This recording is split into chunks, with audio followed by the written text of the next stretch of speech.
Hello and welcome everyone to round 6 of the Intercontinental Sim Racing Endurance Challenge, live and exclusive on Total Sim Sports. Daytona is one of the classics, and with local time just coming up to 7 p.m, we are set for a finish under the lights.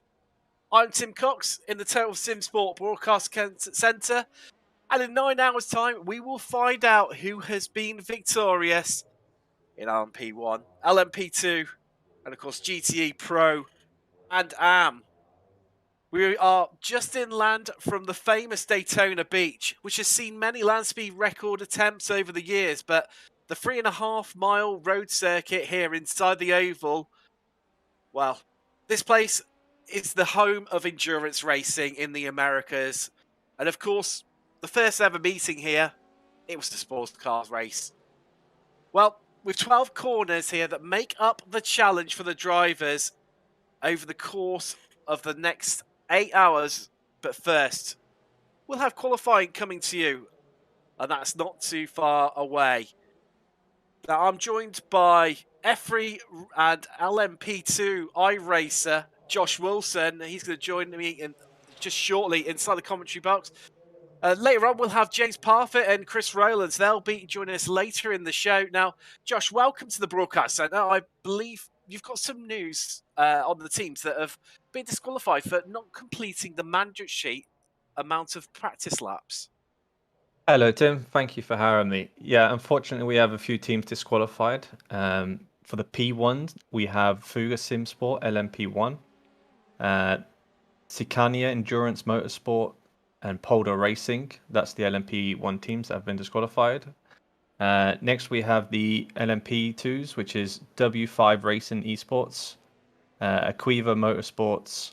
For the GTE Pros, we have Core Motorsports. Verve Racing Team. For the GTE AMS, we have Platinum Racing Team, Verve Racing Team Mint. Lovely stuff. That's interesting to see. At this point, we haven't got some of those guys with us.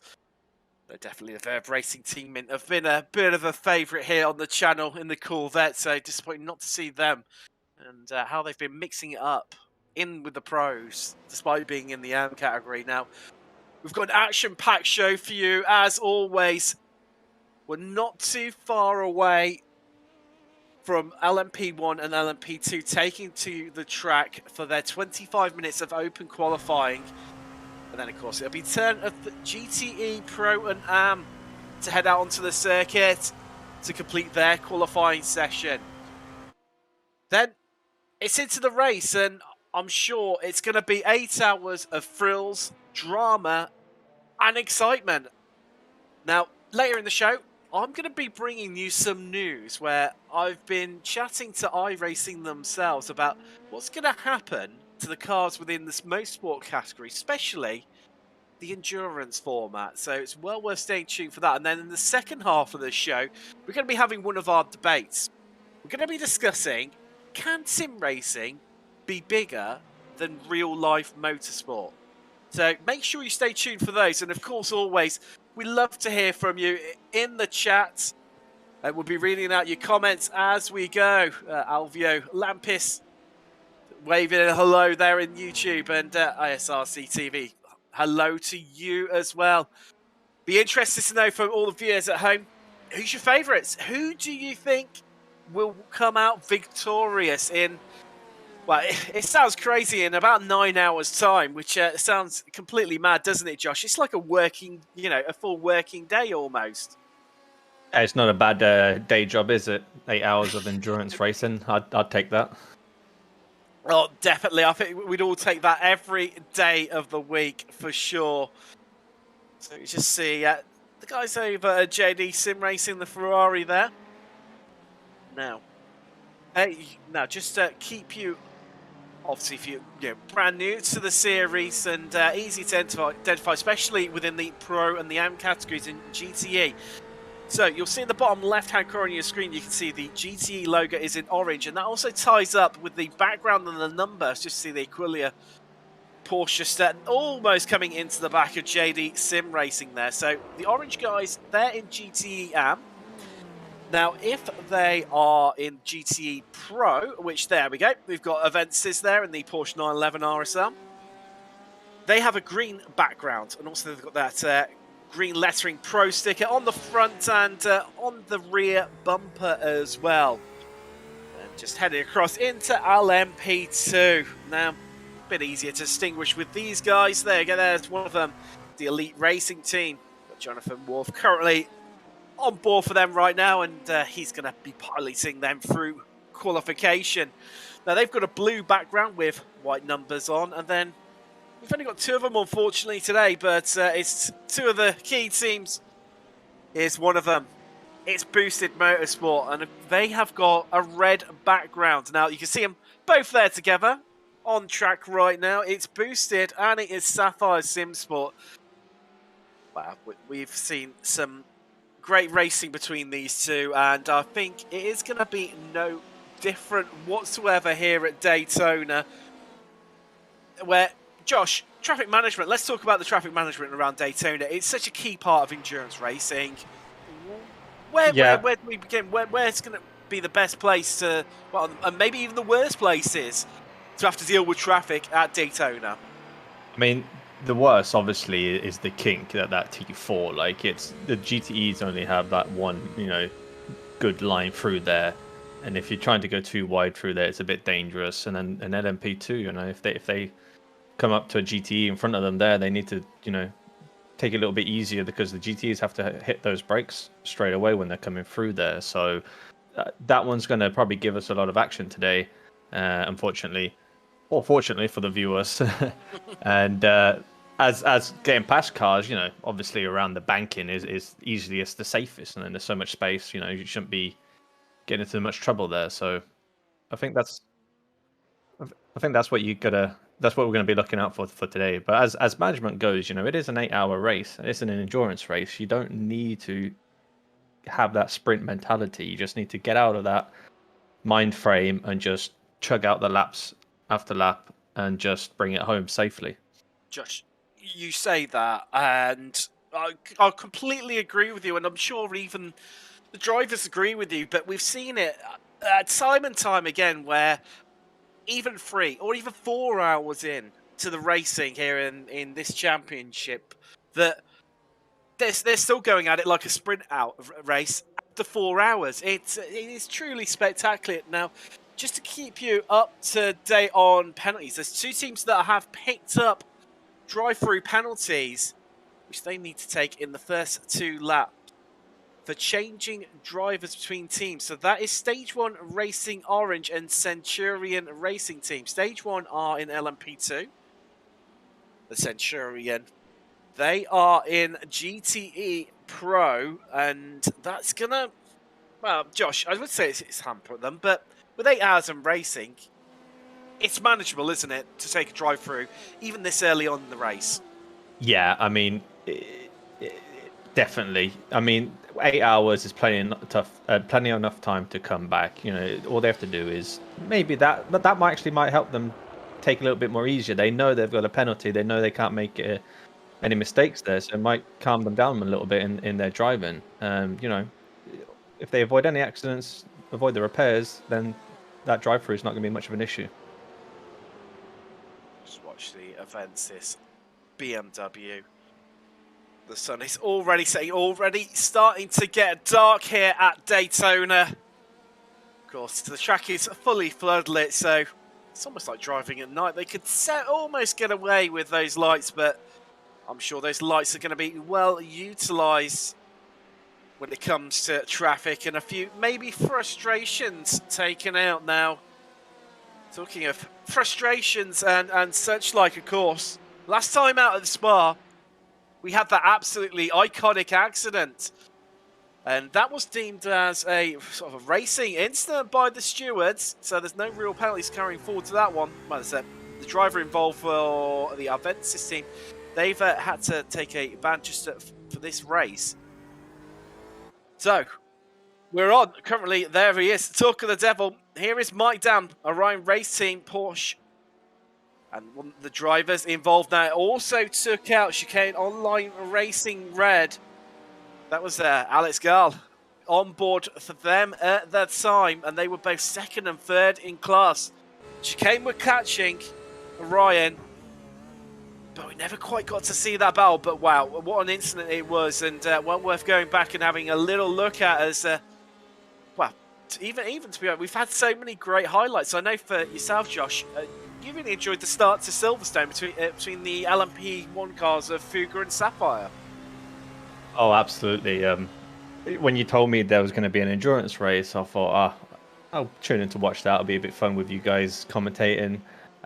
Fortunately, I was at a family gathering, but I managed to sneak my phone out underneath the table and get to see the start. And people were wondering why I was getting real lively while watching my phone. And it was that those first few laps of Silverstone were just epic. I just couldn't believe that's an endurance race. It was literally like watching a 15-minute heat sprint race. It was good fun.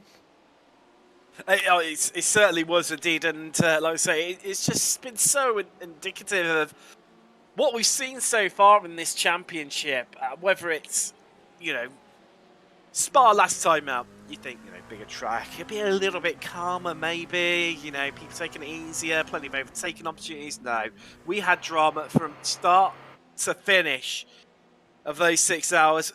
Cast back to Red Bull Ring. Wow, that was just crazy. I think it just started to calm down a little into the, around about 3.5 to 4 hour mark out of 6 hours.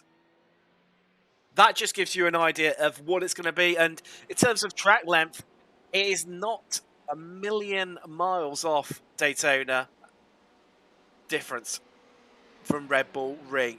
So I'm sure it's going to be just as crazy, just as mad, and it's time to buckle up, everyone, because we are not far away from qualifying, and that is where all the fun and excitement is going to begin. Now, in terms of the championship standings, I'm just going to bring you those up right now. So wait for those to click a place off there. There we go. So LMP1, Josh, do you want to take us through the LMP1 standings? I don't believe I can see those right now. Okay, no worries. So you might have to do it for me. Bit of a technical glitch there, and the beauty of live television, as always. So, an LMP1 out of clear at the front is Sapphire Sim Sports on 1,070 points. 400 points clear. Fugger Sim Sport, then it's Tacania, who unfortunately we don't have tonight. And then Boosted, new to the championships, and then followed by the guys at Polder Racing. Then heading across to LMP2, where Vector by RSR, wow, they have been dominant all season. We've seen some amazing drives from them. Red Bull Ring looked down and out and recovered to come home with a victory. Absolutely spectacular. And for me, the drive of the day at Red Bull Ring. Even at Spa, again, struggled a little bit, but came home, and they've been so consistent and so strong. Then in second place, it's WS Racing Esports. Then it's the antagonistic Racing Team Orange, then followed by the powerhouse that is Fugger Simsport. They're currently fourth in the championship, but they're not too far off second and third, who are tied on points on 650. Then it's FDR Esports Red, followed by World Sim Racing, 524 International, Aquiva Motorsports, and it's a Sapphire Simsport, guys. Followed by Stage 1 Racing Junior, Boosted, of course, brand new to the championship, like their LMP1 team. Only 2 rounds deep, came along in Red Bull Ring. Then it's the hashtag LMP2. Stage 1 Racing Senior, being scouts by the junior guys there. The JD Sim Racing, Stage 1 Racing Orange, and then rounding out the championship, our Elite Racing team. Now let's take you across to GTE. Now, this is the combined points. So despite running separate classes, they actually run a combined championship. So it is Avensis. They have been dominant as a show of force with both their cars, occupying the top 2 places in the championship right now. Then it is a Ryan race team. You get the feeling that might have looked slightly different if the results had been different last time out. Then it's Fugger with their GT team, followed by, very closely by hashtag Racing. Only 10 points behind. Then we've got a bit of a gap. It's the Aquilia Racing Aqua and the Chicane Online Racing Red. Again, for Chicane Online, might be a bit different if they hadn't have had that accident and been involved in that last 20-minute drama that we had last time out as well. There's 27 Motorsports in 8th place, Orion Racing JRT, then JD Sim Racing rounding out your top 10. Then it's Lithium.exe Esports Red, Backmarker Racing Yellow, Maniti Racing, that's the Verve Racing Team Black and Mint in 15th and 16th respectively, followed by Aquilia Racing Cyan, and then rounding out with 27 Motorsports White. Now let's take a quick look at the top of World of Sim Racing. They're heading followed by Aquilia Racing Cyan, Verve Racing Team Mint, rounding out your top 3. Then it's JD Sim Racing, Chicane Online Racing Purple, Backmarker Racing Razzle Dazzle in 6th. And that just rounds out your championship. Now we are not far away. Qualification is about to begin. Josh, I'm starting to tremble a little bit with the excitement, with that anticipation, as the prototypes will be heading out incredibly shortly. Now, just to bring you up to date, we have got another drive-through penalty. Backmarker Racing Razzle Dazzle for changing drivers within the team. So, yeah, that's 3 of them now. They are, so Backmarker Racing Razzle Dazzle, of course, in GTE Am. Get ready for the session to begin. How you feeling, Josh? I'm very excited. I can't wait. It's Daytona. It's such an iconic endurance track. You know, we had the 24-hour earlier this year, and now I get to watch it again. You know, I'm real happy I'm here to commentate on this with you, Tim. I'll tell you what, it's going to be, if it's half as good as what we've seen so far this season in this championship, we know we're in for another classic here at Daytona. We just currently watch the boosted LMP2 coming round on their out lap. Of course, open qualification here. We've got all the drivers out. We've got 25 minutes to get the job done. It's not going to be too much of a difference in LMP1 with just the 2 cars running today of Sapphire and Boosted. So whatever happens, they're guaranteed to be on that front row. But it's LMP2. That's where the interest begins. The excitement and the anticipation. Now here we go. Here's Alex Miller for Boosted. Just coming away down into turn 1. It'd be great if we could ride on board with them and just get to experience a lap at full chat in LMP2. Here we go. Around Daytona. And Josh, do you want to, as we just come around the International Horseshoe, do you want to take us around a lap of Daytona?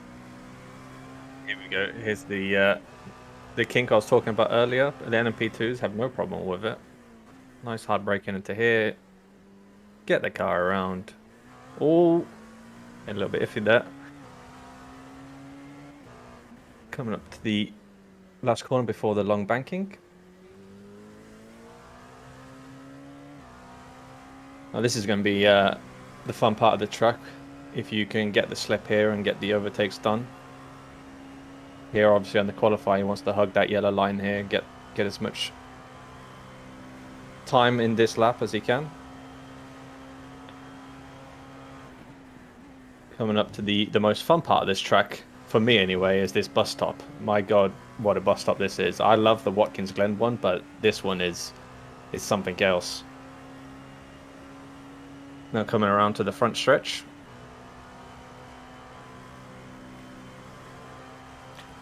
Always feels like it takes forever just to, when you're watching a driver, just as they come round, coming across the start-finish line now. And let's see, what's that going to be good enough for them?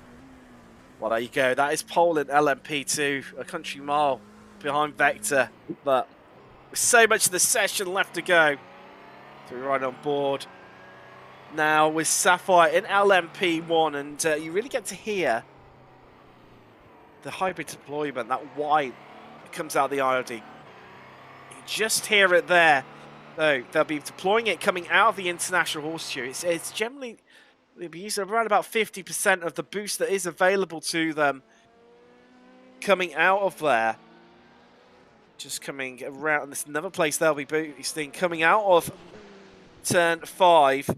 And then again, on the exit at turn 6, and you can really see there the extra aero that the LMP1 has over the LMP2, which still has plenty of aero. Oh, now it's this long run down to the bus stop, and Josh, with no other cars on the track, it seems like it takes forever. Just come hard onto the brakes, and then they'll be deploying around about just a light bit of boost on the exit of the bus stop. But it seems to take forever when there's no cars around. But when we've got traffic, it completely changes the makeup of the track. Yeah, definitely. Because usually in a sprint race, you're following your hot lap in line. Okay. But with all the traffic, it's. There you go. That is pole for Sapphire Simport.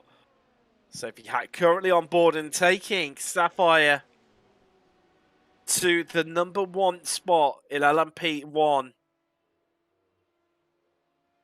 Dennis Scholing here for the Antagonistic Racing Team Orange. Can they improve? They're currently in 7th. It's up a place ahead of Fuga, who are on their outlap. They expect Fuga to be improving, and also the Vector as well. We've seen, like I say, we've seen some great stuff, but even that front end, as there you go, Vector improving up a place ahead of FTR there. What Sim Racing just popping theirs into 9th place, and just suffering from a few off tracks, I think, there, Josh, as well, with World of Sim Racing. It's a bit unfortunate that, yes, it's not what you want. Now, JD Sim Racing, guys, on your screen right now, they are in traffic. They do have a bit of time left in the session, but they are yet to complete a lap. They haven't posted the time to the board, so they're going to have their work cut out. And it's, Josh, being caught up in that traffic on qualifying, it's, I know you know, from your exploits, especially in F3, where you do quite a few open qualifying sessions, just how tricky is it and frustrating for the drivers when you're caught up in traffic when you're on a flying lap? It's the most annoying thing on the planet, and the bad thing about it is that you then start getting a little bit stressed. You start thinking, okay, I have less laps now to nail this. I don't have that kind of that safety net of a few more laps, and that can play on your mind. It can you start thinking, right, I really need to nail this, and you then push it a bit too hard and ruin it. Okay, they still yet to set an official time. They're going to have to go again here, Josh. And you're saying about that pressure element. I mean, that's going to be really starting to crank up now within the cockpit for JD Sim Racing. Oh, absolutely. We'll see how it affects him. See if he's got nervous deals and just puts it on pole or not, or if they further down the field. Well, that is the thing, Josh. All it takes is that one lap, isn't it? We've seen it so much over the history of motorsport. Drivers just come along, just hit one absolutely spectacular lap, and that is all it takes, and it can be good enough to take them to pole. Yep, absolutely. And sometimes you do your personal best during qualifying. It's just it can go that way sometimes. Sometimes I feel like if I'm a bit under the pressure for a qualifier now and I need to do it, I'll just turn off my relative and I'll just do the lap. Just have fun, do a lap, focus on the corners, and not care about if it feels fast or it feels slow. Just get your mind in a good place and just go for it. Now, obviously the track temperature, ambient temperature is at 23 degrees Celsius here in Daytona. The track is just slightly warmer at 24, but that track is going to be getting cooler.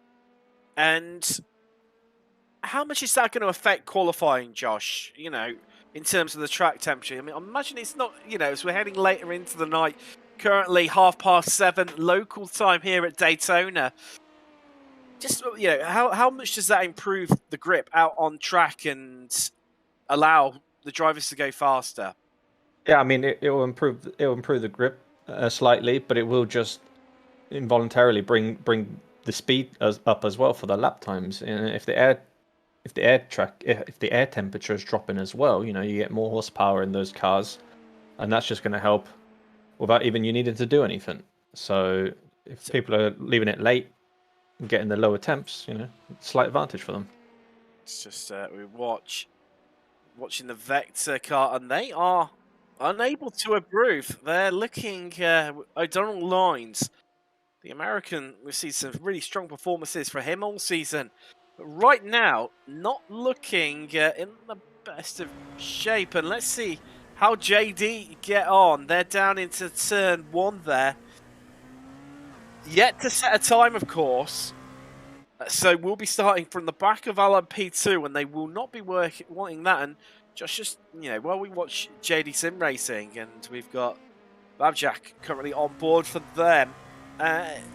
Obviously, you're saying where the cars are able to go quicker because they've got more horsepower as the air temperature gets quicker. Obviously, it's more grip, so their exit speeds are higher coming off corners. Does that then also play with your mind a little bit? Because I would imagine that's going to affect your braking distances and your brake markers potentially.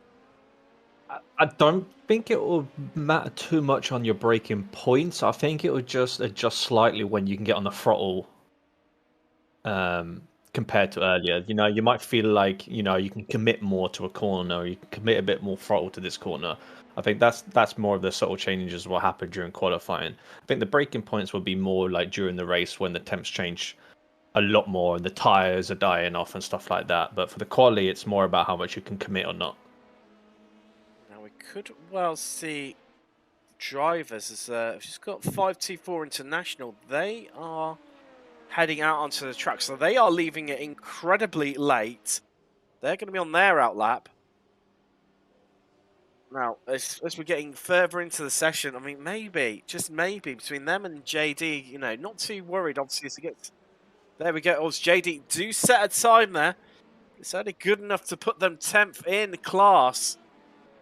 Very dramatic improvement from them, and just to bring you up to date, there's really too much of a battle in some ways, but last time around, Sapphire setting their fastest lap so far and thus improving the pole time. Look at that, Josh. Nearly a second clear of Boasted in LMP1 right now. So we just watch Hack just trying to get some warmth into those tyres there. Oh, Josh, you were about to say. Yeah, it doesn't bode well for the race with a whole second difference in a lap time there in the LMP1. But 8-hour race, a lot of traffic. Their race is going to be more about who can avoid a crash or not. That's going to be the difference for those two teams. Yeah, I think so. It just comes down to that traffic management, especially for these guys, where it'll be who can pick their way through the field the best. And we've got Gregory currently on board for Boosted, and Hack. We've seen some amazing drives from Hack all season. As maybe some argue, Mike got a little bit lucky in the close wheel-to-wheel racing with Fuga, but you can't deny the pedigree of Hack and Gregory as well for Boosted. They're two top drivers, but just to cast your eyes across to that LMP2 battle for pole, look how close it is at the top. Hashtag versus Boosted. Less than a 10th, covering our top 2 right now here at Daytona. And to be fair, even when you look from 3rd all the way down to, well, pretty much we've got we've got a second and a half covering the whole top 10, but it's so tightly compacted. I mean, 3rd to even 6th, it's 0.2 of a second. Hardly anything separating that little cluster of cars there. It's such a small margin, which is good for us, which means all those top cars are on pace. So then we're going to get to see their traffic management and their endurance tactics play a difference in this race. It's always a fascinating battle as to who. Oh, there we go. 524 International just getting in there with their first time, and it's good enough to take them 9th, but antagonistic. They've just moved up to 4th, so that's really changing in and around there. And just looking at it, there's not long left of qualifying for these guys, so they're going to have around about 2 laps if they're just coming to start them, like Hack currently is, as she heads through turn 1 now onto turn 2 and down towards the International Horseshoe. But riding on board with Fuga now, they're down in 8th. Wouldn't quite expect it from these guys right now. They've got their work cut out as they're currently a not tenth of a second off the lead. How can this guy get on? Chevalier for FTR Esports Red. We've seen from the FTR guys that they are strong, and it is getting really tight at the top there. As Hashtag just going even quicker again there. And just completely changing the makeup, pulling well clear of boosted, 4/10, covering our top 2 now. But that then, look, Josh, it just compacts up that midfield even more. We've got half a second covering 2nd to pretty much 7th to FTR. These guys we're watching right now. Yeah, super close. It's good when everyone's on pace. You know, that means there will be no big gaps just because of pure pace, and it'll just be more fun for us and fun for the viewers. It will be. So, let's, well, not far away from these guys getting finished off. Let's see what we can do in terms of hypothesizing who will come out on top. We have not long, wow, can't even, before even, the excitement's getting to me too much already. It'd be great to hear from you in chat. Who do you think is going to come out in this battle? Especially in LMP2, because that is so close. We've seen it all season long. It has been so close all season. Now it's that ISRC TV saying to Lord Hedge about completely agreeing where we've got the balance of risk versus reward being the key here at Daytona. And Lord Hedge, absolutely spot on in terms of saying there on in YouTube chat that you're happy to lose a bit of time around here if it keeps the car clean.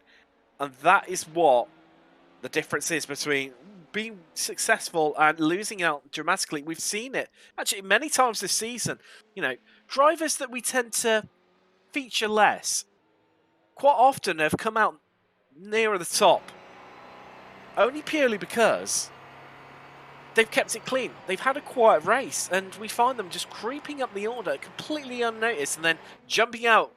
Well, absolutely, as we're so close to Halloween, like a bit of a jump scare out of nowhere. You just see them there up at the top, and they're battling away. Especially with pit strategy, which I'm sure, as always, will play a large part, and we'll see drivers out of sync, but it'll all settle itself out in around about the next 7.5 hours' time once we come towards the end. And hello to Chris Hitch over in Twitch. And also there was also a couple of other people as well saying hello.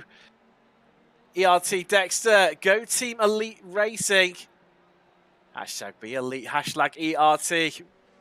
We'll look forward to seeing how those guys get on. This we be interested to hear from you all, and drivers just starting to run out of a bit of time now. There's not long left, around about 2 minutes, so it's going to be all or nothing for drivers that are on laps. Now, right now, Vector, they are the team to complete the most laps in qualifying, 13, really pounding them out. Can they improve? They are running out of time. They are on their outlap. This is going to be it. It is going to be do or die. They're going to have to throw absolutely everything out at this, is O'Donnell Lines. And what can he do? Can the American just pluck something out from the depths and take Vector to pole here at Daytona? Or will it be hashtag? It's a lot for Vector to try and pull out here. Half a second between them and hashtag in first. Josh, it's still to play for here as we come into the final stages. Yep, definitely. Seen that JD Sim Racing as well up a few positions from their initial 10th quali lap. We got 524 International as well, still on the track, going for a better time. There you go. There's World of Sim Racing. They've just taken 4th place and 2nd row of the grid to demote Elite down to 5th in the 3rd row. But they're closing out their lap. What can Fletcher do as he comes around the banking through, well, it's called turn 12, but it just seems to go on forever. This run down to the front stretch, no, that lap is abandoned, clearly not good enough. And by looks of things as well, it wasn't long enough, I don't think, to complete the lap, and that is them done. Just watch what can 524. They're now closing out the lap, or are they? I'm trying to work out, Josh, are they slowing maybe a little and heading in? There we go. Oh no, they've just got. They did just get a faster lap there, but sorry, I was mistaken what part of the track they were on. Seems like a bit of a gunfight at the back there of the LMP2s between the 524 team and the JD Racing, but now we've got JD Racing, Sim Racing, sorry, on their outlap, going for another attempt to try and go up the. There you go. I think we've just, yeah, we've just looking at the time. We've just don't know where the time has gone, Josh. It always flies by on all of our broadcasts, and that is it over and done with. Qualifying in LMP1 and LMP2, and right now we will have the perennial, high, expensive car park and traffic jam happening very shortly down at pit exits, where all the GTEs fight for every little last bit of track space and to get out onto the track first. That is not going to be far away at all. Yeah, this is going to be the fun one. A lot of more cars on the track. Yeah, it always has been, and so much more tighter, as it were. I mean, I know you don't have necessarily the the trickiness of what the LMP1s have, because obviously they are then you've got the massive disparity in speed between themselves and the LMP2s, so between the two prototype categories. Obviously, GT a lot more evenly spread, as it were, in terms of raw pace, but we've seen some, there are, big time differences as we see drivers just heading out now. Not the big queue that at the end of the pit lane that we saw at Spa, a little bit more spaced out. So not far away. They head out onto their out laps. Love to hear from you in chat. Who do you think is going to come out and on top in GTE in qualifying? Death Hourglass saying, how good do you think the paint for Vector looked in the dark? Well, it did look spectacular, I've got to say. The paint jobs from these teams that they put in, the hours, to making it look perfect. There's some absolutely spectacular paints, and obviously it just escaped me, of course, where the pit exit, the codes where remove the pit limiter is right round the corner, and there it is. Our usual traffic jam, Josh. What's your thoughts? Are you thinking potentially? I think probably nobody in GTE. I'm gonna go with the BMWs to maybe be a little bit stronger around here potentially. I know you're a bit more of a Porsche man. Yeah, I like the Porsches, but I think you might be on it today. I think the BMWs are going to be a bit tasty around here. I just love that shot of all those cars there just lining up, waiting. It's how awesome does this look? Just waiting to go. See all the drivers giving each other plenty of space there in pit lane while they wait to be released and to head out. And we won't be far away, just waiting and front of the line. Trying to look, that is one of the Ferraris. I think that's no, sorry, not FTR. But that's a Chicane Online Racing Red at the front of the queue to lead them all out. I changed my mind, Tim. I'm going for a Porsche. I thought it's a Oh, bit yeah. No, you boring. can Boring stick with. agreeing with you. It's no fun then. We're gonna No, have a it's winner not. here. We have to have a loser. All right, I'm going We with a do. Porsche. So, well, Dennis Van Beelen completely agrees with you. A Porsche team, 100%. Porsches are insane. Won't be long. You see the traffic jam pretty much stretched the whole length of the pit lane there. A few bigger gaps and closer gaps as they now head off into the dark, into the night. And in around about 20 minutes' time, we will start to know and start to shape up. Actually, like that, a little bit longer than that left, but not far away now from finding out who's going to be starting on pole in GTE. Will it be, like Dennis Van Beelen in chat, and Josh says a Porsche, or will it be a BMW, or even could one of the Ferraris bring the fight to them? Of course, we've just got the three manufacturers here this weekend. No Corvettes here. And I know producer Sean, he absolutely loves one of the BMWs taking a bit of a rotation and a unique approach to warming up the tyres there by rotating the car around there, Josh. I don't know if you caught that in the background. Yeah, that was a nice tire warming event. I'm pretty sure that's what they're going to claim. Oh, completely. It's definitely one they styled out nicely there. I'm not too sure who that was, but we'll glaze over that unique tyre warning event. So here they go. So they head around the banking. The field led by Chicane Online Racing Red. You can see the Ferrari there. And then behind them, it's that man who was caught up in that drama last time out. It is Mike Dam from Orion Race Team Porsche. Here we go. The first qualifying laps are now underway here at Daytona. Got some times coming in, but they're just out laps, so they're not going to mean anything whatsoever.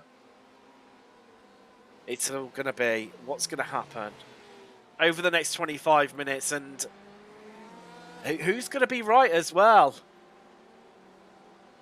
Sophie, I'm assuming that's Sophie Hack. That's saying, I think I'm going to be sleeping now. It gives you a little bit of chance, Sapphire Sim Sport driver, to have a little bit of a break before the action begins. And I'm sure you're going to spend all the next 8 hours carving your way through the traffic. And Cookster saying about it being quite a traffic jam and enjoying the traffic jam just as much as you, Josh. Absolutely. I see Chris Rowlands, our fellow commentators, currently sat at work in the chat, looking forward to commentating later. And I'm sure he is. I'm sure he's itching to get on here and give his views on this great race. Yeah, we've seen Chris, normally our second half of the race specialist, and brings, as always, his insight and pearls of wisdom and knowledge. So Chris also like yourself, Josh, open wheeler racer, but also equally loves the LMP2. As there you go, there's the first time, there's the benchmark. He was Chicane Online Racing Red, then it's Orion. Damn, setting the new fastest lap. Here they go, they're all coming across the line. This is changing quickly. .exe now up in pole. Just wait to see where this is all going to settle down. Here comes the 27 Motorsport. Barbosa on board for them right now. What can they do? Can they suddenly mix things up a little bit? There you go, they're up into 18th right now. So your lead is the Aquilia Racing Sire Machine. They are 9th within GT. But they are first within class. Wow, Josh, it's always interesting to see when everyone comes around to complete their first lap and you just get this complete flurry of times, and so they all just pile across the line one after the other, and really, really seeing that, you can see in a couple of the shots there, the use of the slipstream from the GTs. Oh yeah, it can be so strong. If you can get that, and do a good lap with a bit of slip, you know, you get such an advantage over someone who can't get that help. It really is such a big helper. But .exe with, you know, their first lap here, qualifying lap here, the 39.824 is looking absolutely strong. Yeah, they were in that mid-pack, and do you know what? It surprised me in some ways. I thought it'd almost be like a weird game of, you know, who would blink first, because, you know, we've seen it within real-life motorsport, and we've seen some famous examples of it within Formula One, where, because this is such a slipstream track, I'm amazed that, you know, there wasn't almost a bit of a reverse as we see of Ryan just improving there. The JRT team putting up into fourth. Yeah, not seeing a car wanting to go out first because they know that they've got to punch a hole in the air for absolutely everyone following behind. Oh yeah, it must absolutely suck to go out first. I mean, because you know you can't win unless you are just that much better. You're going to struggle. So it's all about praying you get good traffic when you come around and get a slip and have a fast guy in front of you. Oh, as we see him go off there. The BMWs just heading off there. I think that might. I'm just trying to have a bit of a look who that may well be. I think quite only just caught out the corner of my eye, but I think it was one of the back marker racing BMWs. But look how close it is between second and third right now. The difference between first and second row of the grid between Orion and Avensis. What, 400, hundredths of a second separating those two, but even closer between fourth and fifth, Josh. It's 7 thousandths of a second separating Orion and JD. I mean, that from second place, well, actually no, I'd say more fourth to eighth. There's tiny margins, and well, actually, as we've seen the whole season long within GTE, it's so close to such fine margins, you know, literally fractions of a second as well. Ryan, JRT, getting ahead of the sister car there. Them and .ext are the only two cars to get into the 39-second barrier, and it's just such fine margins as separating these drivers right now, Josh. Yeah, especially in these cars as well in the GT3. I mean, that difference there is nothing. It's a millimeter difference. You could have found that time in so many different places. So it's when cars get real close to that it's so amazing. It is. I just saw the Lithium guys just head up in the 7th, and right now Chicane Online Racing Red just maybe feeling that you know, ruining the chance, you know, where they went out first. Yeah, but we've seen from them, we saw it out at Spa especially, where it was so dominated by Porsche. They came in, they don't always tend to necessarily qualify so well. Yeah, a bit like myself, when I do eventually race. They don't qualify so well, but have a much better finish. Well, except for these guys are much better racers than what I am. And yeah, I mean, we're just looking at the purple team for Chicane Online Racing right now, and 1,000th of a second separating them and back marker Racing Razzle Dazzle. I don't know how this is going to go, and I'd love to. Well, as always, we'd love to hear from you in chat, and Defo saying "Vamos Avensis," and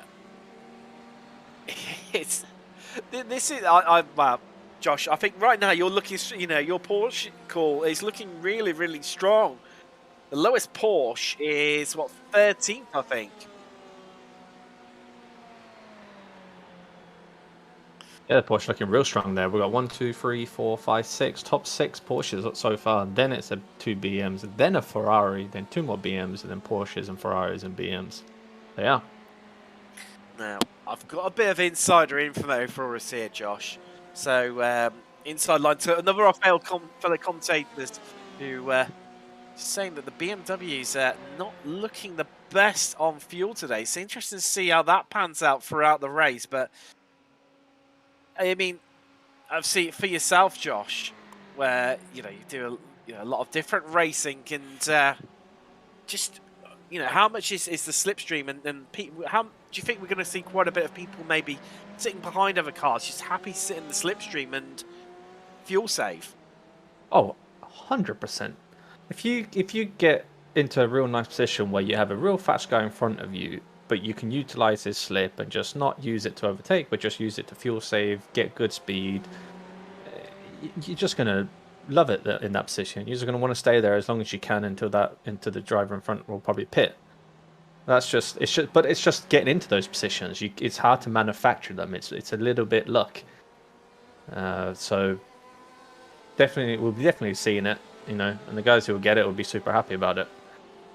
Just seeing there, Orion race team nicking the position back off their sister team at JRT. Get on to the front row of the grid, but look how close it is at the top. A 10th covering our top 3 right now, and the 3 tenths covering the top 4. Offensive is in 4th place. They're on an outlap. I think we've seen, you know, as you've seen, top of the championship, they are, along with their sister car, the number 116, who are looking a little bit off the pace right now, down in 12th place. They're in a BMW versus Porsche, and the BMW's not looking in the best shape, but we saw the dominance of Porsche last time out in GTE, Josh, and that changed. So Porsches do seem to be strong in qualifying, but maybe not, you know, the race pace seems to be better. You know, the BMWs and the Ferraris seem to, the race seems to come back to them the further it goes on. Yeah, it'll be interesting if it's the same here as well. And if it is, then, you know, that's a trait, you know, will follow the Porsche reputation as well going forward. Like, you know, you can qualify it good, but then in the race you might be dropping off, and that might start putting thoughts in teams' minds in the future series to switch to the other make.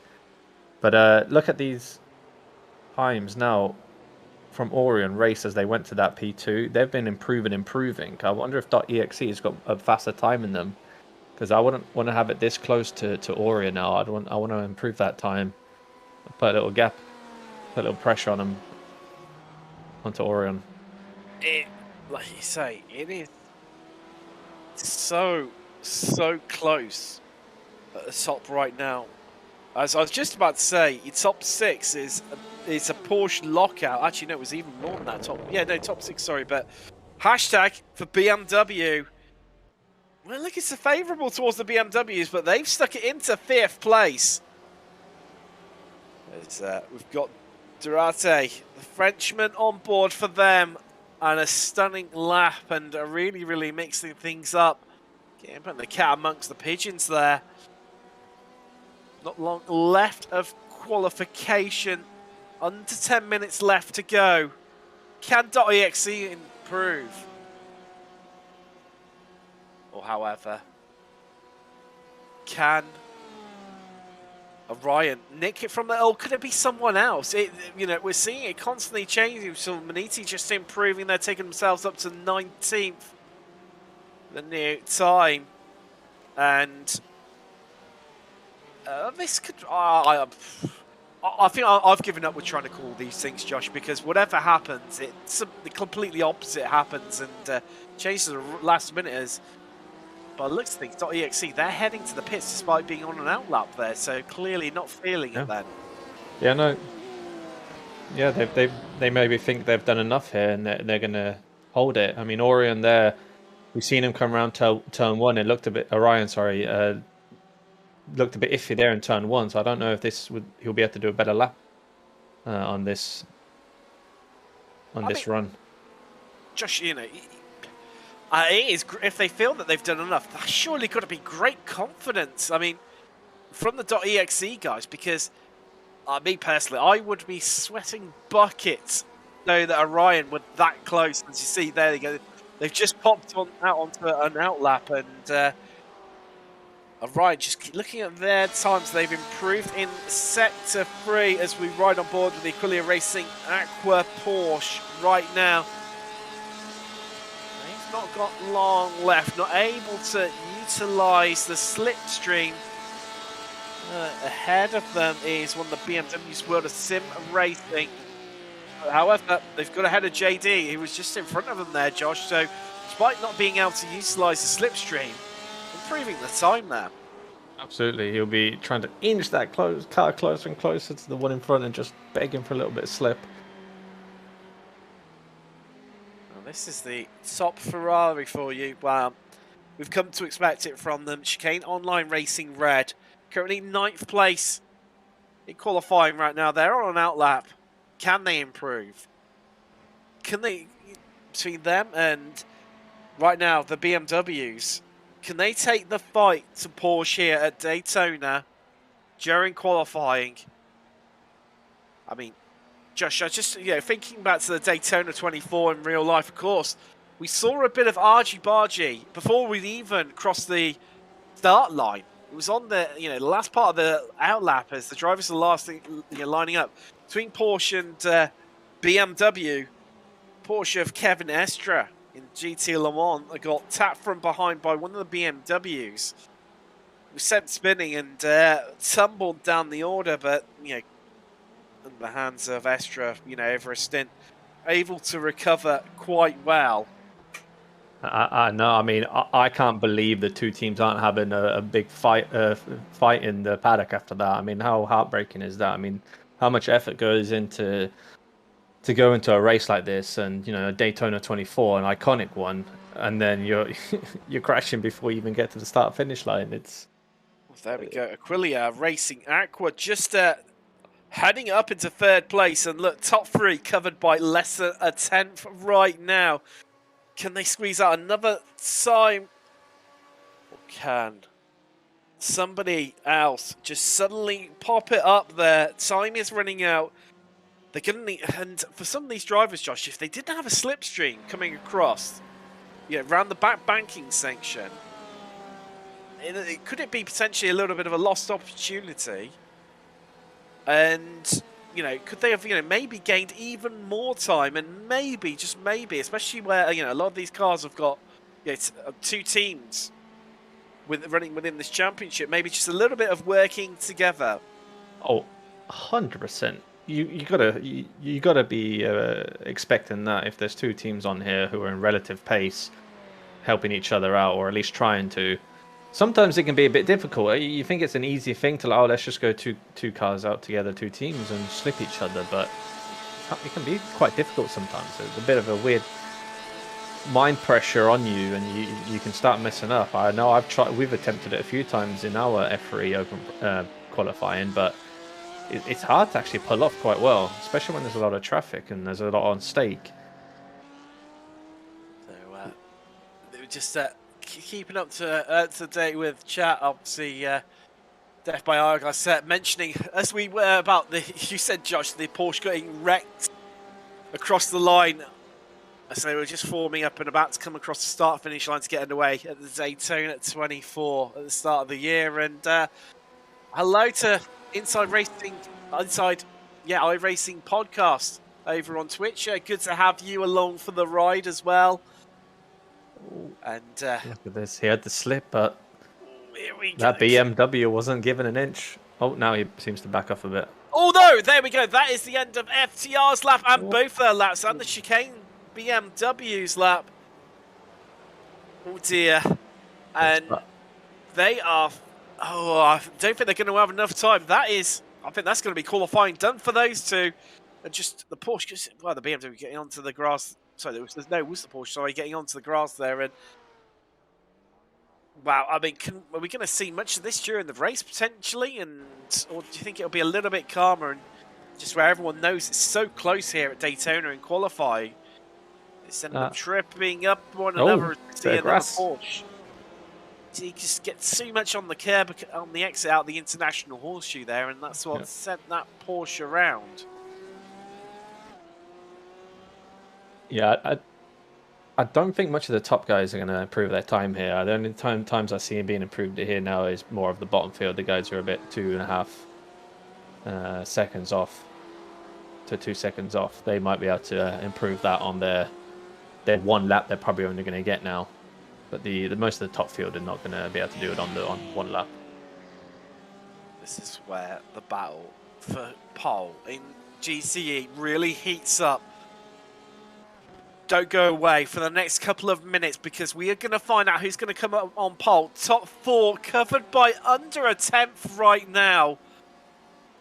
This could and probably will go anyway. Who can improve? Can someone snatch it off .exe? The top 4 going to improve.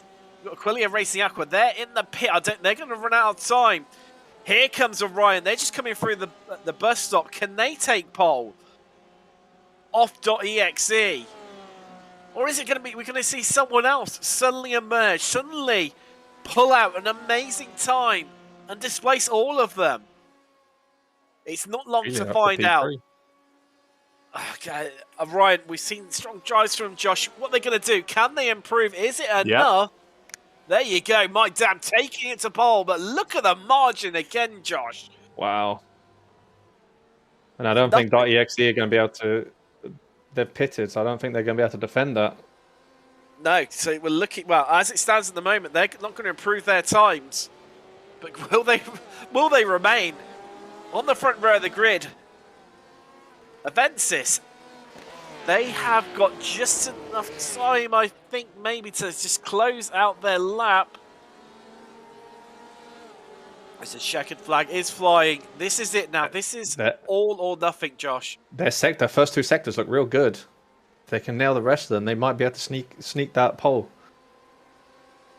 We're just heading round the back banking section, round turn 8. It's the run down the back stretch to the bus stop. Hard on the brakes, taking plenty of curb on the inside.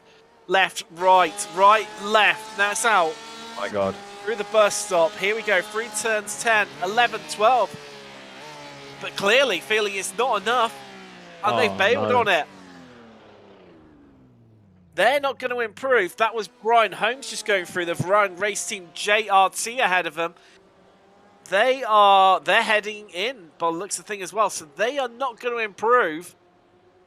I think this is looking like everyone... No, JD coming around. They're going to complete their lap. Is it enough to improve? The answer is no. They've gone a tenth slower than their best. They can't improve at all. They're going to stay in 7th place and can't see maybe JD Sim Racing Ferrari closing out their lap, but doesn't look like they're improving right now. And I think we're looking at being done. Oh, there you go. They've slowed right down. That's what can the Maniti Racing team. They're going to pull in as well. So no, that is everyone done by the looks of things. And once the time it officially runs out, we will bring you the results of qualifying. And well, look at how close it was at the top end of GTE. We've seen it so many times, and yet again here it's no different at Daytona, Josh. And I think this is just setting the tone for the caliber of racing that we are going to expect to see over the next 8 hours. That was great by Mike Dam of our own race team, just leaving it to absolutely the last minute and pulling out that pole. Brilliant qualifying from them. You could see they was getting faster and faster and faster during qualifying, and .exe had struggled and proven on that already. Great first time that they did. It was really set the marker earlier on. So let's just take you through qualifying results and obviously the grid. So Sapphire taking pole in LMP1 over Boosted. Both drivers sharing the front row. Obviously only just the 2 LMP1s here at Daytona this weekend. Then it's across to LMP2. Your front row pole is hashtag with Boosted alongside them for company. Second row, Vector with World of Sim Racing. Then Elite and Antagonistic Team Orange making up the third row.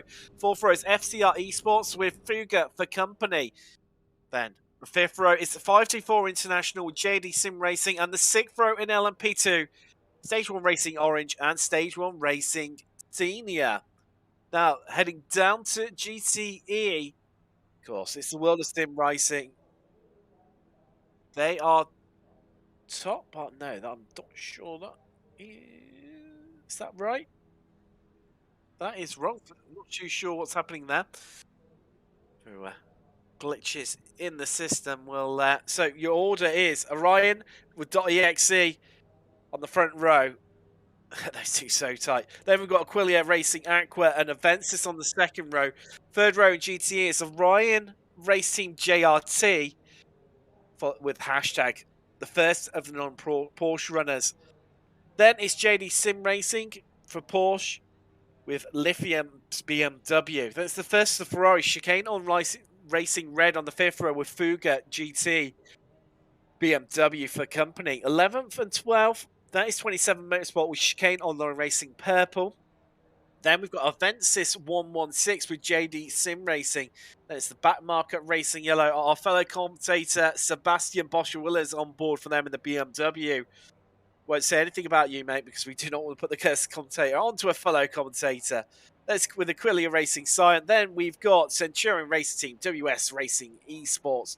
That's Maniti with back marker Razzle. Then it's World of Sim Racing Team with 27 Motorsport White of an all BMW row. Then it is FTR Esport and Chicane Online Racing Orange to round out your grid. Oh, now we've had a driver disqualification, Josh. That's in the steward's announcement. What's happened there? Do you know? I don't know. Was it the coming together during the qualifying? Did you remember when we saw the two guys at the end of the lap?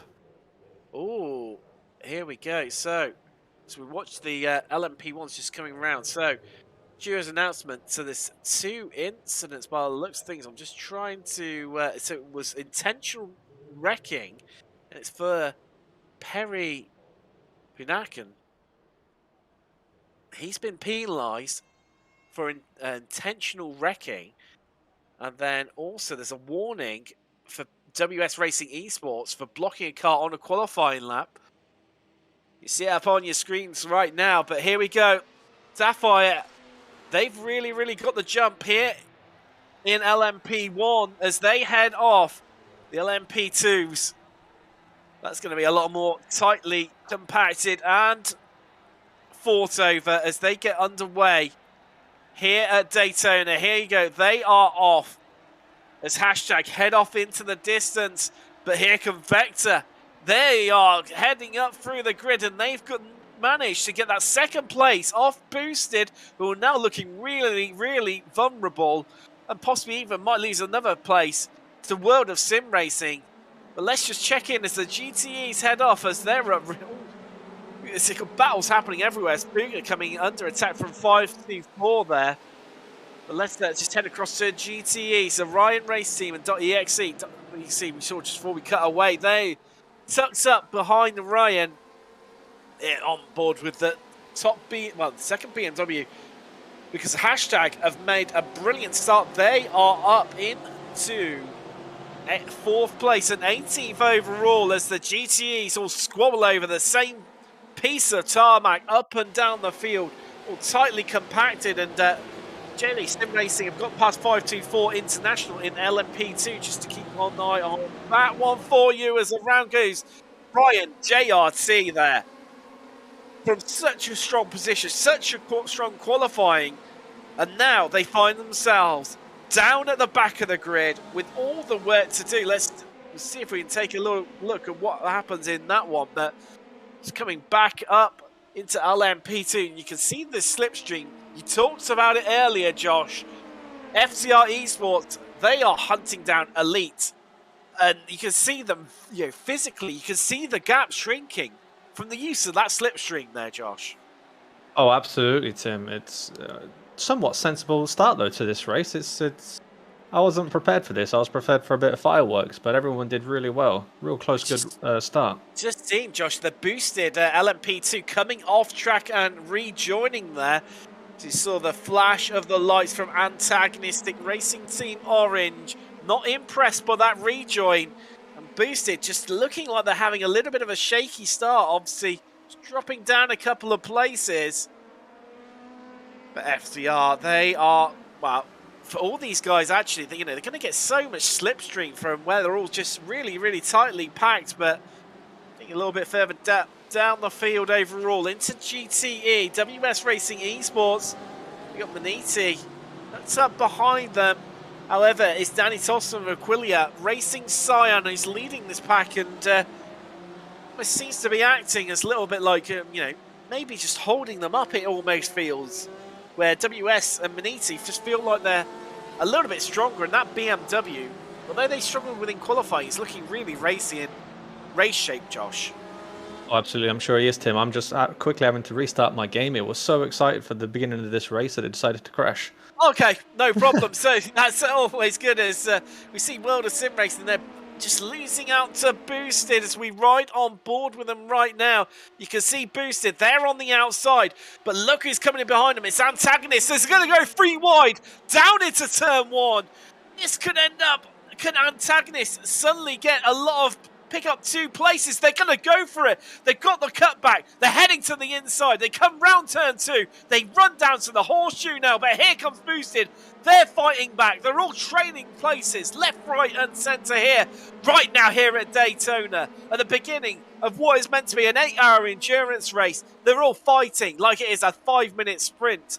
And swapping places left, right and centre. The real winner of that 2 minutes of action as we've got a spinner there. That is the JD Sim Racing. Just a bit of contact from behind from the 524 International Racing. Dallara LMP2. And wow, what a start from the LMP2s right now. Action all over the place. We head back down into GTE and we've got BMW versus BMW. That 27 Motorsport BMW under Lewis Barbosa has made an absolute blinding start. They are up into 10th place in GTE Pro, 25th overall right now.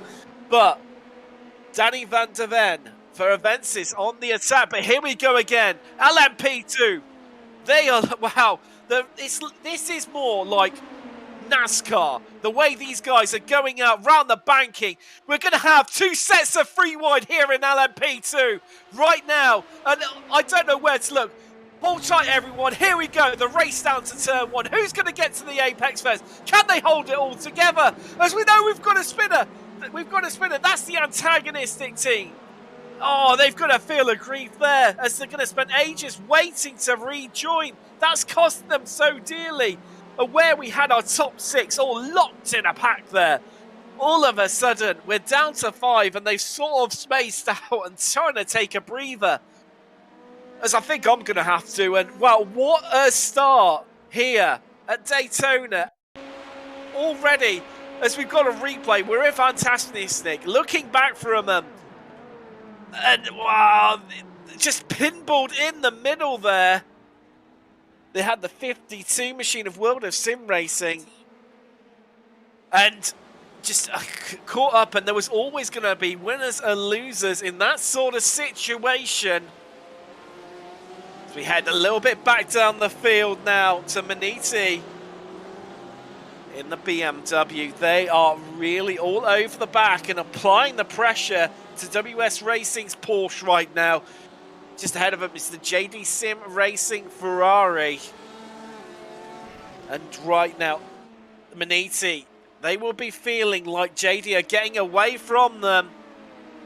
But here comes World of Sim Racing. They're going to go to the outside of Elite. They're going to try and run it round the outside as they come along the front stretch.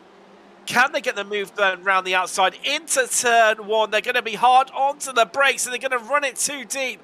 The answer to that is yes.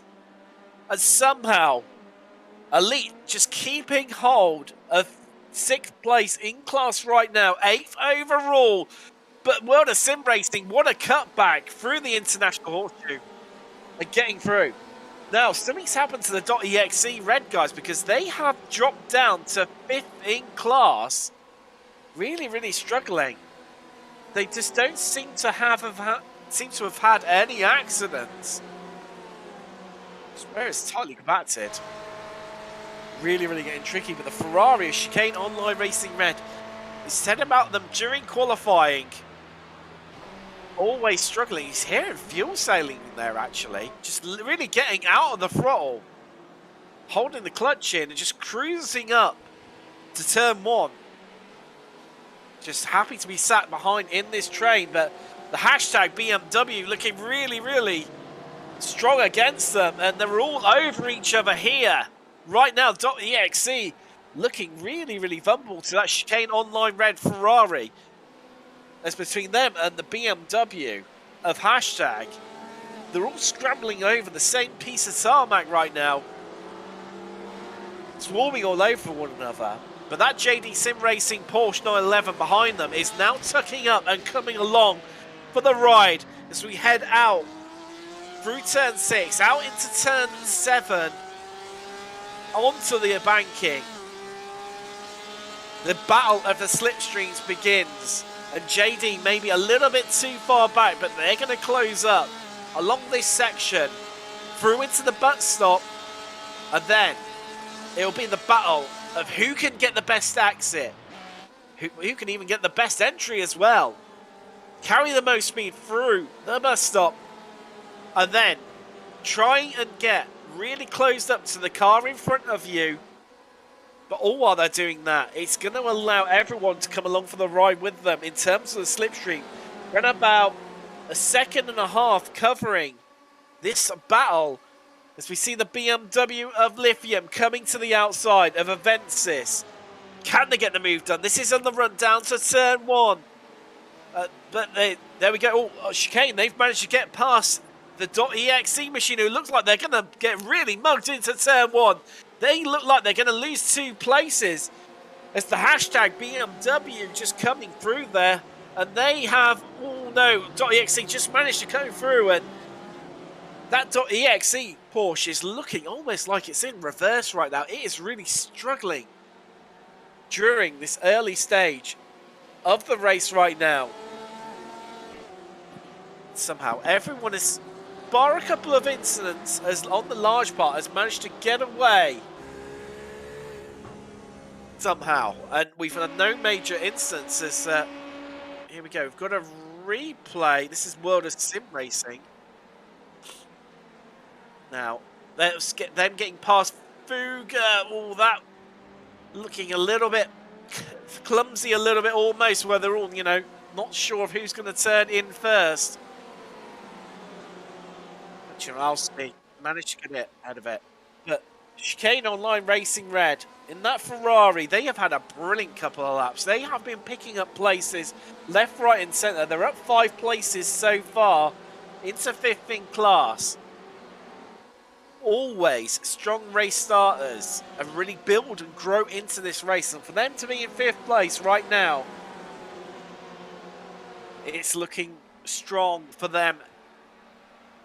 With, I then say it's 7 hours and 45 minutes left to go. We're here for the long haul, and it's going to be one enjoyable haul here tonight at Daytona as the Hashtag, wow, just looking to try and get the entry, just having to back out of it, and then, where it's so tightly compacted, losing a place to the JD Sim Racing Porsche. And right now, they've got to be feeling like they've managed to... .exe machine has got away lightly there. Now, just to keep you up to date with what's happening out on the front in LMP1 right now. Wow, Sapphire, they've cleared off into the distance. They are 11 seconds already clear of boosted. And they are coming through the back of GT. So I believe, Josh, you've managed to get over your technical issues now. Yeah. My game seemed to be so excited for the start of the race that it crashed and didn't let me see it. But I quickly switched over to the broadcast while it reloaded, and I saw that epic LMP2 driving and racing. Oh my, I can't believe it. I mean, we called it. We said these guys have been, you know, sprint racing in the beginning of these endurance races previously, and they didn't let us down. What a way to drive an endurance start.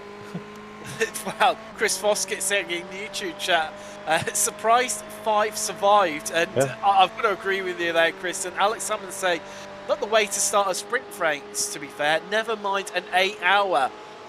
I know. Wow. It's great. I love it. It's endurance racing with sprint mentality. It's like, it's so good for us. It's the trust as well amongst these drivers to go have 2 sets of free wide down into turn 1. It's just crazy. You just don't see this in many other categories. As Chicane really applying the pressure there to the back end of Lithium.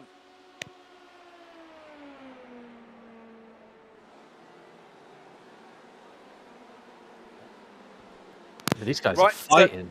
So they are. We've seen it so often, where the margins between all the cars, despite the different manufacturers, the different, the BOPs as well, the balance of performance playing an effect. They're still able to have different manufacturers just fighting it out so tightly. And what was looking like a complete Porsche dominance in qualifying, yet again, they've been separated. And we've got the Chicane Online Racing Ferrari and Lithium's BMW in here, mixing things up amongst the Porsches and not given them the easy ride that they may well have thought they were going to have, like was shown from qualifying, Josh. No, definitely not. I'm just really enjoying these guys absolutely going for it. Like we saw there previously, the LMP2, the Fug and the World Sim Racing, they were just absolutely fighting for everything. They're not settling down into any endurance tactics yet or anything. They really want to get positions before they do that. So it looks like it's the same for the GT3s as well. People want those early positions before they settle into any kind of fuel saving. Now, what's going to play out interesting is that you can see in the map on the top right corner of your screen right now, viewers. Obviously, you see that red number 1 just coming down in towards, across the start finish line, down in towards turn 1. That is the lead LMP1. Now, they're going to have to cut their way through the field. There's also the LMP2s cut through, and this is going to really affect this battle that you're seeing on screen right now in GTE, where we have got a lot of judges in the field, all on top of each other right now. And I'll tell you what, it'd be cut away from the action. It'd be lovely to ride on board when the LMP1, when it comes up to this little section, to watch how they try and wade their way through. It's going to be really interesting. Cars. Look at this. Oh. There's hardly anything covering these guys from the BMW, which is currently third in class from Lithium, all the way down to, I think it's going to stretch as far back as Luis Barbosa for 27 Motorsports. It's crazy how you see, there we go. There is the lead LMP1 coming through the field, and luckily just clearing them in an ideal place there, but it's not going to be far off. The LMP2's coming through. You see, that's the hashtag racing lead LMP2. You see the .exe Porsche pulling out, just trying to get some of that slipstream from the LMP2 to try and slingshot their way past the Chicane Online Racing Red Ferrari. We got the lead LMP1 now is about to catch P1 and P2 of the GTEs. It'll be interesting to see if that affects those two guys. Yeah, because they've been sort of cleared off their around about 4 seconds clear of Avensis in third place right now in GTE. And like you say, Josh, it'll be interesting to see where they're going to come up to. You've got to leader LMP1 and LMP2. We've got one more corner, and then it's just the banking. So I think they might be okay. I know. That's the Vector by RSR. LMP2 just now stuck in the middle of the epic fight that is happening here in GTE. So many cars involved in this battle for third. That was perfect for Mike Dam there. The LMP1 broke the slip for P2 out onto the banking, so that was absolutely perfect for him. Right, you were saying about it, Josh, earlier, this traffic management just playing such a large part, and we're really starting to see it now. Just, these camera shots showing when you've got so many cars. You see it in the background there, the LMP2s on the lights, but here comes .exe. They've got the run. Chicane are boxed in on the inside behind the BMW of Lithium. Can they get the move done? The Porsche pulls out. They're unable to get some. They've got boosted cutting through. There's FDR, LMP2, 3 classes all over each other right now. As I look, they're going to go 2 by 2. Like they're trying to get onto Noah's Ark. Here, down into turn 1 in GTE. The big loser is going to be .exe as JD Sim Racing's Porsche just slots it up the inside into turn 1. And right now, from pole position, with 10 laps completed, .exe find themselves down in 7th place. Josh, this is crazy, isn't it? With so much to go. Oh no! We saw that LMP car there entering into their bus stop, and it looked like there was a bit of netcode there and bumping the GT car out the way. But luckily enough, not causing a collision, and there that could have been real ugly. Could have been, and this is where it's getting a little tricky with them just maybe tripping up over one another. They managed to getting through. Okay. It was a good move there from Josh Williams. Well done to you, sir.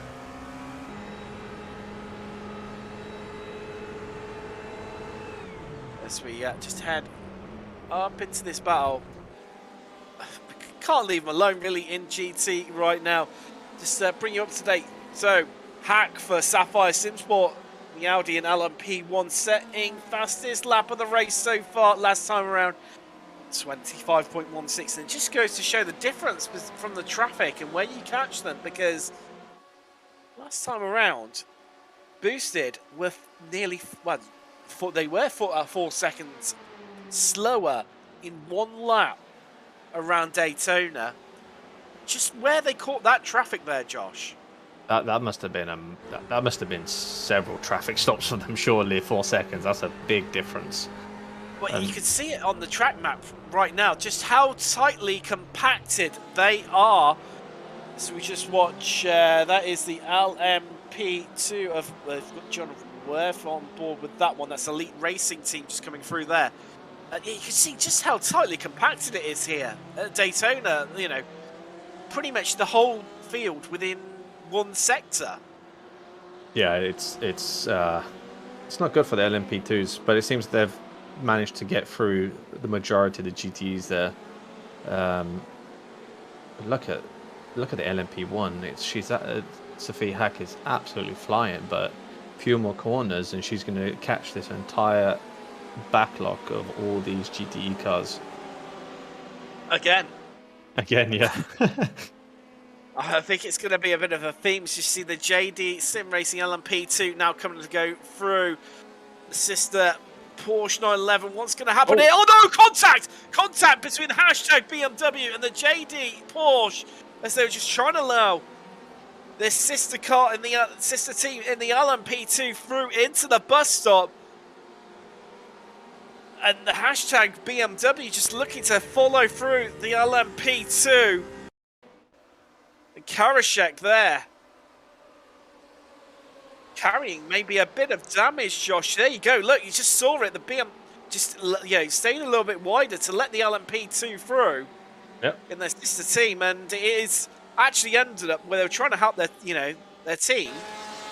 They've actually compromised their own race. Yeah. They and that GT there rightfully just followed the race in line. Josh, that netcode there maybe.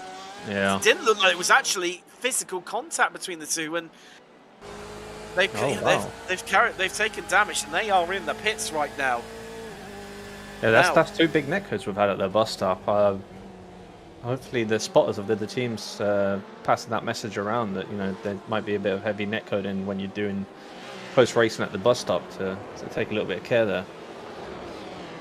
Now, the incident. So there is the incident involving 524 International and JD Sim Racing and LMP2.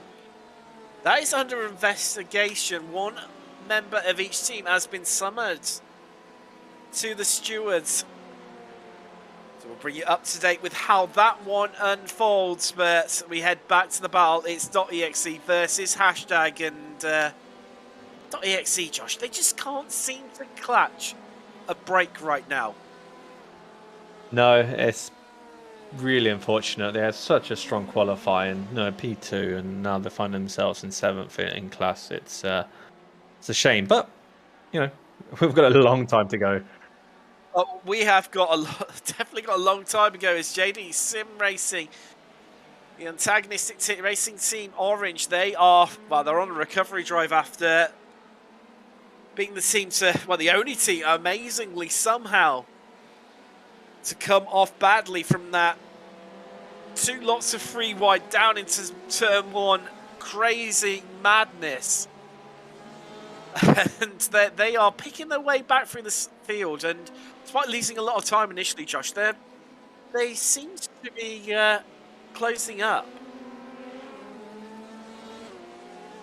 So we've just got a penalty come through. 524. They have been giving a drive-through penalty for causing a collision with JD Sim Racing LMP2, who seem to be just heading a little bit backwards right now. But can you blame them? That antagonistic racing team orange car tucked up in the slipstream. They've been all over their gearbox.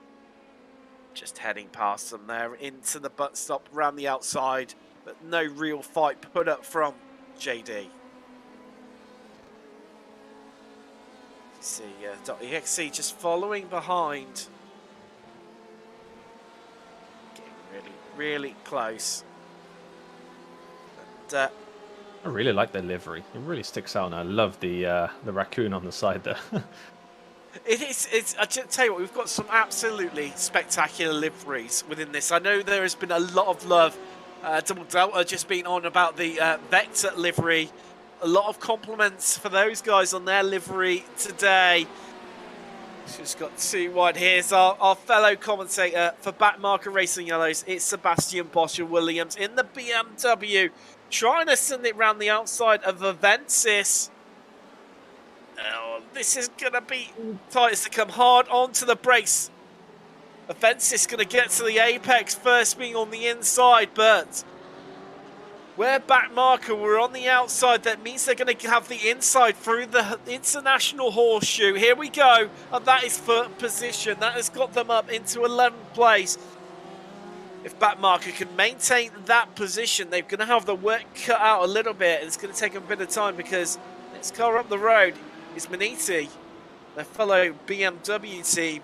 They are around about 2.5 seconds up the road, Josh, so if they can maintain that position, it's going to take them a little while just to catch up as overtake for 5th. As, oh no, the .exe running really wide there, Josh. That's yeah, a lot of outbraking there, I think.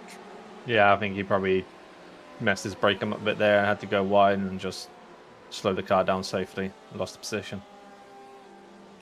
So you saw. I think we have covered the penalty for 524 picking up the drive-through against JD.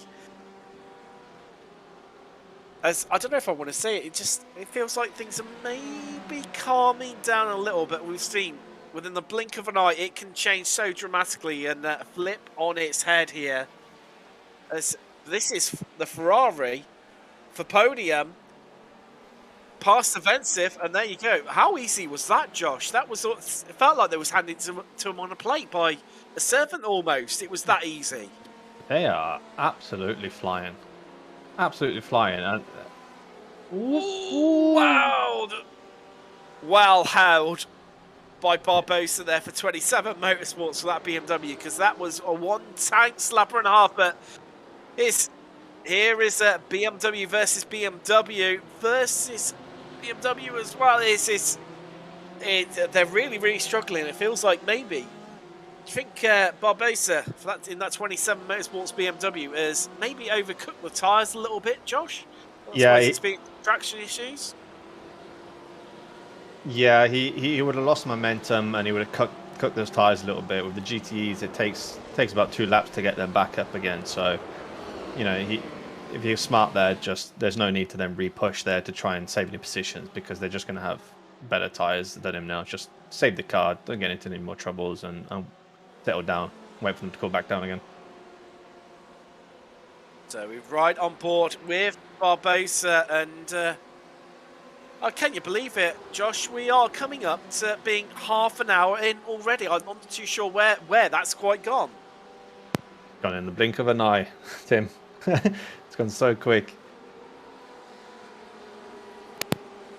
So, can Backmarker, they're locked in this battle with Avensis, and all this is allowing is Maniti to get away from them. And these guys, I mean, I know they're racers, they're two different teams, but the BMW's in this little group of three right now with Avensis back marker, sending it around the outside into turn one. This is going to be tight. Somehow they avoid each other.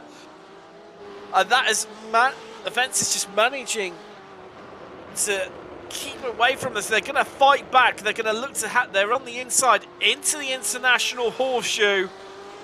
But they're right, because here comes that Porsche of WS Racing Esports. So on the inside for 27 Motorsports. And wow, that was getting really, really close through the kink there. And that marker and Avensis, almost a bit of argy-bargy. A lot of light flashing going on there, Josh, from what I can see. These teams sprint racing, Tim, still. And I'm all here for it. I love it. No chill from any of them. Zero chill here, half an hour in, 7.5 hours left on the clock, and I know we've said it numerous times, but it feels like it's more like 7.5 minutes left to go the way these guys are going at it. Definitely.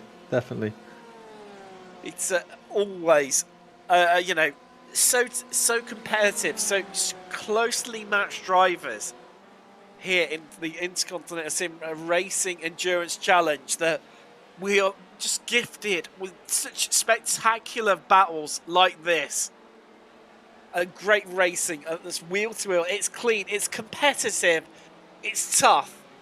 There's drama, there's excitement, there's highs and lows, but wow, for us as viewers, it is absolutely amazing to watch and to watch it all unfold. Here, of course, there. With ourselves at Total Sim Sports, it's always a pleasure having you all along for the ride with us as we just ride on board with 27 Motorsport. And there's hardly anything to separate these guys, Josh. Nobody can see from Avensis to back market to the 27 to WS. Nobody, well, actually, it goes even further, back, where backmarker and Avensis are so evenly matched and no one can get the edge over them. They're causing a bit of a traffic jam at the moment. Yeah, this is interesting. I wonder what's going on here. I wonder if they're just trying to help their team in play here. But these guys are getting really backed up. Just trying to have a little bit of a look at where they're. So they're obviously their sister team in the Porsche. They are up in fourth, and they're trying to back everyone up and keep them well away. That the bulk of the field, they're doing a brilliant job of that. That event currently on board for Avensis as we watch back, and you see the trail of lights of GTEs that are behind them, snaking through the bus stop there. WS Racing, they've pulled out of that slipstream, Josh, and I can feel a move brewing here for them. Tough down into turn one if they can get it done, but Ryan GLT, who they've tumbled down through the order, but they've managed to just get a pass done on chicane online racing purple, as we see a little bit out of shot there. Back marker 27 and the Porsche of WS all scrambling over one another. I'm not sure. I hope it doesn't, Josh, but it's even going to take a prototype coming in, as we see one of them there, just coming in between them. I think that's the P1 prototype. It is of hashtag, just coming through there. It's either going to take one of them to split them all up, or an incident from where they're just scrambling all over one another. Yeah, I mean, we can see here the block of LMP2s are now starting to come through the back of the GTEs again. And it's definitely going to start splitting up some of the GTE cars and breaking some slip. It might force a little bit of action between those guys. It's so I can't even get words out. It's so compact and so tight that it could literally, it's one mistake cost you so dearly. But oh, well, look, we actually have an endurance racer. Yeah. Look at that, holding the clutch in so long, fuel saving. I noticed Tom Voss has been sitting behind P3 there for a few laps, just fuel saving. Yeah, they seem to be really happy to Shane. But however, Barbosa's just tumbled down for 27 Motorsport. And their BMW as well. That's incredibly close for Vector, who've locked in their own battle, and around Barbosa goes in that BMW. I think maybe got a slowdown because they seem to be letting a lot of cars through as the FTR LMP2 just coming through. Look back, there is the Vector LMP2. Oh no, was it a little touch, or did they even lose it a little bit before there, Josh? I thought it might have been a little touch there. Potentially netcode. I mean, those LMPs there just came in like rockets. They've got no chill. Yeah, just it was a little bit tricky to tell, you know, for Barbosa maybe, where he would have been looking in his mirrors. See, WS Racing just getting through there for the move. Yeah, would have been looking in his mirrors, and if they're, you know, you're being swarmed by two battling LMP2s, as we just watched. There's the lead LMP1 and the Vector LMP2 that's currently in second place is coming through, and also not far behind him is third place. It's boosted in LMP2. They are third. It's the number 88 machine right now, and finally, Josh, this little battle is well, be finally, and Van der Ven for Avensis to be happy with it, because it's just broken up this group a little bit. The traffic coming through. Yeah, just as I thought. It'd start mixing up a little bit with everyone mixing together. We've still got quite a few more LMP2s to come through as well, so I see it continuing in this fashion. It was, yeah, definitely starting to hot up here, as always, and we just watched the Centurion. So Barbosa has lost another couple of places, obviously, from that spin, and what was looking strong from them. Then they've lost so much ground here, Josh, and you've got to be really feeling for Barbosa as they're currently under attack from Brumfield, Centurion Racing Team. Yeah, a bit unfortunate, but luckily enough they didn't get any damage. Now, Josh, we've got a couple of LMP2s starting to come in, and actually, I don't know where the time's gone. I was thinking this feels a little bit early, but the pit window is open for the LMP2s right now. Yeah. I wonder if this will then trigger a lot of more pits, and we'll see the field mixed up even more. Yeah, it's going to be really interesting, because I think now we're going to start to understand this first round of pit stop. Who is playing the fuel-saving game? Who's, extending their stop, because we'll see them just go a little bit longer, or it might be a little bit counteracted as Centurion heading up the inside. This is the run down to the bus stop here, and that's the Ferrari ahead of the BMW. And yeah, equally, as we've got, well, second, third, and fourth in LMP2 heading in, and fifth. Anyone else want to head into the pits? There we go, sixth as well. So Vector boosted. WS, so World of Sim Racing, Fuga, and Elite all heading to the pits. The hashtag, despite being out by themselves at the front, Josh, they're keeping going. Yeah. Do you think they've been able to save fuel? That was nearly a little bit messy with the Aquilia Porsche there, but yeah, when they've had no pressure, I'm guessing they must have been able to fuel save a little bit. Definitely. And they now have pretty clear traffic now. That's why he was so desperate to get past him there. Now, just looking at it, so the whole of LMP2 have come into the pits right now, except for these guys, hashtag, who have managed to extend the stop another lap. I'll tell you who's really benefited is the FTR Esports Red guys. They stopped a lap earlier, and they've managed to get in as our leader is coming in to the pits. Sapphire Simsport, they've dropped in. And there we go. There is our leader in LMP2 into the pits. Hard onto the brakes, getting it slowed down just in time. Kairos. Short will come out well back in front. They've got plenty of time to vector. Let's head across the hashtag.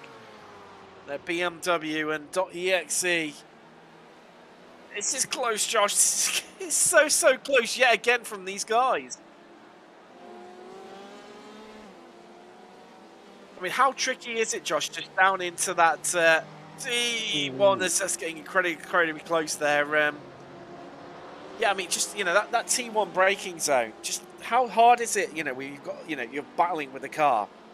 I mean, if you've got cars behind you and cars in front of you, it's so sketchy. And you've got so little room to make any mistakes. This is on the pit exit for Blancois for Stage 1 Racing Senior. It's going to come out in the middle of the battle, of that GTE battle. There's the hashtag BMW. And your noise there, Josh, summarised that very well. Oh, that was incredibly close. Millimetres between them, in fact. A lot of trust that I'm not sure I would have had there from them, but now that hashtag are out in the lead, they are 5 seconds ahead of Vector after the round of pit stops and went a lap longer than anyone. Well, 2 places, 2 laps, sorry.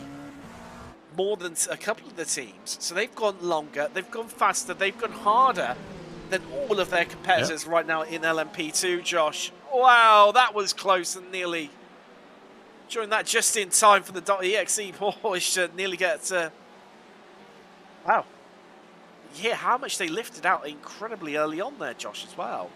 Yeah, 2 places that's cost them there. It does seem to. They're, I mean, clearly, maybe this is why they've lost so many places, Josh, because they have the, the 1 lap pace there. It was shown in qualifying, so dominant from them. But maybe, do you think their race strategy is to fuel save. Oh, this is the 2 LMP1s fighting for first place. They've closed. I don't know how. I've sort of, not really been keeping too much of an eye on it, but boosted. Under Gregory has taken tons of time out of. Now, they stayed. They were nowhere near each other. That was. No. Looking at the pit lane times, though, Josh, Sapphire were stationary for an extra 30 seconds. Interesting. And this is what has allowed these 2 guys to catch up. Now, the LMP1s are expecting just a bit of an inside line from Toby Ward. Oh, let's have a look at what happened here first. We'll come to that in a second. It's 27 Motorsport just losing it under braking there, all by himself. And you've got a feel for Barbosa, Josh. It seems to be just one thing after another, and there's so much misfortune coming their way right now. As no, that was a prototype coming through there. Is that Eric? Yeah, it's Eric Jager, right, from Fuga Simsport. Yeah, it was. It was. Oh no! It was the FTR, wasn't it? So the FTR Porsche and the LMP2 nearly connecting, but it was the BMW there. Came worse off. So, looking at the chat, Tim. He's touched him in netcode there, Josh, hasn't he? No. Oh, pesky netcode ruining stuff. That is, it's such a shame, but I tell you what, let's head back to this battle. Tim. I know when Boosted joined, the other LMP1s were... Yeah. Looking on the chat, Tim, it looked like car number 26 had a bit of a bladder issue and had to take a quick toilet break, resulting in that extra 30-second pit stop. All I want to say is that is a very quick toilet break and well done. I don't think I could have done that. Wow. No, I don't think I could have managed that time. Now, Toby Ward in a bit of an inside line from him, from Boosted. Now, they're expected, just saying they were expecting 35 to 40 minute stints Now, our car is saying that tyres are not a problem at all. Now, you were saying about this earlier, Josh, with the dropping temperatures, those tyres would be lasting longer. Watching the battle in GTE right now. Now, after those stints, they've still got 4 to 5 laps of fuel left, which is crazy. So clearly able to extend their stops out maybe a little bit longer than what Sapphire Sim Sports are right now. Yeah. Good information for the long game of this race. Completely. Someone, I think was that someone running a little bit wide in the background there. I'm not too sure who it was, but that's the hashtag LMP2 coming through right there, and not a time that you'd want to be trying to come up and lap these guys as they're all battling, and that could have been disastrous from the JD Sim Racing Ferrari there. As they got it onto the grass and had a massive wobble, and they're going to lose the place to Quillia Racing Cyan. Would have been a real disaster there. It would have been, wouldn't it? That could have been disaster for so many cars. Now, Josh, FTR, they have headed to the pits after the incident. And I think the Chicane Online Racing Orange BMW, they have as well. We caught up in that earlier incident we saw down at Turn 1. Yeah, it's a shame for them. Hopefully it's not much of a repair, but that was a big accident. So I'm not holding my breath on that. No. Alex Salmon saying a path of boosted, but it's a classic line that Sophie has the bladder of a squirrel. Our biggest rival right now is Sophie's water bottle. So, thank you for those comments, Alex, and yeah, always. Sorry, I said you were from Boosted. I apologise for Sapphire, but let's have a look. Just concentrate on what's happening on track right now, because, yeah, again, Josh, in GTE they are all back up with one another and all over one another here again, aren't they? Yeah. They just had to clear a back marker there, a GTE back marker, so. Luckily enough, he didn't play too much into this battle here. Kept out of that quite clean. Let's see if these guys are going to be sprinting and using the slip here, or if they're just happy to save fuel. Well, what would you know? Obviously, this is one of the. I say that it's the middle of the 3 race distances that we have within the series: 6, 8, and 12 hours. What would be your tactics right now? What, if you were maybe the .exe machine, well, we know that they are fuel saving, but if you were any one of the other cars, what would be your tactic right now if you were sat in either of the BMWs or the Porsche at the rear that is the JD Sim Racing? That's a lapped Porsche, isn't it? Sorry. So, yeah, if you were either the BMWs, how will you play this right now? Yeah, I'd hope to believe I'd be like the .xt team here and just like settling down and just focusing on my race, my car, and just getting around as quick as I can while fuel saving and just playing the long game here, and just try and stay out of as much trouble as possible. But when you get close to cars, it's hard to override that instinct of wanting to overtake a car and be better than them. But it's all about taming that in a racer, really. FTR Esports White. So that's a 266 machine. That has got a penalty for causing a collision. So related to that Turn 1 incident there.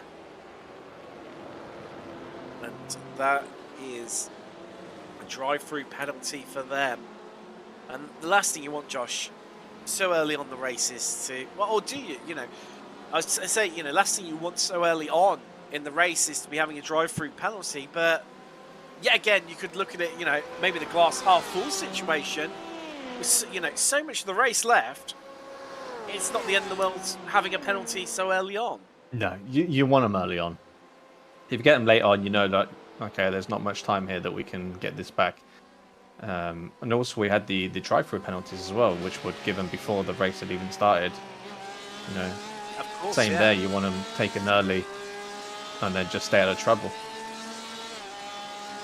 It is. I mean, do you even, you know, does it affect your strategy? Oh, as I just see got a couple of battles going on. Boosted, they're really caught up with Sapphire. That's incredibly close between those two in LMP1. We've also got Avensis and Chicane Online in GTE right now, as well as the Lithium versus...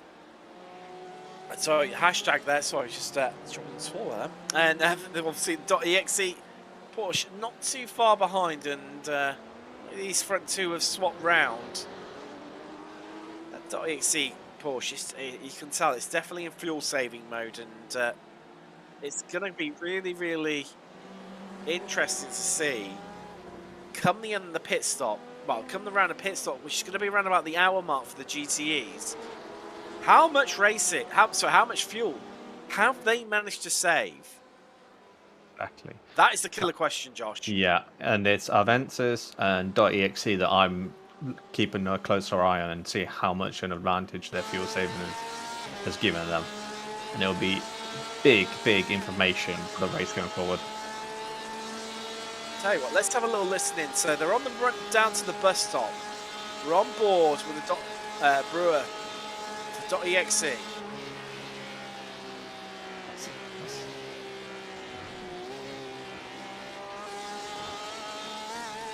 we go. So clearly getting out the throttle and just lifting a cone stick from what felt like an absolute, you know, age away from the traditional braking spot that you would undertake in a sprint race. It'll be interesting to hear here coming into turn one whether if they engage their clutch and totally kill. Yeah. Wow. How early on was that? That is so early, and look, he's back up with them. Look at that. Wow. Look at that. Be aided by the LMP2 of Boosted. Clearly, obviously saw that coming from a mile off from their relative, and obviously the spotter was aiding them, you know, their teammates in the garage aiding them to look at what's around them and able to just, you know, get out really, really early but lose zero time. It was absolutely wow. Expert. I mean, right now, I mean, we're saying maybe that looks a little bit off the pace, but clearly not with this strategy. They're going to be saving tons of fuel, surely. Oh, it's going to be a monumental difference. Absolutely massive difference, especially on this track as well. Now, GTEs. Look at the time, Joshua. It's just 51 minutes completed so far of race distance.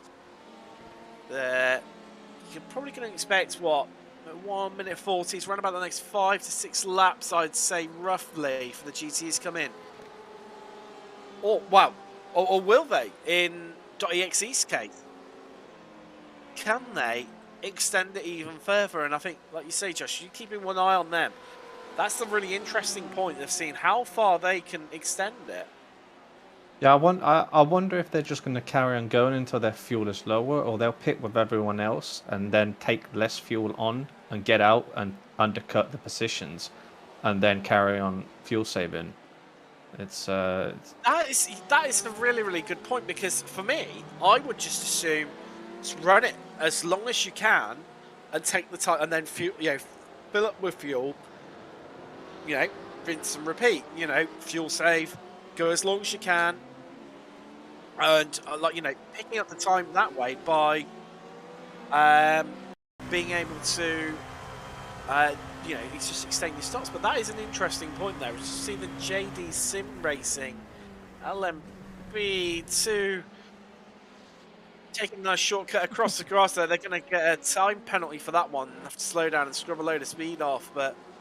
You raise a really, really interesting point there, Josh. Do they stop at the same time and save themselves a whole bunch of time in reduced refueling? Yeah, and we will get to find out very shortly. We will do. It's not far away at all. And I'd be good to hear from everyone in chat as well of what your thoughts are on this. because, you know, what would you do if you're in their position? Do you run longer, or do you stop at the same time? And like Josh is saying, utilize that extra fuel, you know, that time saving from where you're not having to put as much fuel into the car, and therefore take the time that way. It's a really, really interesting thought. There we go. They've continued on. Lithium are in. So that is maybe the answer to the first one. Hashtag have carried on again. Just see if this triggers them to pit next lap or not. Not too far from finding out at all. Now, let's take a look. So,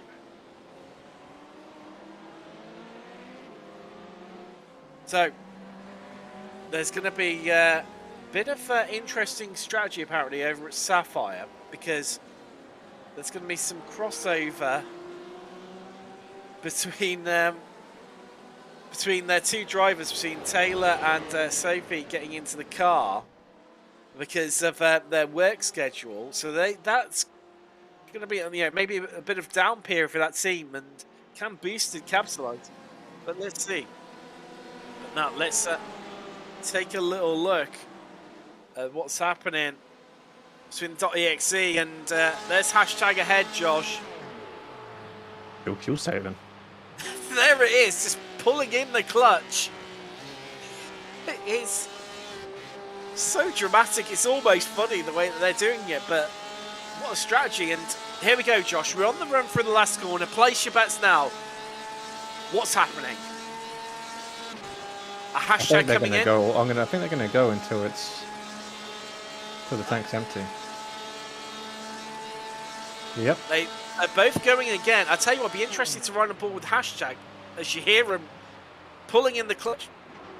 That's so early. Oh, hashtag. That sounds like they're employing a very similar tactic as we've just got the Elite Racing Team LMP2 ahead there. You can hear a lot of fuel saving going on here, and maybe this is why they've all been sat so, you know, almost line astern, as we've got pretty much everyone in. So we've got our leaders in GTE. So in the pits right now in GTE is both the Orion teams, Orion and JRT, Chicane Online Racing Red, Backmarker Yellow, Aquilius Sinan, Centurion WS, 27 Motorsports, who they've had a WS and 27 White. They are all in, as well as Chicane Red. But this is where it's really, really interesting of how it's being played out between these two teams. Who's going to blink first? Who's going to come in? And well, what are they going to do? And I don't know how to call this, Josh. I've you know, given up that we have so many different variables here at play that expect the unexpected, I think, is probably the best way to put it here with the GTEs. Yeah, looks like they're playing it the long game. They're doing the long stints, fuel saving as much as they can, and then hoping to stop less overall in the race. It's almost looking a bit racy now. .exe. There you go. There's the hashtag BMW. They are in. So, mate, it looks like they're gonna. Wow, I say it looks like they're gonna run it long. Or are they? Are they gonna? Will they be on the next lap and just take some of that?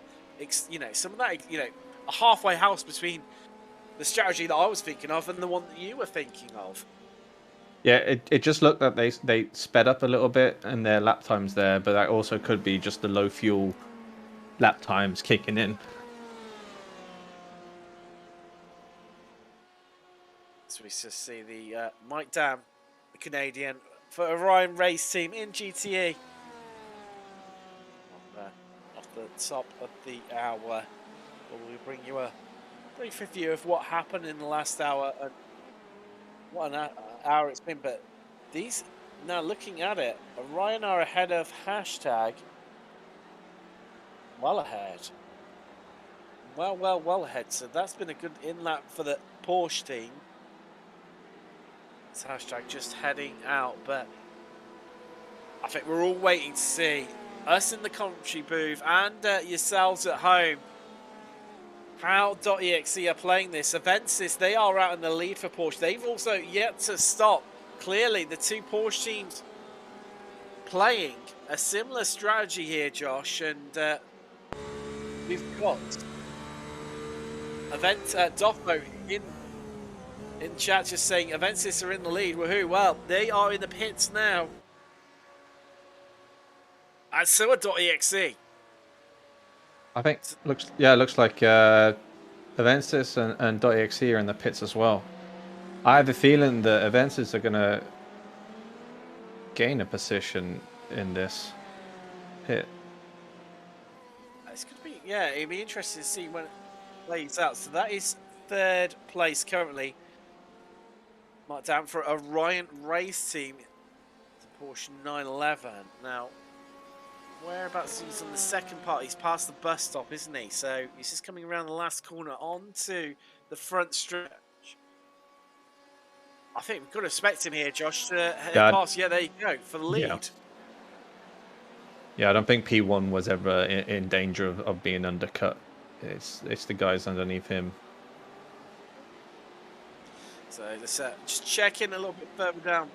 So they've, oh, there we go. Oh. That is the .exe. So they've actually managed to. Where did Avensis come out? Get past. So it's no Avensis. .exe seem to have lost that, but that Avensis 116 BMW, Josh, they seem to have ran a really short stop. Now, if this is correct, their stationary time was only 18 seconds, which the rest of the field, on average, was around about 34 seconds stationary time. So, 116 Avensis are clearly trying to split that strategy up here, Josh, of maybe running a stint and a half on the tyres and then get themselves out of sync and just fuse everyone else and hope the race will come to them later on. Yeah. I mean, Tom, they've not really lost any position there. The events is. Oh, sorry, no, I'm looking at the wrong team.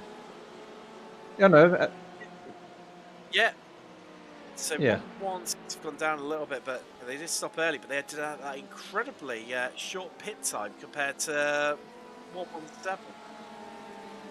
Now, hello, what have we got going on here? Stage 1 scene now. There's this FTR Esports in LMP2. FTR on the left side there. They're on the outside. Heading down to turn 1. Clearly no fuel saving going on between these two battling. The contrast to what we've seen in GTE. There's FTR really pushing it hard now. They're going to be on the inside into turn 1. As we've just head back to a replay of what was happening down in GTE. This hashtag. Oh no, this is live. Sorry, of what happened into turn 1, and that is .exe. They have got ahead of hashtag, Josh. Yep. But clearly, both these two teams are fuel saving, and but interestingly, hashtag not extending it anywhere near as long as what .exe did. No, .exe seem to be doing some real heavy fuel saving, and they seem to be behind cars most of their stints. They got that extra fuel saving from the slip. That is true. You know, they would have spent a lot of time between behind two cars pretty much, didn't they? It's a BMW. So clearly that fuel saving strategy is boosted, just waving their way through past events there. But yeah, I mean, clearly it's able to even maximize some more that fuel saving strategy they're employing. But what a drive from these guys at chicane, Josh. Look how far the Ferrari was way down in qualifying, and they're now on the podium in GTE. Yeah, they're really doing a great fight for that Ferrari manufacturer. I mean, there's not a Ferrari in sight. What's the closest Ferrari in P something, double digit something? You know, the fact they're up on the podium places is awesome for that car. They are 10 places behind them, so they're in 13th is the closest Ferrari, but that is Oh, however, that's hashtag just getting past .exe there, and they round turn 2 and still having a go at one another. Maybe there's a bit of bump traffic there, Tim. We'll find out. Here we go. So we ride on board with the hashtag. Oh no! Ooh, He just that. yeah. Do you feel that could be protestable there, Josh? Oh, 100%. He slowed way too quick for there. I mean, it looked like he lifted really early for fuel saving, but the car behind him there was not ready for that. No, that could be a penalty. We've seen that the Porsche has been, fuel saving, especially in the .exe Porsche, from the, putting in the clutch before they've even crossed the start-finish line here at Daytona. And maybe the BMW just where they haven't been sat behind them as there's the Centurion Ferrari deciding it wants to take a different view of that corner and look at it from a different angle, and lost too much time there, luckily for them. But yeah, the GTs, and just maybe not expecting obviously where they've been throwing them, but across to in LMP2 to the sister hashtag LMP2. They're currently out in front, and as we've now crossed over, 1 hour gone already, Josh. I don't know where it's quite gone, but let's just take you over the last hour of racing. Well, Sapphire, they've been out in front in LMP1 for most of the race. They've taken back their 12-second gap over Boosted after an extended pit stop for biological extension, for reasons why they had to stop for longer than their competitors of Boosted in LMP1. So yeah, just needing a little quick bio break, but back in the car and resuming. And a fellow competitor mentioning that fellow teammate mentioning they have the blood the size of the squirrel, but setting set the fastest sector 4 last time around, so Hack clearly not holding back at all. There must be clearly lighter from the car from that quick toilet break.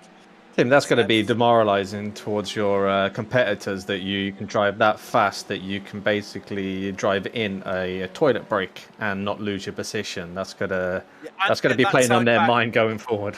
Oh yeah, it's mind games being played by Hack right now in LMP1, but heading down to LMP2, well, hashtag, they've been out in front for so long in this race in LMP2.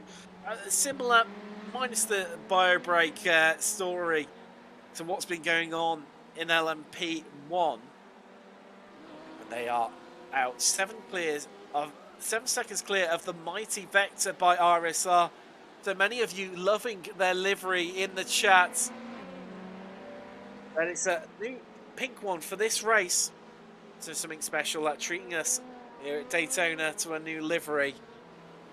Now they're second, and joining them on the podium is Boosted, who have dropped a little bit back from Vector. They are 3 seconds down on them. They're holding on to the last podium position. Well, I say holding on, they are 11 seconds clear of World of Sim Racing team, who are up going 4th in class right now. And then it's Fuga rounding out your top 5 in LMP2 right now. Now, I know we've shown so much, such has been the closeness of the racing down in GTE. But we have got Orion Racing, they are leading right now, followed by Aquilia Racing Aqua, Porsche 1-2 currently in GTE Pro and overall in GTE, followed by the Chicane Online Racing Red Ferrari, who are all locked together in a bit of a battle with Avensis Racing Team coming along for the ride as well. GTE haven't mentioned too much, but it's not the Porsche lockout there. It's a Ferrari 1-2 right now with Chicane Online Racing Purple leading the way in GTE Am. 5 seconds down the road from them are the JD Sim Racing Ferrari. Then rounding out with Aquilia Racing Cyan taking last place on the podium right now in GTE Am. Danny Thompson currently on board for them. Retirements. Well, looking at Chicane Online Racing Orange, who've been stationary for the last few laps, and also the JD Sim Racing, those in GTEM and GTE Pro respectively. But let's just take in this battle, Josh, that is emerging over second place in GTE. Porsche versus Ferrari versus Porsche. Williams, Chicane Online Racing Red, and Avensis 117. Wow. He's putting the clutch there as well. He really fuel saving. It seems to be a commonality of these Porsches where really pulling the clutch in and fuel saving. I'll tell you, it'll be interesting to ride on board with the Chicane Online Racing Red Ferrari into the bus stop to see if they're employing a similar tactic as well. Because maybe they're just covering off one another. Yeah, it looks like that way. It just made me realise I need to map my clutch if I ever do more endurance racing with these GT cars. I mean, I do a bit of lifting early into the braking zone, but I don't go this hard on fuel saving. I don't. Yeah, literally, you're not even using the clutch. Now, we've got a Ryan Racing JRT. They have had a warning for an unsafe overtake. Okay. Okay, I'd like to know what that looks like. Now, that was him involving the boosted LMP1 as well. Here comes chicane. We're going to go 3 wide into turn 1. Maybe no, they're going to double up on each other. And wow, they got incredibly close there. Alan Roth there in the just at the background for FCR Esports White in that Porsche. It's moving out of the way and letting these guys through, who have now headed through, but they've all resumed exactly the same position, Josh. Nobody wanted to leave this little battle that's happening over second place in GTE. No, it looks like they're all happy just fuel saving with each other there. But you know, there's going to be an advantage for Tom Voss there with being in 2 slips. I don't know how I would feel being at the front of that queue if I'd maybe back off on the straight and let them go past and start using their slip instead. But what kind of race driver wants to let someone past you for free? What? Exactly. None of them do. None of them do.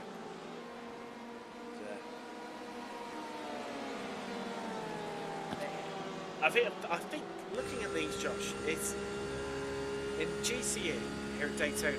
It is the battle of who can save the most amount of fuel. It seems to be. Yeah, I mean you have to. If other drivers are doing it, that was Boost just getting in trouble a little bit there. I got a peaky nudge. So I think that's going back a little while. Let's take a look at what happened.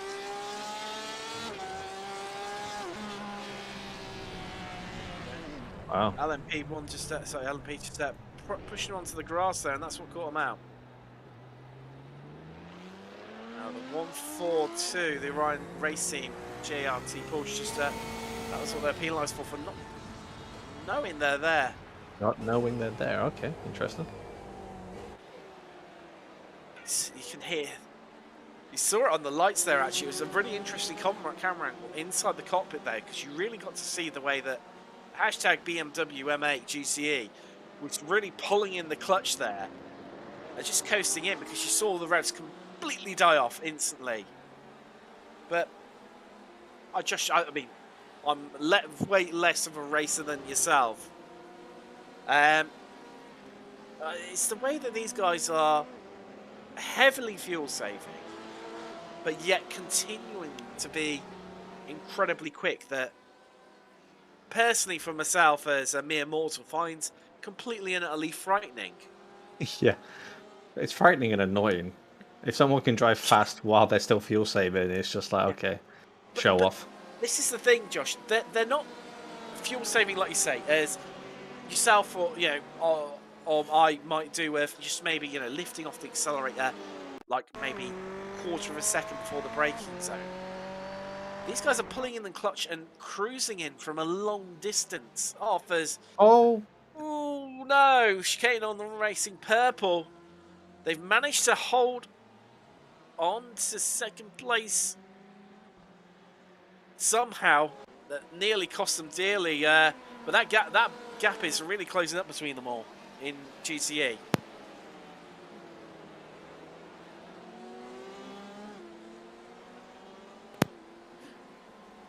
But right now we head back to this battle for second place, and oh, Josh, this is getting close, isn't it?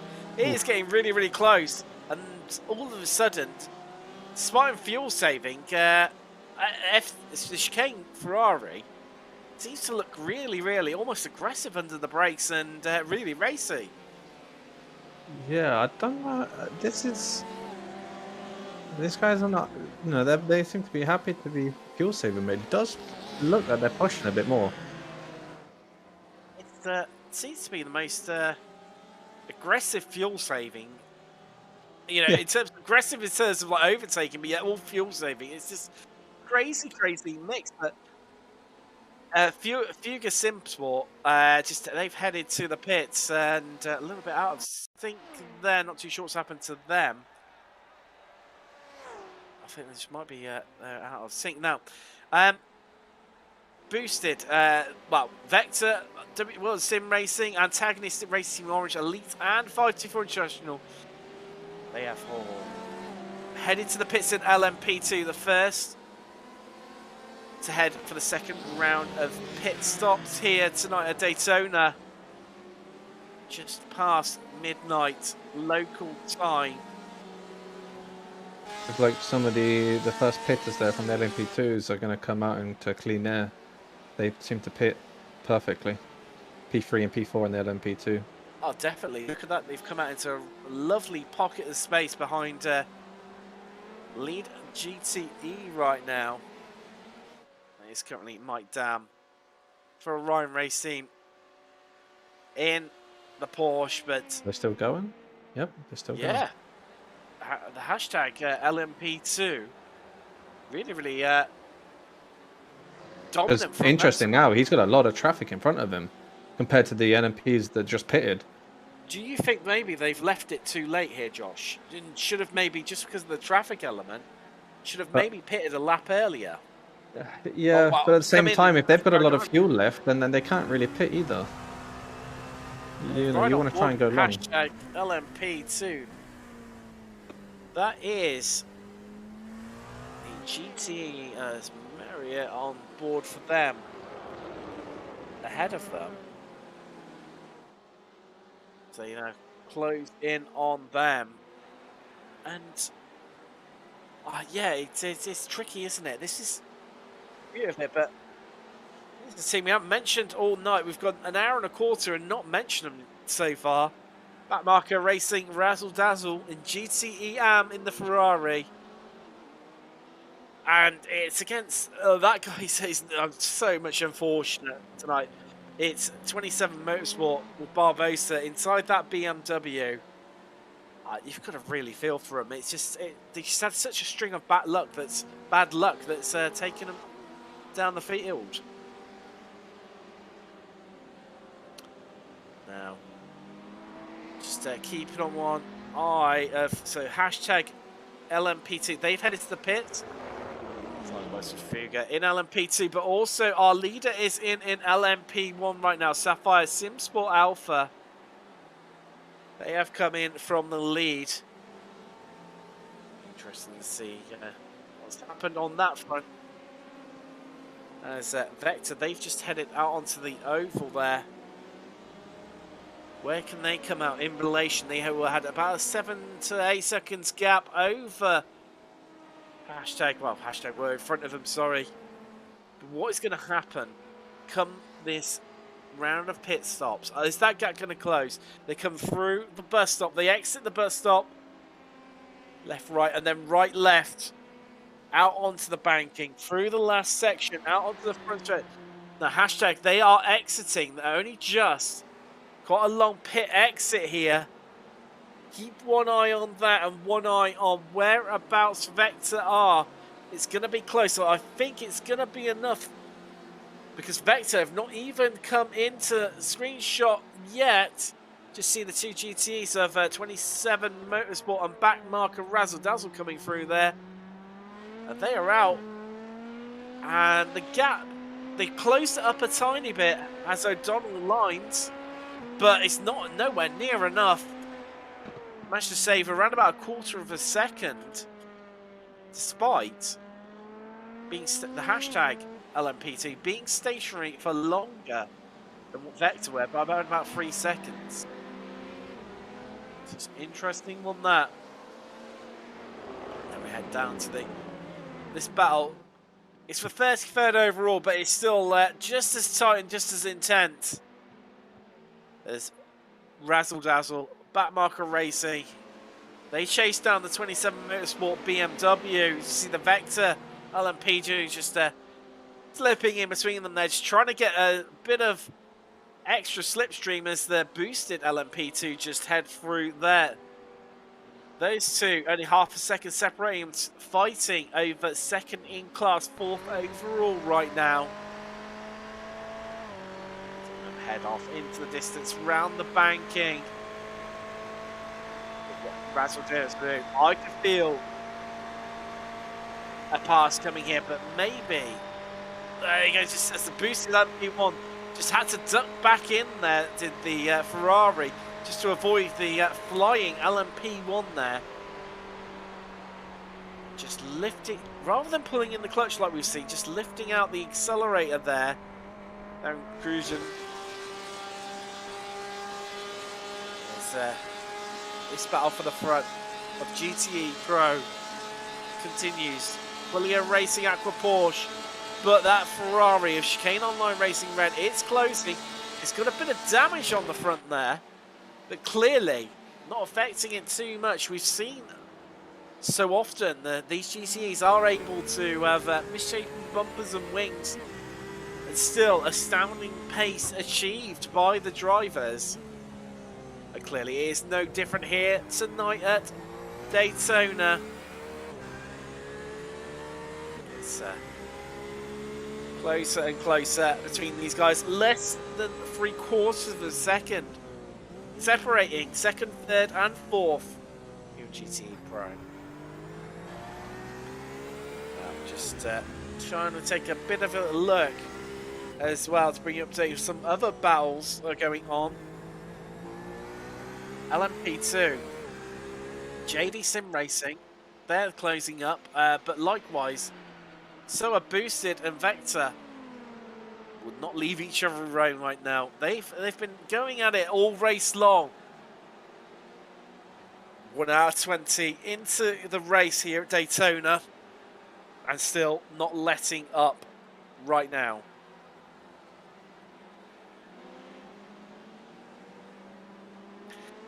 Now, obviously not long pitted, so these drivers are going to be pitting in around about another half an hour, 35 minutes time. So the way drivers seem to be extending them more towards the 35 to 40 minutes. A strategy playing such a large part, as it always does in the longer endurance races, and even more so it feels here tonight at Daytona. Well, yeah, they've having a really strong race. It's the Porsche team, the Aqua team tonight. We've seen strong performances from Chicane Online Racing all season long, and then our Ventus machine as well. Strong from them. But Boosted, they're heading back to this battle for P2 in LMP2. Boosted just happy to sort of sit behind, knows that they're going to be losing a bit of time. So that is the Porsche of, so the BMW of World of Sim Racing ahead, and just backing out there so they can get the run coming out of the bus stop. However, they just seem to have lost maybe a little bit of time. Now, 116 in GT, they have headed into the pits, and clearly Van der Ven they have gone for that split strategy to try and put them out of sync with absolutely everyone else in GTE. Try and work something completely different. So we see all getting incredibly close. That was the backmarker BMW and JD Sim Racing LMP2, but they've fighting for. I think they've managed to get past in that battle. So they now head out around the battle. Great to see another look at what happened there, but we'll just stay with these guys. He's looking to get past, but let's see how 524 managed to get past. So it's because of that little bit of contact there. back markers BMW and the JD Sim Racing LMP2. You see the flashing lights, clearly not impressed. However, JD's coming past again. The battle is the slipstream. His shoes here in Daytona, 524, just moving out wide and then ducking all the way back down. They've managed to get the double draft off them there. They're going to have to go around the outside into turn one. They come across the start-finish line. And 524 running it in really deep there, and it is too deep. And that has gifted JD Sim Racing back the position in LMP2. But now, because of these two battling, FTR in LMP2, Valiant has managed to get right up behind them. But Josh, what do you reckon of this battle in LMP2 over P2 right now? Boosted, they're all over the back of Vector. Absolutely, this is looking good. They've caught up here well in these last couple of laps, which tells me that they're going for it. I also love the livery of these two guys, especially the boosted one. You know, they really stick out. It'd be great for us as we watch them battle these next couple of laps. I tell you what, I've only just noted the pink alloy wheels on that Vector. After we've seen so much of these guys, obviously with the battles they've been involved in, I've only just clocked onto that one and seeing them obviously in practice as well, and yeah, so much to look at with the eyes, with all those shapes all over it, and just spot on the finer details like that. But basically, they seem to be. I'm not sure about you, Josh, but they seem to be stronger in the first half of the track compared to Vector, and then it seems to be roles reversed in the second half of the track. Yeah, I wonder if it's them just staying behind them and playing it safe. Then, I mean, most of the second half of the track is a lot of straight line speed, so. That is very true. But we're just getting back to this battle. FTR versus 524 and JD. This booster just cutting in between us. They all swerve and weave to try and get their way through. But somehow just managing to all come through nice and cleanly there, not losing too much time. Hard to say which one this is going to go. But FTR, they've just, well, I say they've dropped a little bit back off, but they've just managed to clear at the right time. That was the, yeah, they're in GT. So they now head out onto the banking, and I think we're going to really see the closing pace here, Josh, aren't we, of the LMP2s? Oh, yeah, 100%. Look how quick they go through that bus stop. It is ridiculous. Seem to be really good at running the draft and just sitting behind us. We head down to LMP, it's GTE, sorry, and bit of a mistake. Here comes 524 International. They're going to have the move on. JD, these two have traded places down at turn one numerous times already, and it's happening again. There's no contact! Big contact down at turn one. That has sent 524 International off the track and spinning round. They've had to rejoin. Oh no. I thought when they was going around that corner, I thought that looks way too tight. If one of the cars just drifts out a little bit too much, there's going to be a slight contact there. It looks like what we got. Just looking back from 524 there, but yeah, they came back in and done that line a few times there, hasn't he? That was the previous lap where so that's what allowed JD to get through. Now this is the move down into turn one, and was it? I mean, they were watch the rear right of that JD car here. Watch. Did he shut the door on him? Oh. For me, 524 looked like they shut the door. The amount of pace that JD were carrying into the corner there, weren't able to get it stopped. Here we go. Here's a great view. Yeah, great view from FTR. There's Ryan Chevalier. Watched it all unfold in front of him.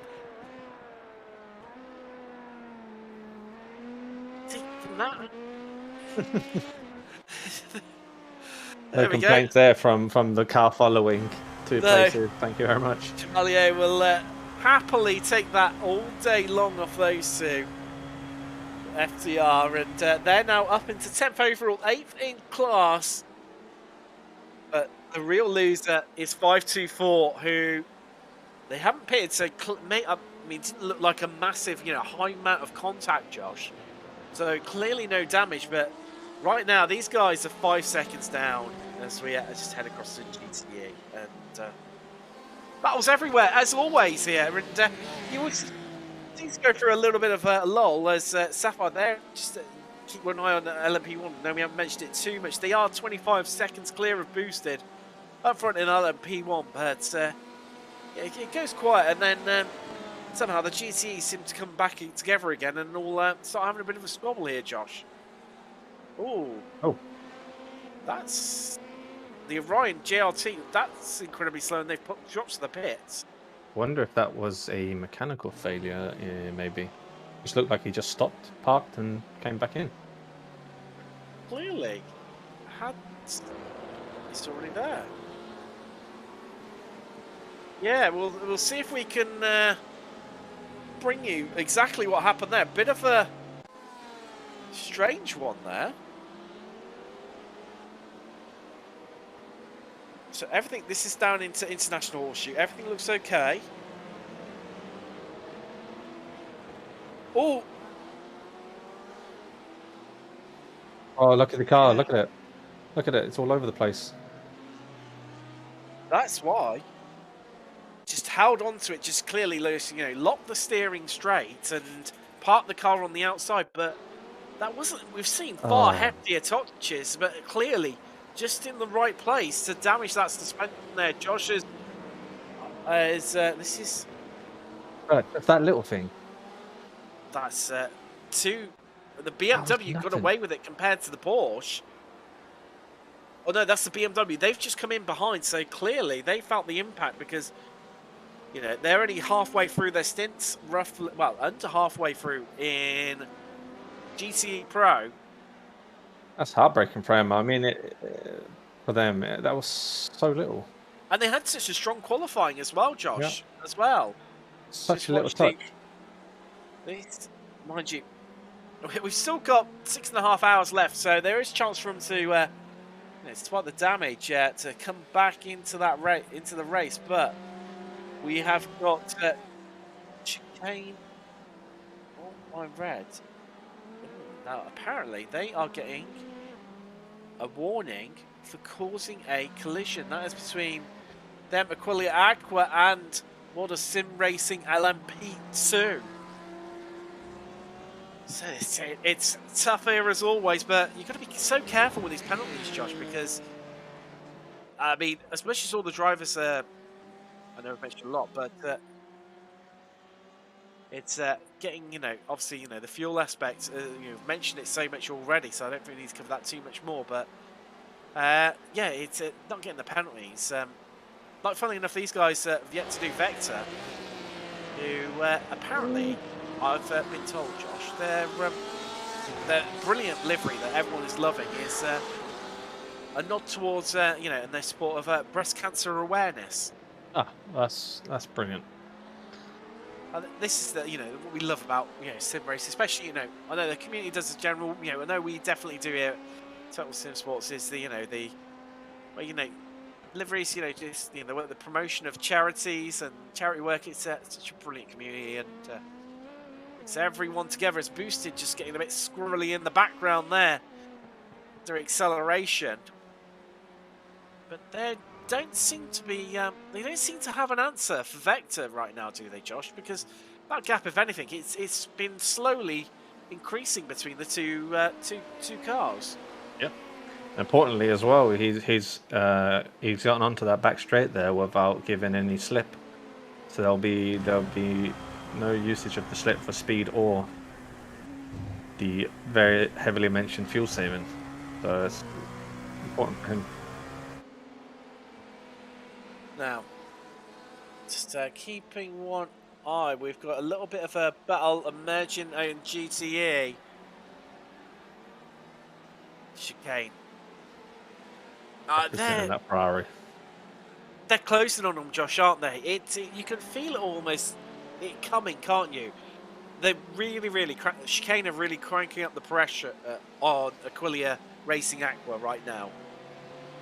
Yeah, I mean, I think they're really fighting their inner self here to like go for this P2.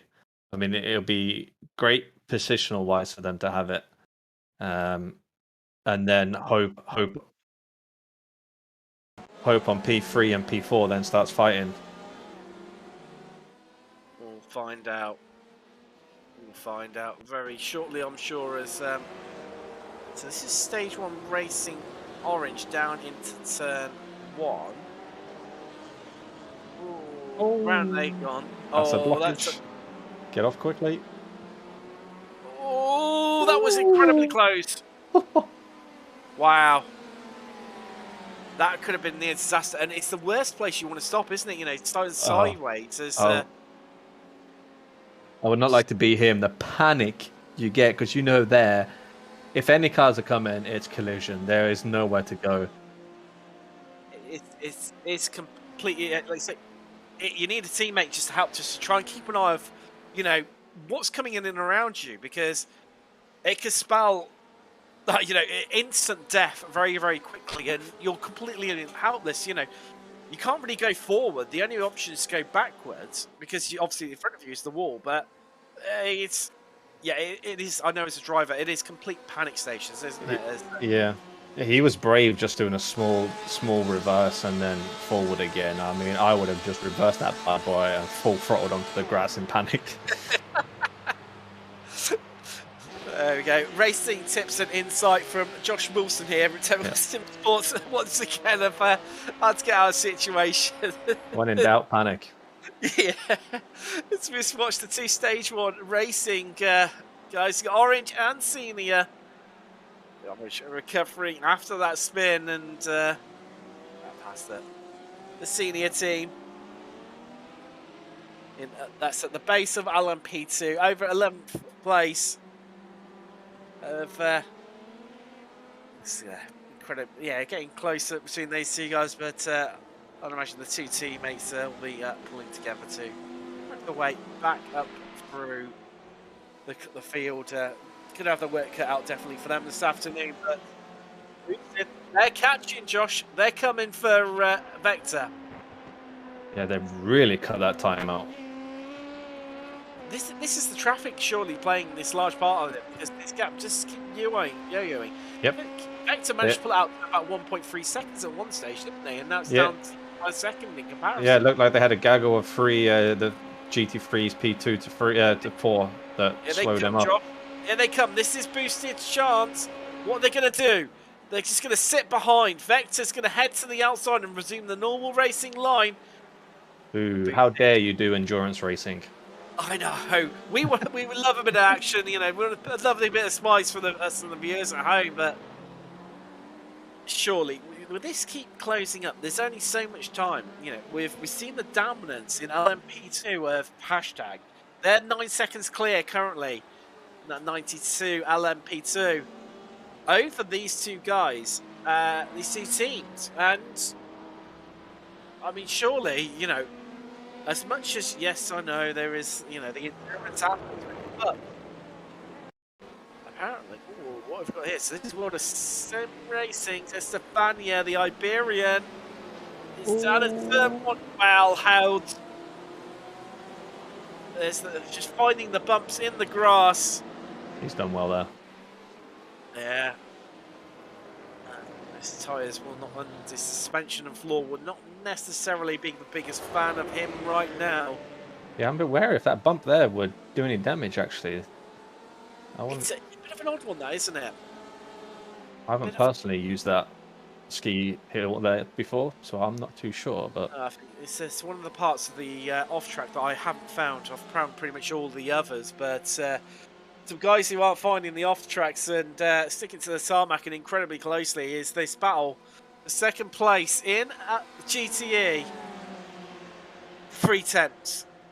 That is all it exists right now between second, third and fourth. Watch the boosted LMP1 come flying around. They all fan out behind him, just trying to extract that little bit of slipstream from the passing LMP1 down into turn 1, and everyone just seems to be cancelling each other off. I mean, put this in perspective, Josh. I know you love a good stat. Last time around, exactly the same lap time between Aquilia Aqua and Chicane Online Racing Red and Avensis, who were at the rear of this train. They were only 0.06 of a second quicker than the two cars in front of them. But to flip that into a context, Mike Dam, who's out in the lead at the moment for Orion Race Team, was actually slower than all these three cars, but he was only literally. So obviously Aquilia and Chicane 141.16, 141.18 for Orion last time around. Wow. The leader in GTE. That is how close these laps are. It's phenomenal. Without the slip as well. Yeah. Well, that is a good point. Again, Josh raises a really good point there.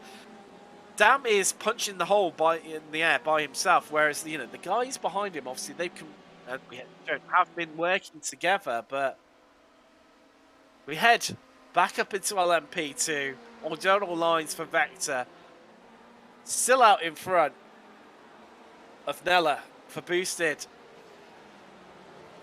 and Nella just doesn't seem to. I don't know whether he doesn't seem to answer or he's choosing not to have an answer at the moment. And like you say, he's playing that endurance game. Yeah, I think their teammates have been into the chat there, having a little bit of fun with us. The fact that we don't know what their strategy is. They're enjoying the speculation. And they don't want to make it too obvious what their strategy is, it seems. But it gave me a good idea, Tim. Do you know? I don't know if any of the viewers or yourself has watched Tour de France bicycling. On some of the stages there, they'll put a miniature sprint race in the middle to force the guys to have a bit of a sprint race. I'm wondering if anyone's ever thought about taking that into endurance racing. So by the 3 hour mark, your positions give you extra points. That is actually a really, really interesting concept, to be fair. Just to try and, like you say, with the cycling, they do it to invigorate the racing. I know we don't have quite so much of an issue here, but look like we've got a pass on here. That marker, I think they finally got ahead of 27 Motorsport. That is Avensis, actually, the 116. Van der Ven. They've managed to get ahead of them, but. Lord Hedge, in the chat on the YouTube, surely you've got to drop us into a bit of an insight of what Alex is currently doing. Nella currently on board for them right now, and I think that turn one was pretty obvious what they're doing. A few tricks up their sleeve right now with LMP2. These two drivers battling, both on the podium right now. They are 26 seconds clear of their rival in World of Sim Racing, Estefania, currently on board for them. Occupying 4th place, but yes, Vector just they get a little bit squirrely. That we've seen from them, So strong drives all season long. We saw the brilliant recovery drive at Red Bull Ring, where they were basically down and out and came all the way back through the field. Victory. Can tonight be another one? It's hard to say with the way Hashtag are performing, Josh. Then that gap is now up to 10 seconds between first and second place. It's not that big of a gap, really, considering how long we've been racing. It's I think you're right there, and .exe they've been battling out with Hashtag so much of the race, but where it's been, very nicey. .exe, they're starting to look more and more aggressive and moving around a lot more in the mirrors of the Hashtag BMW. Yeah, we've lost a car in this train, haven't we? They were free before. There was Chicane. It was a Chicane on my red, but they had a really good stop. They've promoted themselves up into the group ahead, basically.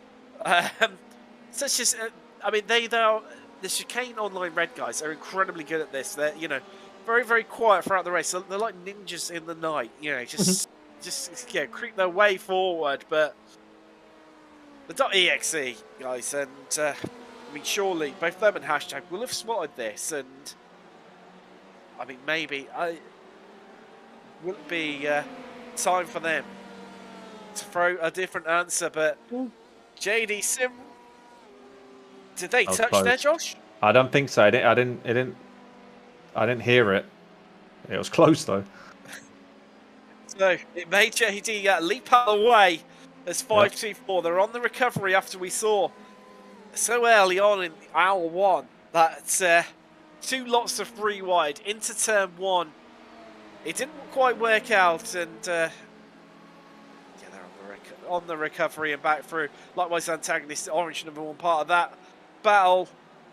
5-2-4 just trying to pick their way through the field. Long gap between them and FTR Esports Red beneath, but back to this battle. For 3rd and 2nd. Vector versus Boosted. I'm not sure where the time's quite gone, Josh. I didn't even call you John there. I don't know what that was about. Don't know where that came from. 65 laps in from LMP2. And Josh, we're nearly 2 hours in. I really have no idea where that time's gone. It's just gone in the blink of an eye. I thought it was going to feel like an eternity, but it's gone. It's just disappeared. Being an F3 driver, obviously you are used to that. You know, your shorter races, a little bit of a different flavour here for you. As we just headed back to GTE, and this gap is getting closer, inch by inch. You know, lap by lap. Wow. EXT are just clawing the way back, and as I say, that curse of the commentator strikes. It was down to around about a 10th. Now just extending out to 3 tenths under. Breaking down into turn 1. Did you not hear how early they engaged that clutch there? Yeah, as we've seen time and time again from them, from way back. No. Oh, JD Sim Racing, they have picked up. That's it's under investigation. What we saw between them and 5-2-4 International. Oh, that's now confirmed. Apparently, there we go. There we go. Yep. Yeah, sorry, apologies. Wait for my screen to update there. Producer Sean, just with a better insight and update you quicker at his end. There we go. But Josh, chicane just getting in the middle of this battle, and that's the last thing you want to be. As they're going to go side by side. No, they're not quite. And the last thing you want to be doing is getting involved in the middle of a battle of these two, as it's getting hotter and getting closer, and as every lap progresses between these two right now. Yeah, I wouldn't like to be anywhere near them coming into the bus stop. The replay coming in here. So this is the penalty. 69 got in trouble for it, which was JD Sim Racing. There we go. That is how it unfolded. It's a tricky one. It's, I mean, equally, you know, I know compared to other rounds, Josh, we haven't seen too many incidents, and likewise, not too many penalties either. Despite the absolute close nature as we've got in GTE, and we're going to be coming actually. That's a bit early, actually. Looking at the clock there, Josh. Maniti and Aquilia Racing Aqua, Porsche BMW are currently in the pits, and that seems a little bit early for GTE. Looks like it's right at the start of the zone for these pits. Like they want to go early this stint. That is very true, and maybe just caught up in a little bit of traffic there and looking to get the jump on their competitors around them. Got Lithium into the pits in GTE. This battle for second, we got 2 battles over, you know, for second place in 2 of the categories here, Josh. You got the one that we currently see on your screen right now between Avensis in the Porsche, hunting down Chicane Online Racing Red, who are up to second. As always, just quietly chipping away and just able to, pull their way through the field. Just, the race, the strength of the pace during the race, and then of course the other battle for second in LMP2 that we've seen of Vector versus Boosted, but it's going to come a certain stage in the race, Josh, where there's only so much you can do of just following the car behind you. Yeah, at this stage for these two here, it's just getting into that rhythm of doing the laps with the fuel, the target that you're trying to hit, staying out of trouble, really. It's all about the traffic management now for them.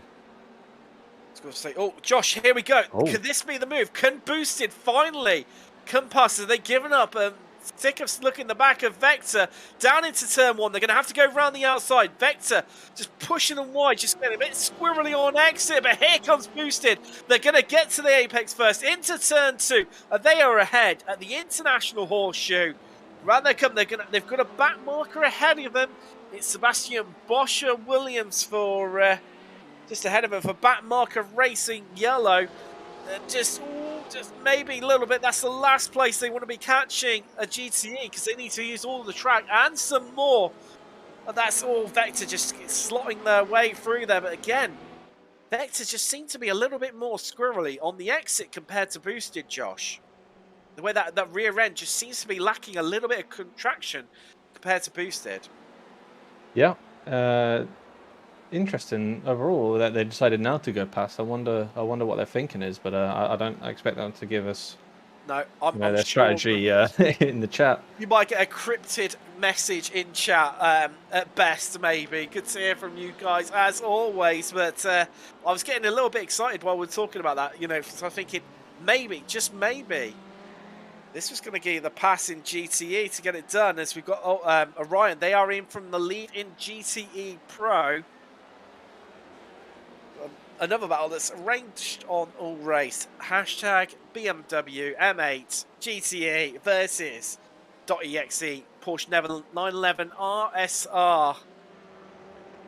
And now, backmarker Racing Yellow, actually interesting. And we say that, we said about this earlier, saying about it with chicane.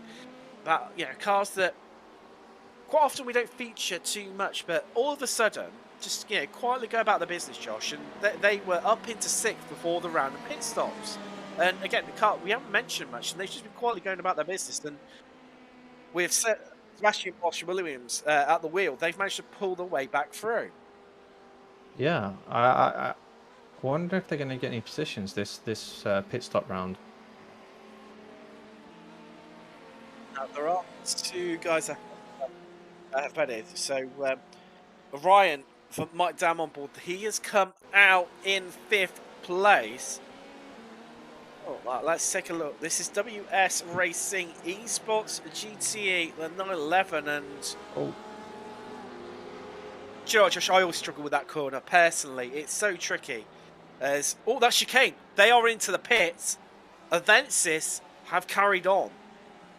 Interesting. That is, I think this is going to be crucial.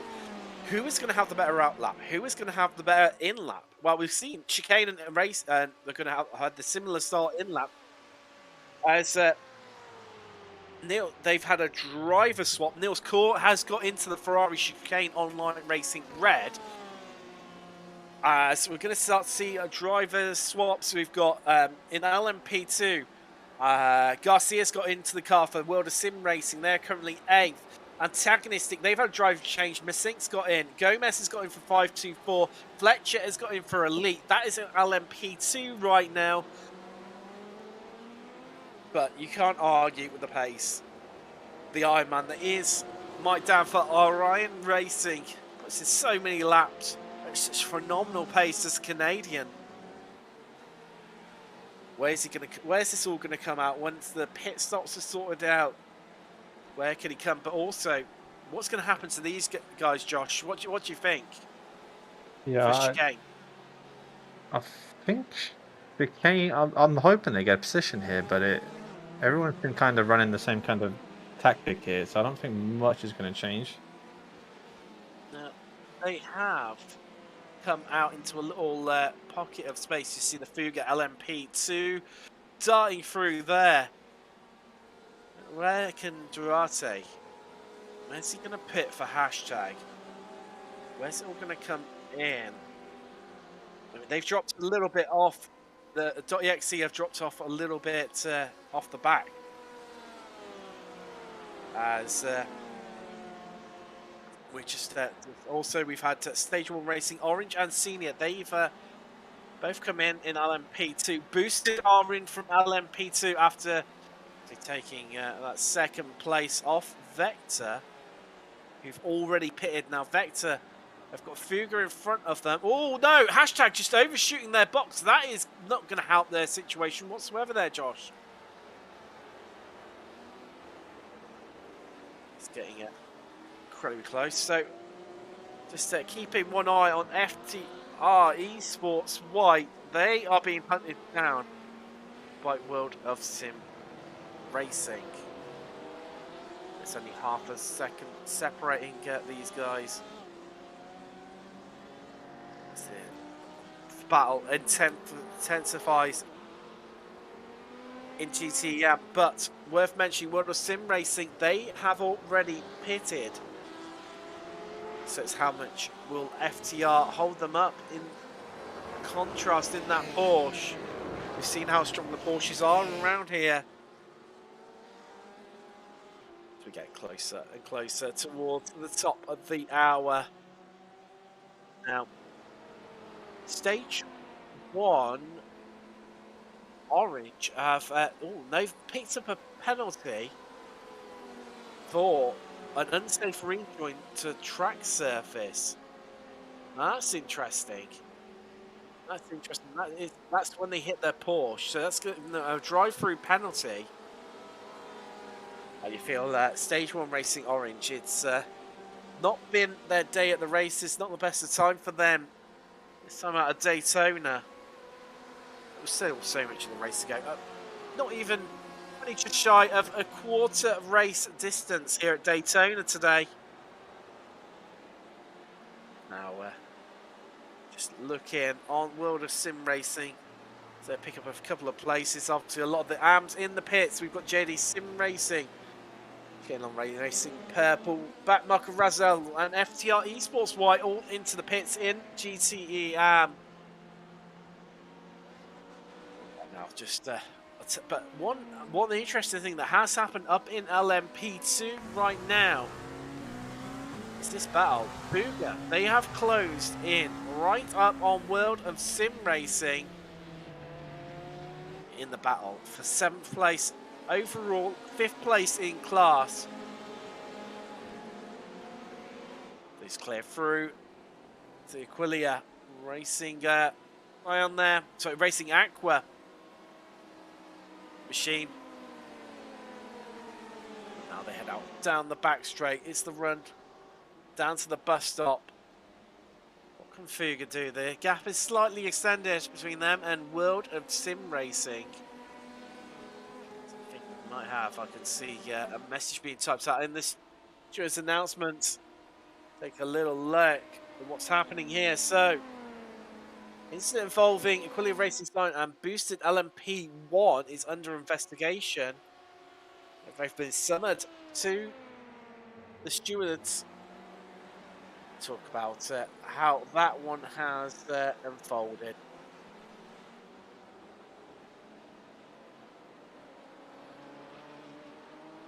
So take a little look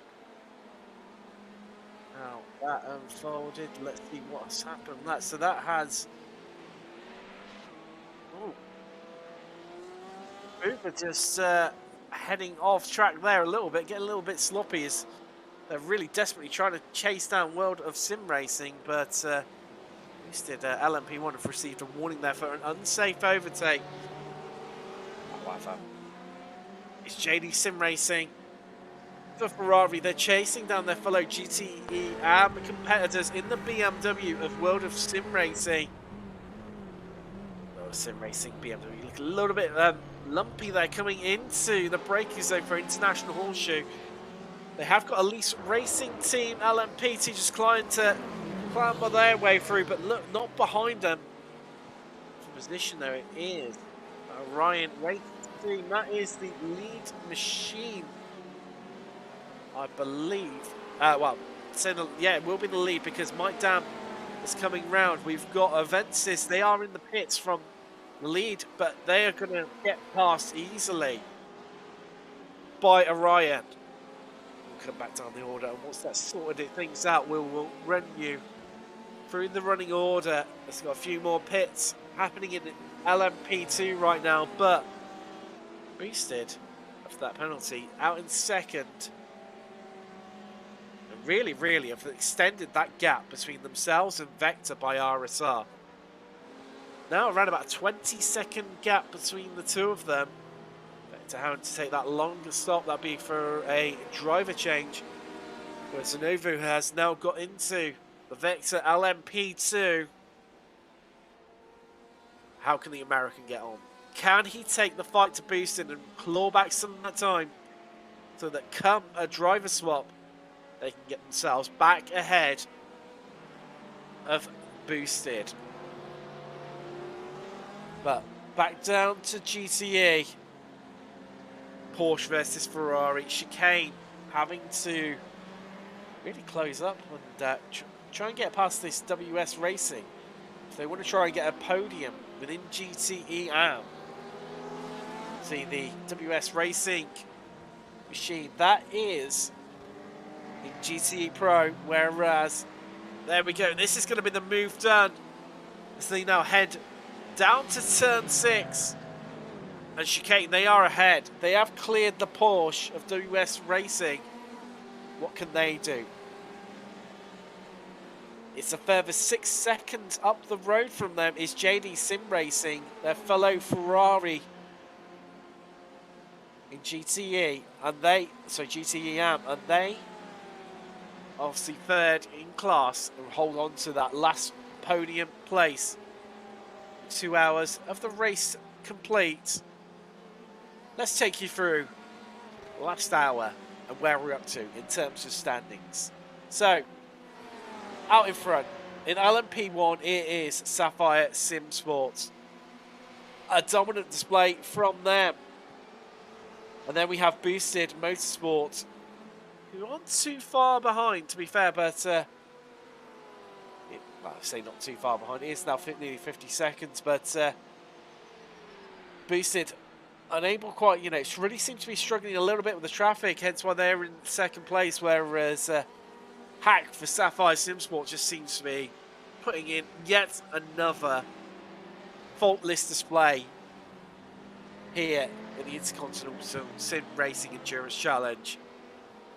Then across to LMP2, we've hardly mentioned them. This is much Boosted coming through the field past JD and World of Sim Racing there. So in LMP2, it is hashtag. They are leading by quite a way, really extending that gap. Over Boosted Motorsport are in second. Then it's Vector by RSR. So after that driver change, just dropping a bit further down. They are occupying that third place in category. Then it's the World of Sim Racing. They are fourth. And then fifth is Fuga. We saw that bit of a mistake just dropping off the back there.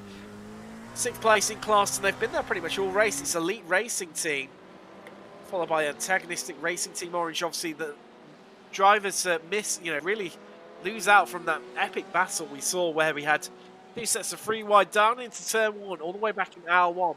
They've been clawing that, put them back to the back of LMP2, but somehow they've been clawing their way back. They're back up to 7th in class, which is not far off where they were. After that incident, obviously the field has spread out a bit since then. Then it's the 524 International, on a bit of a recovery drive themselves. Gomez currently in the cockpit for them right now. Then it's FTR Sports Red. They've had a driver spot too. Anderson has got in. They're running a slightly different alternate fuel strategy. And out of sync with the rest of the drivers. So it's JD Sim Racing, followed by Stage 1 Racing Orange. Now, we then have the Stage 1 Racing Senior Team. However, due to stops, they are now behind the lead GTE Pro. find themselves 2 laps down. Now, they are off their competitors, but 5 laps down off the lead. Stage 1 racing not having the most enjoyable time out here at Daytona. Let's take it on to GTE, where in Pro, the faultless Mike Dam for a Rome Racing team is out in front and dominating here tonight at Daytona. 16 seconds clear of Avensis, who are in second, followed by Aquilia, currently occupying third. 3 seconds down the road for them. This chicane online racing red. It was cool, obviously a driver swap, which has demoted them down a little bit. But with driver swaps due to happen probably at the next stop for a lot of these GTEs that haven't yet swapped. Be interesting when that comes along. Now, hashtag are they are 5th in class. .exe are 6th. Maniti are 7th. And then it's down into our leader in GTE AM. As we've had chicane online racing. We'll just reel through because we've got this is sat in the waiting room. We'll we'll speak to them shortly, and then we've got Backmarker Racing Orange. They are 8th in class, just behind the Aquilia Racing Cyan that is in leading GTEM. Then GTEM second is Duenas for World of Sim Racing. JD Sim Racing are third, followed by Chicane Online Racing Purple, which is probably a good time now. B2 one of their drivers. So we're now joined by Mark Hamburg from Chicane Online Racing Purple. How's your race been so far? It feels like a bit of a mixed bag for you guys today.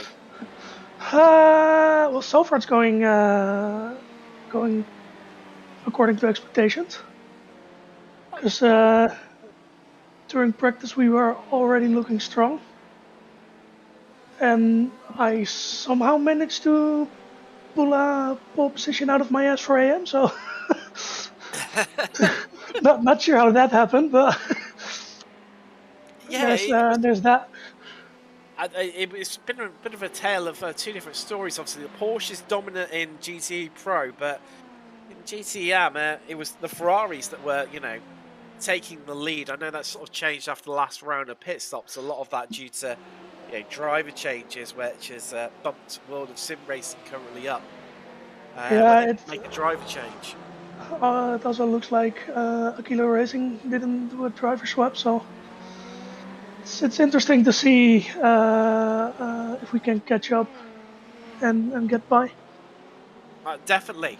And how how if you say you feel like it's gone okay in terms of, without giving away your strategy too much, there seems to be a lot of fuel saving going on here today from GTEs. I'm guessing that's something you've been employing yourself as well. Maybe. Without giving away too much as your tactics there. We're mainly just we're just trucking on. The pace looks good, and it's mainly looking ahead now. And then it's also looking interesting to see what the other drivers of the teams that haven't swept yet can do on pace, or that further towards the end the triple stint will bite them in the ass. But we'll have to see. But sadly, the Ferrari is very notorious for being bad on tires. So it's kind of borderline on what you want to do in the end. Double stinting or triple stinting for this race is you'll always end up. You can either do 2-3-3 or 4-2 stints, but just kind of it kind of hangs off on how your tires will be at the end. Well, so, it does seem to be more the battle of the strategies this time out at Daytona, as opposed to actual battles on track, as we've seen so often in this series, all series season long. Yeah, it's very tight, especially for AM right now. It's especially around the strategies. It's interesting to see what's going to happen with the last rounds of pit stops and who chooses to do what. Definitely. And it's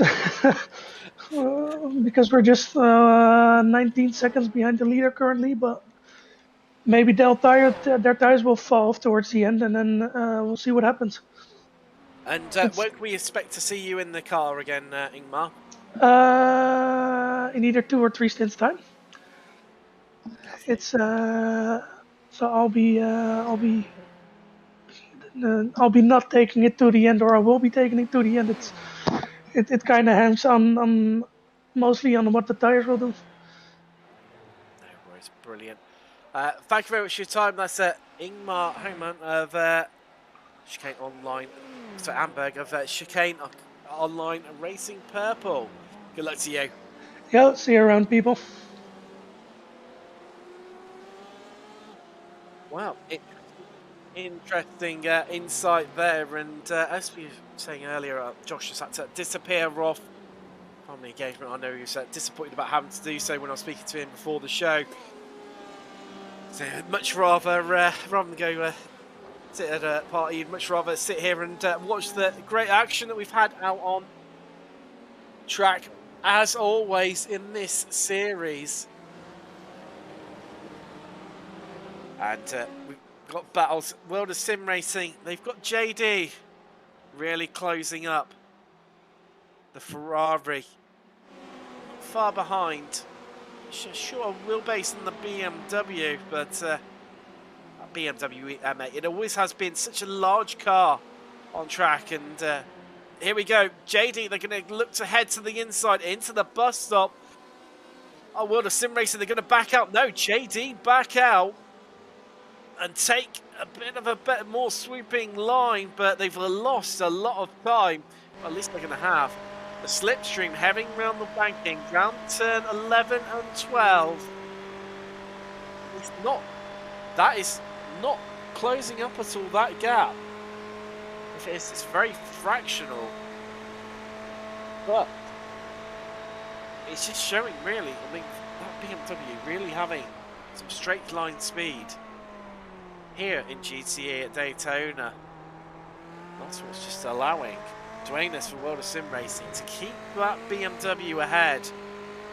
More the grunt of its V8. Of course, the V8 in the Ferrari as well. Different positions within the car, obviously.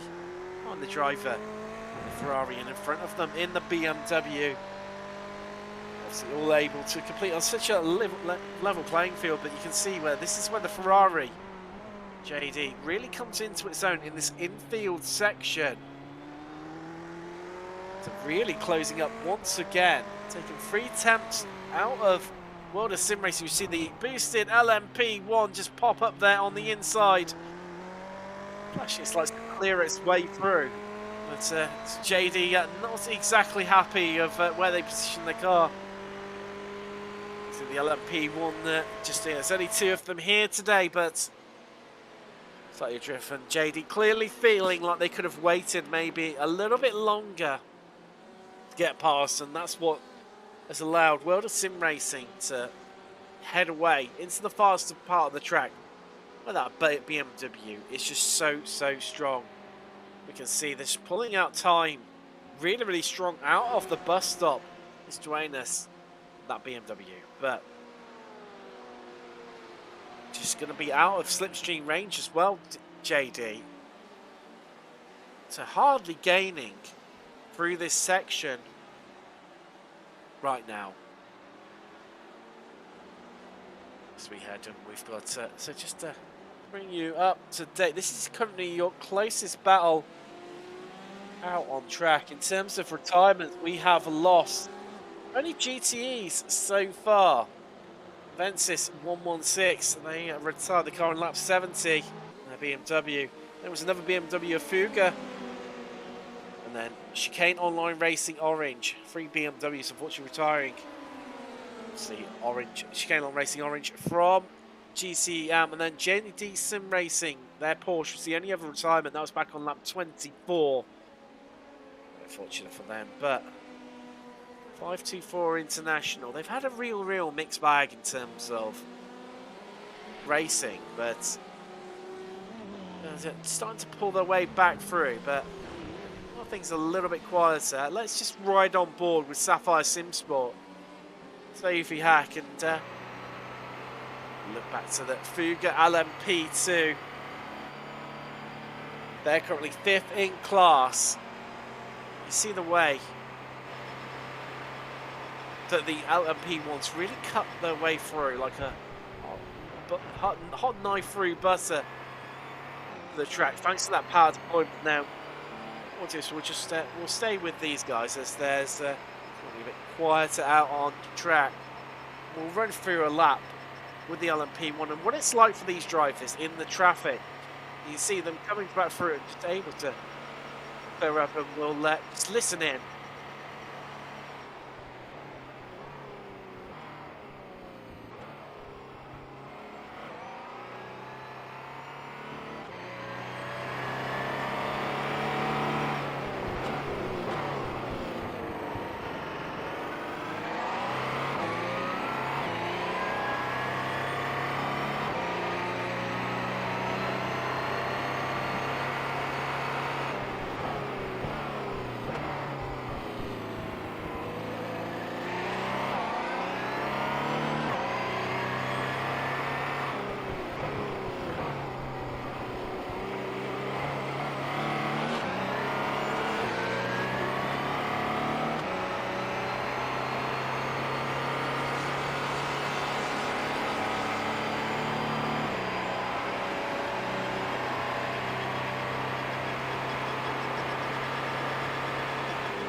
Really interesting just listening in. You can hear where Hack was applying the hybrid boost and where she wasn't during the lap of Daytona. Obviously you can hear that, whining, as it is, and you see the dramatic difference in terms of acceleration when they're using hybrid boost and when they're not. But despite not having boost, Orion race team, they have been so dominant, and you can see the dirt on the front end of that Porsche 911. Everyone loves a dirty racing car, and that Orion race team, especially that the white end of that front livery, is looking very dirty indeed. But what is truly astonishing is their lead out in front of GTE Pro, over 20 seconds clear of their nearest competitor, which is Avensis Racing 117. Right now, we are looking at a Porsche lockout at the front of GTE Pro. However, yet to have any driver changes. Currently in 4th is Chicane Online Racing Red, and they have had a driver change. Niels Court currently on board for them in the Ferrari. What can they do? Now, got boosted right behind them as they just slot the LMP2 through, and this could probably bring to a, as we're talking about the GT, this could probably bring us on to an interesting point of conversation I was having with, reached out to iRacing earlier in the week to try and get you guys a bit of the inside scoop. I know you love it in terms of what's happening with cars and what the plans. Obviously, as we've covered and is widely publicised, we all know with the change in regulations in terms of GTE, what will be happening to them in the future. IMSA obviously announcing that they're going to be moving to GT3 from the start of next year. The way that's being applied in WEC, the World Endurance Championship, happening until 2024. And of course, with the new hypercars that are all coming along thick and fast over the next 3 years, it is truly going to be a golden era for sports car racing, both in IMSA and for the Automobile West. Of course, the guys who run the World Endurance Championship. Now, obviously with the migration of GTE to GT Le Mans as it is in IMSA to GT3 and GTD, I was asking them, you know, where does this leave GTE? Now, the good news is for everyone that they will not be forgotten about. iRacing are going to obviously retain them. As there's still going to be real world racing continue, so they will still continue in some shape or form to have a place on the service, and there'll be racing happening for them, which is great news because there's so many fans of the GTE cars over GT3s. As we have such a strong following within this championship, and there are others as well. Now, also, we have got the GT3s. Now, I was asking them what would be happening in terms of the, you know, where are we going with them? You know, obviously there is, you know, in real life there'll be the Corvette, Heaven and Cross, you know, being converted from GTE to GT3. And will that appear in iRacing? Now, they are remaining incredibly tight-lipped. Oh, here we go. We've got a bit of action for you on track. It is Aquilia, and they are really heading behind Avensis, and this is getting incredibly close here, as Avensis seem to be a bit slow out there.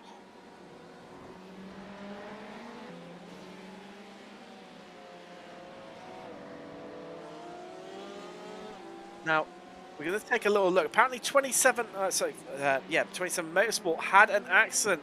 Well, that's a go. Let's take a little look at what happened to Gomez down in turn 1.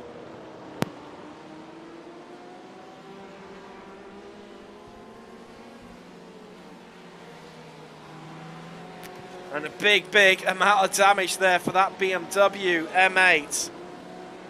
It's all just reversing into the barrier there, where they try and get the car back on track, just making things even worse. And got a really feel for those guys. They've not had the best day at the races, but I'll tell you what, in terms of decent days at the races, last time around, Sapphire Simsport under the helm of Hack took the fastest lap of the race so far, 125.13, and so close to that 124 mark under race conditions.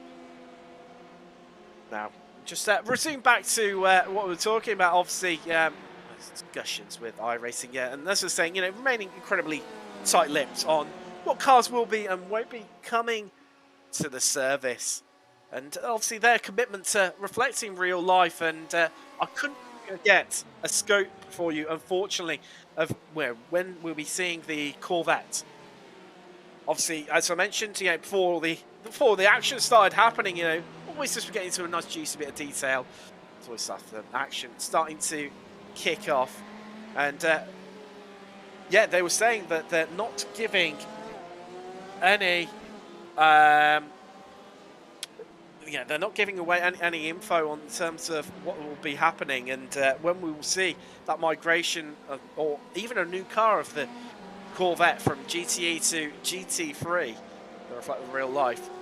Now, it was what was interesting for me was what they didn't say. Obviously, they didn't have much information to share on, you know, topic, but as they were saying, they've clearly moved towards GT3 in their recent offering. Well, of course, the BMW, the Porsche, the Lamborghini, and the Ferrari Evoque coming along, being added to the service recently. Now, obviously, as we said with GTE, they're going to make some, you know, still being raced in real world series, and some adjustments being made there. That's going to continue to have places to race them on iRacing. Now, they then said, we haven't announced any additional GT3 cars as of yet.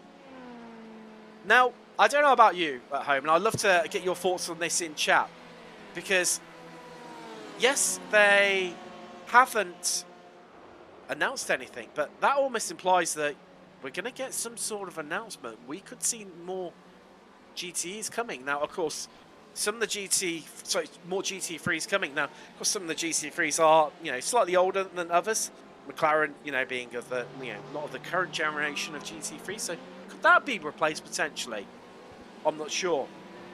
The Ford, of course, is probably one of the more older GT3s and less race. Could that be replaced by something outright?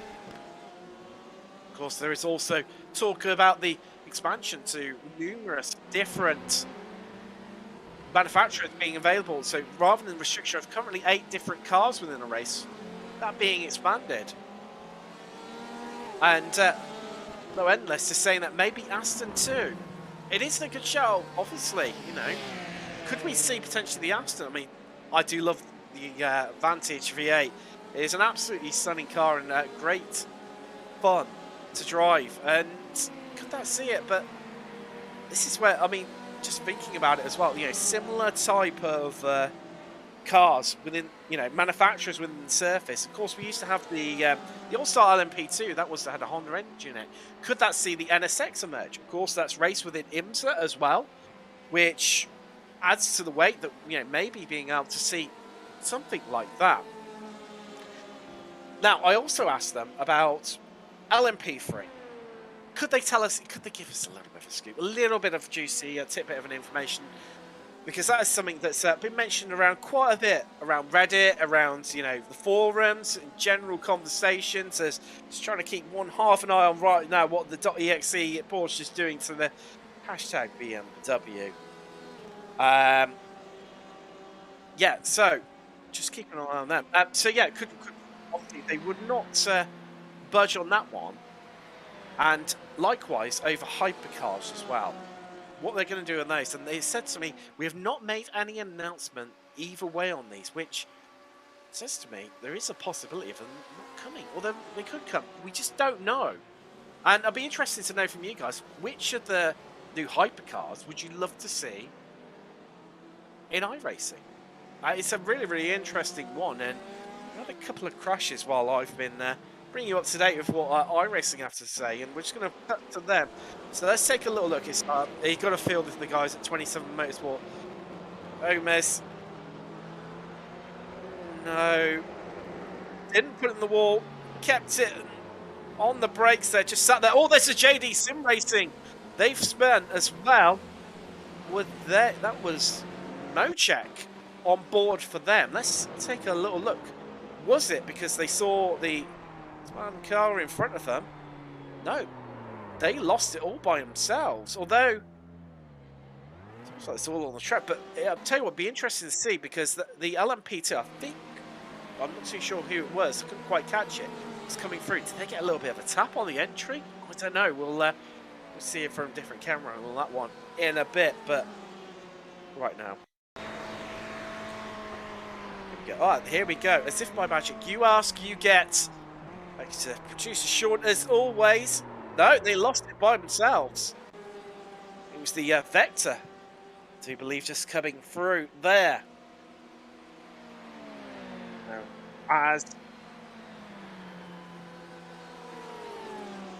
Now, thank you, thank you for your comment there. And you're spot on. You know, the GTEs in the straights are slower than the LMP3s, but it is. Sorry, the other way around. It is an interesting one, because you know, you do see that, you know, within European Le Mans series, within IMSA, it can get a little bit messy between these two. Now, also interestingly, that Awinski saying about just give me the Bentley GT3. Oh, the sound of the Bentley, it is monstrous. A little bit of an interesting one as well, because the Bentley GT3s are right-hand drive, whereas all the other GT3s are left-hand drive. So that could throw a little bit of interestingness around the contactors for Seat Aquilia. They are right up behind Avensis. If we just got the Stage 1 Senior coming through there, and LMP2 just somehow everyone just falls through in a orderly fashion and headed out the other side. As FTR, they are hard on the chase of 524 International. So Winsky saying, yes, obviously about the Bentley GT3 and also the LMP3, and you'd be happy with those. Well, I'm sure a lot of people will be. I'm just saying about the LMP3 being the new Daytona prototype. Of course, I'm thinking of obviously the Riley. It was recently, a little while ago, was put into the legacy. I'm sure a few of you fans might well have picked up a refund for that, but Avensis, it is getting so close between them and Aquilia right behind. You can see the gap, the whole section, the whole gaggle of GTs right around them. This is Kane Online Racing, Purple there, in the middle of them. .exe, they are also closing right up, and it almost feels like, I don't know about yourselves, chat, that this fuel saving strategy might be going out of the window a little bit for some of the drivers. Now, Sega Wills, interesting comment there. LMDH, I think it will be the BMW because they are partner of iRacing, and the chassis is Solara. Now, that is a really, really interesting combination, and you know, what on there? Absolutely spot on there. Producer Sean just saying that in my ear there that he beat him to it in terms of getting that types out and about. But yeah, I think you're absolutely spot on there, and I think maybe iRacing, you know, I think there'll be a big yearning, and it would really invoke the love of top level sports car. Top category sports car. Can't really say it's top level because it's top category. You see absolutely top level racing in LMP2 and GTE as well. Or will it in a few seasons actually be GT3? I'm sure we'll be catching up with the lead organisers, and I know that this last one muted it with them. They haven't thought about it. So we've watched Vector closing in on Fuga, just looking at the battle behind them. Oh, here we go. Vector up the inside of Fuga. They're going to go... Well, I thought they were going to go either side of the Centurion and Ferrari then. But Vector just showing about tactics there and how to apply them in sports car racing. Because what you can do is use the back marker there. It's almost like a little bit of a tactical horn to block off your opponent. It's like a game of chess. And Vector just showing exactly textbook how to do it. As we've got a couple of 524 there in the pits, and also boosted. They're in from P2 and LMP2. This one is getting close. It is Avensis and Aquila for second place in GTE Pro and GTE overall right now. As they head through the bus stop. Now, Zager, what you're saying obviously about getting all the WEC stuff coming late 2022, 2023, you think? Now here's the interesting thing, which is why I'm going to disagree with you. Because Motorsport Games, who are the owners of a plethora of titles since they've been out buying everything up left, right and centre, they own, obviously, R Factor 2, and they own the license to Le Mans and WEC. So I can't see it coming to iRacing personally, and what with iRacing remaining incredibly tight-lipped over what they're doing. Now, Weekly iRacing have also announced recently that they are renewing their license with IMSA. So for me, that just says it's going to head more and more down the IMSA route rather than WEC.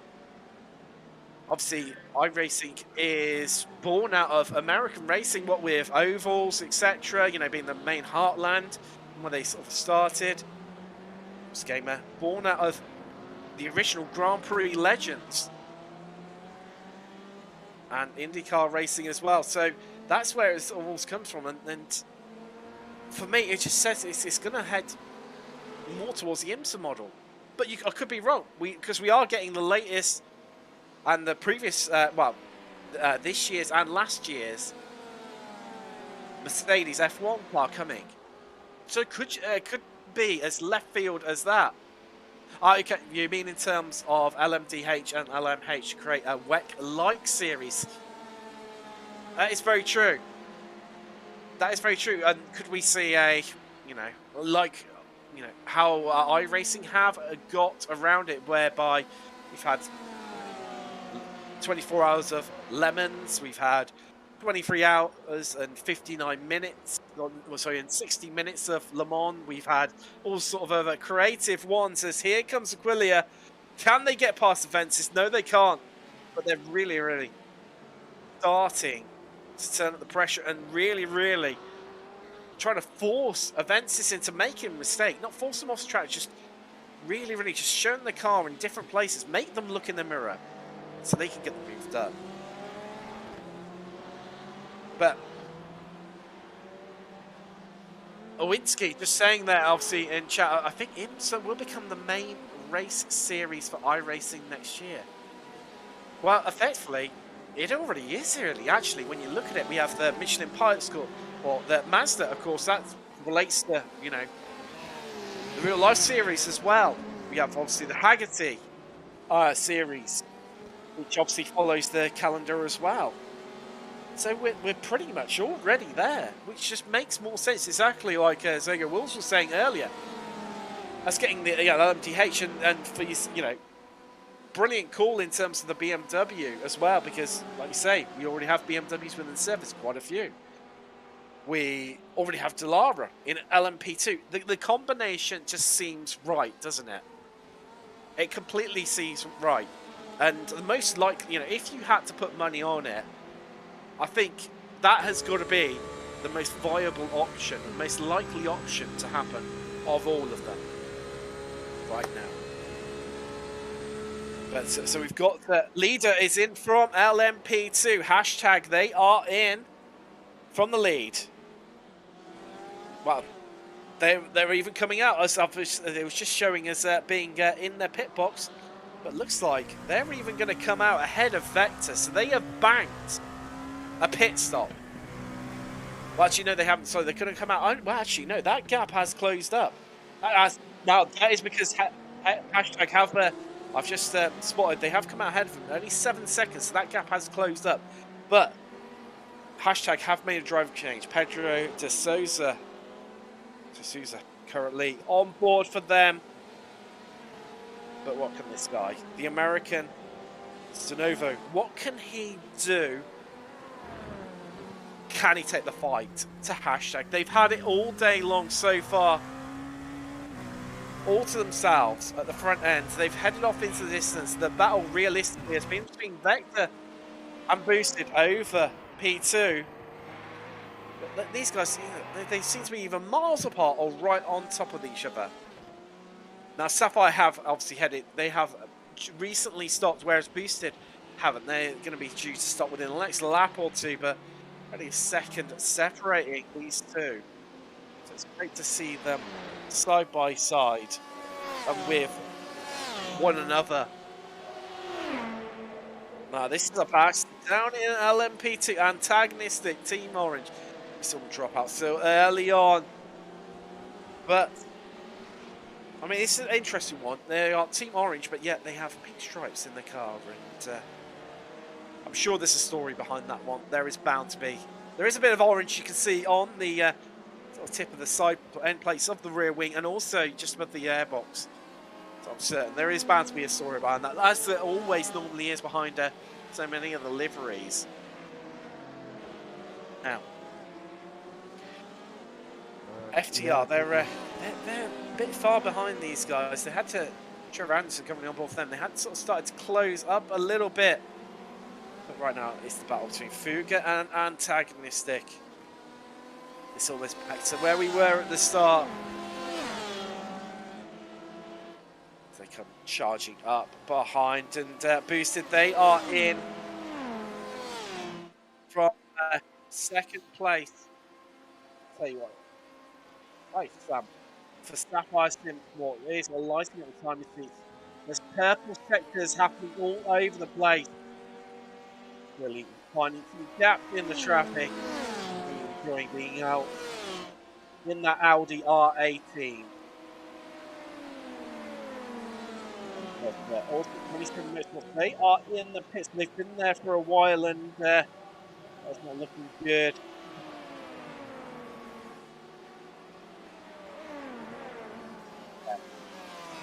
And some we'll be hearing from Alex Nella very soon.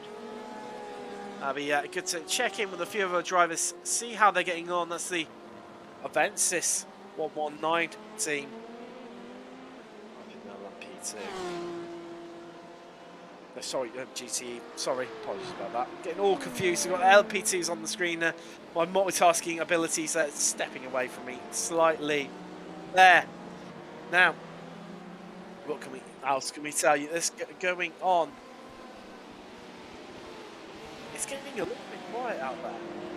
Having said that, we have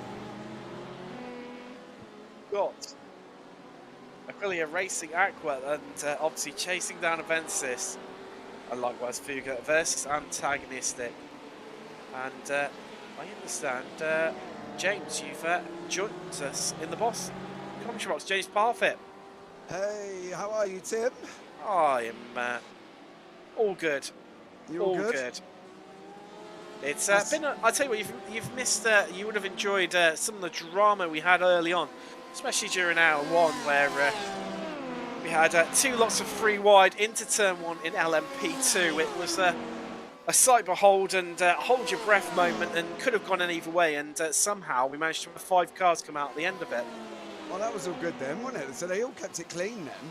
I've been watching, obviously, the broadcast and stuff. I'm interested in the magic of fuel saving, which I believe we've been seeing of lifting and coasting. But I think some of the lifting and coasting, Tim, has been insane. Me and you, obviously, you know, we might lift a little bit and coast into the corner, but these guys have been lifting halfway, you know, and have been exceptionally still fast doing it at the same time. Yeah, I was having the obviously when Josh was with us, Josh Wilson, and we were having the conversation, you know, earlier on. It was frightening, absolutely frightening. Now, I understand you've got a couple of people lined up to have a chat with. Yeah, we got Alex Neller from Boosted LMP2, so I'll just pull Alex in and we'll have a quick chat with him. And then after that, we've got Sophie Hacks lined up for a chat as well. But let's get Alex in and see how he's going. Alex, welcome in. Hello. Hello, how's it going? Well, I mean, it's not going too badly. Apparently, we just took second in class. I've no idea how, but apparently we have. Yeah, the hands of Adam Hedgecock. You are currently second in class overall. So how was your stint, dude? Very tough, very sweaty. The last 15 minutes or so were particularly difficult because the tyres had basically given up. It was just like driving on ice certainly through the infield. But it was good. Kept it on the black stuff, out of the walls, which is what you need at the start of an endurance. So yeah, we'll just see where it pans out. That's awesome. Going on to the tyres, though, mate. Are you double stinting, or you know, not trying to give away your secrets, like? But how is tyre life? How is tyre wear? Are you able to get them double stints in? Well, I'm not too worried about talking about stuff that's in the past because you can just time pit stops and things. But so I ran those first 4 stints on one set of tyres. So you quad the tyres? Yes. You found they went off. Wow. That was a brave one. You found they went off by the end of the 4th stint? Yes, yeah. And this kind of the last half of the last stint, they were they were not giving me a lot. Let's say that. And how's Adam getting on in the car, mate? How's he doing? Have you had a chance to have a chat with him while he's driving around? Well, Adam has been probably the one who's been practicing and working the most towards these events out of the 3 of us. And he's definitely the most improved. He's doing pretty well so far. He's setting a decent pace. Not setting the world on fire, but for obvious reasons, we're conscious about tyre wear. And also fuel mileage. We're trying to keep the fuel mileage as long as possible. He's doing a fantastic job. So are we going to see you back in the car, Alex, before the end of the race? Because, you know, we've still got 5 hours and 17 minutes. So are you back in? Yes, I will be making an encore. Not entirely sure yet, but it'll probably be for another 2-hour stint. I'll be back in. Nice, man. Well, I hope the race goes well for you, dude, and we'll look forward to seeing you on track later. Thank you very much. Take care. So that was Alex Neller from Boosted LMP2, Tim. Sat there, quad stint in the tyres. That's definitely a brave way. I definitely don't have the ability or the patience to be doing something like that. Triples maybe, but quads. I mean, it's interesting. I know, obviously, we're currently 1:45 a.m. local time right now.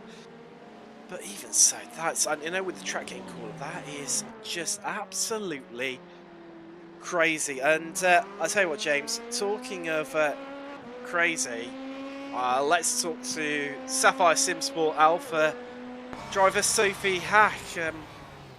Welcome along. I shall leave you to James's lovely questioning. Sophie, how are you? I am doing very good. You've done that. How was your first stint? I believe there was a little bit of an elongated pit stop. Well, someone has to go to the toilet, and they go to the toilet. I did see a comment in chat actually, Sophie, that quite interests me. They turned around and said Sophie's not a real endurance driver. She didn't go in the seat. What do you think? What? Could you repeat that? I said Alex Salmon put in chat that you're not a real endurance driver because you didn't go in your seat, apparently. And you took the time to run off to the toilet. Yeah. Alex currently in the car. Yeah. So how's your race been so far? You're leader in class at the moment. How is everything going? Race has been going very good. A couple of brown pants moments with late line changing. But yeah, only 2 LMP1s. Would have liked maybe a bit more and a bit more competition, but apart from that, we're keeping the car on track and just continuing till the end. Yeah, and how's the overtaking of the back markers, mate? Because obviously the infield's quite a little tricky infield before you get out into the long corners.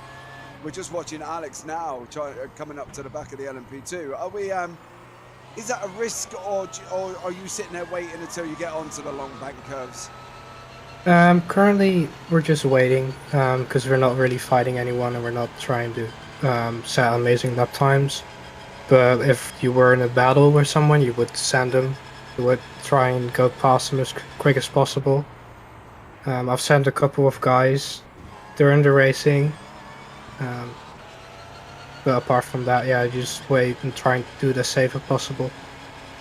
Yeah, and are you back in the car for the rest at any point during the race? I have to go off to work in a bit, so unfortunately that's a no. So we're not going to see you back in then? No, Taylor is also now at work. She'll be coming back and she'll be driving for a bit, and then Alex, who this is his first race since Le Mans in the car, will be driving the car till the end. Just a quick question then before you head off, mate. Fuel strategy, are you on target or are you a bit off where you should be? There isn't really any fuel strategy. It's a bit close on going 25 to 26. We've decided to just go full push and go 25 because there is really no need in saving to that 26. Okay, well, have fun at work and hopefully we'll see you next time out, and have a good day then, dude, and we'll catch up with you soon. Yeah, see ya, good luck. See ya, bye. Well, there you go, Tim. Not really fuel saving, they're just going for it. We've now got lined up for you, James. Another driver. It's fellow LMP1 driver. We've got Ben Gregory joining us from Boost's Motorsport LMP1. Over to yourself, James. Ben, welcome in. Hello. Oh yeah, how's it going? Yeah, not bad. A little tired. That was a long run, but yeah. First quad of the season. Tyre wear, dude, in LMP2s. We're finding they're just managing to get a quad stint out. Are you guys in LMP1 even worried about tyres, or are you just going for it? We've actually had a look. We potentially could have run about 6 to 7. Like you'd lose a bit of time on the last few, but the potential was there. You could have happily done it. The tyres wouldn't give up, but yeah, it's more driver fatigue at this, I think, for us more than anything. So what are you doing with them? Are you quad stinting them at the moment then? Yeah, our initial idea was to quad stint anyway. Like that's a safe one. Tim's only going to be here for the last stint anyway, so it's just me and Toby for now. Yeah, and how long's Toby going for? Oh, we're all doing quads. We're all doing quads, so it's the most fun. Was stint-wise, what are you doing driver-wise? Are you doing every couple of hours, or are you changing? Are you doing a little bit longer on that? At the moment, it's just 4 fuel tanks. When you're done, cool. Or if, say, the driver gets tired, it's with only the 2 cars in the field, we're kind of just like, yeah, we're just gonna hang around, have fun, because the Sapphire guys are just so quick. It's ridiculous. Yeah, they have been, haven't they? You know what I mean? Their best time's 1:25.06. Toby's at the moment 1:26.33. Are you expecting it to get closer as the race goes on, or are you expected to stay this distance kind of behind at the moment? I'm honestly expecting them to pull a bit of distance because they're going to have Taylor coming in later. So just, and I know how quick he is, but it's no, we're driver lineup, isn't it? It is. It really is. Like full power to them. Like they have a great car under them. We tried a couple of more Larry setups which had some great turning, but we were just like, we can't run that safely. We're not confident running it safely, so we went for a bit more of a safer car, so we can get to the end more. Anything, like I said, 2 cars on the grid. Like you kind of want to have the points what you can get. Yeah, there's no point jeopardising it with two cars in the field at the moment, is there really? No, well, with the 90%, you got to do with the leaders laps. We did joke in the Discord that both teams should just do like 2 laps and then just park it, and then we both get the points. But that doesn't bring a great show, unfortunately. So. I don't know. So well, look forward to you being back in the car later then, Ben, and we'll catch up with you soon, and I hope your race goes well. Yeah, we just hope that Toby does really good. Like he's been doing great at the moment, so fingers crossed we can be lucky with traffic. We've had a couple of incidents with people being a little unpredictable. I won't name who, but yeah, it's been all right. It's been good. We're hoping it keeps up this way. All right, just one final question, and are you waiting to the straights to make your move on back markers, or are you trying to get them on the infield? Which we'll get on the infield. Like if it's going to be cause too much of a hold up, we might as well go for the move. We're not going to be silly about it, but there's been our issue at the moment is just people blocking into the kink, coming out of the kink. That's our main thing. It's people being a bit greedy. Okay, then, mate. Well, have a great race then, Ben, and we shall catch up with you soon. Yeah, have a good one, guys. And you, take care, man. So there you go, Tim. Different kind of thing from Sapphire there with the overtaking of back marker. Sapphire have been a little bit more conservative, but guys at Boosted seem if they can get them on the infield, they're going for it. Yeah, definitely. And it just shows the competitive nature, you know. Yes, there might only be 2 of them, but they'll still have a good old go at it. And, you know, the LMP ones are great fun to drive, and so just turned up and having good fun out there.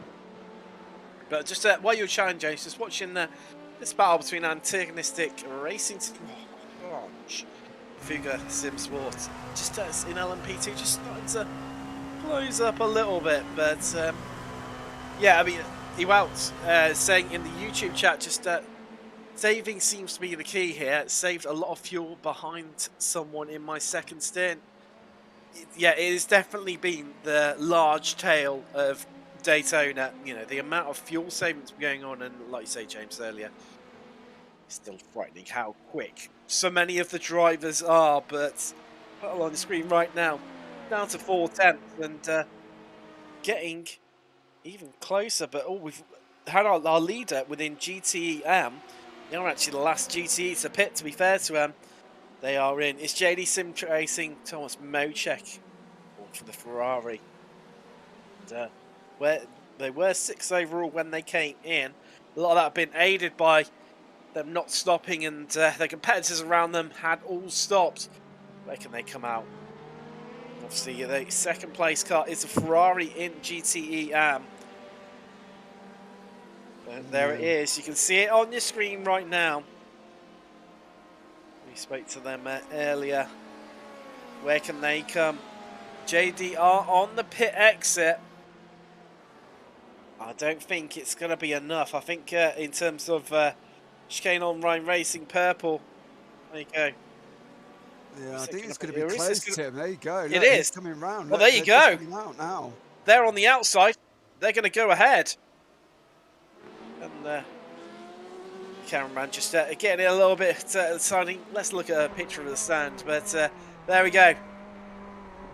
Yeah, job done for them. They've moved into first overall, Tim. Do you know what I mean? And I think, as you say, fuel saving has played an absolute massive part so far at the beginning of this race. And I think it's impressive that, you know, the guys in LMP2 especially have got the confidence to quad stint tyres. You know, I don't think we've seen a quad stint through the whole series, Tim. No, I mean, definitely, obviously, as we mentioned early in the show, myself and Josh, obviously, the track temperature is so low, and obviously running, you know, so, you know, late at night, you know, we're currently just fast approaching 2 a.m. here, local time at Daytona. It's playing a large part of it. So air temperature is down around about 4 or 5 degrees now. We're down to 19 degrees Celsius, and track temperature is down to 21 degrees Celsius. So let's call the temps, James. Clearly playing a large part. Yeah, I think that's the thing. You know, we all know as the track gets cooler, tyre wear drop, you know, isn't so harsh on the cars itself. As we've just seen Fuga there, Tim, making a move on antagonistic racing. They're now up into 6th overall, but quad stinting it just shows you how big of a difference it actually makes. And I think that's the thing that people don't quite get when we're talking stint wise. You know, we've been on tracks where they're lucky to get doubles out of them, and it just shows that the time of day and the temperature of the track really does play an absolute massive part in what's been going on. Definitely, it's a really tricky one. As we see, .exe, they are heading to the pits right now in GTE Pro, and on that conundrum, James, and we approach 5 hours to go fast. It's I'm going to leave you, and I'll be back a little bit later in the race, James, and we'll be joining each other. I believe got series organizer Martin Pearson. He's about to join you for a bit of a chat for his usual mid-race review. So I'll leave you to enjoy that one, and I will speak to you later. No, Tim, you have a good one, and let's pull in Martin. Martin, welcome in. Hello, how are we doing? I'm not bad. How are you? How's it been on stewarding wise? It's been pretty good on stewarding wise, thank you very much. We gave the most sternest driver's briefing I've ever given this morning, which I think has worked, and a combination of a nice track as well and a slightly longer race. It's doing all right, yeah. No, well, that's good then. LMP1's a bit short on the front of drivers that unfortunately all go teams this week. Have you got any insight as to why we've got 2 cars in the field?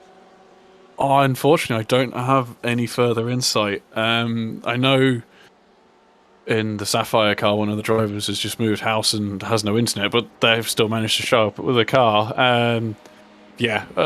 Polder and Sicania, I don't know. I know Fuga had a pretty rough time out at Spa, so I don't know if that's put them off for this round, and maybe they'll be back later in the series. But we'll wait and see who turns up, really. That's a bit of a shame. It could have been quite a spicy battle between Fuga, Sicania, and the guys at Boosted and Sapphire there. So, in general, though, the race overall with 5 hours to go has been fairly comfortable for stewards then, and not major things happening at the moment. Yeah, we don't want to curse it, but we've just had over an hour's worth of without an incident report of so breathing a bit of a sigh of relief and managing to enjoy watching the racing, which rarely I get to do because it's incident. But it's thoroughly enjoying the battles that are going on track. Yeah, at the moment, as you see on track map, everybody's fairly spread out, and lucky enough, I think the LMP2s and LMP1s are catching GTEs in fairly comfortable positions, mainly on the bank curves that we've got on this track. Are we expecting then, Martin, Watkins Glen on the 13th to be as I say, comfortable for you guys in the stewards booth? No, I think is the short answer. It's going to be an interesting one. It's a track that we haven't visited as an organisation in endurance racing, but it's a little bit bumpier, which will be interesting to see how everybody can set up their cars. The run up through turns 2 and 3 up the S's will be, people are gonna in the prototypes are definitely gonna have to be wary of the capabilities of the of the GTEs to see those big wide fat things lumping around in front of them all the way up the hill. So I think it's going to be a spicy race. I can't quite remember which layout we're using. I know we're using the boot, but I don't think we're using the bus stop, if I remember rightly, which should help in terms of overtaking. So allow everybody to go around that long right hand sweep after the big long straight and make that straight a little bit longer. Yeah, we're on I think it's the classic boot version. Yes, that'll be the one. Hasn't got the chicane in the middle. You've got obviously the beginning S's, the long straight, and as you say, the right hander at the end. And then we rejoin back up to the classic circuit. I think we all know with the chicane after we go round the left and into the right hand side. So that itself brings a different dimension, doesn't it, for the cars? They've got a bit of a straightaway to try and get past some of the back markers, but they're still going to have to be quite wary, because if you go on the left-hand side, it's a bit more bumpier than the other. Yeah, everyone's going to have to be wary, and what we've seen so far in the championship and what we've learned over the 18 months it's really been now since ISRC started, is that when we get multi-class scenarios when the GTEs want to, or even LMP2, want to change from one side of the track to another, it's all about really the timing that you want to do that. And Watkins Glen, especially around the boot, those opportunities to do that aren't as long. The straights aren't as long. So, everyone's going to have to be on their toes for sure.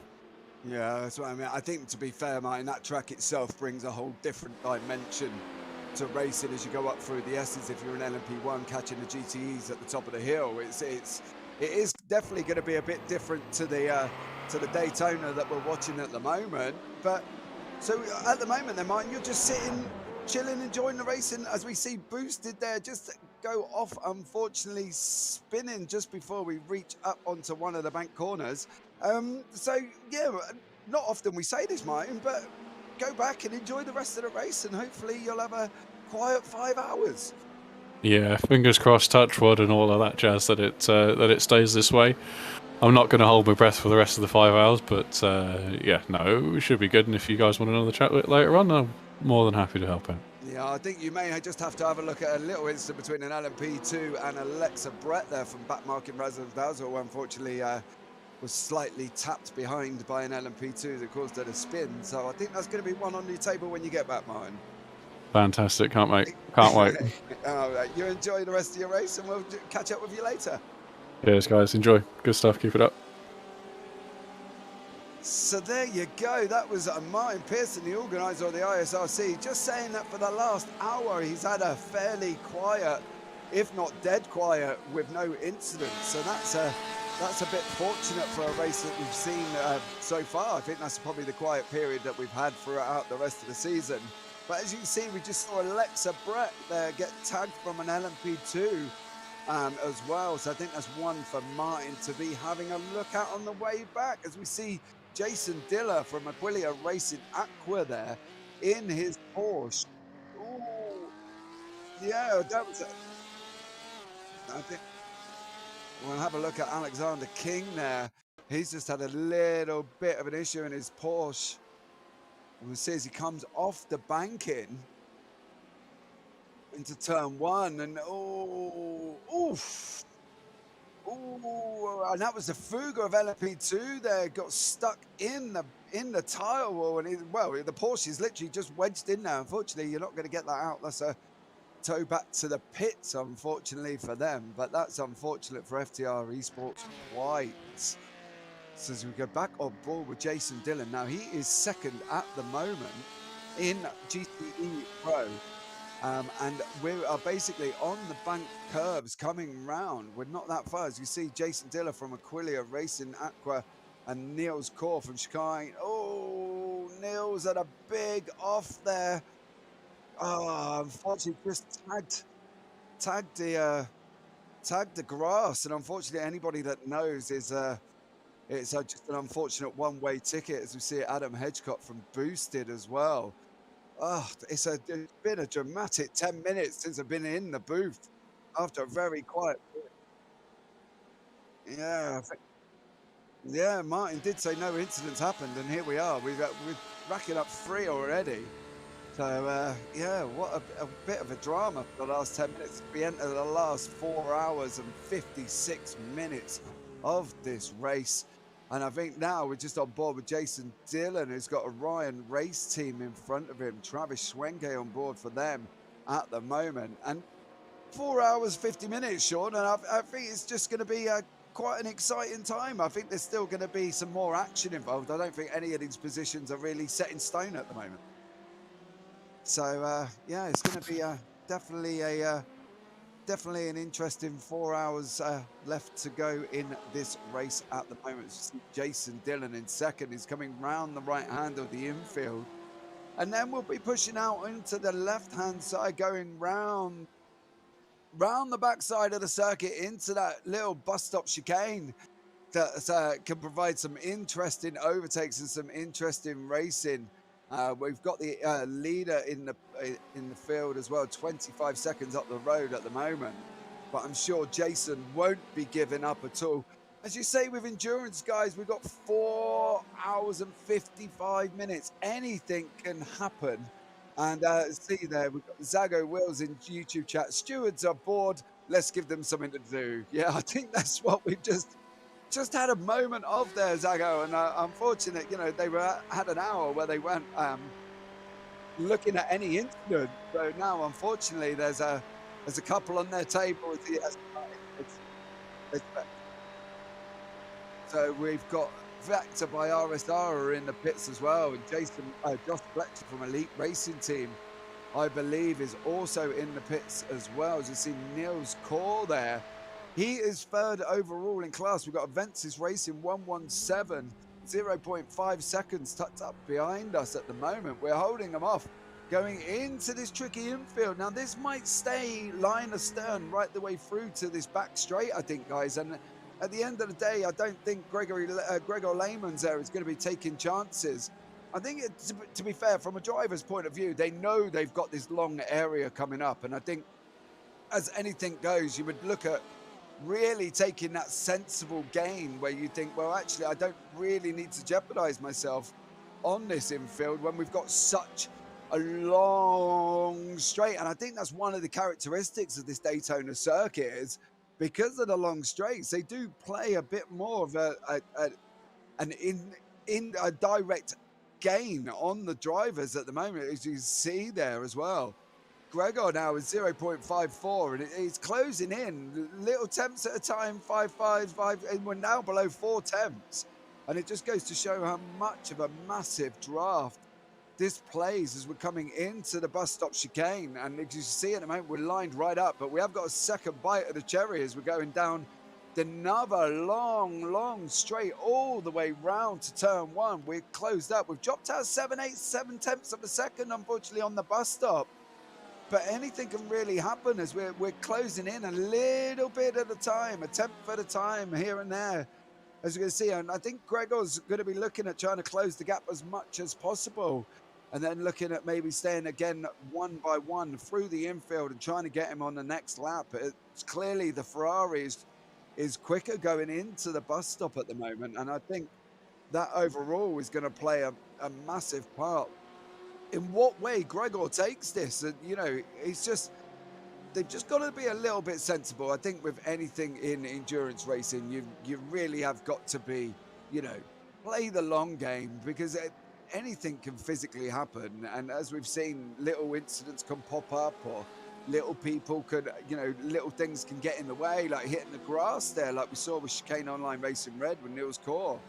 And I think now that's one of the reasons why Gregor's managed to close up so much, is he's pulled the gap back to 6-7. But we'll keep an eye on the chicane, at the bus stop chicane on the back of this straight, and see if Niels can kind of he'll stretch out the gap, I should say, because it's closed up to 6.5, 6.4. As you can see on your screen, we are closing down bit by bit by bit. But it seems to be that Ferrari has got a great way of taking the chicane, and he clearly has a bit more of a different line that leads him on to the faster section. As you can see him at the moment there, you know, 6.1, 6.8. Yeah, the second part of the chicane, 7/10. Yeah, the Ferrari's obviously got the better line. As you see, Martin has joined YouTube. I think I shouldn't have said that. No, Martin, it's giving you something to put back on your table there, keeping you busy, sir, for the next 10-15 minutes of the race, and hopefully you'll have a nice little quiet period again. But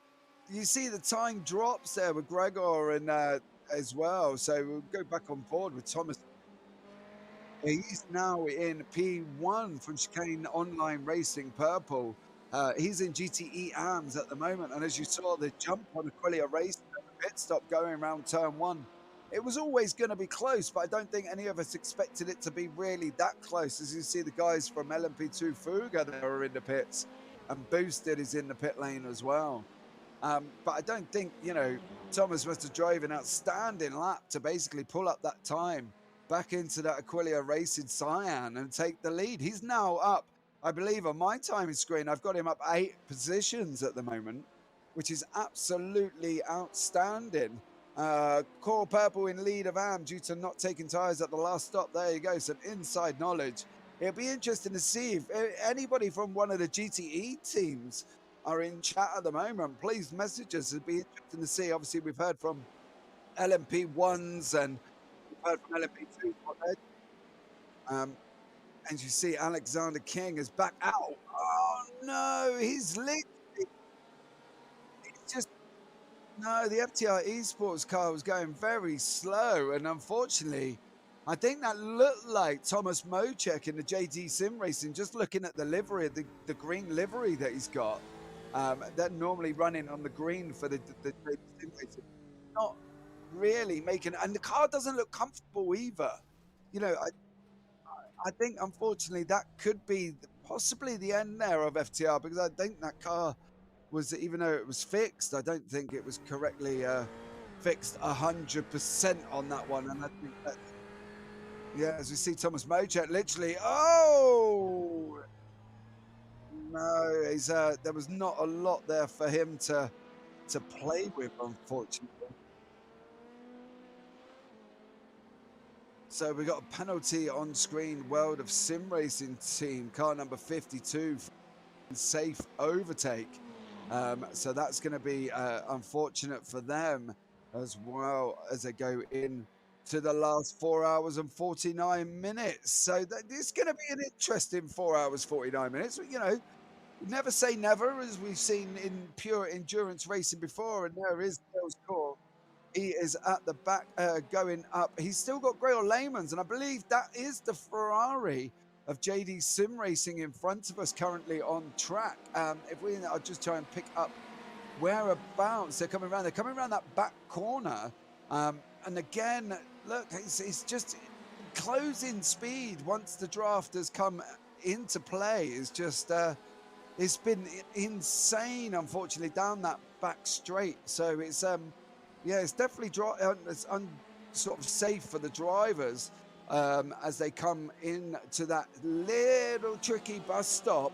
And, you know, they've really got to be looking at what they're planning out. As you see, Niels now has opened up a bit of a gap, 0.7 seconds. There he is. You see Gregor Layman's tucked up behind from Arensis Racing. As you see, the JD Sim Racing car closed up as well. But unfortunately, I don't think this is the opportunity for, I believe there's probably Thomas Mocek in there to be really trying to fight back. It would be more sort of, you know, let's look at jumping out the way for Gregor to pick up his battle with Niels, because I know Gregor's not going to be losing that much time. And at the moment, we've still got, there you go, he's managed to get past. I think JD Sim Racing has moved over, and I think that's the nice best thing to do. Is you see the Vector by RSR LMP2 coming in the background as well. So that's another thing that just gets, unfortunately for these GTE guys when they are battling, you know, it's just going to be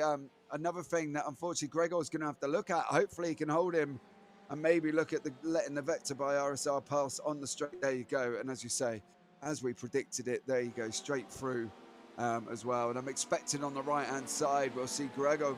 There you go, there's the Vector by RSR Zervanova, who's currently behind the wheel there in a nice pink livery as well, which is absolutely amazing for this evening's race.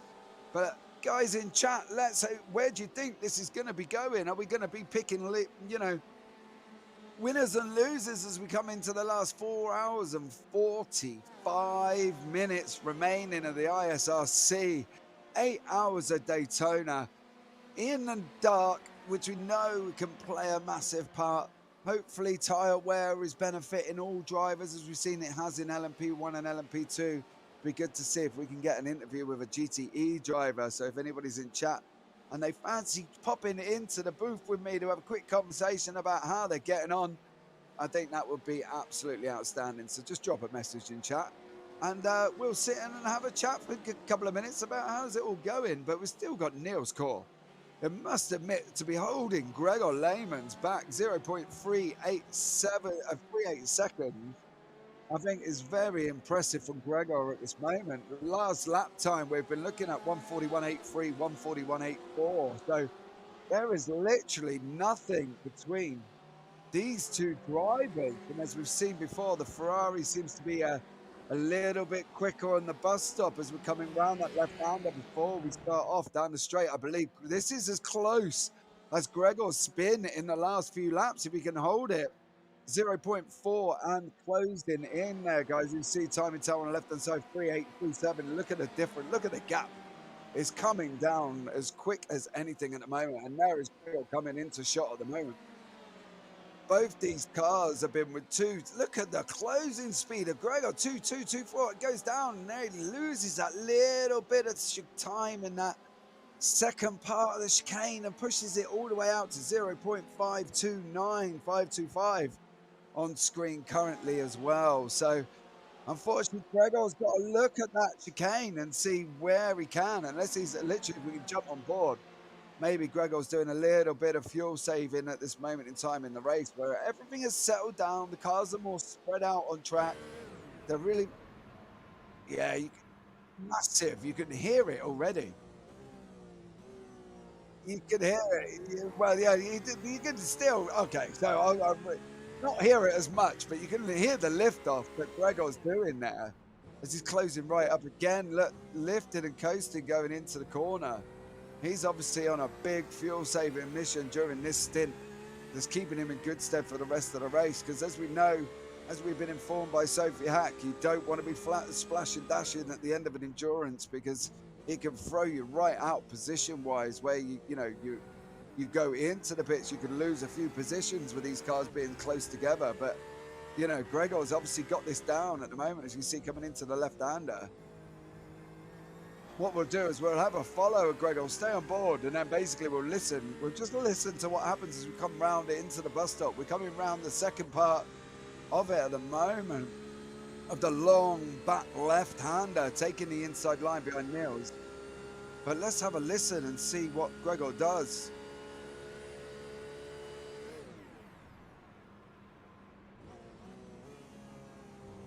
Wow, he dropped off well before the number 2 board, as we see a car there on the grass at the moment. Be interesting to pick up who we can with that one. It's Pedro Gomez from 27 Motorsports in the BMW. Oh, again, look, that just snapped, and unfortunately the correction just spun it the other way. I believe Barbosa unfortunately had a bit of an unfortunate stint as well.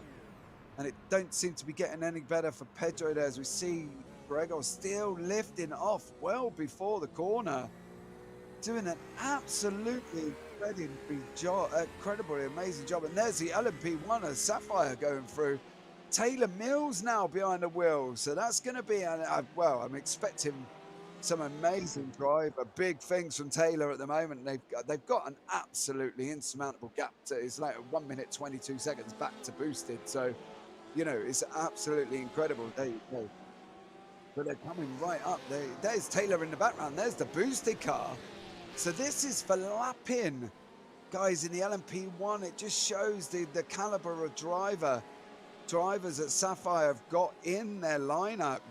Sophie Hack, Taylor Mills, and Ben Gregory jumped into the interview earlier, and he did state that the guys in Sapphire are just dialed this car in. They're so quick that I think it is literally just for the boosted guys keeping it on track and trying to get them points for second place without jeopardizing the next 4 hours and 41 minutes of their race. And to be fair overall to them, I think when you know, we as sim racers, and obviously these guys are, you know, higher calibers of me and Tim, and we've spoken about this previously, as you can see there, Toby coming into the pit, so that's going to put them another lap down there from Sapphire as you see Taylor Mills go past. But I think for these guys just to settle back and realize that second is what they're going to get. There's 2 cars in the field.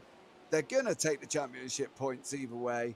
So, you know, let's really just settle into our race, keep it on track. As you see Gregor there still tucked up behind Niels coming into that first corner. And I can't really see that Gregor's going to be in a desperate rush to be making a move. He's saving so much fuel. It's almost, if you were Niels, would you swap over? You know, would you let them take the lead and try and stay with them? But that kind of jeopardizes you in a way when you sit back and think Gregor's last time was a 141.5. Theirs was a 141.7. 141.56, 141.57. So they're still relatively close. But I think Niels now has got to be really taking a moment and saying, well, okay, these guys have saved, you know, so much fuel tucked up behind us. And you hear it on board with Gregor coming down. You're just lifting and coasting from at least 100 yards, if not more, out. So, you know, I think if I was Niels, I'd be looking at swapping it back. As we see, Frank Geyer from Maniti Racing is in the pits at the moment, and so is FTR Esports White. As you say, they've not had a good race since their tyres stuck in the tyre, nose deep, couldn't get it out, couldn't move it, straight back to the pits. Tried coming back out, but unfortunately was, not in a good position. It looked like it was really crabbing. Unfortunately, the guys, I believe it was Thomas Mochet from JD Sim Racing there, closing speed insane, and unfortunately just hit him into the corner. But nothing Thomas can do. It was just complete different closing speeds, and a very crabby Porsche there. Didn't like going straight when it needed to. So we're going to go on board with Philip Yetmar. Furion Racing 145 there. Is it? Oh, as it comes onto the oval section. Boosted LMP2 behind. It would be interesting to see from their point of view what they actually saw of that and whether or not there was any contact. I am not sitting here accusing Boosted of any contact, guys, so please don't put it in chat. But as you can see here from the Boosted LMP1 car, I think we need to go, I think it's the LMP2 that's really up there. Yeah, I think he was just too far away, to be fair. I don't believe there was much contact at all on that Centurion Racing, if any, from the Boosted LMP2s.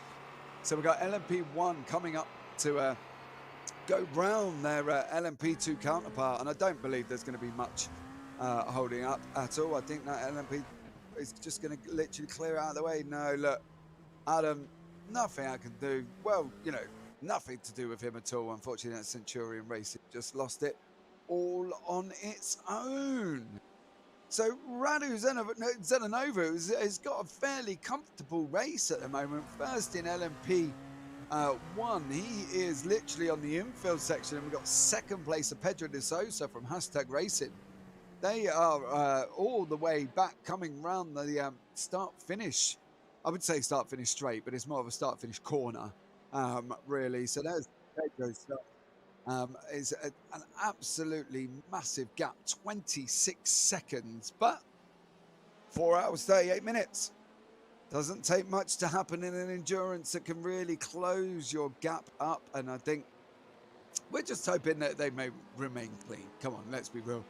None of us really want to see big, massive offs that can ruin people's races. I know we had it at Spa in the last 20 minutes. There was a massive coming together going up Radion, and unfortunately 20 minutes remaining put both the cars out, and I think, you know, we don't really want to be seeing that's, you know, when you've just done 6 hours of Spa and then it just, unfortunately, in the last 20 minutes you get a unavoidable collision. I think we're best calling it there.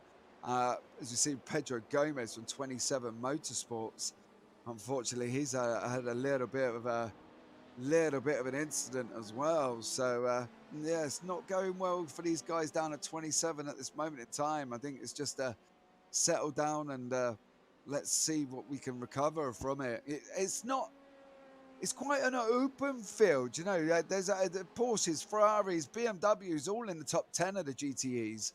And then, unfortunately, there is a lot of BMWs at the bottom. You see 27 Motorsports, Aventis Racing, Fuga Sim Sports, Scott Coates. I believe there's a couple out as well. So, you know, unfortunately, guys, the BMWs are not having their normal dominant race that we're expecting to see over this period of time. But, you know, I'm sure they'll all take away something from this race and look back and go, okay, well, you know, let's really look at it there and see what we can do. But we've got the Jason Dillon Niels core battle with Gregor Lehmann's closing right up as well. As you can see, 0.26 and closing as we come round into turn 1. They're still right behind it again. They're not making much moves. Gregor really isn't pushing the situation as you would really expect. As you can see down at the timing tower there, we've got 4 cars out at the moment. Aventis Racing, Fuga Sim Sports, Chicane Online Racing, Orange and DD Sim Racing are out. We've got Lithium and FTR Esports in the pits. I think FTR Esports White are really hoping that car could be fixed after its incident that it had with the tyre and the crabbing it come out of. As we say, I've just heard in my ear that Taylor Mills has had a little bit of an off. Oh, at the moment, there she is going into turn 1, I believe, and that's just missing the braking and then putting ourselves over the grass going into the in section. Unfortunate for Taylor. Yeah, no, hopefully no lasting damage on that Audi, but you know. Taylor's sensible. She'll just get her head down and see a bit of an on-track there go on the grass, but she'll just get her head down and pick up the lines again and get her head back in the game with 4 hours, 35 minutes, guys, remaining of the 8 hours of Daytona. Overall, I think it's been a fairly exceptional race, and I think, you know, if you are in chat and you've got a driver of the day in mind, then please put it in chat and let us know who you think it should be at the moment. As you see, or team. Let's do team of the day. I don't think we can really have a driver because it is not, you know, it's a team effort when you do any form of endurance racing in general. But I think it'd be interesting to see what you guys thinking at the moment. As we see the Orion Race team in GTE Pro, they are in first place. I've got them up at 10 places on my timing board. I have to check to make sure that is that's correct. And Jason Dillon from Aquilia Racing, he's up 13. But I'll have to check on that one and see what I can find out from the information. Excuse me. That's passed on to me, and we'll see if they are correct. But they've got to be in. If that is correct, then they've got to be in contention for team of the day. And Vector by RSR and LMP2, they're up on my screen. They're up a massive 10 places. So. Yeah, so them guys are Vector, consistent, steady, all the way through. And we've seen this before from Vector. They are outstanding.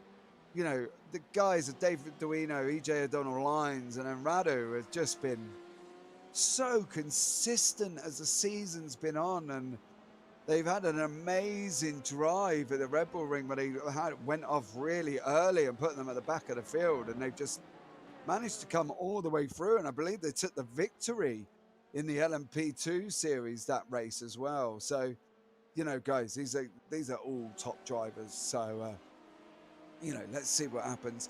Stop spoiling the Chicane Online Racing strategies. Sorry, but we can hear it. We can hear it. You know, you got to get Niels to let Gregor through and see about trying to do some fuel saving that we've seen from Gregor has been absolutely incredible there. He's letting off the gas really early coming in. And come on, Dennis, get some information to your boy Niels and swap the places around and give yourselves a chance at fuel save and see if you can extend your stint. That would be absolutely incredible. You know, just tell him it'll be fine. Just pass it on, Dennis. Don't you worry about it. Just say the commentary booth said let him through and your turn for fuel saving. But these are racing drivers and you are not going to want to give that place away for free. I know I don't, and I'm not half as good as some of these drivers are on track in these cars. I can tell you that much. My P2 what the P217 skills are adequate to get me through a race, let alone you know, I don't know if I can do these kind of stints. We're not blocking him. He does not want to pass. I think to be fair, Dennis, I think we have gathered that from the way Gregor is just quite happily sat behind you guys at the moment. There's not really an aggressive move. As you see Gregor there, stay on the left-hand side. I don't think, yeah, he's not really making these moves into the bus stop. He's, you know, and then I just, to be honest, I wouldn't get, if Gregor's fuel saving and he's got 4 hours, 30 minutes, it's going to take Niels literally to lift off, move to the right and let him through, because I don't think Gregor's going to be wanting to make that move coming down into these long bank curves that we've got at the moment and into the bus stop and into turn one. And, you know, who can relatively blame him, Dennis, at the moment? You know, you wouldn't be wanting to, you know, make the moves when you're on a fuel saving mission as much as these guys are at this moment in time. So, you know, it's going to be interesting. Anyway, I've got to make myself ready. I'll take over from Neil soon. Well, Dennis, I look forward to seeing you in the car very shortly by the sounds of things. You go get psyched up, put your headphones on and get into the world of relaxation before you jump into a Ferrari endurance for the ISRC. So you take care, Dennis. We look forward to seeing you shortly. But there you go, 4 hours, 30 minutes remaining as we jump on board with Adam Hedgecock from Boosted LMP2. Currently, we are heading on to the back corner section of the track. Again, these guys are very consistent. Adam is a very consistent driver and doesn't really sort of, you know, put himself in situations that he doesn't need to be as we come down into the bus stop section, as you can see at the moment. And I think, to be fair, overall, considering, you know, what we're on, we are on a very long endurance race, and I think anybody can accept that as well. As we see Taylor Mills in the Sapphire Sim Sports, just, you know, cruising around. They've got such a massive gap. Keep it on track, Taylor. Ooh, ooh, let it through. Oh, absolutely amazing on board. There we go. Left on one, right on the other. And now we're tucked up behind a Porsche there as well. Absolutely outstanding. Look at that. This is, guys, this is what the LMP1s do. They are absolutely incredible. As we go with Pedro de Sosa from Hashtag Racing. We see the difference in speed now between the guys in the LMP1s and the LMP2s. You know, 4 hours, 29 minutes remaining, and you can still see it. They don't close up as much as we're coming up to the back of the 27 BMW there, Motorsports to BMW, Pedro Gomez. You know, in an LMP2, guys, in general, coming out of corners, they're no quicker than the GTEs. As the LMP2s pick up most of their speed in the third, fourth, fifth and sixth gears of their gearbox. And, you know, it's hard for the GTEs if you're going in tucked up behind an LMP2 because you're coming out relatively the same speed as you was. As we see the Centurion racing car just moving out the way for us there. But, you know, anybody that does endurance, guys, anybody in chat who does endurance will know full well that one of the main aspects of this is basically traffic management. As you see Toby Wall coming up to the back of the .exe Porsche there. And I think it's traffic management, not putting yourselves in situations. I think this is smart from Toby here, trying to not force it. And yeah, I've just heard that P4 Kiki Martin in the world of sim racing in the BMW has just unfortunately had a little bit of an off. What has he been up to? Coming down into the corner, down into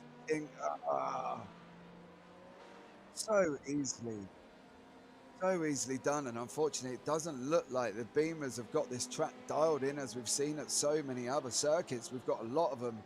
Well, we've got the ones that are out, unfortunately, and we've got a lot of sitting at the back at the moment. But, you know, Toby Ward, well, Taylor Mills now from Sapphire Simsport. You just see and hear this Audi is literally incredible. And, yeah, I think, you know, for these guys driving this car at the moment, it's got to be so much fun and sitting there driving it on this circuit. It gives you such a long straight section to really open up, you know, these Audis there. As you see, there is Taylor going round. Look at just the feeling of being able to open up these Audis all the way through this straight section is is just absolutely incredible. And I think, you know, hats off to the guys and girls that are driving these cars. You've really got to be looking at, you know, their capabilities, I think, and have some really in-depth respect for them, because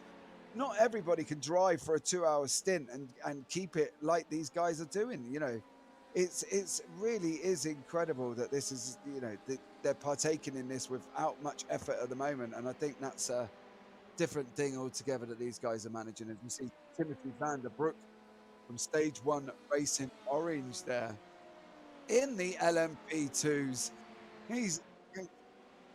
And we're going to have a look now. I believe we've got car 120, which is Alexander Kraber from WS Racing in the GTEs. Unfortunately, through the kink, are we going to be seeing the same thing? Same as the Beamer.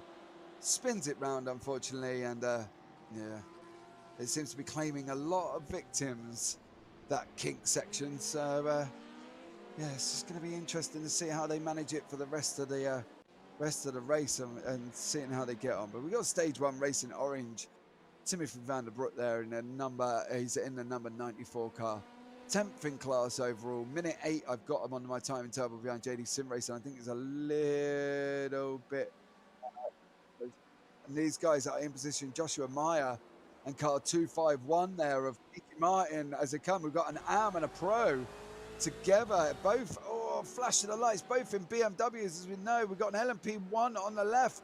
That's Taylor Mills. This is close. Side by side. Settle down, guys. You've got a long straight coming up. As they come down now into, you're going to be turning left, and there you go.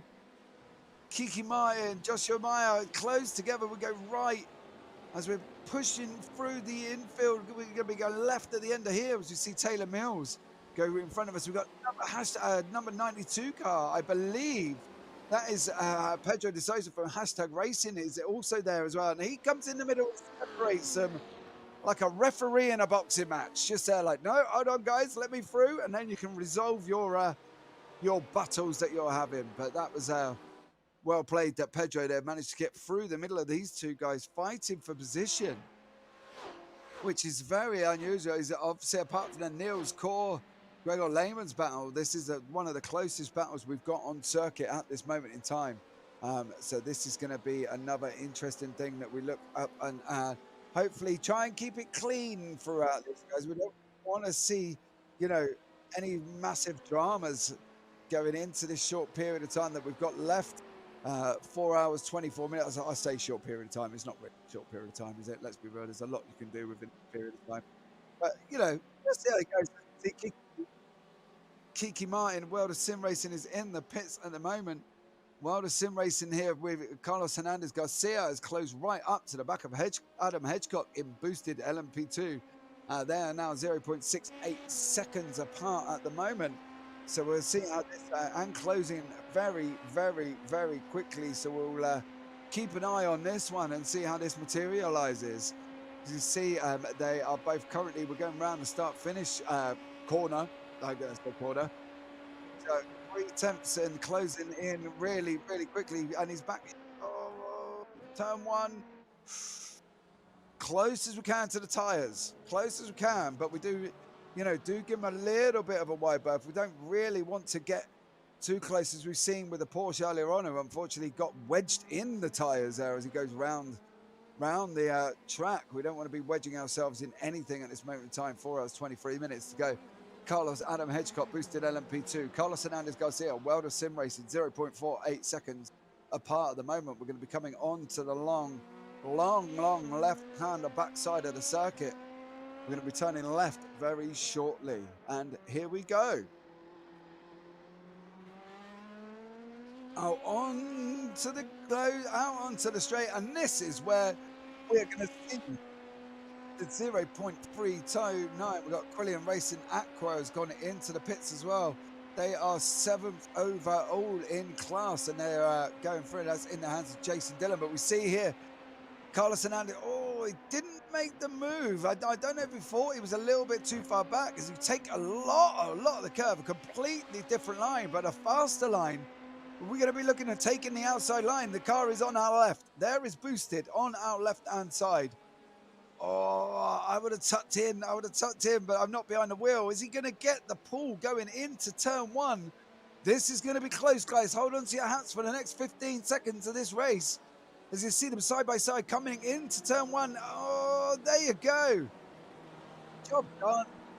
I think that was more of a, I would say let through, but, you know, I think Adam just played the sensible game there and saw that Carlos Hernandez Garcia was, you know, really, really committed to that move. And I think that's the thing. As we still, I'm going to say still, Gregor Lehman's tucked up behind Niels Kaur and Jason Dillon there from Aqua Racing, Quillia Racing Aqua. 16 seconds back from Dennis Neidhart from .exe Esports horse there. Another one that's been having a fairly decent race, not really much to mention. Just going round in his 5th overall, keeping that Porsche on track. Keeping it on track is Gregor is now really, really close to Niels. Is he going to be making the move though? As we saw Dennis come in chat earlier from Chicane Online Racing and just turned around and said he doesn't want to get past. But can you really blame him? Let's stay on board and we'll see what fuel saving technique he's got. You know, he just seems to be lifting in the clouds. As we see the hashtag racing there. Pedro Sosa, number 92, get past these guys, and then we're going board with Jerome Mesnick from Antagonistic Racing Team Orange. Team Orange in a very different colour car to the orange in the name, which unfortunately it would have been cool to see. It would have been nice to see a nice orange livery there from Jerome Mesnick. But, you know, hey, Antagonistic Racing have gone for their choice. Still see Taylor Mills. Look at this. This is just unbelievable. Look at the closing speed difference. Keeps it as low as possible in that bank section. And here we go again, all the way round the long left-hander. We are up now in really pushing up into 6th, where we come down all the way through. Look at that. It's just, the Audi is just on a different level. I'm just, you know, at the hands of these Sapphire SimSport drivers, if anybody, you know, wants to sit back and think, I'm going to have a go at it, well, this is the quality that you've got in the LMP1 field. And if you're going to be entering the ISRC in LMP1, you're definitely got to be looking at, as we see Alex Kraber from WS Racing Esports GTE. Oh, same again, mistake.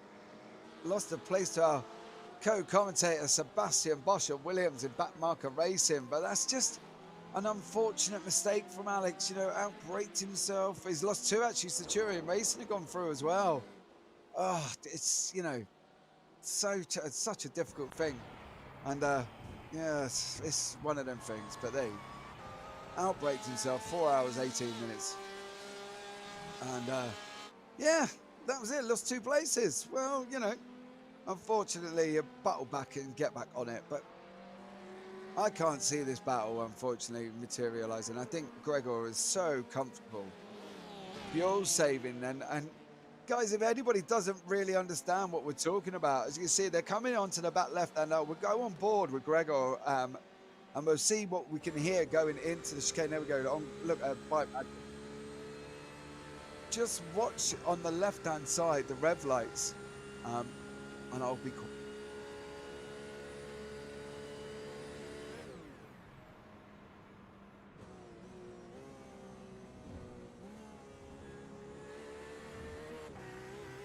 There you go.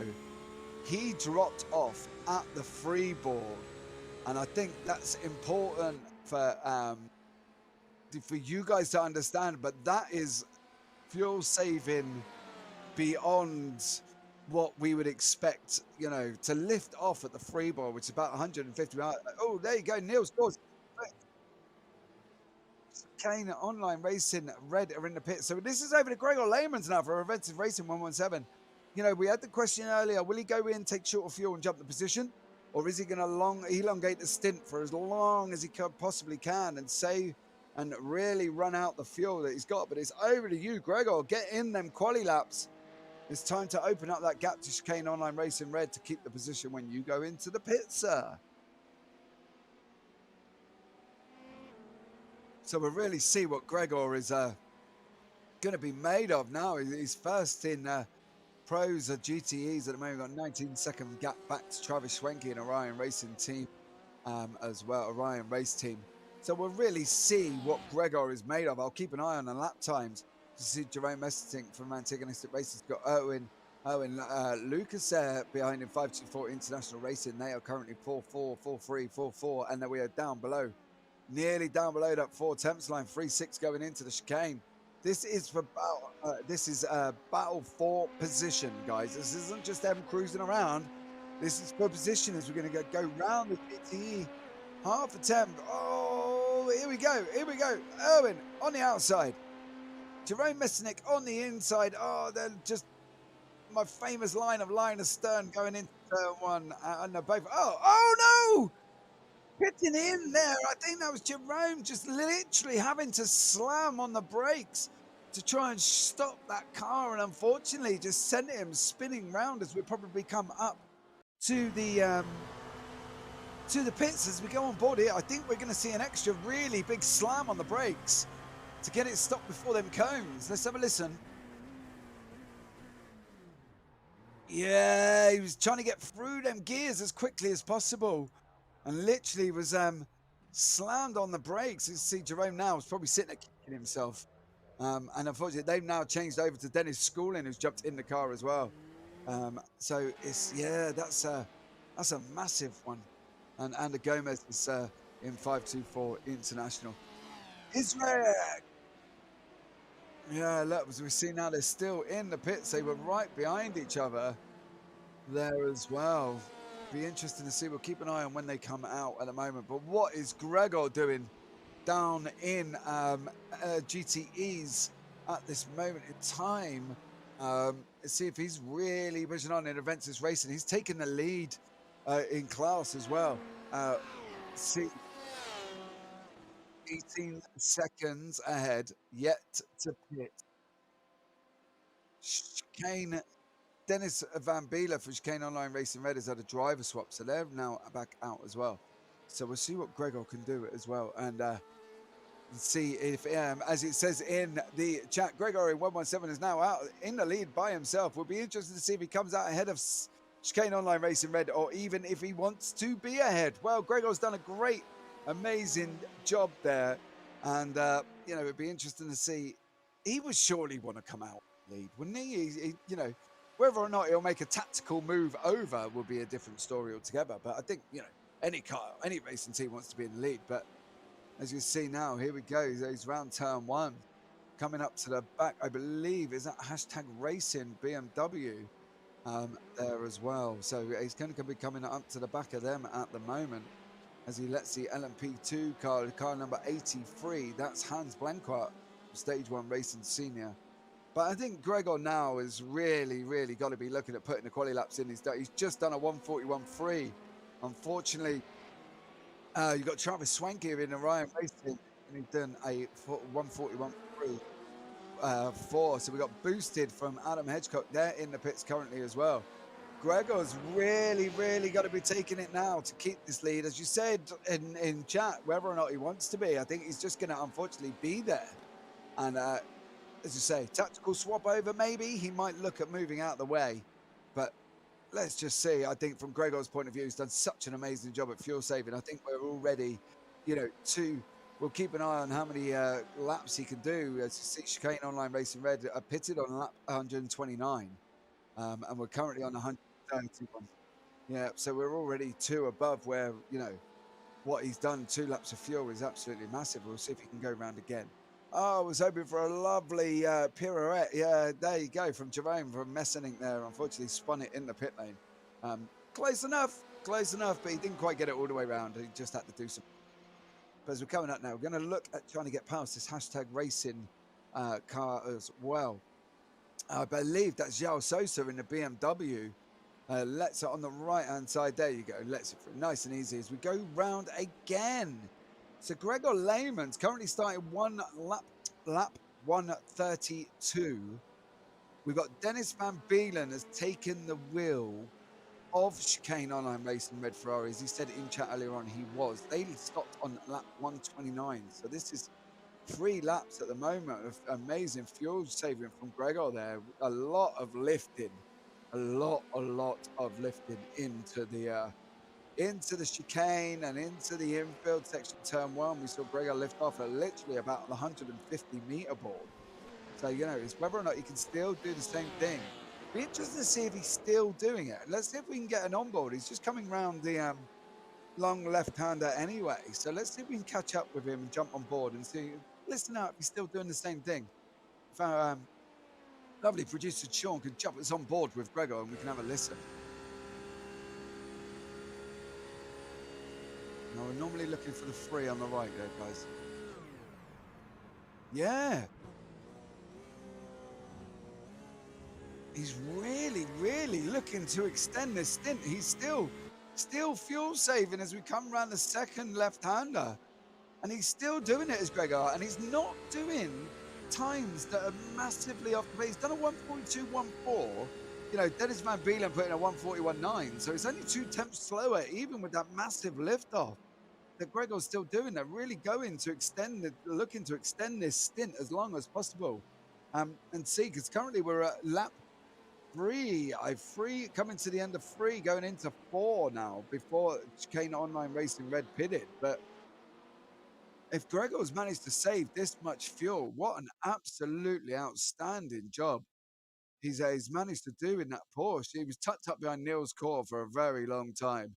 And as we saw, Dennis was in chat earlier on, we're not blocking him. He's just not wanting to pass. And I think that was clear for everybody to see that Gregor just didn't want to make the move. You know, we've got the 233 Ferrari there of Daniel and JD Sim Racing, you know, jumping out the way, letting Gregor through.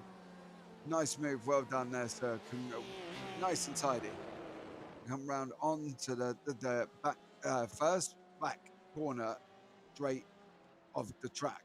So we're out on the back side of the track. We're going to be coming down in to the bus stop, which will throw us into a left, throw us to a right. Now, we can carry quite a lot of speed. Listen out again.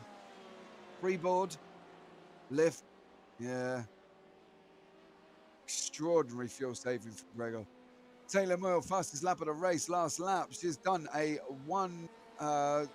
best lap at the moment. It's a 1:24.53, 1:27.10 on her last lap, which is the fastest of the LMP ones, just by 0.14 of a second as well. So she's still on a flyer.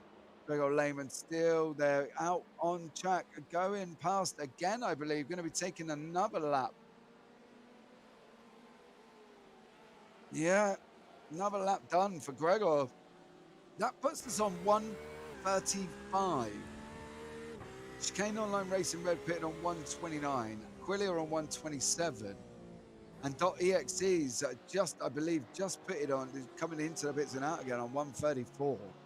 So, you know, Gregor's really managing to extend this stint of this Porsche. And it just shows how important this is going to be. But are we going to ask the question now, guys, that really, has he saved that much that could throw out the rest of the stints that these guys are doing? You know, as we see, #Racing LMP are in the pits, Vector by LMP, LMP2s are in the pits, and FTR Esports Red are in the pits as well.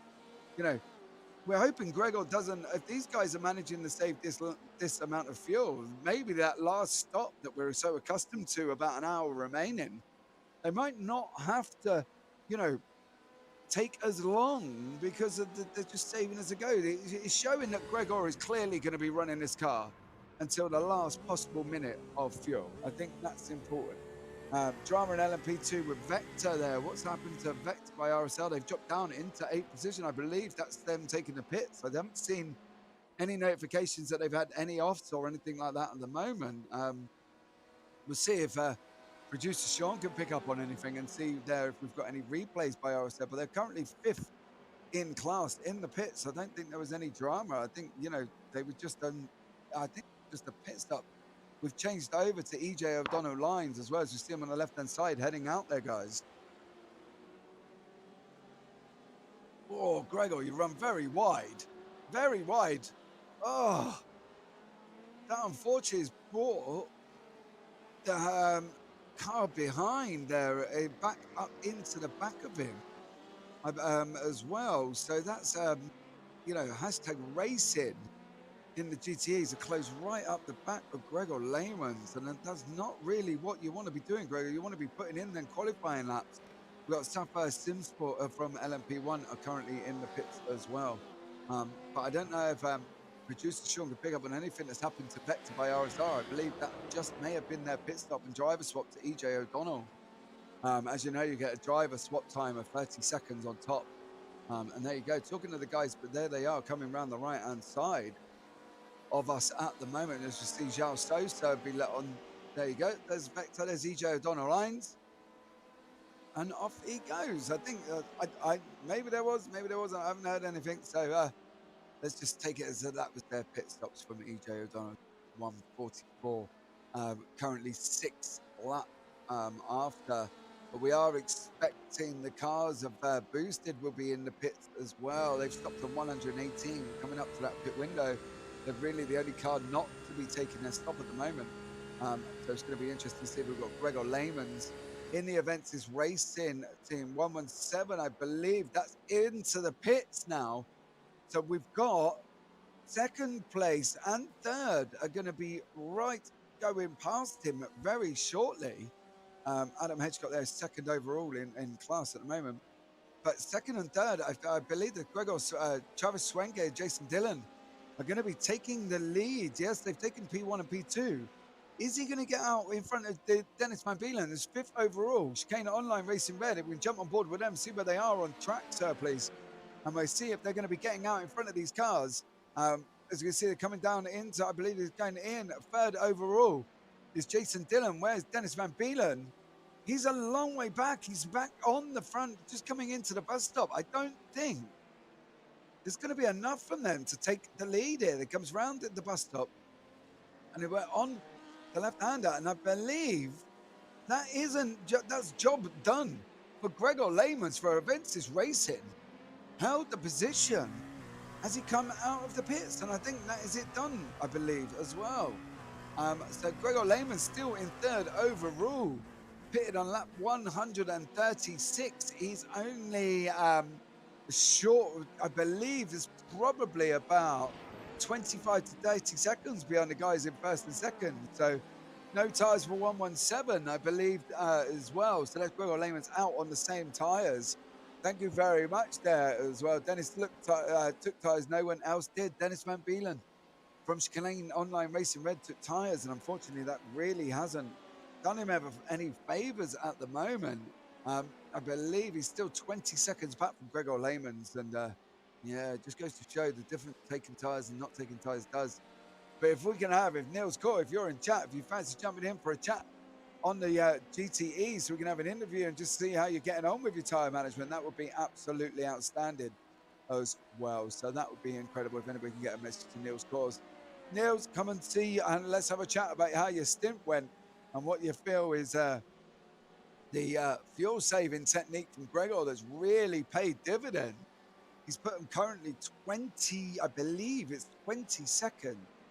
As we check the timing tower, Aventis Racing 19, yeah, nearly 11 seconds there. So, you know, not quite as 20 as I predicted, but 11 is still enough as they're coming round now. You got the infield of Gregor Lehmans. He's coming round the start-finish straight, and you got Niels, Dennis Van Beelen is back on the long left-hander, just starting the long close. You'll see him very shortly as well, so hopefully we can go and pick them up and see how they're getting on. But I think it was Gregor Lehmans, I think, set that up well before we entered the pits. Any car that could take a 5 lap difference. I believe actually it was 129. Dennis went in and it was 136, so almost 7 laps there for Gregor Lehmans, making the difference in that Aventis Racing Porsche. So yeah. So we had hardware issues as well for car number 92. I believe that is #Racing Pedro de Sosa in the LMP2s. They've had car again hardware issues. They're in the pit lane.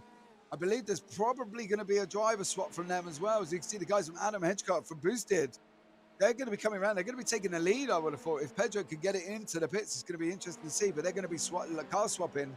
If we can jump back on board with Adam Hedgecock, please, Mr. Producer, as we go past, takes the first place overall lead in LMP2.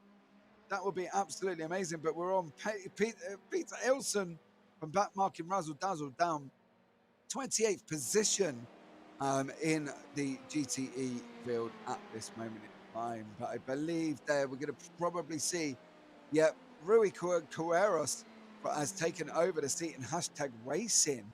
So that's a development. Obviously, there was hardware issues, so unfortunately for Pedro de Sosa. So Rui Carreros taking over on the car. 2 stops in 3 laps for hashtag is not good, but they are still currently second. I believe they just dropped down to 3rd overall in the LMP1, just ahead of 4th place. I'm going to say just ahead. I think it's like 3 seconds ahead of Jonathan Worth from Elite Racing Team. So it's going to be interesting to see what Rui Carreras does, and just shows that the gap that the guys at hashtag had over Elite Racing to be able to make 2 stops in 3 laps. And still remain in 3rd place. We're just coming up under the 4-hour mark. It's been a very busy hour, as we see Taylor Mills jumping in the car for Sapphire, where Ben Gregory from Boosted in for an interview is just saying that the guys at Sapphire are so quick that we're just going to literally be sitting behind them, because they're, 2nd overall, 2 cars in field. Take the point. To see Victor Bellion there from World of Sim Racing. They are put in 1st place in the Vector by RSR. Rui Carreros in hashtag racing as well. Basically has had hardware issues for Pedro de Sosa. Is unfortunately about to swap. EJ O'Donnell Lines from Vector is in 4th. They've had a driver swap as well. So it's going to be interesting to see. And we'll see what actually happens as well. So I believe I'm going to be joined in the commentary booth by the one and only Mr. Chris Rowlands. Chris, welcome in. Welcome, James. Thanks for having me. Stellar job solo commentating there. Well done. I've been listening in since I got home from work. You've done a very good job. Just to pat ourselves on the back a little bit. It sounds like, from reading some of the comments in the Discord, that we've had a little bit of a spicy race at times so far. It has been, sir, and we've been a lot of interesting overtakes. You see on the timing tower, Chris, with the GTEs that are out at the moment. We've got 27 Motorsports out, Chicane Online Racing Orange are out, Ventus Racing 27 Motorsports White is out, so both 27 Motorsports teams are out. JD Sim Racing, Fuga, Lithium Motorsports went out earlier on. They've been out for a while, but it's coming through the kink section in the GTEs that they seem to be struggling with, and obviously, they've been battling, Chris, and I believe the LMP2s have had a little bit of an interesting time trying to get around them as much as the LMP1s has as well. So just a quick message in YouTube chat. Chris is a little loud, so if we can have a look at that situation, that would be absolutely amazing. Well, it's all me wanting to be the centre of attention, obviously. You take over, mate. I'll go sit down and I'll give your voice a rest. I can keep going for a bit if you like. I did wonder, actually, just sort of to bring a bit of technical analysis into it. I suspected, based on my own experience of Daytona, where you've got such long straights and you almost switch off a little bit there. I did wonder if maybe, because you do need to drive near the limit to go quickly in any of these cars. Maybe it was just a case of that infield section and that kink. You're almost a little bit switched off when you come into them after the long straights. As we go into turn 1 here. Turn 1 is a corner I've never been able to get to grips with. It impresses me hugely, the drivers that can get around there quickly and safely, lap after lap. So I do wonder if maybe compared to some of the other tracks we visit, which are more sort of traditional layouts without these massively long straights, I wonder if that's been an adjustment period for it. But of course, we'll have plenty of drivers here who've done the Daytona endurance events before. So maybe it's not just that case. Maybe it's just coincidence. Yeah, well, secret lines on the grapevine here from myself, as I've had a message through Discord. But, secret source of information was the start of the message. So, you know, we won't name names who's giving me this information, but we have got some spicy information. Race leader in GTE is projected to hit 281 laps.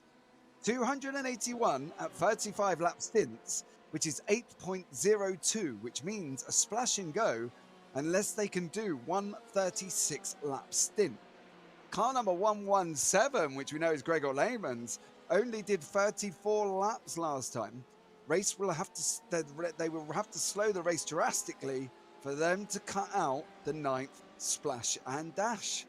So there you go, not distinguishing any names of where that's come from. But let's say that's going to be an interesting thing to keep an eye out as we come down. We're obviously projecting 8 stints in GTE, and we're at the moment, it's going to be whether or not they can cover the splash and dash at the end, Chris. So that's going to be an interesting, spicy thing for us to get back to with 3 hours and 56 minutes remaining. Yeah, it's I do think it's an interesting race, and definitely even sort of publicly you could see a lot of the drivers were discussing really needing to fuel save, which, you know, stands to reason. It's a long acceleration, long full throttle circuit, even compared to somewhere like Spa, for example. Also, it's a track where, you know, you're going to be following for a lot longer, because Spa, by contrast, obviously all these corners, you're going to have these natural ebbs and flows. We're on board here with Travis Schwenker. Say if there's a car in front of him right now, that's, what, 30 seconds of drafting? That lap after lap, that is going to make a huge difference. And I wonder if that's part of the reason why we're seeing basically 0 cars are battling on track right now. I think there's an element of it's almost tactically better not to get involved in battles, because you just leave yourself so vulnerable to fuel saving behind. Although we can see here, we've got a lapped GTE behind. They'll be taking full advantage. They'll be praying that Travis doesn't get too far away, because this is a huge advantage for them if they can continue to draft behind him. I believe, yeah, it's Josh Meyer, who is 7th in class, only a lap down. This could make a huge difference to them. It will be interesting to see the pace differential here. Can he just stick behind him for a while? Yeah, we saw that with Gregor Lehmann's, Chris, and Niels Kors. You know, we had Dennis Van Beelen in chat, who basically said, we are not blocking Gregor. He's just not making the move to overtake us. And it showed on his pit stops. You know, Gregor come in on lap 136. Now, putting that in perspective to the guys at Chicane Online Racing Red, they come in at 129. So during that race stint, that Gregor was really just tucked up behind Niels Kors and didn't actually make that move, Chris. He saved, literally, if we're putting it in perspective by what the pit stops are telling us, almost 7 laps extra. And that makes a huge difference, doesn't it? Massive, massive. But as I've just been told by my secret source of information, you know, I can't, you know, let my sources out. You know, we don't want to wrap them out because we want to keep getting this useful information. If you've got any useful information you'd like to send us, feel free to DM us, and we'll anonymously broadcast your strategies to the world. Yeah. So apparently they were only on 34 laps, but you know. Let's just see what they do. And I think it's going to be an interesting one. And as you can see from Josh Meyer getting involved here, I think he's just going to be wanting to sit behind and not really be making that move. I think, you know, you can't, can you, Chris? Let's be real. If you've given the opportunity that they've been given, regardless if you're faster or not, if you are a back marker, but you can't, you know, be looking to make the move, can you? You must be sitting there, what we discussed, and thinking, this car can actually pull me up the field if I'm just sensible. Do you know what I mean? You're not going to be wanting to go unlap yourself, because there's no point. You're just going to lose it again. Yep, exactly. I think it's an interesting thing for the guys, as we see some LMP traffic here getting a little bit tangled up. This might be what costs them, actually, is if they get caught by traffic at the wrong time, you could lose that draft. And obviously, you know, Travis and Orion, they're in first for a reason. They've got pace, so you can't just assume you're going to be able to keep up with them. You know, this is not to deny that Joshua Meyer in the Maniti car doesn't also have pace, but you can see here with the slight kerfuffle there with the LMP2, they caught at the wrong time, really, and now he's out of that draft. Yeah, I think the thing is, though, he'll pick up the draft of the LMP2, albeit a very small one and very short. But, you know, I think at the end of the day, I believe it was mentioned that all overtaking of backmarkers should take precedent on the outside of the turns, Chris. So I believe that they would be taking the outside line, if I'm not mistaken. And as we heard from Martin earlier, he did give a very stern, the sternest, as he put it, driver briefing out of the whole season. So that's going to be interesting that Martin's had to really stamp his foot down and say that, you know, this is what's going to be happening, guys, and you've really got to be keeping it clean, otherwise we will be looking at penalties. So, yeah. Well, it's not easy being a steward, and I'm not just saying that because they're listening. I mean, we saw it last round. I don't know if you've already discussed this with Tim or with Josh and Tim. The incident we saw towards the end of the Spa race. And you think, well, is there a right decision to make? Because it's so difficult to determine what happens deliberately, what doesn't. It's almost nice by comparison to have the relatively simple thing of saying, nope, these are the rules for overtaking lapped cars at this specific circuit. Because I know they've gone to great detail with where they can use the inside line on the oval. Yep. And obviously the drivers need to know this, but also equally the stewards need to be able to point and say, look, we told you this. So no, it's not okay for you to claim you're ignorant. We've given you the information. As we can see here, obviously the GTEs aren't going to be hugging that yellow line, but there's plenty of room for this LMP2 to come through. I believe that is Jonathan Worth in the Elite Racing Team, LMP2, currently fourth in class, so they're having a good race as well. We've not seen a huge amount of Elite Racing at the top of LMP2 recently, so yeah, well, let's go and have a look. I think let's go and follow Jonathan for a bit, just see how he's getting on. Yeah, I think that's the thing. I think, you know, we know, you know, as commentators, and we've seen it hundreds of times, Chris, with lapped cars, unfortunately, being somewhat impeded, should we say, from the LMP2s and LMP1s, where they've just made the dive bomb up the inside, hoping that the guys behind would see them and get them out of the way. But yeah, the incident in Spa was, unfortunately, from our point of view, with 20 minutes remaining in a long 6-hour race, was really quite a horrific thing that for us to sit and witness. I believe, you know, I've had messages over the week that literally the people, all they heard was just me. I think it was me and Tim, I believe, as well, and you as well. And it was just like, oh, they could just literally hear us going, what has happened? You know, and it's just, you know, a bit of a thing, but I believe they were literally told that, you know, behave. This is what's going to happen. You're going to take the outside line if you're overlapping. So yeah, I think they were all told. But I believe Victor Abalon there from Welder Sim Racing is taking the lead in LMP1, and we've got Adam Hedgecock in boosted there, 14 seconds behind. Oh, coming out onto the long left hand of one of the straights, and they've spun it. We've seen it a couple of times today as well. So, yeah, that's unfortunately an incident from Alec. He'll cruise around the inside looking for the safe moment, as we see Chicane Online Racing red there. He'll be up to speed, and I think he'll probably just dive back onto track at the end of this corner after keeping that gap to Dennis Van Beelen in the Chicane Online Racing Ferrari. Yeah, there we go. He's back on track safely. Jonathan Worth making moves through #racing. I've not had a good race. Unfortunately, they've had a few offs as well. Just like 27 Motorsport, who I believe Pedro Gomez has actually dropped out now. Between him and Barbosa, unfortunately, they had a bit of a very exuberant, incident-packed race, somewhat, Chris, should we say, for the BMWs. But BMWs are not really coping around here at the moment, Chris. And I think that's the thing. We're seeing a very mixed field. We've got Porsche 1-4 lockout, and then we've got Ferrari, and then we've got 3 BMWs, which is something that we're not always used to seeing in the endurance series. So there you go. As we go on board now with car 233 from JD Sim Racing. He's 4th in GTE AMS. We've got Pascal Frisk, 2.25 seconds up the road from WS Racing Esports GTE. And then we're a further minute up the road. We've got Cameron Wright in 3rd place in class, but they had a little bit of an exciting moment as well.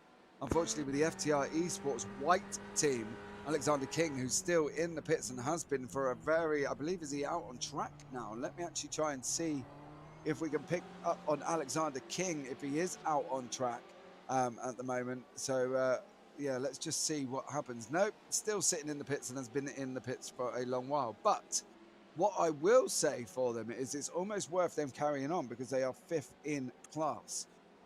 So they are on target to pick points up. But unfortunately, due to sticking it in the barrier. They spun and went headfirst into the barrier and wedged it under the tyre wall.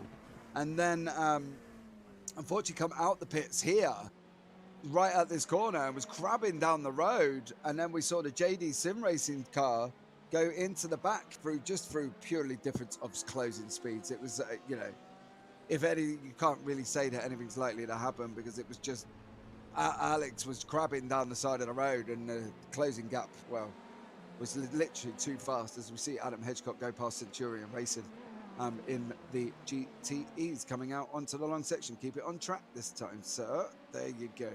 I think that's the thing as well, isn't it? You get very sensitive after you've had one of those incidents. Certainly for myself, with not much of a racist instinct, you take it a bit too easy the next few laps around that corner you know you've had trouble with, which is probably sensible. But again, if you're doing that in an 8-hour race, think of all the seconds you're losing out on by not taking it as fast as you perhaps quite could. He's only got Rui Quiroz in the hashtag car 2 seconds behind him now. So again, that's the other sort of pressure there. You want to make sure you keep the car on track, but equally, you're going to lose out if you get to. And obviously, hashtag are not far away from picking up the draft. And once they've picked up the draft, anyone's game, really, isn't it, James? Yeah, I think that's the thing. You know, he's got 2 seconds. We obviously know that under 1 second, and you're going to be catching the draft, and you're going to be closing. Whether or not you're going to close that 1 second on that straight is a different situation. I think it's probably about half a second on one straight that you could possibly close up, and then probably near enough 3 tenths on the next one. It's only going to put you 2 tenths coming around into the start-finish straight. And if you can stay on that 2 tenth side, should we say, going into this infield section that's provided so much drama for us, that I think it really does put you in good stead. And I think, Chris, to be fair, at the moment, it's paying to be patient. You know, as I believe we've got Maniti Racing, ISRC, GTE are in the pit lane. But at the moment, it's paying you to be patient, as we see with Roberto Chiacchiera from Centurion Racing. There's a little bit of a moment with an LMP2 car. Please keep it out of that big, massive tyre barrier. And he has done now. Am I right in saying that Chiacchiera's at a driver team swap? I feel like he was formerly in an LMP2, that's for sure. No, he was actually, Chris, Peter Ilson's there at another off. Unfortunately, that corner is claiming so many drivers. It is actually, Chris, Sicania Racing LMP1. Roberto Chiacchiera was initially involved, and that was actually at the first race, I believe, in Silverstone. He, Chris, I actually believe he jumped in chat and typed his name out in 3 syllables for us. Yeah, we seem to have it down pat now. Yeah, Chiacchiera. So there you go. ISRC TV in YouTube chat. Lead is extending in GTE as we see Travis Schwenker from nearly the 20 Orion seconds now. Team is 20 seconds in the lead, but Quiroz in the hashtag racing is not so much 20 seconds back, more of 0.7 tenths, Chris. Yes, this is the action time now, and I think this is one of those tracks where, certainly now we're more than halfway through, there's very little need to make any desperate moves through this infield section when you know that this, you don't have to worry too much. Elite are 10 seconds back. They can afford to have a bit of a battle, but for me personally, I think that means get a good exit out of here, look at making that move, although perhaps it's worth thinking 30 seconds down the road, think, I've got 3 GTEs to try and overtake here, one of whom doesn't have the best connection by the looks of it. Why make the move now? Even if you get the run on boosted here, by all means look at it. As we see, this is the trouble. Oh, that's scary to watch. Look how close he's getting as well. But yeah, look, now get the run. In, Chris, didn't he? About the 100-meter board as well. So I'd expect if we stay on board with Quiroz here, we'll be interested to see whether or not he's fuel saving or whether or not he's trying to go for the overtake, because personally it pays off, as we saw Gregor Lamans really make it pay in the GTEs, but it looks like Quiroz here has gone for it. But can they hold it too wide as they come around into turn 1? At the moment, side by side, boosted on the right, hashtag racing on the left, right, as you're looking at the screen, hashtag racing on the left, and he's run wide going into the first section of the S's, and I believe, it's looking spicy already. As we take the right-hand corner, we're going to be down into the kink in the left very shortly. Boosted tucked up right behind hashtag at the moment, on board with Adam Hedgecock now. As we go round the King section, over the curb, down into the right-hander, on the brakes, down, second, roll. Now this is where Adam Hedgecock's apprehension, Chris. This is where he spun it on a few laps ago. So it'd be interesting to see. Oh, Adam, keep it on. I think there was still an amount of apprehension there, Chris. That's the excitement of thinking, I need you. I've fallen foul of this before. You feel like I have to get a good exit out of this corner. I have to. And I think every time you're thinking that, you're not just thinking take your normal line, and that's the way you do get the good exit, is by just taking a normal line, relaxing. He's done a much better job out of this one. Unfortunately, I think hashtag might be running either a little bit less downforce or just currently having a bit more confidence in the car for Kirosh, because you can see that gap is nowhere near as close as it was for hashtag when they were behind on the previous lap. So it looks like, obviously, let's not speak too soon because you can see how big of an effect it has. Hashtag are going to really want to make sure they clear that draft range, because look, that's a good 4/10 that he caught up over the length of that straight. That's without fuel saving. Do you imagine if he's close enough that he can fuel save, as Elite in with Jonathan Worth have passed into the pit lane behind? It just shows, just because you made the overtake doesn't tactically mean it's the best thing. And while we've been watching this battle, I think we've had a couple of issues for a couple of cars else in the LMP2 field. Ander Gomez is on off track, so let's see what happened to him here. Just overcooking it, I think. And always hit the barrier there. But Timothy van der Broek has also, it looks like, had an issue. So let's see what happened to him. Same corner looked like coming out onto the back straight, isn't it? Onto the straight, yeah. Adam Hedgecock did the same thing, and I think that's just now we're going to see apprehension throughout the field of the LMP2s. Are we looking at coming in tyre deg where we got saying that Boosted went in on 118, Chris, and we are now up at 160. So it's going to be interesting to see. Jonathan Worth is still in the pits. He's on his way out, I believe, as well. So 118, I think Boosted Adam Hedgecock are going to be coming in. Now, there was talk of quad stinting the tyres from Boosted's LMP2 team. So, are we seeing now the stints of where the tyres are going off? As we got Joshua Maya from Maniti Racing still up behind Aquilia Racing at Cyan. GTE Pro and Am, Cameron White, I believe, as well. Not doing so well with the blinking. Unfortunately, he's really putting him out as they're heading out onto the Florida bus stop and out onto that straightaway, Chris. Yeah, it's amazing when you consider we've only got, I believe, including the ones in the pits, but still running, we've only got the 29 cars on the track, and yet look at how congested it's still getting at times. It's just, honestly, I think it's the most stressful part of endurance racing is dealing with that traffic. Even I've done the Watkins 6 hour, and that's a reasonably simple track to deal with. I think Daytona is a much more technical track, and we've seen, these are very talented drivers, and having those offs in the LMP2s, just because they're so desperate to get the power down for the optimal lap time, lap after lap, they've done 160 odd laps. They've maybe only done it wrong once or twice. That's a pretty good success rate, but you throw away all that extra time with those small incidents, but it's so easily done. Much easier to commentate for 8 hours. Well, it's easy to say that when your throat is nice and moist, thanks to drinking. Come back in 4 hours' time, see if I'm still saying the same thing, I suppose. Yeah, I think that's the thing. I don't think that, we sit here trying to take drinks in between the break of the action. But going up to, actually, Chris, it takes us on to a good point with the fact that you mentioned the Watkins Glen. Now, obviously, I don't know if you heard the interview with Martin Pearson earlier. Was basically saying that for an hour of this race, they had no incidents at all to Stewart. But he's not expecting the same clear period at Watkins Glen, even though we're on the classic boot section. So I think that's going to be an interesting race next time out on the 13th of November, guys. You definitely want to put that into your calendar. That is an 8 hours of Watkins Glen classic boot circuit. I don't need to say. Could be a good one, I reckon. A good one. Oh, they've all been good ones. I think it's going to be a very interesting one, Chris. You see, Ander Gomez is in the pits for 524.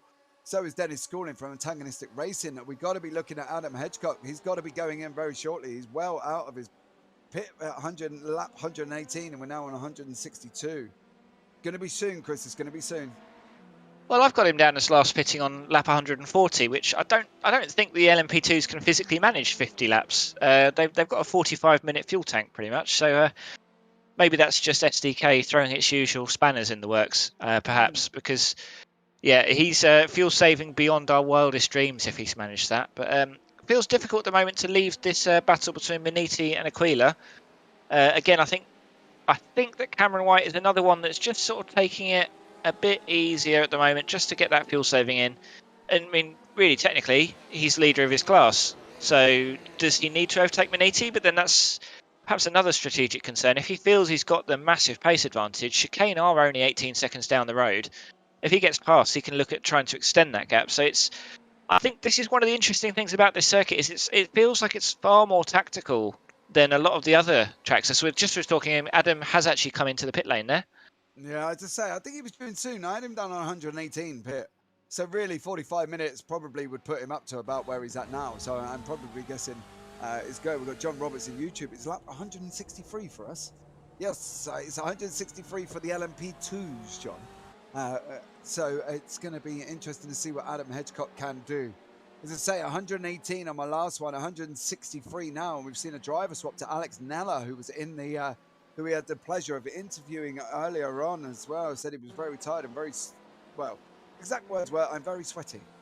So, you know, sitting in the car, throwing it around this track, and now we're going to see the left-hand kink. Yep, Peter Ilson, back marker razzle dazzle. That's twice now, sir. You've done it into that corner. Let's keep it nice and clean if we can.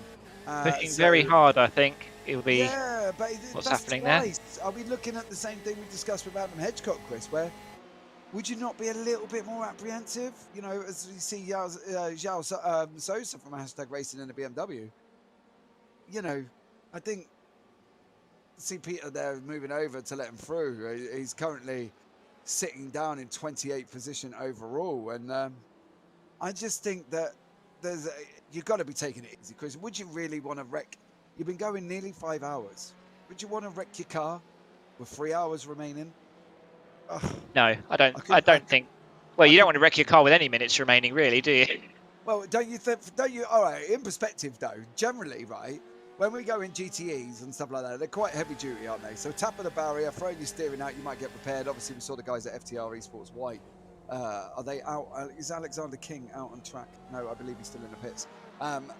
Basically, you know, doing a bit of damage. You know, we all know about the sim racing non-fixable glitch on your steering where you come out and it's still 10 degrees to the right or left. But you'd want to surely, from my philosophy, and mind you, I have a few of them, that you want to be taking, if you get any damage, you want it at the start of the race. I think that's where I should have just led off with, to be fair. Yeah, but, you know, like you say, it's an 8-hour race, and lots of things can happen.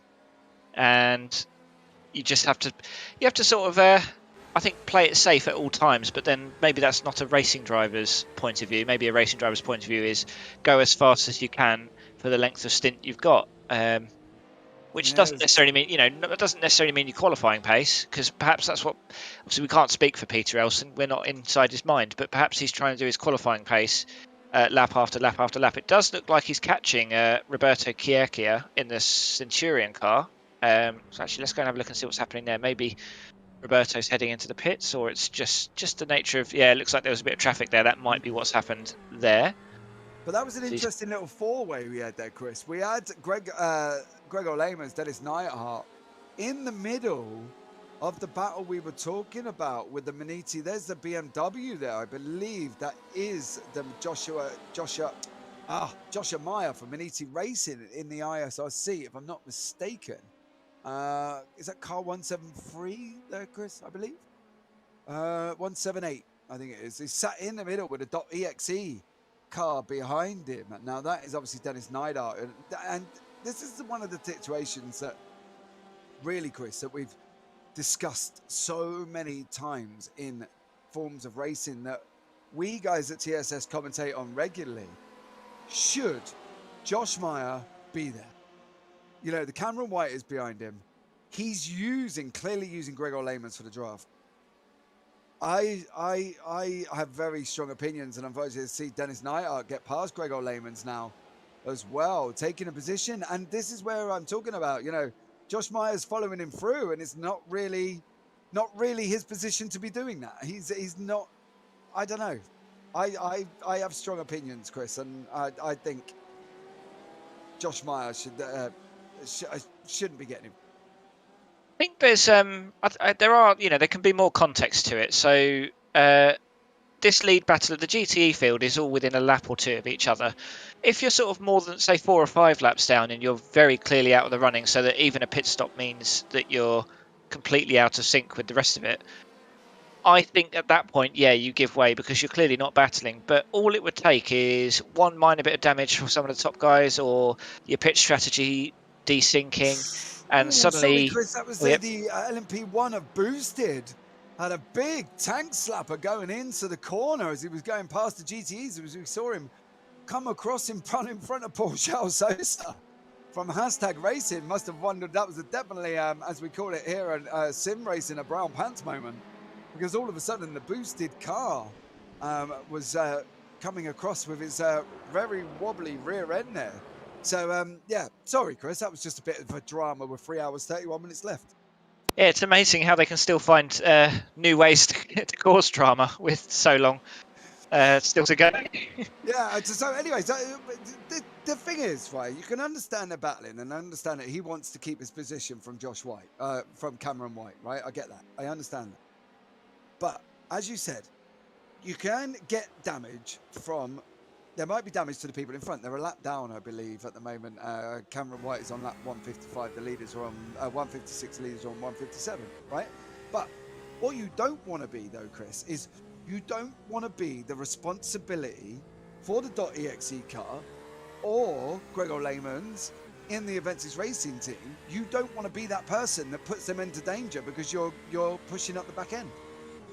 Yep, I mean, the last thing you want to do, if you're that back marker, if you get even vaguely involved in the sort of battles ahead of you, I think that's too far. But I think you can very, very reasonably suggest, if you're the driver of the car that is utilising that draft from the car a lap ahead, that you still consider yourself in that battle. You're just, your pit strategy is either out of sync or you've had an incident. It's still 3.5 hours to go. Plenty can go wrong for the cars in front. It's no guarantee that anyone in the top 5 or 6 that are on the lead lap, no guarantee that they are going to win this race. Plenty can still happen.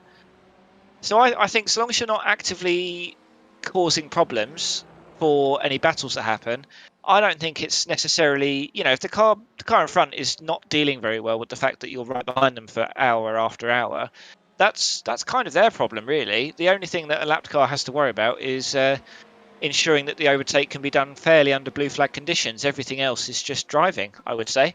But equally, what we don't want to see is what happened last time out at the end of the race. But then it's very different when it's a car 75 laps down.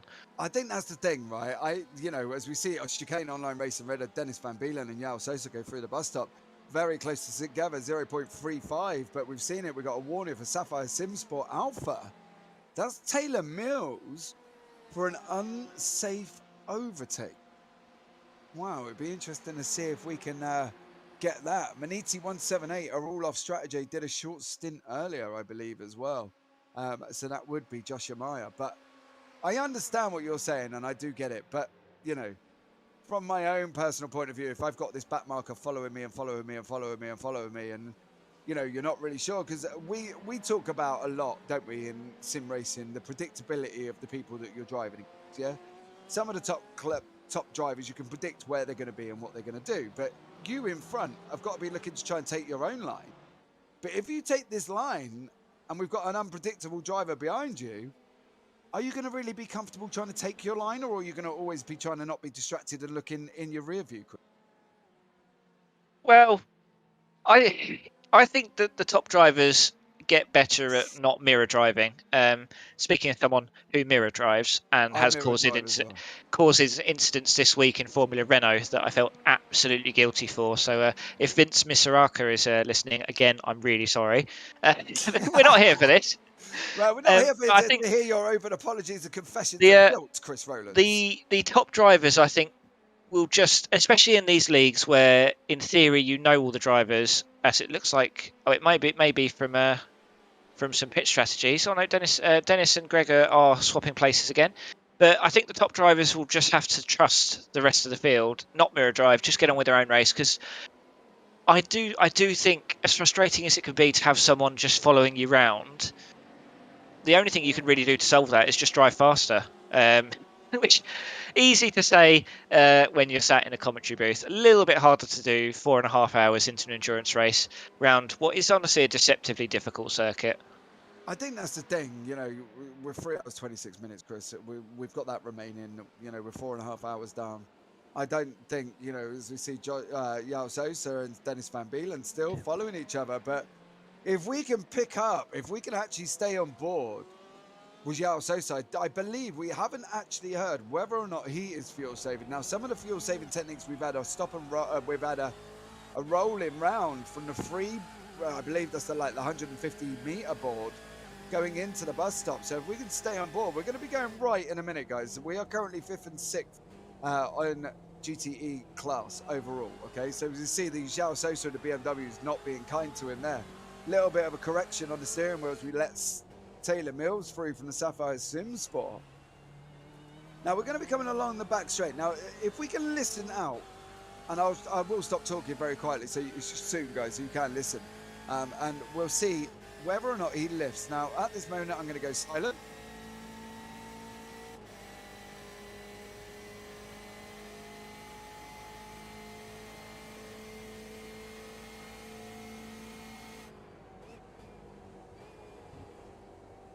Unequivocally, no, he isn't fuel saving, is he? Because there was no lift and coast going into that corner, Chris, that we've seen previously. I think with the gap being about, it was 6 or 7 tenths on the entry to that. Will be interesting to see here. Is there going to be fuel saving on this one? So I'll shut up this time.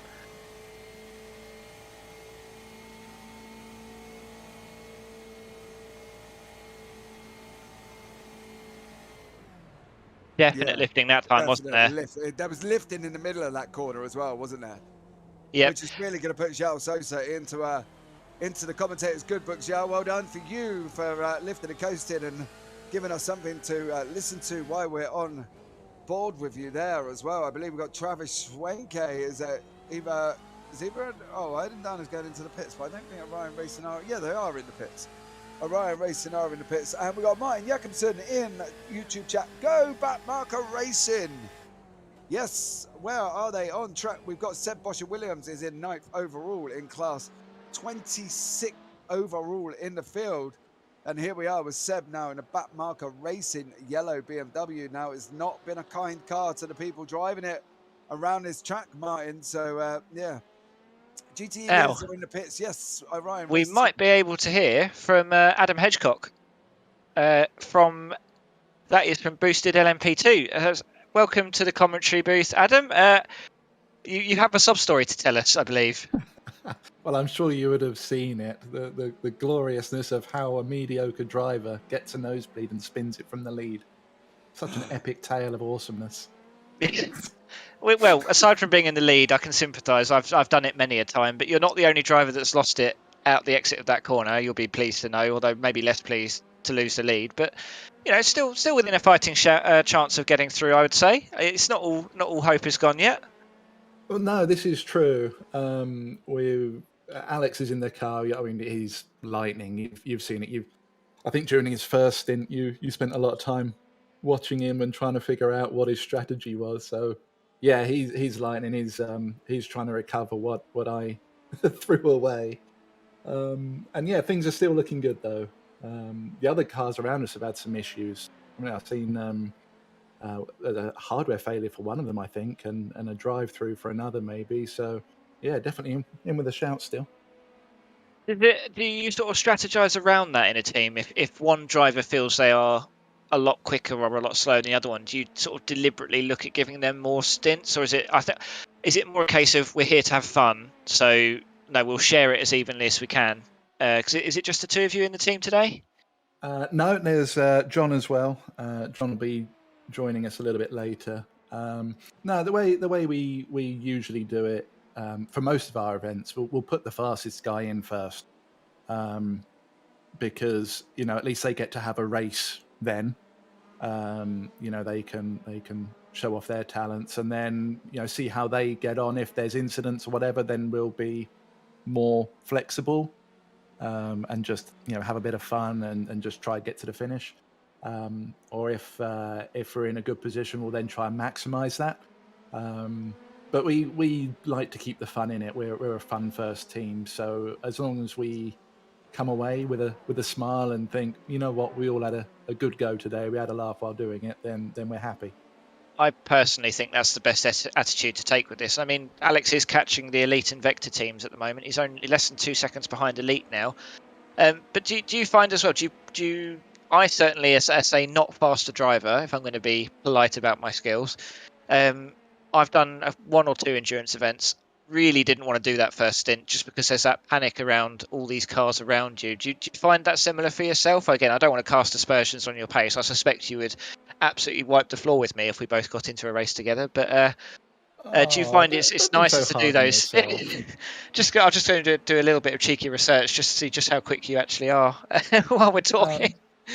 Look, I'm not quick. I destroy tires. I am consistently mediocre. That is my level. Don't let my iRacing fool you. I farm TCR. I know a few drivers that claim to do that. I believe one of our very own commentators might well claim to be. One of their Tim's not here at the moment, so I'll just throw him under the bus while he can't hear me. But do you find you prefer, say, the middle or later stints, or it's just a case of just get out there and drive? And the LMP2 is a very fun car to drive, in my opinion. It is fun. It's a whole new experience for some of us. We're touring car GT3 drivers mainly. We wasn't planning on joining this league originally, truth be told.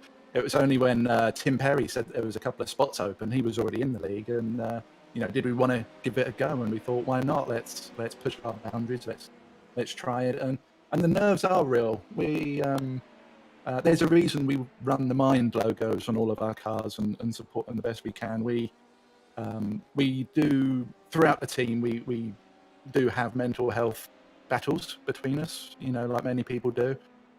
So we try and do what's most comfortable for the drivers. Some drivers are more comfortable going first, some second, some will flap and panic, and I'm totally putting my hand up at this point, regardless of when they get in the car. The team are really good like that. They'll reassure me, we'll reassure them. It's no matter the nerves, we go out there and we try and do our best regardless, and then we have a big breath afterwards and go and grab a cup of tea and a donut and all is right with the world again.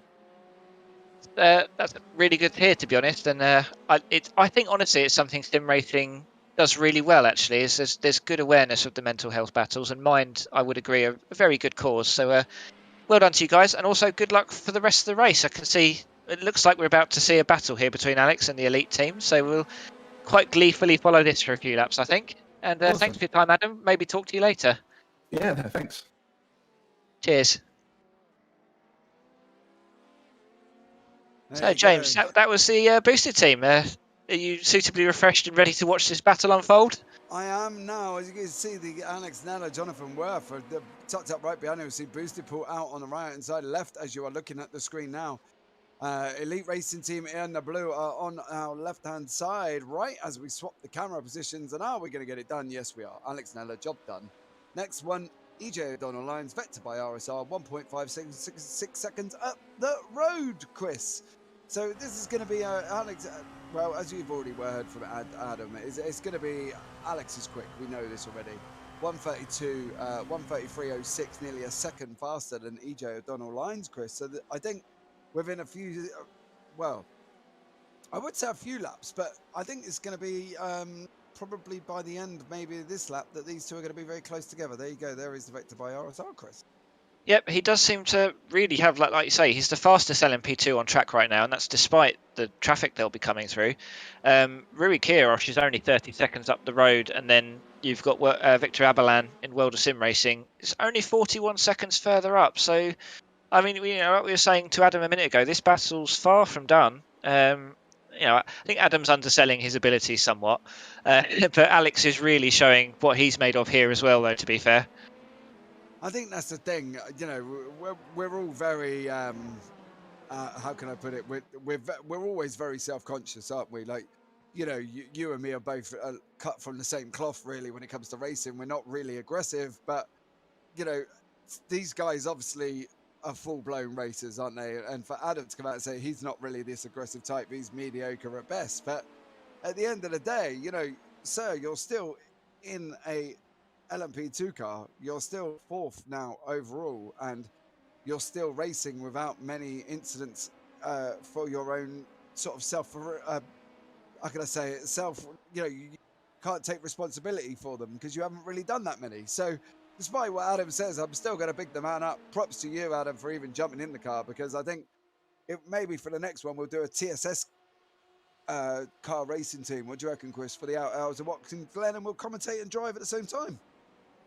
I mean, I consider myself reasonable at multitasking, but I think adding the driving into it, I think I would die of shame if I caused even a single driver to have an incident with us if I was multitasking here. So perhaps not a best idea. We have entered the TSS team into a different league, but we're not here to talk about other leagues. We're here for the beautiful ISRC league, which I must say has provided some absolutely fantastic racing for us to follow. And Alex Nella is on a mission right now to provide us with a little bit more.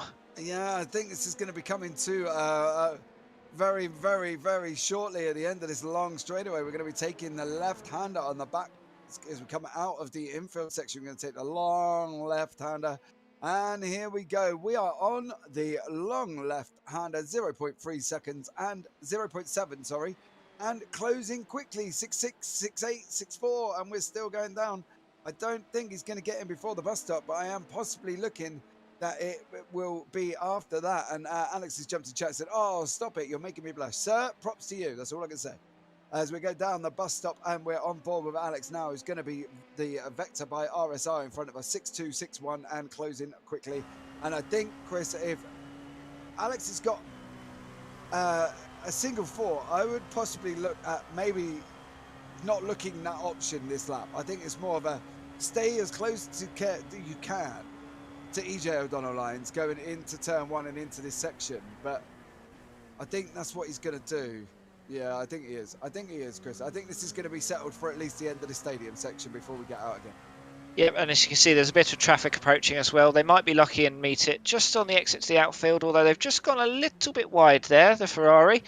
But you almost wonder, with the pace that Alex seems to have, we've been saying before about tactically, is it worth just taking it a little bit easier with traffic and with staying behind just to fuel save and draft for a bit longer?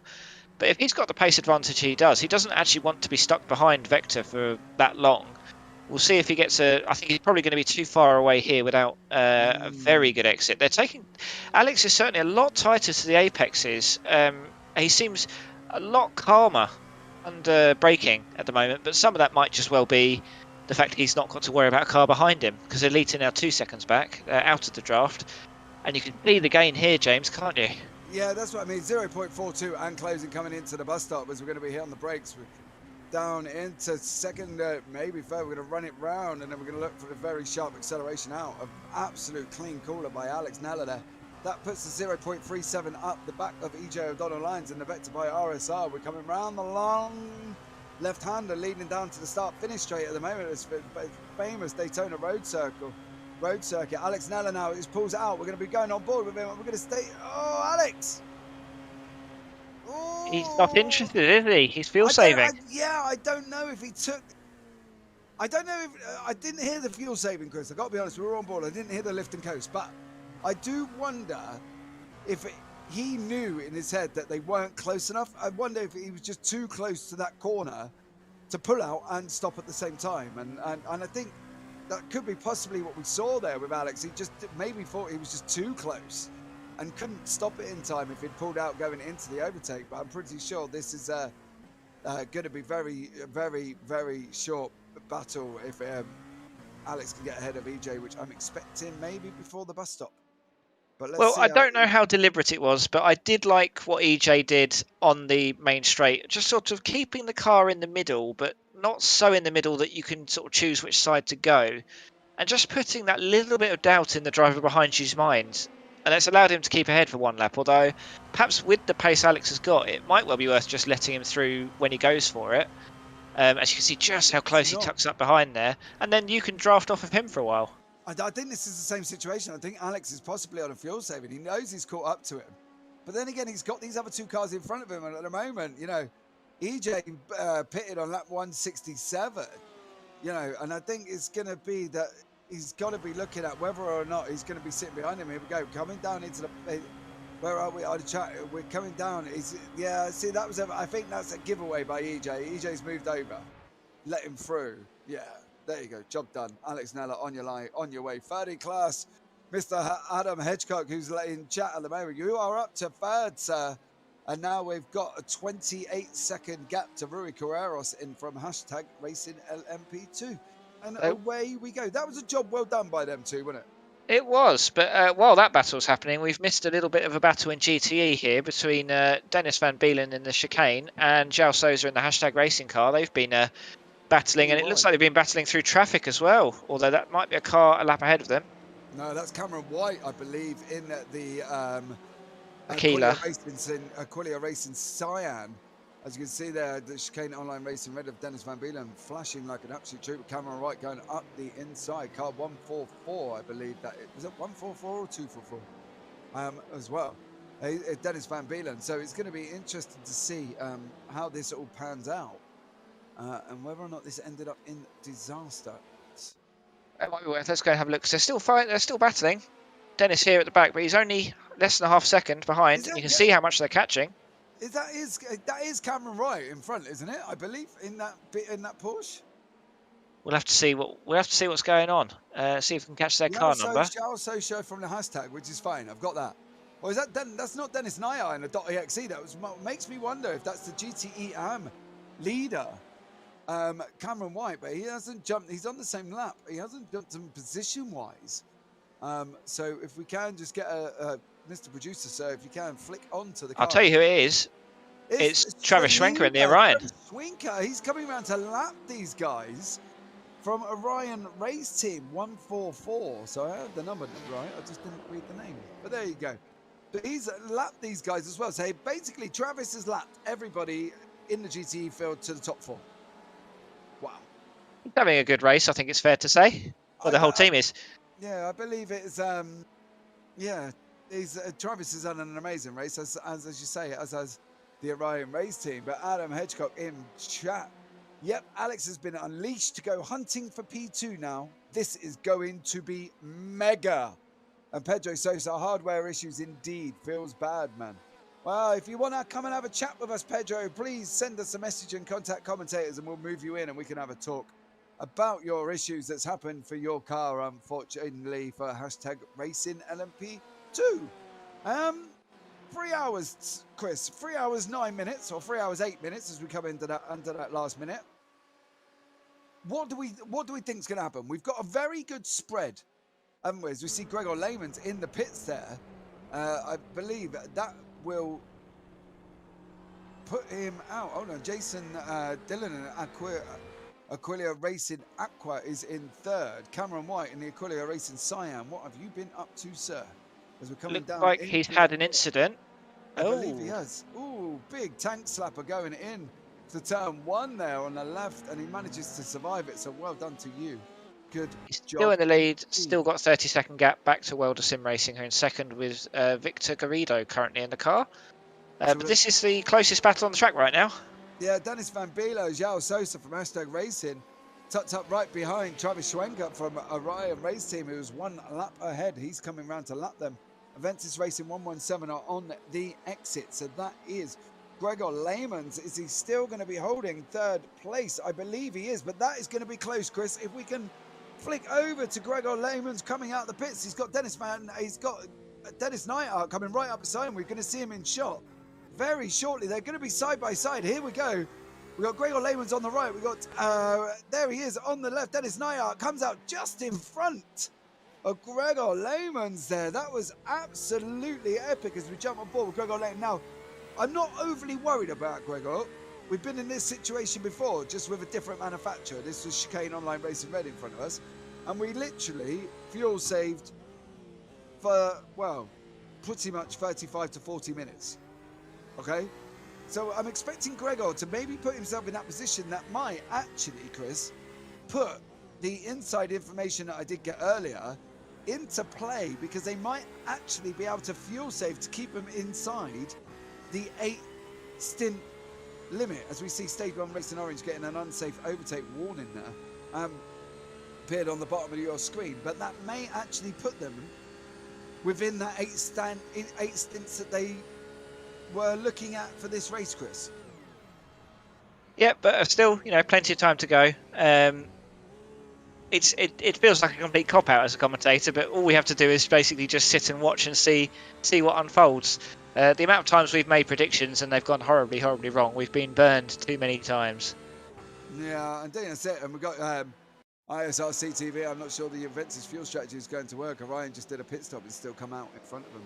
Yes, they did with Travis Schwenge, but as we see Babiak there have a big issue in the JD Sim Racing LMP2. That's for 9th overall in class. Be interesting to see how his car is coping with that one. But putting into doubt your comments, young sir, Gregor Lamans is back. Fuel saving again behind Dennis Knightout from .exe. So if he can save enough, I am going to put it on that he may not have to do the splash and dashes. We see Vector by our side right up at the back of JD Sim Racing. Please move over, you have got damage. Let the Vector car through. There you go. May put into doubt the fact that they might not have to do that splash and dash. So, yeah. Taylor Mills again setting the fastest lap of the race with a 1:24.18. Now, she must have had an absolutely epically clean track to be doing a 1:24.18. Absolutely outstanding by Taylor Mills. Boosted Motorsport, 3 laps down, Joy as well. Coming in 3 hours and 5 minutes remaining. Yep, well, a little bit more traffic on that lap by the looks of it, because 3 seconds slower, or 3.5 seconds slower that lap. But you can see on the track map there, probably I think perhaps that Cameron White Aquila car on the last lap may have been slightly involved. I suspect, unless Toby in the boosted has had some serious problems, that he wasn't part of the traffic on the previous lap. But again, if you check out what's going out on that track map, there is quite a lot of LMP2s coming up, and then some GTs a bit further round. So I think most of the clear air has been and gone. There's now most of the traffic is in this sort of two bunches of traffic really, and they're in 2 small sections of the track currently. So it's this is what will lead to the incidents: is tired minds dealing with traffic. And again, it's where it's a lot nicer to be in the commentary booth, not having to sweat and panic to death dealing with all of this traffic. But yeah, there's the 2 battles in GT at the moment, which I think we're seeing both of them playing it tactically right now and just trying to save fuel if they're the second car, because they do seem to have similar pace overall. And this is the trouble: you overtake and then you're the one that's giving the beautiful draft to the car behind. So it's not always worth doing the overtake. Yeah, I just think this is going to throw Gregor Lamans into the mix come the end of the race, because I've got this feeling he isn't going to have to fuel save. Now, this is where we're talking about. Centurion Racing took in the outside line. I believe that's still in the hands of Kia Kara at the moment. But we know that driver briefing should have been on the inside, but it hasn't caused any issues.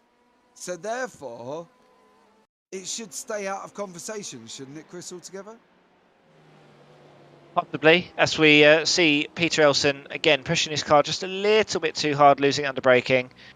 I mean, the good thing about these incidents is he's not damaging the car, so he can just keep going, and it's a learning curve for us all.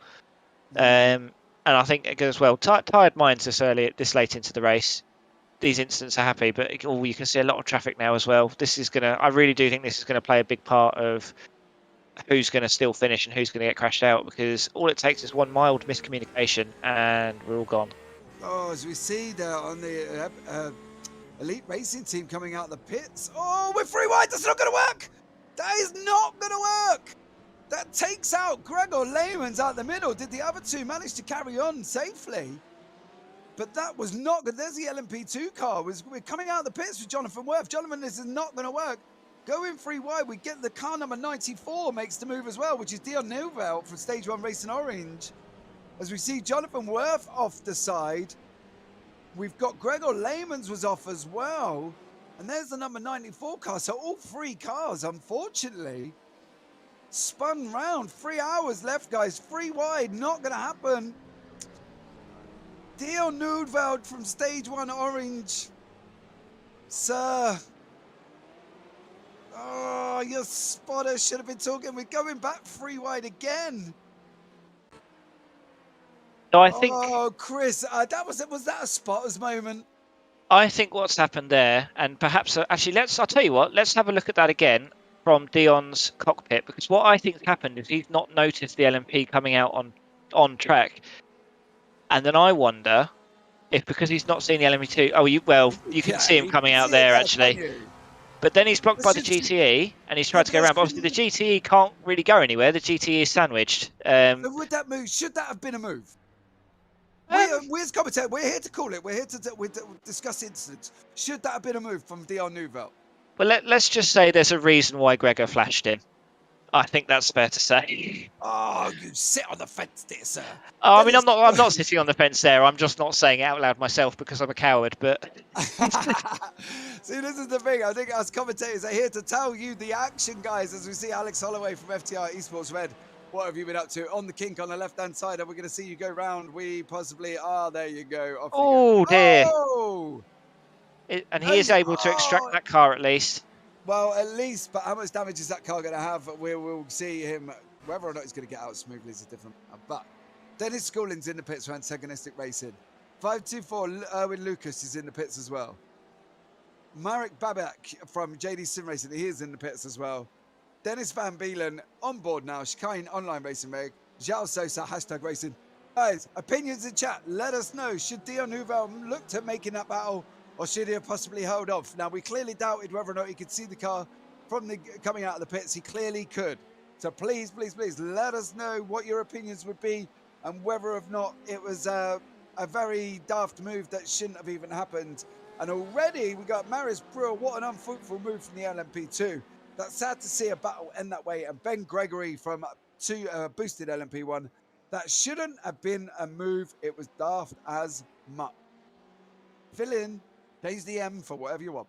But there you go, Chris. Consensus is it shouldn't have been a move from Dion Neuvelt. And I can see the stewards taking a dim view to possibly that move itself. But let's wait for the stewards' announcement. I think we'll be getting a stewards' announcement inquiry into that very soon, and I think we'll be seeing some punishment. I mean, in fact, I've just seen it go into the log there.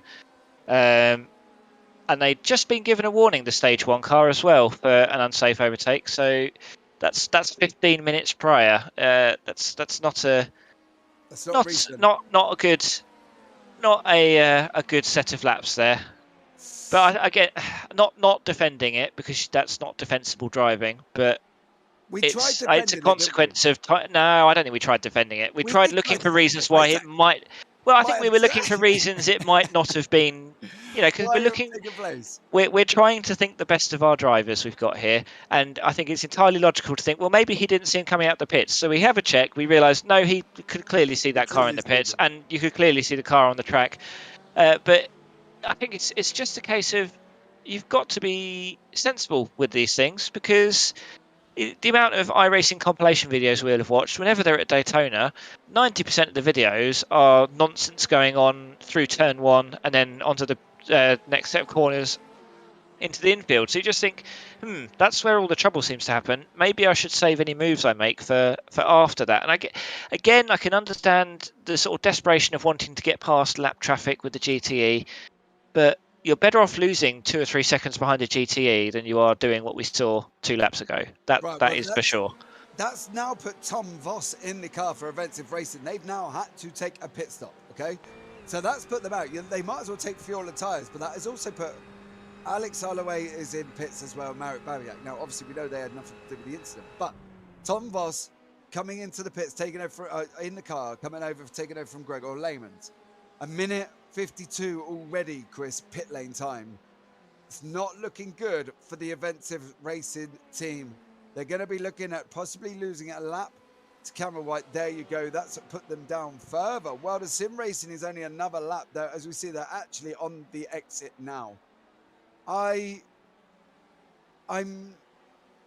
was hopeful for these guys because of the way their pit stop strategies were going, Chris. But I got a funny feeling now. This may have actually really just jeopardized what these guys could do now, because it's such a shame. Gregor Lehmans did such a stellar job, and hopefully Tom Voss, I'm sure you will as well, sir. Please, there's no disrespect to you, but unfortunately I think this may have put these guys out of the running for where they possibly could have ended up.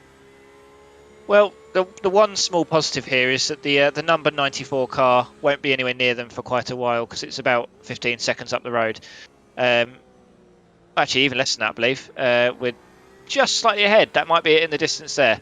So no need to worry about getting hit for a second time, unless the drive-through that they might well get. I can't speak for the stewards, but the drive-through that they probably will get is going to put them right behind them. That would be less than ideal, I think they'd probably say.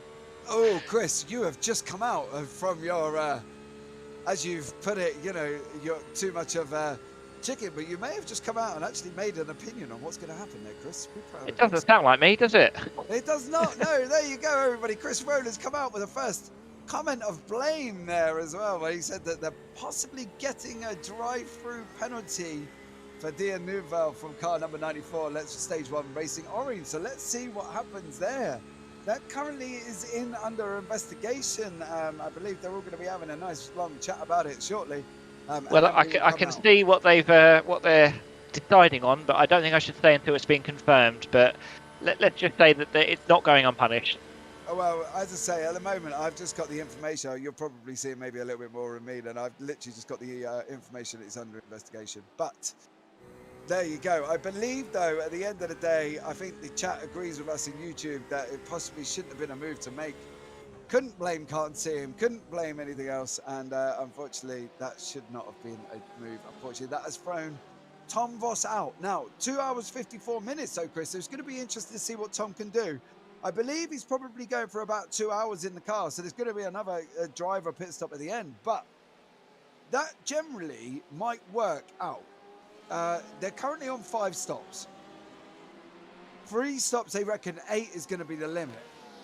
They'll stop again before the end of the 2 hour mark, stop again before the 1 hour mark. So they're still generally in that area where they might not have to stop for the 8th time, but we'll have to see on that one. That's my prediction. And there you see it. That is the steward's decision for the number 94 car. They're currently serving that.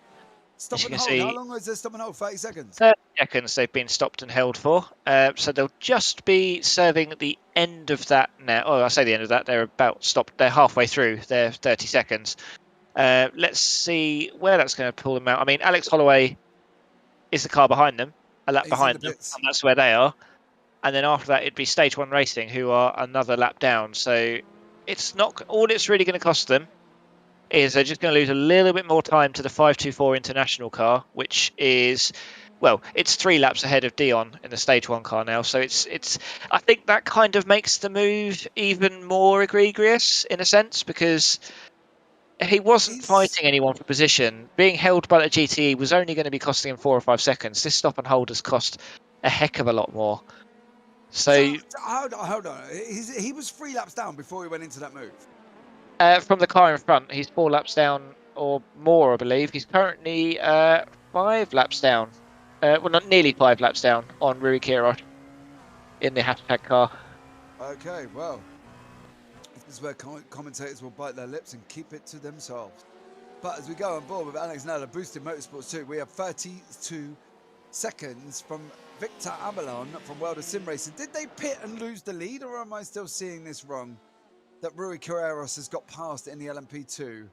Well, they're slightly out of sync. Rui last pitted, I believe, 19 laps ago, and World of Sim Racing pitted 5 laps ago, so they're out of sync. That's where the changeover was from World of Sim Racing. Is that, unfortunately, though, Alex has got a 1 minute 16 second gap to Rui Carreras in a hashtag racing.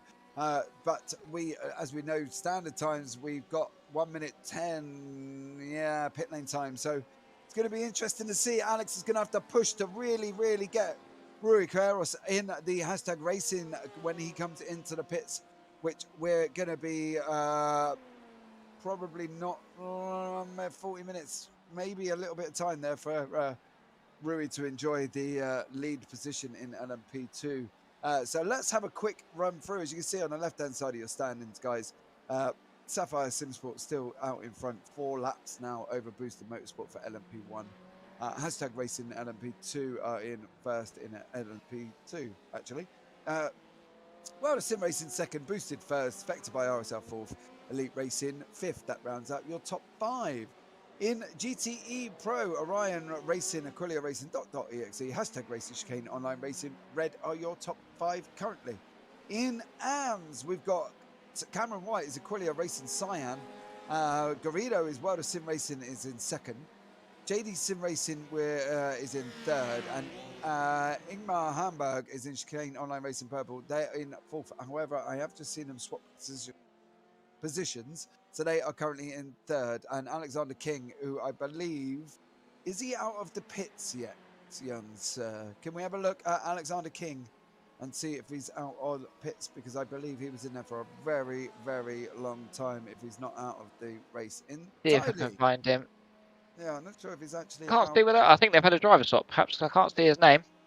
No, I think maybe they've dropped out altogether then, because they were in the pit lane time for at least 19 minutes 37 seconds. So it's possible that they have pulled the plug on the ISRC. 8 hours of Daytona as we come with 2 hours 50 minutes remaining. Stage 1 Racing are in the pits. JD Zim Racing are also in the pit lane as well. Stage 1 Racing Senior, I should say, not the orange. But Stage 1 Racing Orange, can we go back on board with them? Have they just got back into the pits? I've got them as Dion Neuveld has now actually gone into the pits. Yes, he is. Now, is this his registered pit stop that he probably was close to taking in the last one before he put himself in this situation, Chris? I would assume so. I don't believe they've had any incidents since they stopped last time. So they shouldn't really be needing to repair any damage. We'll have to see how long they're stopped for. The LMP2s are stopping for just a smidge over 30 seconds. It's like another stop and hold, really. But Alex Holloway is still 2 laps down on him. They've just come out of the pits after an 8-minute stop, the FTR Esports team. So they're still well away from being a problem there. In fact, they're actually going to be not too far away from a battle in their own class, because Matthew Molinars in Stage 1 Racing Senior are only less than 5 seconds behind now. So we'll have to see, perhaps with the damage that Alex Holloway's FTR car may or may not have, because they may not fully be able to repair it. We can have a look at it there just to see what it looks like. It does look relatively clean to me. Of course, if they have got damage, they're probably going to get caught in the not too distant future. Yeah, we jump on board with Alex Holloway and we see what sort of steering position he's holding. Obviously, generally, you would be holding the steering wheel between 45 degrees, probably turning, if not a little less. But obviously, it looks like his steering wheel's going the opposite way, Chris. Can we jump on? Can we see a steering wheel on board? I believe we can. There you go. So let's see what sort of position he's holding his wheel. There might be. Look, anything issue-wise, does it really with it? The way he would naturally hold that wheel in a position to go round this corner. We'll see if he can straighten up with it. Yeah, I don't think he's got any. Oh, I don't know. Is that a slight kink? Maybe, I don't know. He looks like he's in a decent position, I think, anyway, for him to be able to carry on. Because obviously this is where he did thunder the tyre barrier very hard. And managed to get it out before he got stuck in, which was very quick thinking of him to slam it in reverse to try and get it out the barrier before, as we all know, it comes to the fateful moment where you are physically stuck in the barrier, which is, you know, part of the world of sim racing. But as we see, Sapphire Simsport is in the pits at the moment at the hands of Taylor Mills still. They're not under really any threat. Boosted 3 laps away, just unlapped themselves, so that might go down to 2 possibly. 2 hours 47 minutes. I'm finding it hard that Alex, I think the biggest move is going to be Alex Nella, Chris, towards the end of the race. What do you think? I think that's a fair enough statement to make, although it does seem like a lot of the top cars in both the LMP2 and the GT Pro field, their pit strategies are ever so slightly out of sync, which it can give us a false impression. So, for example, let's say the Orion Racing team, I think they're on a relatively conventional strategy right now, but let's say they have to splash and dash. Aquila are only 10 seconds behind them, so that would sign them off really. They'd put them down to second, and it would put them not that far away from .exe and hashtag. .exe a minute behind them currently, and hashtag a minute 45. Yeah. And if you have one driver that just happens to be half a second to a second a lap quicker and better at dealing with traffic, even a 30-second gap that can be closed down pretty quickly, as we were seeing earlier with Alex Nella, and as we can go and have a look at him now. But yeah, we were seeing that to an extent earlier. Those gaps can just disappear. I mean, 9 seconds since we were talking earlier to Adam. So, I know that's kind of stabilised. It was about 6 or 7 seconds, not that long after we finished talking to Adam, sorry. And he just hasn't seemed to be able to close the gap up. I wouldn't necessarily say they've responded to his pace, but maybe Victor was just dealing with a bit of traffic, and he's actually equally quick. If we look at their last laps, Alex was 0.4 of a second quicker. So it is still quicker, but perhaps not by enough to put enough of a dent into that gap. Although, again, 2 hours 45 to go. 32 seconds, Chris, is the time difference between Alex Nella and Victor Avalon. 0.4 of a second per lap, I don't think is going to be enough to close the gap up. We may be looking at another round of pit stops as we see. It would be around 80 laps if it was 0.4 a lap. Yeah, hashtag racing are in the pit. So, and unfortunately, for Victor Avalon, he's coming round into the bus stop. And Alex Nella is coming around the first lot of infield section. So I don't know if this... I think Victor Avalon may get the lead back, but I can't see Alex Nella closing this gap down sufficient enough to actually bring him in play. I'm keeping an eye on the track map as we see Victor Avalon coming round the left-hander. He's going to be going past shortly. But I believe they're on the note, they're still in the pits.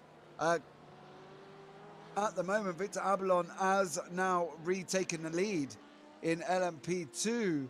Alex Nella is in the bus stop at the moment as we speak. They are still in the pits. 1 minute. We are going to be 1 minute 9. They're still going. Yep, and they're stopped. I mean, normally a stop is around 30 to 35 seconds. Hashtag have been stopped at their pit lane now. They've been stopped for nearly a minute. So you do wonder if they're getting some repairs there. They're just leaving now. But Alex Nella is all we're going to see him on the left-hand side shortly. He's already gone past. There he is. There he is. Obviously, they're going to have a tighter line. He's going to be pushing it. Can we go? That's P4, so he's safe from there. There he is. He's out. And Alex Nella has put the boosted back up into second place. P4 is with EJ is only 7 seconds behind. But he has come out between a couple of GTEs, which I'll be hoping that he would be able to clear coming into the next section. I don't push it, please, sir. We don't want any dramas. But he's got to be looking at passing his GTEs shortly. As you see the .exe car, and I believe that's Maniti Racing involved there as well. He's going to be taking the inside line. Alex Nella, your boy, Adam Edgecock. Your boy there, Alex Nella, is taking second place and is pushing on. 34 seconds to Victor Avalon.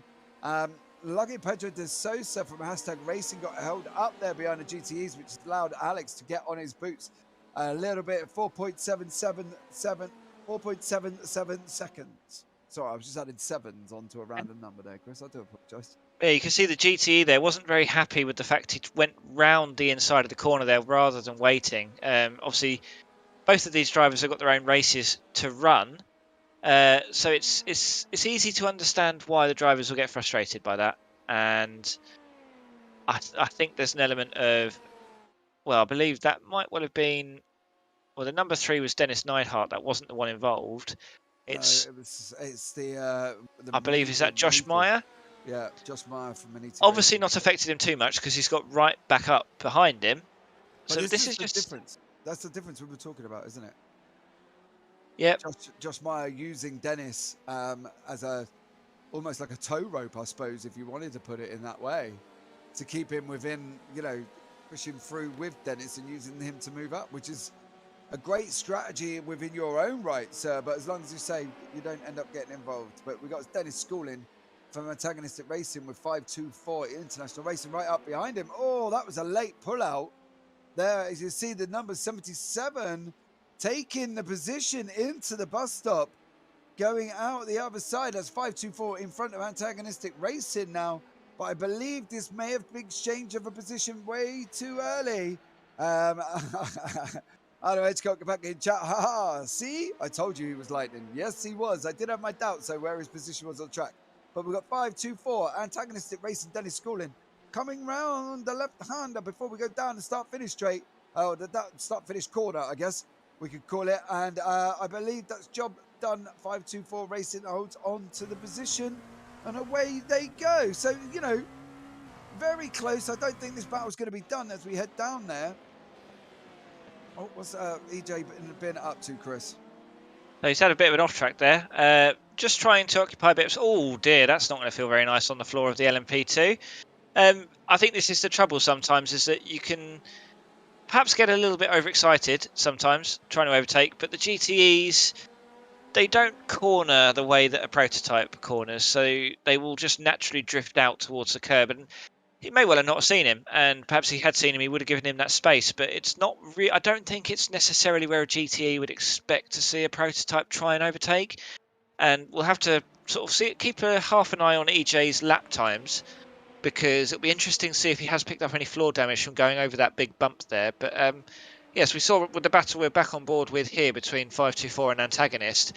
This is the trouble with overtaking out of that chicane just before the main... again, like you say, it's not really a straight, it's a turn, but the flat out section that we're coming up to round about now, is that you're vulnerable. So we'll see if Antagonists are going to be able to retake that position. Well, it's closing down quickly, 0.16, and closing, as you can see physically on screen. Well, I think, to be fair, anybody that hugs the inside line is really going to put the car off out of possibly... put him off on making the move, Chris. I think at the end of the day, they've got to think sensibly. You've still got 2 hours, 39 minutes. You don't want to be sticking it somewhere where it shouldn't be, and at the end of the day, I just have this very fear, Chris, that I can see it now. I've been going for 8 hours, and all of a sudden, somebody dives me and takes me out with 10 minutes. And I think that, for me, would be a nightmare. I would have a physical sweats and nightmare just dreaming about if I ever did an endurance race and that happened. Well, we saw it last time out, effectively. It's, yes. It's, I wasn't in the car there, Chris. I wasn't in the car. No. I mean, it's stressful enough for us to watch it because we're emotionally invested as viewers, as we should be. And I mean, right now we've got 2 battles to pick from. We're a bit spoiled because GTEs as well. We've got a Chicane Online Red and Hashtag are just as close, actually, and it does look like they want to go for the move here with Van Beelen. Is it but yeah, we've got in 2. He might be around, I believe. Is he just said? Nope, he's running his own race elsewhere by the looks of it. Oh, they're just slightly further up the field, but these guys are a lap ahead of Cameron. Yeah, I was going to say, it looked like a Quillier race in Siam, but here we go with Dennis Van Beelen, João Sousa. Oh, we got the other 2 battles coming round as well. Hashtag Racing and 524 on your left-hand side as you look at the screen. Cameron White is in the middle. He is a Porsche sandwich at the moment. He's not really sure where to go. What are you going to do? Cameron made a decision. As we see Chicane Online Racing Red make that move, stick on Hashtag Racing João Sousa there. Poor Cameron White was in a little bit of a predicament there, Chris. I think that's the fear of a GTE, that you've got faster GTEs behind you and you've got LMPs on your outside. Where would you go, Chris? What would you do apart from, as Josh Wilson earlier on put it, panic? Yeah, he's stolen my line. Maybe it's something about open wheel races. We just panic when there's any traffic 'cause it's just not something we're used to dealing with.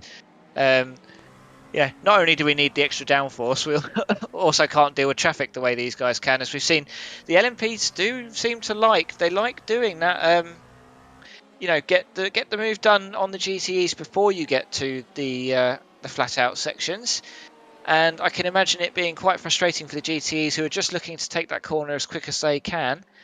But like we said before, both classes are running their own races. They're going to be thinking, quite rightfully, they're going to be thinking selfishly only about their own race. It's not really, if you're in the 524 LMP2, it's not really any of your business what happens to the GTE, as long as you don't hit them and they don't hit you.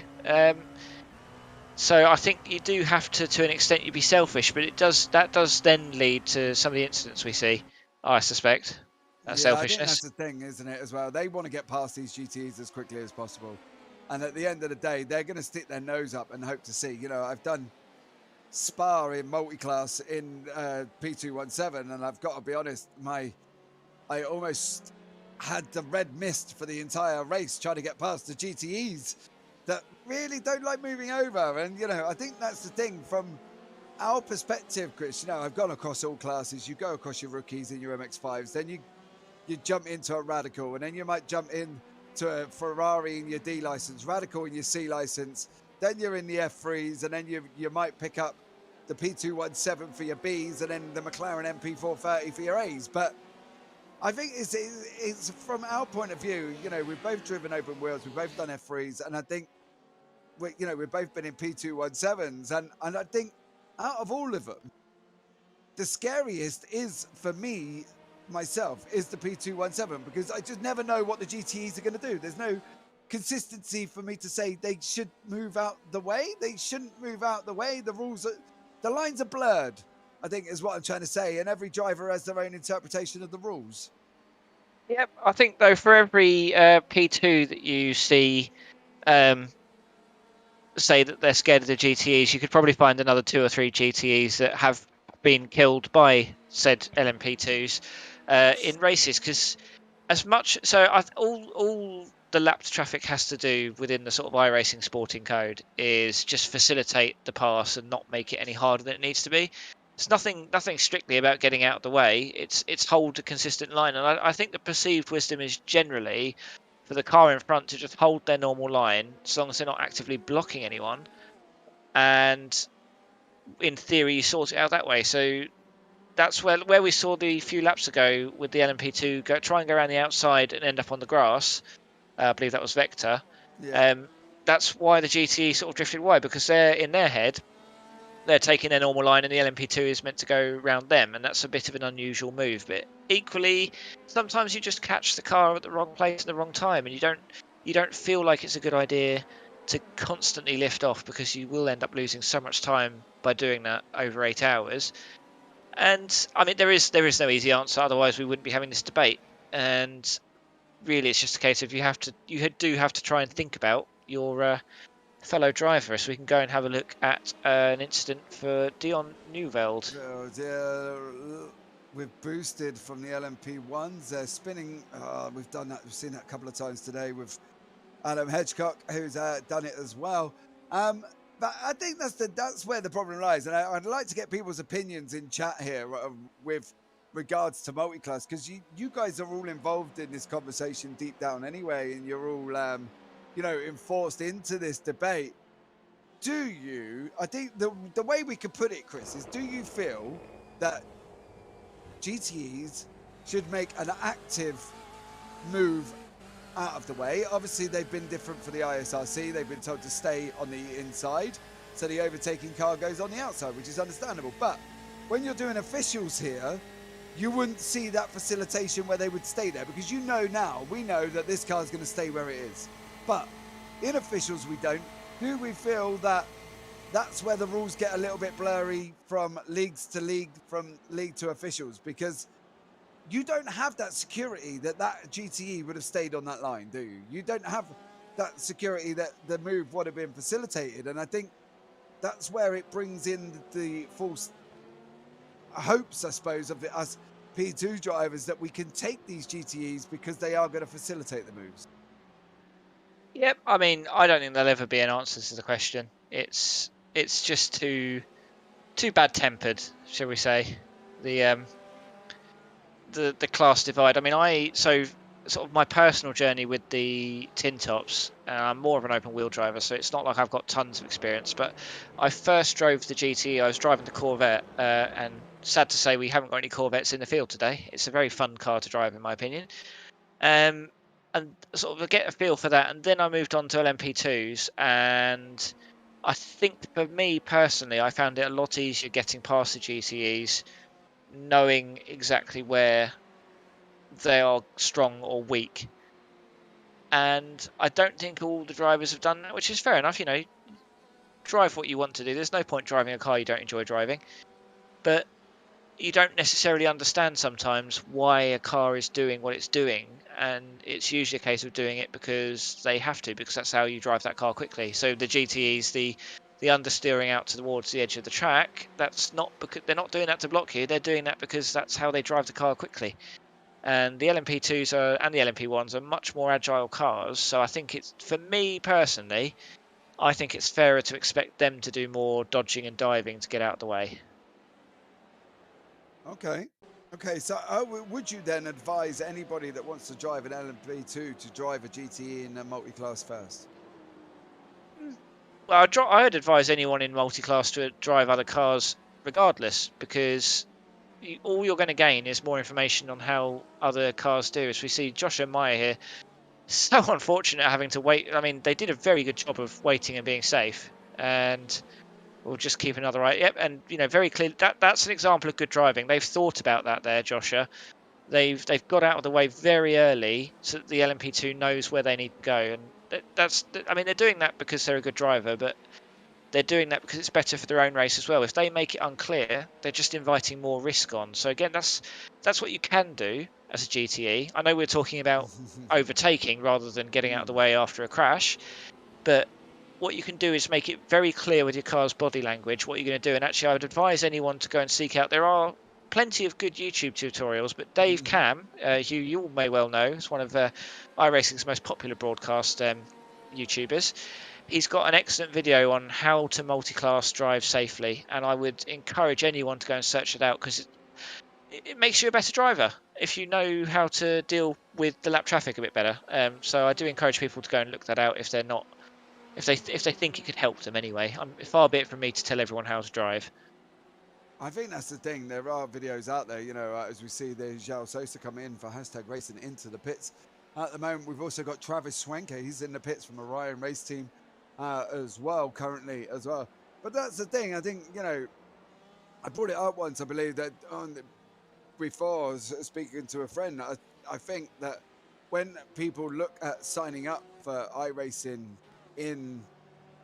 to look at doing it, I am a strong believer that iRacing should lay on a tutorial video that I watched that gives you 10 things that you need to be able to do iRacing. And one of them, believe it or not, I've spoken to people who still didn't know, who have somehow managed to get to C license, and they still didn't know that there was a spotter feature in the actual game, and they didn't run crew chief. So how they were surviving, I really cannot answer that question. But I think it's things like that that really need to be emphasized to people at the beginning. When they sign up for a membership, you are made to watch a tutorial on what you do and do not need for iRacing. You know, it's meant to be mandatory to read the sporting code. I think in sort of people's defence, it's unusual, shall I say, to see a game where people will actually read the manual. Equally, I think it's very worth, you know, when you get questions about safety rating, for example, check out iRacing's documentation on it, because you are meant to know it. And I would also say iRacing could probably, because they want to present this as being true to real life as much as possible, which I think is completely fair enough. And yet there's I don't know, I feel like they could provide more assistance to drivers, more things that make them more prepared. So I mean, there's a baseline spotter you get, which I think is completely fine. for what you need. But crew chief is really helpful as well, and obviously for multi-class, it's nice to have that extra bit of backup and know how to you get that extra information through it, I suppose, is what I'm looking for the words. That's very close. Backmarker Razzle Dazzle put himself in a position there. Who is currently in? Is that Peter Elson still in Backmarker Razzle Dazzle? He's had a long old stint now, hasn't he? He's had a long old stint, a very eventful stint as well, and that could have been even more eventful, as we saw Victor Abalon, leader of the LMP2s, come round him on the entry into into turn one, and Peter Elson was on the inside. Abalon was trying to retake the corner, and it looked like at one point we were going to see a nasty little bit of a connection, but lucky enough, Peter Elson hit the brakes in Backmarker Razzle Dazzle and managed to keep it out of his way there. And I think that's where Chris going, and I think that's where the tutorial video, before you sign up, before you've signed up, you're paid, before you can go anywhere, you have to watch this. And I think it should be mandatory that they're made to watch, because let's be honest, right? Chris, I never read the sporting code when I signed up for iRacing. Who does? It's like a man reading a manual building a shelf. We don't read it. We just get all the bits out, look at the picture, and go, "Oh yeah, that would do." You know what I mean? And I think if you're this is the difference between us on a personality level, because I did read the sporting code. I read it very thoroughly. Did you? Yeah. See, all right, chat. You are meant to. If you've read the iRacing sporting code, I think, to be fair, Chris, as we see Abalon coming into the pits now, I think as well from the leader of LMP2, I think my own racing knowledge of all the motorsport that I've watched over my, 43 years of my life, that I had a rough, I knew a blue flag means get out the way. I knew that if I'm going up the inside to overtake, I'm not going to turn in on people and stuff. I kind of had that all in my head. I kind of didn't feel I really needed to read a manual to tell me how to overtake. However, I will say that one of the things in iRacing that confuses the hell out of me is still the SR point scoring system and take it away. I've still never fully understood that, no matter how many times I've read up on it, as we see now that Alex Nella from Boosted is taking the lead in LMP2, and World of Sim Racing have swapped over to Juan Prieto as in the car now, with Pedro de Sosa from #Racing is in second. So Alex Nella in Boosted. Adam Hitchcock is in first place at this moment in time. Zago's in Twitch. I read it and watched all the videos. Zago, tell me, do you still understand the SR-IR, not the IR game, because that's fairly straightforward, but do you understand the SR and loss and gain and the corner thing that they've put into it? Because I still, Chris, to be honest, I still get confused how certain things can materialize into the way that they do, which means I've lost more than other people. And I don't know, that whole SR thing just confuses the hell out of me. I mean, it's not a simple system, but No. Basically just the fewer X you have in a race, the better your safety rating will be.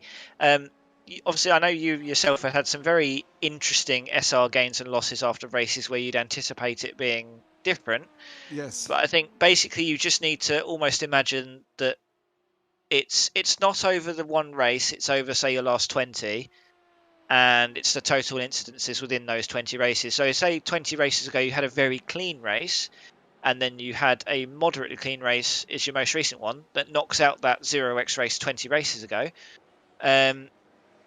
You'll lose safety rating because you've effectively had a less safe last 20 races, but that's because the race 21 races ago. Yeah, it makes sense in my head. Maybe we're just wired differently. Zago Willis has said it in Twitch as well. It's not based on one race. It's based on last 100 corners. I don't think we know the exact number of corners. I might be wrong. I but think it's basically different license classes, doesn't it? I think and that's the other thing. A license has got to do 1,500 corners, while B and D or C and D or something else. Oh, I don't know. And they make it deliberately harder to maintain your safety rating in the higher license categories. So you could have let's say you have a 5x race in a D category race. You'll probably gain safety rating. If you have a 5 incident race in an A class race, you're going to lose safety rating almost certainly. So if a driver's got an A license that they are going to be fine, as we see some spicy overtaking between classes there, if I'm going to continue to abuse my favourite word when it comes to commentary.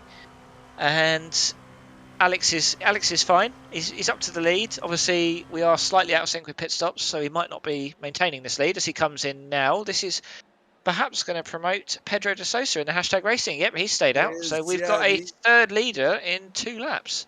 The interesting thing is, where is World of Sim Racing? They are currently going into the bus stop. No, they're coming around the corner. So they're going to retake, I believe, they're going to retake the lead. As you can see them coming around now, Alex Nello is down. Yep, they've retaken the lead going into turn 1. No, he is in the bus stop. That's what I thought. He is coming down in the bus stop. So it's whether or not. I've got my timing balls jumping all over the place here, Chris. Now we've got hashtag in the lead. They were in third 2 laps ago. I will now be rooting for them because they're using the same car number I would be using. And Vector by RSR are in second. They've been promoted up because of boosted World of Sim Racing pitting. World of Sim Racing are now coming across the start-finish line. Alex Nello's coming out of the pits on your left-hand side. There he is. So this is Juan Prieto from World of Sim Racing, and Alex Nello is going to be on our screen on the right-hand side very shortly. There he is. Is he going to be keeping it? We've got, we're closer than we was. It was 30-something seconds, I believe. But World of Sim Racing did swap drivers, Chris, as well. So that now puts Pedro de Sosa from hashtag in first place. Vector by RSR, who hasn't pitted out of the 3 and was last pitting at 189. That was 20 laps ago, I believe. World of Sim Racing and then Boosted is currently in 4th place. So your man is in 4th place, Mr. Adam Hedgecock. So there you go. Well, it's going to be, as I say, thank you for cleaning up the SR situation. I probably still don't understand it, even if I read it. But, you know, basically, just don't go off track and don't contact other cars, and you'll have more SR. That's all you really need to know.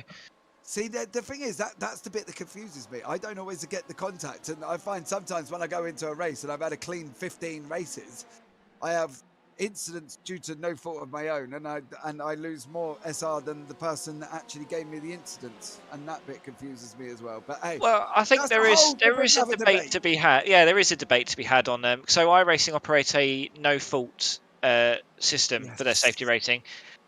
And I mean, if you compare this to, and I think people will laugh at me for calling it a sim because it's not a sim in the same way that iRacing or some of its rivals are, but Gran Turismo Sport with their sort of safety system, anyone who follows any sort of communities within Gran Turismo, so I'm in the Gran Turismo subreddit, for example, basically half the posts are people moaning about insane penalties they get during the race because they try and apportion blame using AI.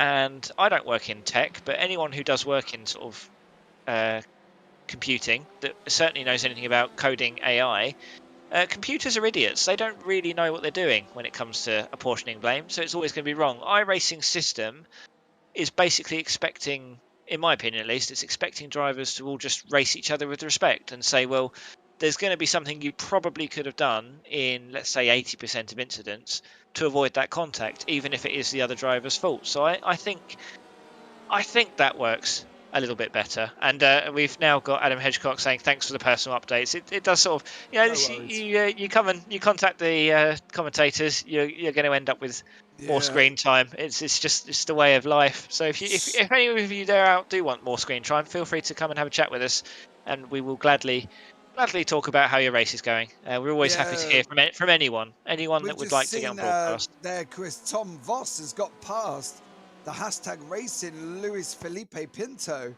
coming down into, as you see, the LMP2 there of, that's Juan Prieto. And as you can see there, Tom Voss gets back. He's on his climb back through the field after the incident with Dion Neuveld earlier on. And Elite Racing having their coming together. Jonathan, I believe, Josh Fletcher behind the wheel having the freeway coming together right about now. So there you go. So Tom Voss in turn 2 through the turn 2 section, turn 3 is managed to keep it clean, and so he is now up into 6th overall 14 seconds behind Joshua Meyer from Maniti Racing. So it's going to be interesting to see how they can get on. But I think they're still going to be in good stead with their pit stops, Chris. And I still don't think they've got to splash and dash, but that is just open to my interpretation of the way the pit stops have gone and them having to take an extra one after that incident. Yes. It currently said, Adam says, I'm currently spotted for Alex. Keep laughing when you talk about him or when you tell me things. He thinks I'm on the crazy bus. Well, no comment. Okay, no comment. No worries. That's it. No more updates for Adam there from Boosted in LMP2. Anything else? You don't need to worry about it. You can see what's going on. So there you go. As you got EJ O'Donnell Lines from Vector by RSL, they are currently in the pits as well. So they have come in the pits from second. That puts Pedro de Sosa up into first. There you go. Juan Preto is going to be coming round as well. He's going to be taking second place off them, I believe, with Alex Nella. If we can go on board with Juan and Alex, please, sir. Mr. Producer, they're very close together, and I believe they're in the same bit of track at this moment in time. There we go. Alex from Boosted is tucked up right behind Juan Prieto in first, second, and third. This is for the battle for second place, guys, from Welder Sim and Boosted at this moment in time. And as you can see, Alex is tucked up on the infield, 0.79 seconds. We're going to be coming from the left-hand kink in the infield. There we go. Out onto the right-hander. Very short on the brakes. There we go. Down into second. Roll round. And off we go. Onto the gas. Third, fourth, possibly. And down into third, maybe second for this next bit of corner. Taking the left-hand corner onto the long straight. The first entry, the backside of the circuit. And away we go on board with Alex Nella, 0.81 and closing down the world of sim racing. Is this going to be a boosted victory? I still think, Chris, this has got them right in the chance of taking the victory in LMP2 today.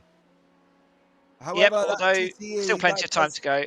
Yeah, and sorry. That GTE, please, there you go. Car number 144, which I believe is Mike Dam for Orion Race Team, who's in the leader GTE. Sorry, Chris. And actually, we can have a chat. We can have a chat now with Gregor Lemans from the Avensis team. So, Gregor, how are you doing? How's the race been going for you so far? Actually, was going all right until that particular moment. Yeah, we've had a few looks at it. It's I think it's fair to say we've seen better driving in the past from certain people, and yeah, it's a real shame to see that sort of two people's races were affected by that from a completely I think it's fair enough to say not an unnecessary move, wasn't it? Well, yeah, things happen, and maybe I could have blocked him more, but he was so far behind. I thought I had room to not block him, but he went for it anyway. So yeah, that happens, and yeah, and of kind course of disappointed. You were trying to make sure the LMP2 on your outside wasn't going to be affected, so you had nowhere to go and just end up in a prototype sandwich, which is very unfortunate. Yeah, it was. Yeah, I kind of hoped that the car was okay, but we did take some damage, which was critical to the steering, which then ended up locking the front tire into turn one. So we had to stop to fix that. We came back out. Tom's doing a very good job now. How is he finding the car? Does it feel like it's mostly back to how it should be? Or are you down a bit? I mean, obviously, feel free not to give away any tactical information to your rivals. But does it feel like it's down on speed, or the steering's still a bit dodgy, or is it driving okay? It seems to be quite alright. It's obviously not back to what it was, but yeah, it seems to be going around at a good pace. Good. And are you back in the car towards the end, or is this Tom driving it till the end now? Maybe. It kind of depends. We're running kind of late then, and it's still more than 2 hours to go. So maybe I'll hop in for a last stint, and then we'll be all right. Yeah, I think the recovery is still on. You're only 20 seconds away from P4 and within a minute of P3. So are you still maybe targeting the podium? Do you think that's still possible, or just sort of seeing where you can go from here? I think a podium is quite far away now. We were doing well. .exe was overtaking us, but we didn't want to overtake back because that would have cost a lot of fuel. But now in P6, we hope to at least take a few more spots, but we'll have to see.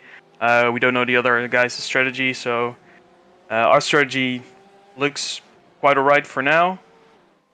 But yeah, maybe a few positions, but I think the podium is out of sight.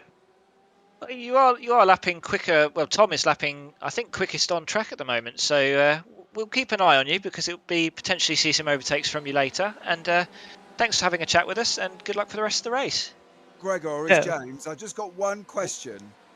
Are you set for 8 or 9 stints during this race? We were originally going for 8, but after the incident, we don't know.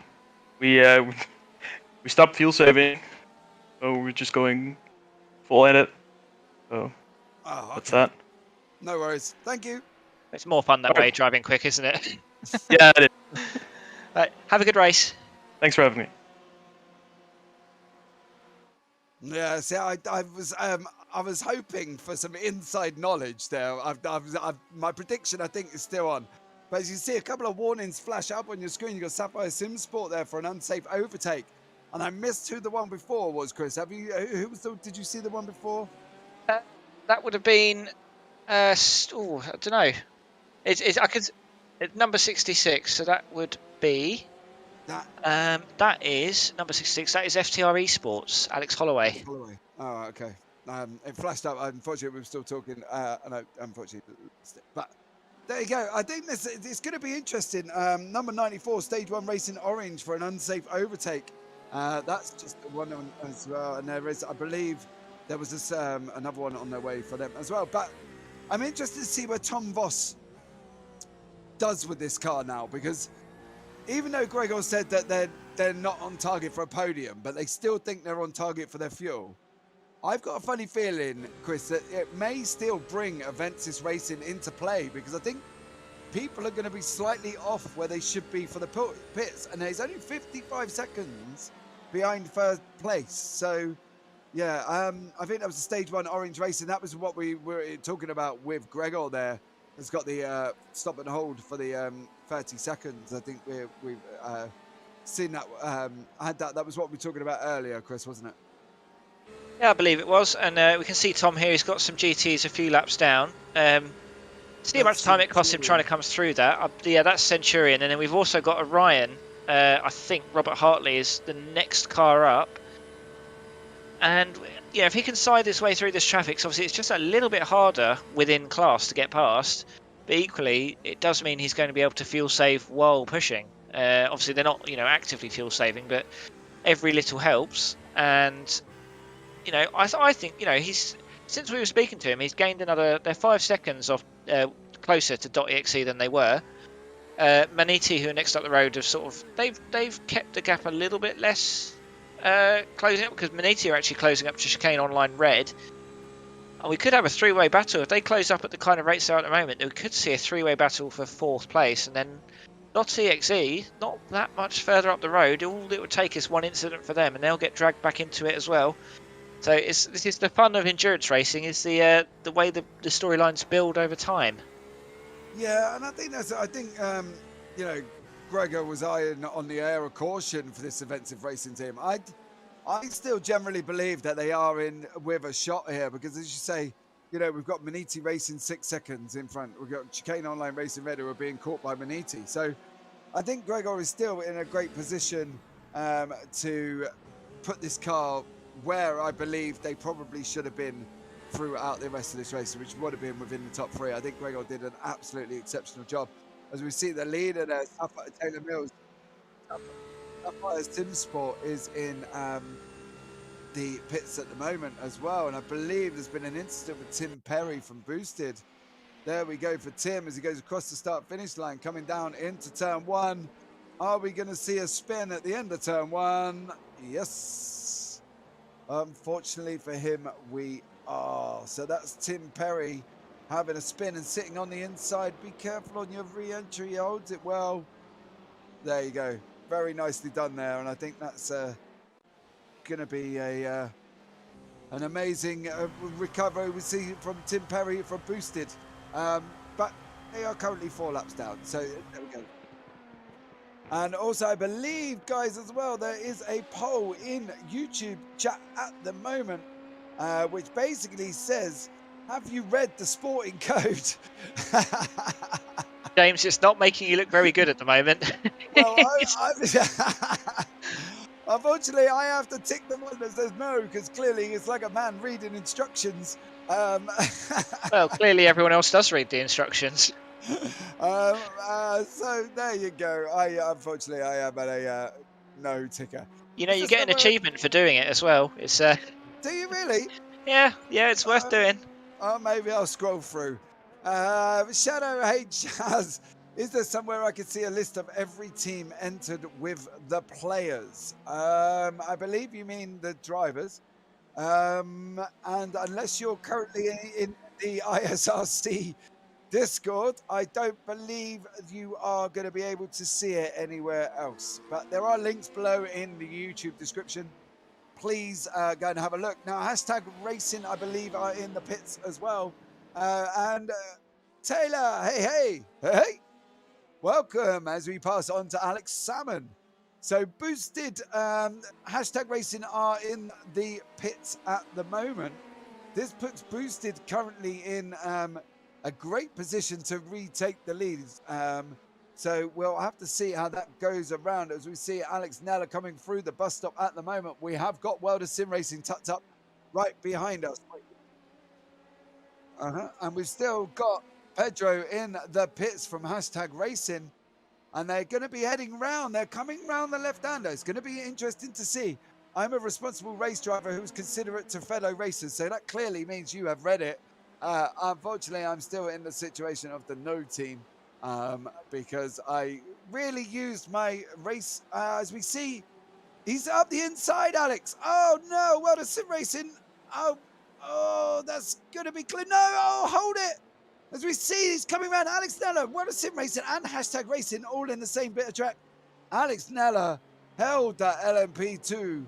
I was rooting for you, Alex. I've got to be honest. Held that LMP2 well as he was coming around that first corner. We have got World of Sim Racing tucked up, guys. On the infield, we've gone through the kink to the left. We are now coming to the right-hander, and we are right up behind the boosted car. We've got GTE of JD Sim Racing, I believe, as well. He's currently in that's Valo in the JD Sim Racing car. Alex Nella breaks out onto the front side of the track, or back side of the track, full speed. First place, LMP2, 0.44. And I'm not going to lie, the gap is 0.57, and it's coming down a little bit. I don't believe he's going to be close enough as well.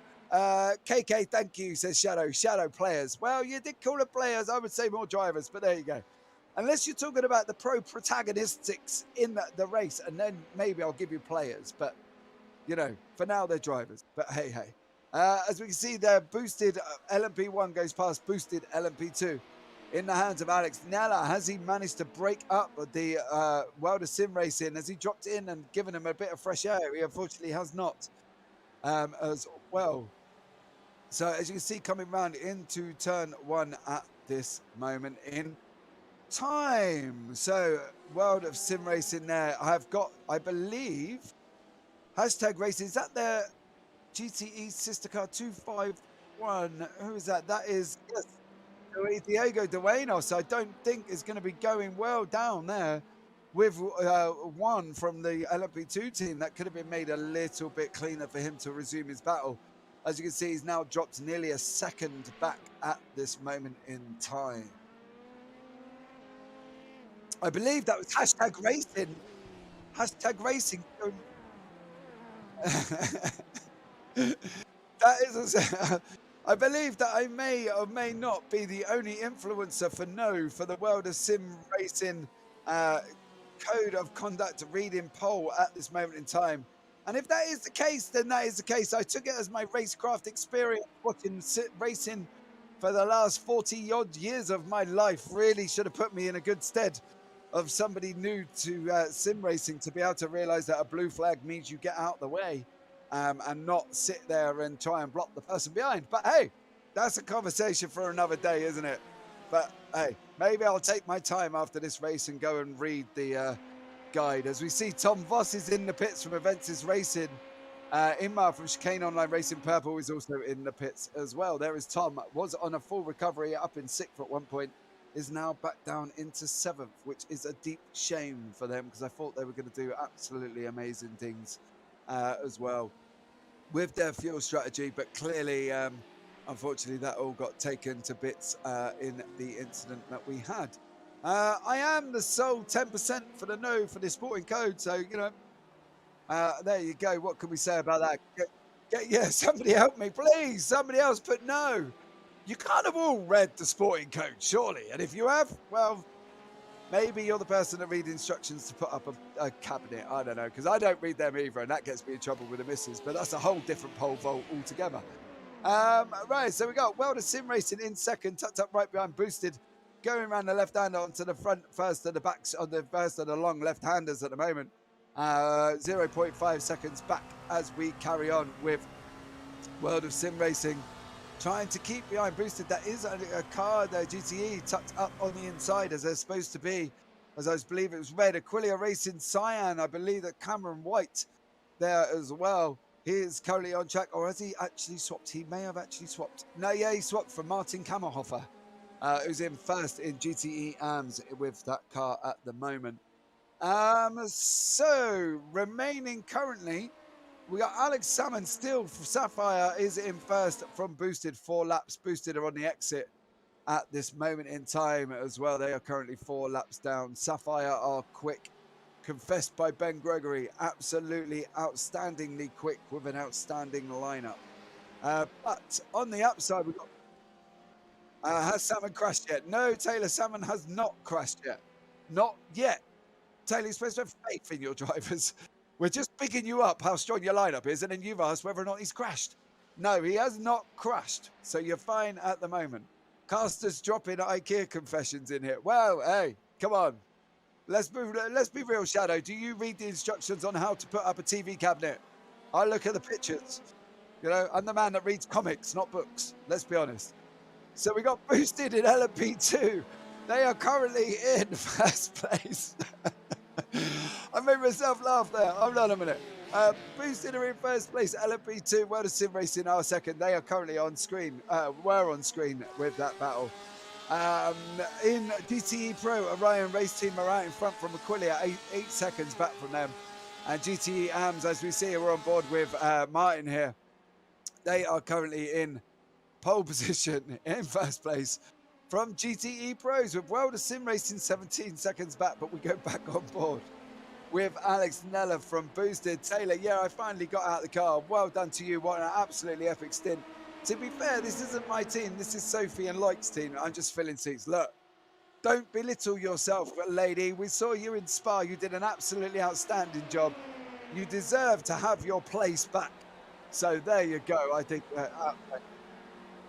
and in the ESS, you have shown more your capabilities, and we've had the pleasure of commentating on. But we have got Boosted World of Sim Racing going side by side into turn 1 as they head down into the right-hander, going round what they call is turn in Rodriguez International Horseshoe, going out onto the kink of turn 4, 5, and 6 after that.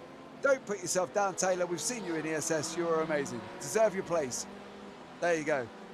So we go round the right-hand side. Shadow has fair. Yes, dude. There you go. So Joshua Meyer in the Maniti has got past Chicane Online Racing Red.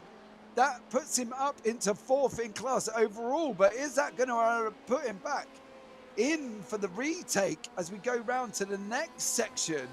We'll have to stay on board at the moment. Chicane Online Racing Red in that Ferrari, as we know, have been quick through there.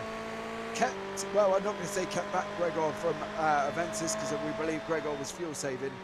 And he stayed out the way as well. So here we go, Chicane Online Racing Red. This is Dennis Van Beelen's opportunity.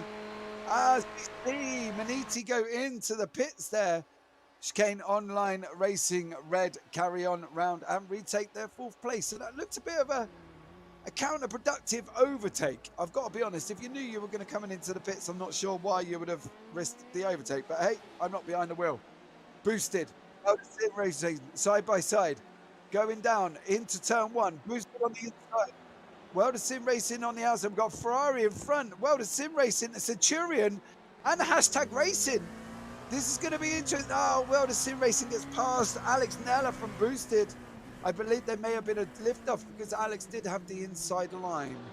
But unless he's planning ahead for the next set of straights, as we've seen Centurion Racing, Hashtag Racing are currently down in the GTEs on 11th for Centurion.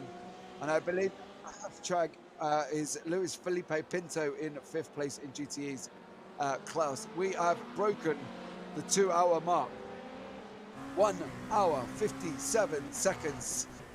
1 hour 57 minutes and 10 seconds to go. But we have got a three-way battle developing nicely from World of Sim Racing, Boosted, and in the bottom of your screen, you've got Pedro de Sosa of Hashtag Racing. This is all going to be coming together shortly, guys. Do not leave your seats. Grab your popcorn, grab your seats, your drinks, buckle in.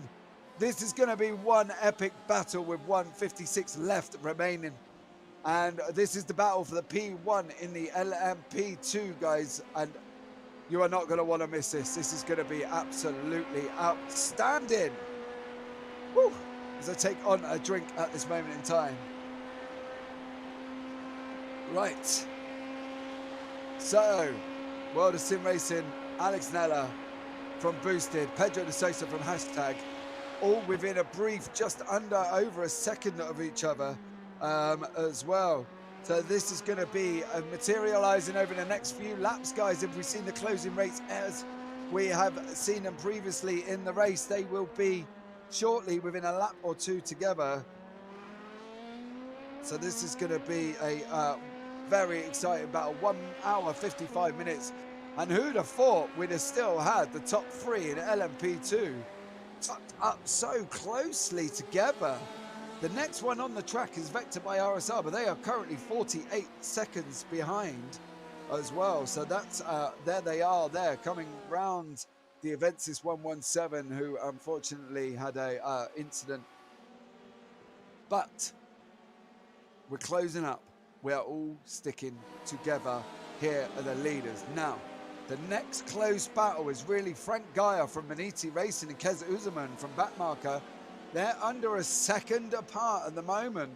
I think for now, we'll stay with this battle here as we see World of Sim Racing, Alex Nella, I believe, as well. We've got two GTEs racing in front of us as well, and Pedro de Sosa from Hashtag Racing. There is Kez Uzaman in Backmaker Racing yellow. Frank Gaia from Maniti Racing is in front of us. There we are as we come through the business. And we're going to try and have a look on, I will try and have a look at Gaia's car. No, unfortunately, that car looks absolutely spick and span. Doesn't look like there's any issues whatsoever. As we see, the poll now is 83% say yes, they've read the sporting code, 17 say no. So I'm clearly not on my own on that one with the no. So there we go. But don't forget, guys, get your votes in chat. We'll close that within the next sort of 5 minutes. And we'll try and get another one up to see who you feel would be team of the day.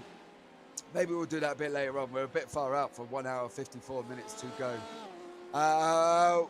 World of Sim Racing still in front of Alex Never Boosted. Still behind them is Hashtag Racing and Pedro de Sosa, car number 92.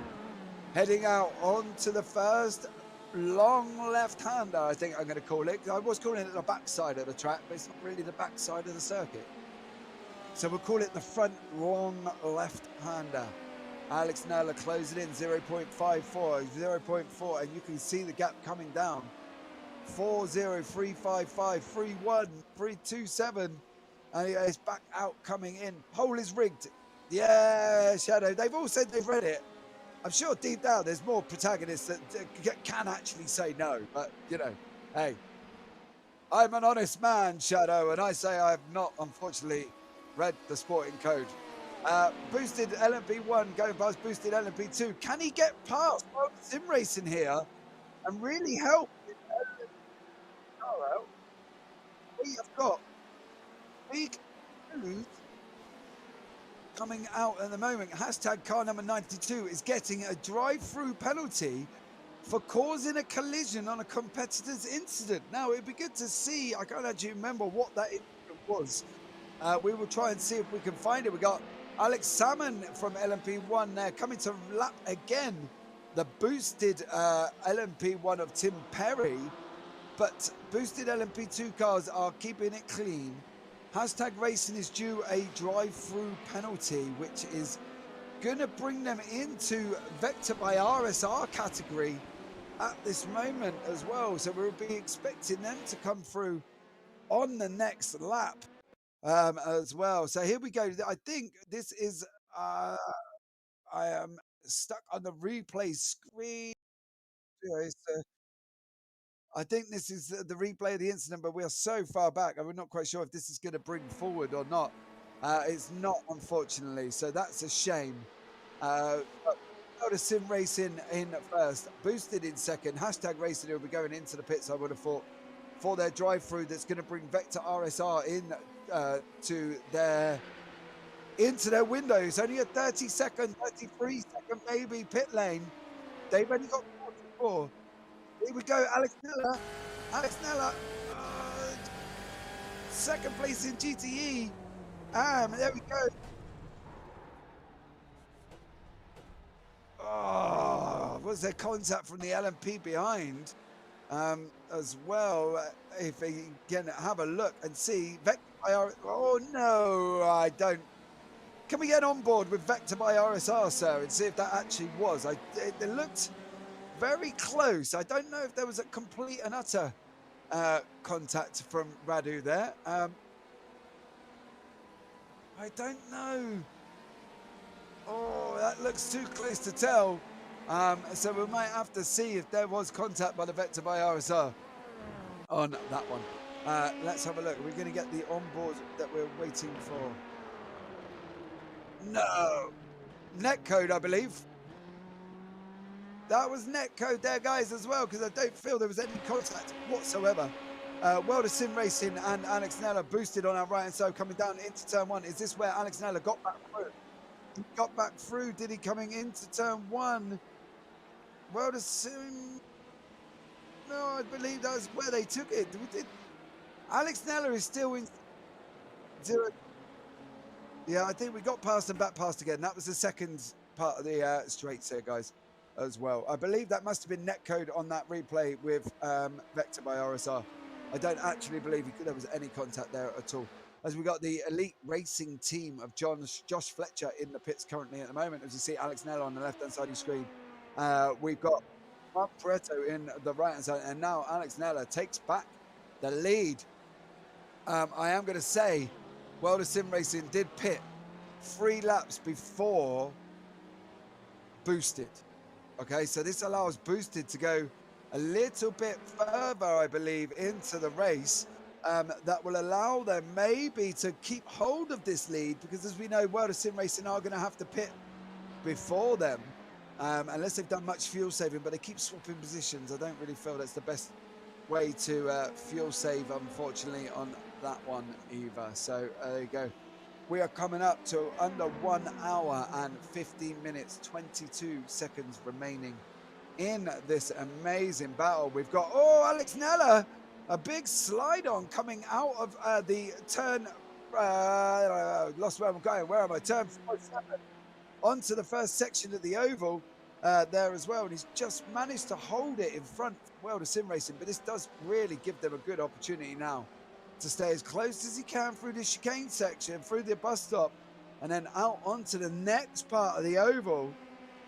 I believe, unless Alex Nella hugs the inside, this could be a World of Sim Racing pass of 0.28, and we are closing really quickly, but I don't know if we're going to have enough track. Alex is going to keep that inside line. He's got to keep the inside. World of Sim Racing are in the pits. We did say that they were 3 laps earlier, guys, as well. So there we go. We called it at that right moment. So that wasn't commentator's curse. We actually got it right. And World of Sim Racing are in the pits at the moment. So we're expecting, I think, boosted now to get as much time in as they possibly can. Get some quali laps in, Alex. You're naturally fast. You've got this as well. So there we go with WS Racing Esports GTE. Currently 9th in the GTE class, 9th overall, I should say. 0.75 seconds ahead of Aquilia Racing Zion who is first in GTE AMS. There you go. They're on the same bit of track. Coming into the bus stop.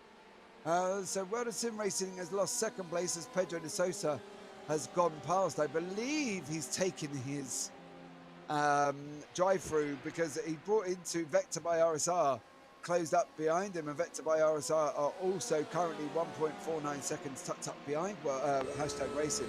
So I believe they have actually taken a drive-through, but it does unfortunately leave World of Sim Racing down currently in fourth place. But we still have hashtag racing yet to pit. Obviously, they've been in the pits twice already, once for their drive-through, and I believe they stopped earlier as well. But let's just see how that materializes. 524 are in the pits and are antagonizing racing. These guys have been really covering each other off. They've been in the pits together, on the exits together, out together, back racing together. So these guys have been keeping each other company, as we can see there. I believe that is FTR Esports Red with Alex Holloway coming past us as we look on board with Martin Kammerhofer, Maquilia Racing Cyan. The antagonistic are in the pits as well. 524 are in the pits. They've been, as I say, they've been covering each other off. That puts Elite Racing with Josh Fletcher up into fifth place, guys. So it's all hotting up with an hour and 46 minutes to go. 1 and 2 in LMP1 are together.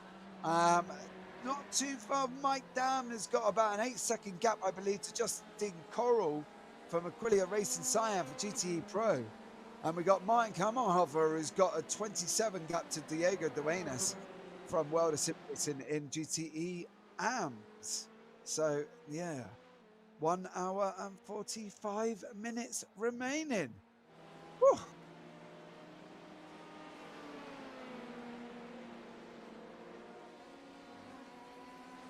Right, so we're looking to see about this incident with Vector by RSI into World of Sim Racing. Unfortunately, I believe they can't determine whether it was contact due to netcode, unable to determine. So I'm probably guessing that's going to come out as no further action, because let's be honest, if you can't determine somebody was at fault, there's nothing you can do about it. So that's a no, that's a undetermined, unable to determine on that one, which I believe is the right decision. The right decision due to the fact that we couldn't determine it either. So this is 5-2.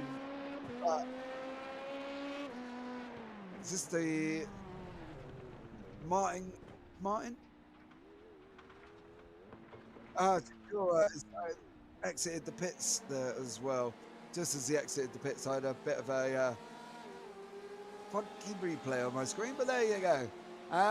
So Shakura will be getting he's back, still in 7th, on his way in 524 international races. I believe they swapped drivers as well.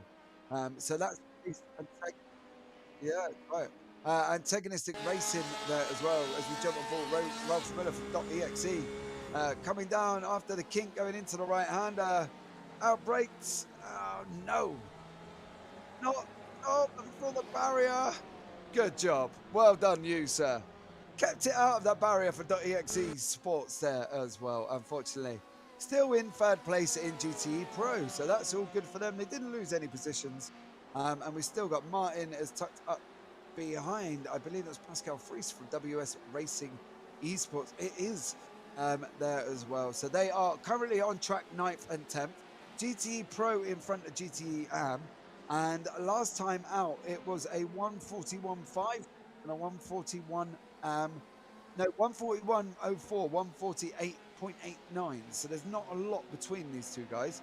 It's whether or not they can work out that they're going to play nice and hopefully no issues. But it does look like WS Racing has got some damage on their back there, unless that's just my eyes. I think their bodywork looks a bit kinked up. Yeah, it looks kinked up. Looks like they may have had a gentle... Oh, as he runs wide there, that releases the Aquilia Racing Cyan team. Yeah, you can see the damage is on the Porsche. So the Aquilia Racing Cyan, but we got boosted in the pits now. They've changed over to John Roberts has taken the car.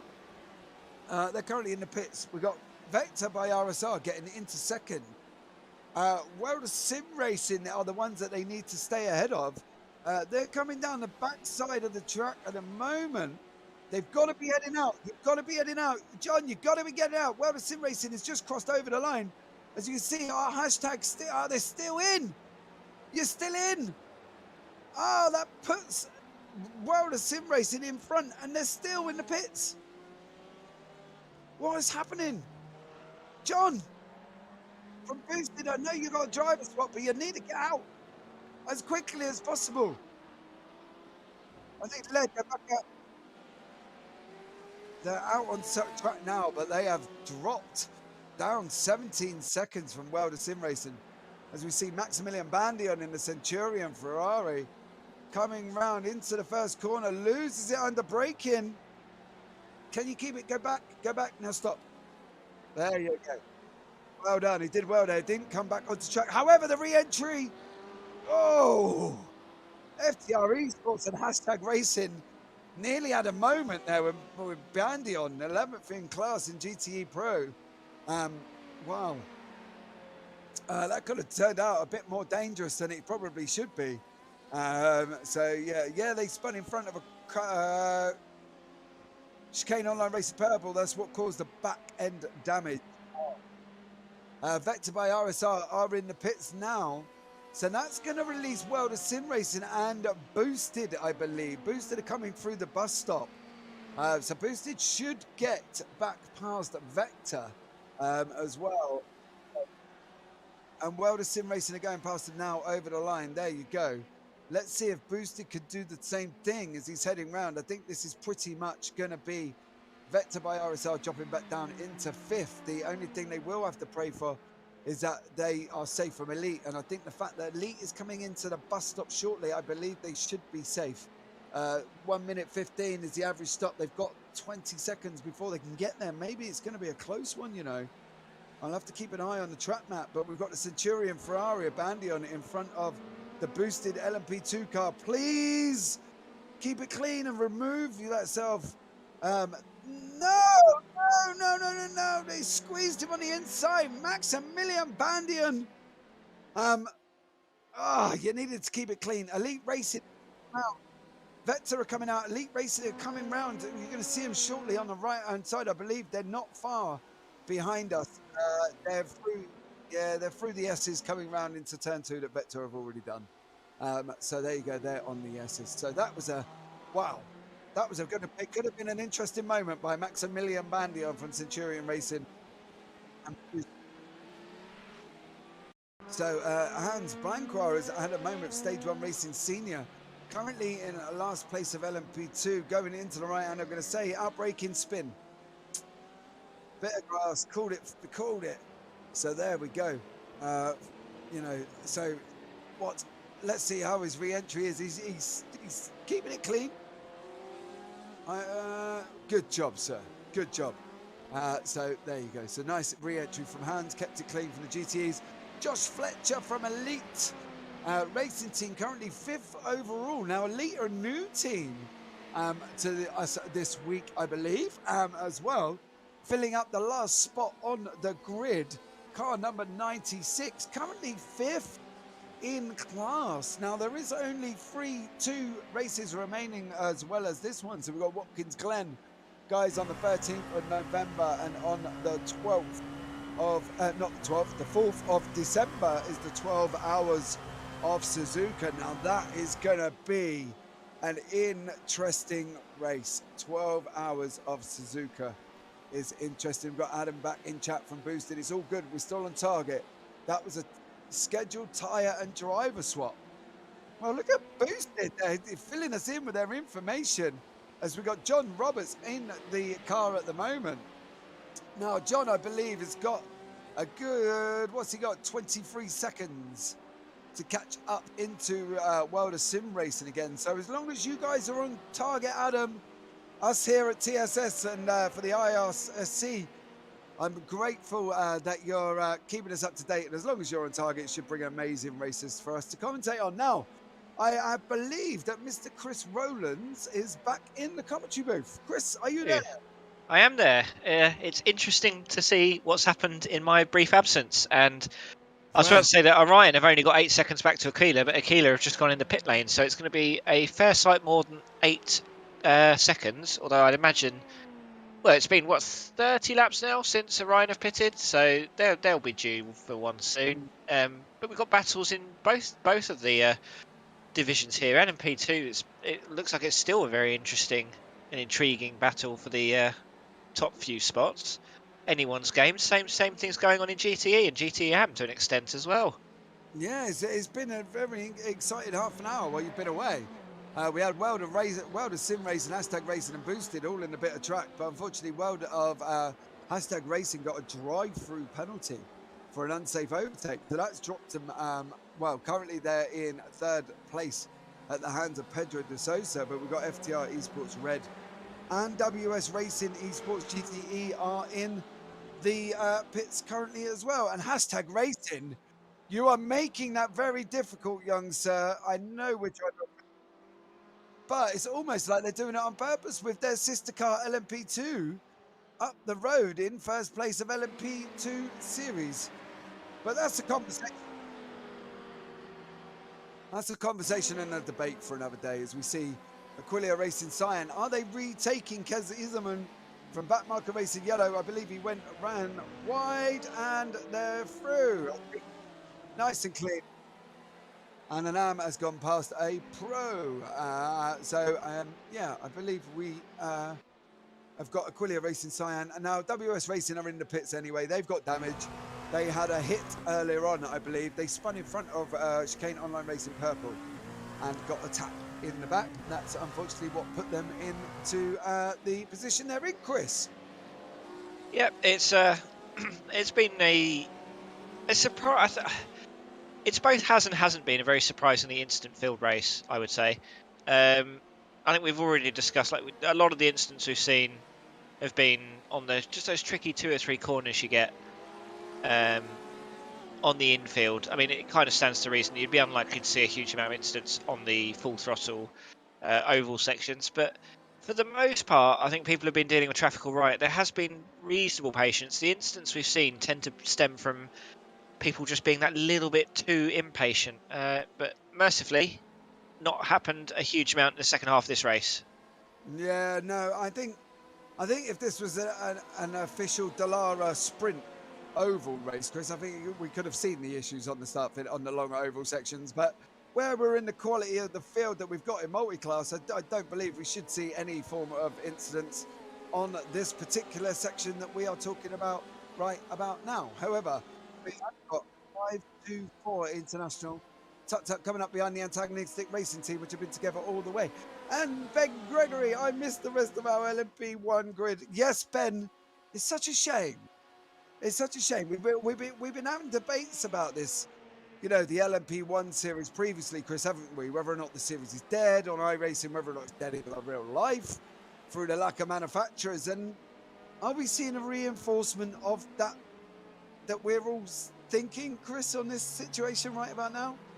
It's definitely dead in real life, for better or worse, but that's a budgetary thing, which I think it's fair to say that excuse doesn't really fly in the same way on iRacing, but I think people want to race cars that they've seen in real life. I mean, it's like, well, we've got the Mercedes deal coming. People are excited to drive F1 cars, although, as we saw with the IRO1, they might well not be able to. Although whether or not that was the car or the driver or both, it's another question.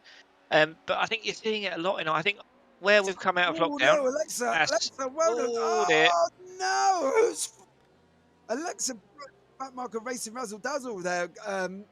Somehow a good recovery from Alexa, but I believe them. I'd have to have another quick look at that to just see what the situation was with World of Sim Racing. Whether or not poor Alexa Brett did not see the gentleman on the inside and come across over him, or whether or not he did. Let's have a look. Oh no, see the hesitance. And once that LMP2 got on the grass, there really was no stopping that car, Chris, was there? No, I think the only thing that maybe could have happened differently there is if they'd given them a quick flash just to say, I'm definitely coming the inside here. But it's like we've been saying earlier, the GTEs do have to commit to doing that, or they aren't making the corner quickly. Equally, I think that's a racing incident, to be honest. But this is one of the reasons why I think it's a shame LMP1 is dead, because it's so much easier to get past the cars with how quick they are. But no, I think where it's losing its traction in real life, people I think are less interested in what they would consider an old class on here, but it's not old enough to obviously be a classic class either. So obviously you see the Lotuses with their big Lotus 79 and 49 communities that do get massive splits on the pre-agreed times. I can't see LMP1 going that way just because it's not of historical interest in the same way. But you know, it's a fun car to drive for those who can do it. You know, it requires a lot of skill to drive it quickly, as Sapphire have been showing us basically every round. And you know, we've got the LMP1 hub on Discord as well, who, you know, they're trying to make sure that stays alive. The link for the LMP1 hub is of course below if you're watching on YouTube. If you're watching on Twitch, open another tab up on YouTube and find it there, and then keep both windows open, and then together we can revive LMP1. Don't forget, guys, as well, if you do that, please have the volume up and mute the tab so your view does count towards this absolutely epic broadcast that's being brought to you live and exclusive on the TSS Total Sim Sport Twitch and YouTube. All our socials are in descriptions, guys. Don't forget to hit that follow button on our Twitter address. Don't forget to hit that follow button and subscribe on YouTube. It costs you absolutely nothing. And hit that follow button on our Twitch channel as well, guys. That would be absolutely amazing. And one other thing that from me to you, don't forget to turn on them bells for notification to stay up to date with all our upcoming broadcasts live on Total Sim Sport YouTube channel. Sorry, Chris, I went into full advertisement mode there. I was quite You're allowed to every now and then. We've just seen Radu Zernavianu in the 71 Vector. They've just got past boosted. Yeah, but I think the boosted is still on point, apparently, according to Adam, who's been in chat. So Adam has said they're still on target. So I'm not overly worried about the guys that boosted. We've still got John Roberts in the car, who, as we know, can be as quick as well as Radu. So, you know, not worried about that. But we've still got Christoph Shikora in 524. I believe probably got antagonistic racing behind him. I can pretty much call this that these guys are going to be together till about the end lap. And the reason I say that is because the last 4 hours I've been commentating, Chris, they've been together. So I can't see anything changing over the next hour and a half, to be honest. They've been covering each other off in pit stops. And they're still, as we say in our job, they're still together.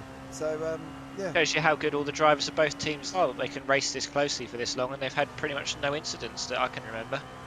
No, I think the only incident was that there might have been a GTE spin in the middle. But generally, these guys have been literally cemented to each other's bumper. And they've been swapping places. However, that hashtag car, you are kind of wanting to, you are kind of putting yourself in a position that may get a flash from the 524 International. Again, this is, oh, that was not a good move. Oh dear. Who is that in that hashtag car? Who is that currently at the wheel? Oh, that's Luis Felipe Pinto. We saw this earlier as well.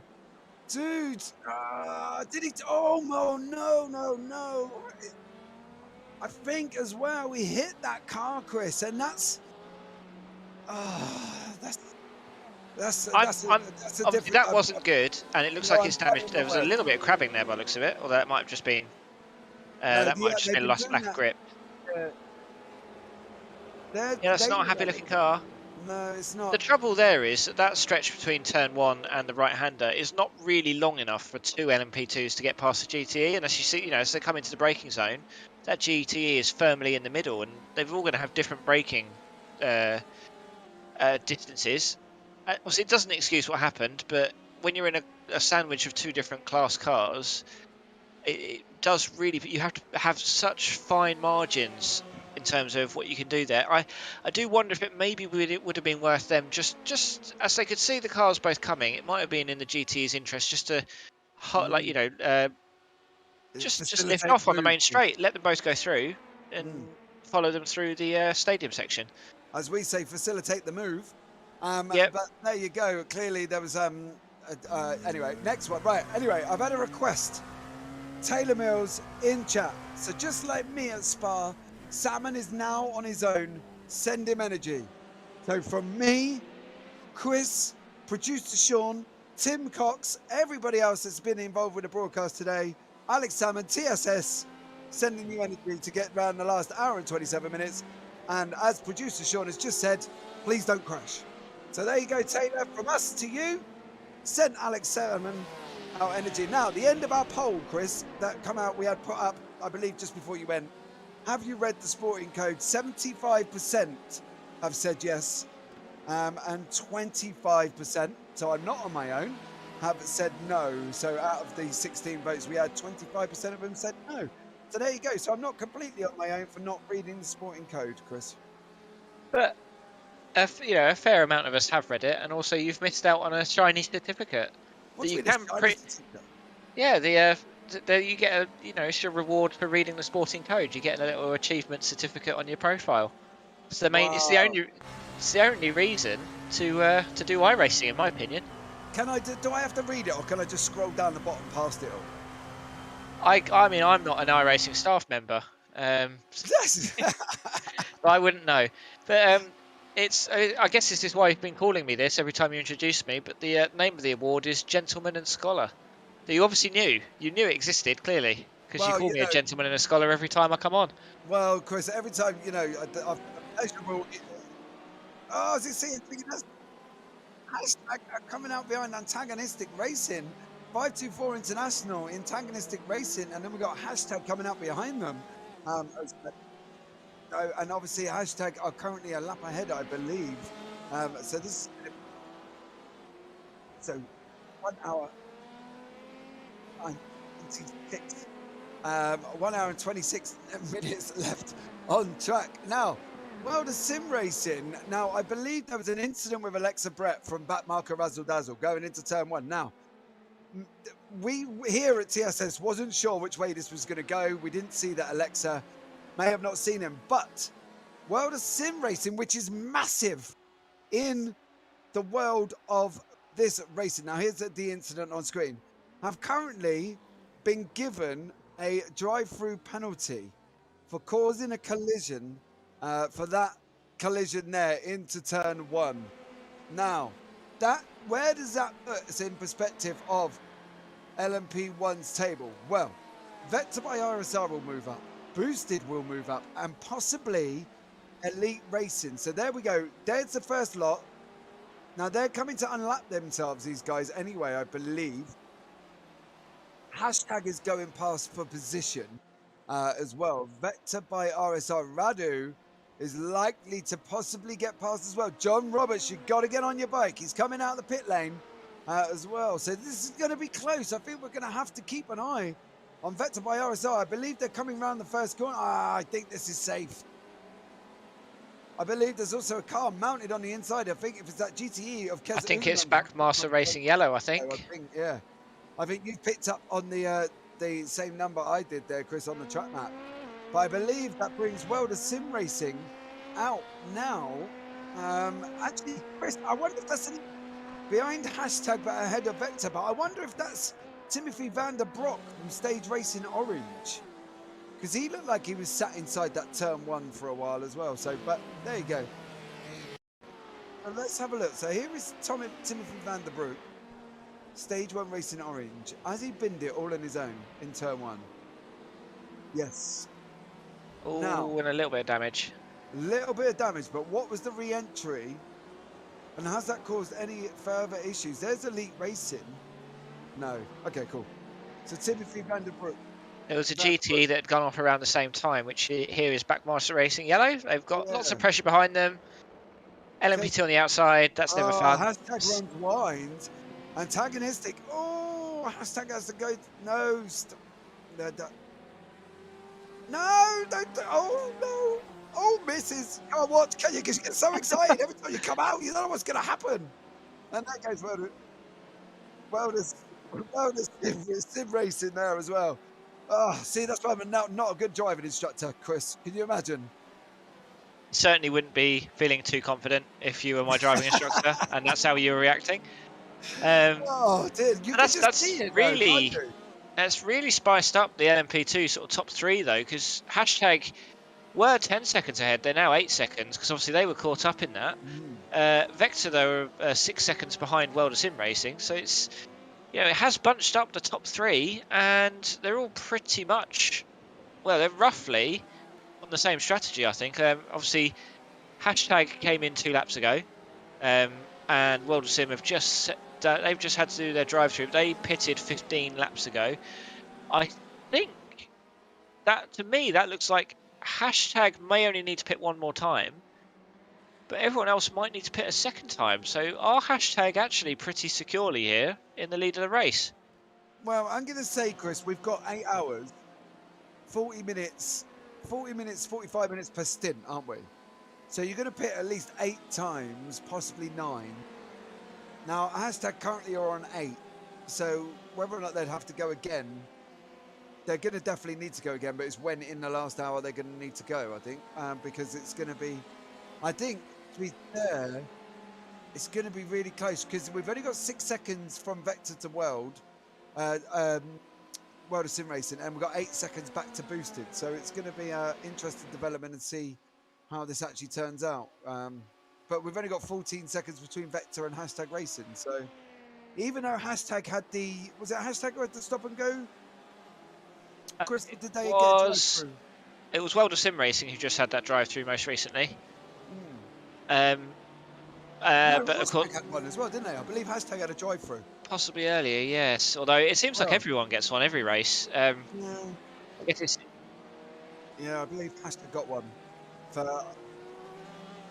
So to be fair, it goes to show how quick these guys are, because Hashtag and World of Sim Racing have both had drive-throughs, and they're still leading first and second.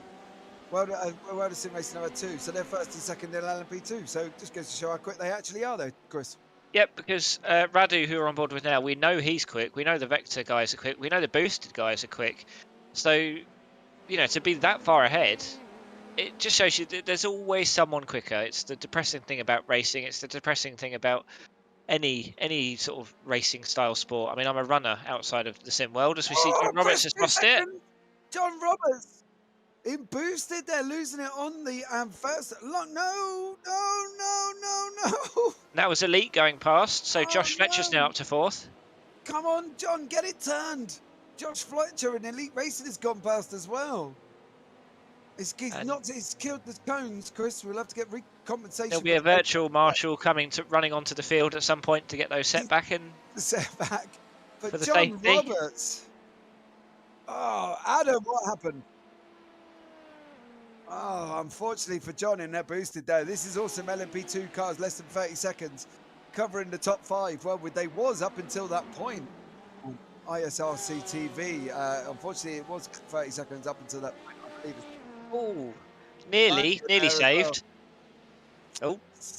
And a slight overcorrection. Yeah. But we've seen a lot of incidents in the last sort of hour or so into turn 1. I'm sure there've been plenty the whole time. But yeah, it's tired drivers, I think it's fair to say. It's what we bang on about every time we get sort of this far into these endurance races. Because they've still got a European Sprint Series and another third of a European Sprint Series to go before they get to the finish line. That's quite a bit of driving, and they've already done 6 hours 40. So kudos to everyone driving today. It's pretty incredible what you're doing. Yeah, I think some of these are on obviously 2-hour stints, aren't they? So some of these have been going 45 minutes, 50 minutes. Some are even on further stints with depending on how many drivers they've got as well. So yeah, it's good. Adam he's still persistent for Boosted in YouTube chat. He's put still on target, even with the John Roberts spin. So Boosted is still totally optimistic that they're going to win this, Chris. I think that they've got a good chance like everybody else. They lost about 24 seconds from that incident, which is they're still on target apparently. Let's not argue with Adam. He's in chat. He's still on target. If you're stationary in the middle of the road, you're not using any fuel, so it is a form of fuel saving. So technically, you're still on target, aren't they? Yeah. So there you go. So John is pedaling as hard as he can and got caught out with some over rotation.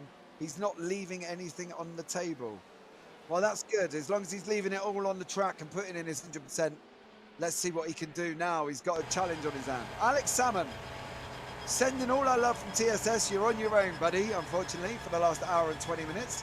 So it's going to be a lonely race for him, but he has got a 5-lap gap up to Boosted. So I think this is pretty much bar any major issues. As we say that, he's gone run wide and Beasted LMP2 are in there as well. Bar any issues, I think Sapphire Sim Sport have really kind of got the LMP1 series sewn up, don't you think? Possibly. I mean, if they want to do the ultimate showboat, or if Alex is very tired, he can actually go into the pits with 5 minutes remaining and they'd still win. Although it might be considered disrespectful. I can't speak for the other drivers. But, you know, if Alex is struggling with tiredness, then you do have that option to not race the last 5 minutes of the race. Yeah, but it would be interesting to see, but I still don't think Alex Salmon would do that. However, Well, Taylor, if they really want to spice up the race, they could do it now, and then we can have them on the same lap and see what happens then. well, we could do, but I think Ben Gregory has fully admitted that Sapphire are an exceptionally quick team, so it would be interesting to see. But I don't think Alex is that way of an unsportsmanship that he will do that. But however, you never know. You know, stranger things have happened. Timothy van der Broek, I believe, is 8th place in LMP2. He's had a little bit of a oh, it's disappeared. There you go, he's back.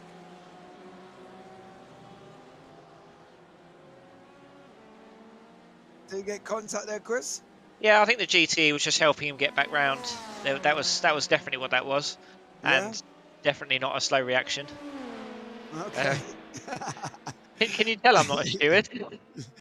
Yeah, it's probably best that we're not, to be honest, because we do cool things in the haste moment because we only see it once, but then we forget that we've got the facilitated to be able to see the replay. Take us through the replay, Chris. Well, you can see we've got some traffic here.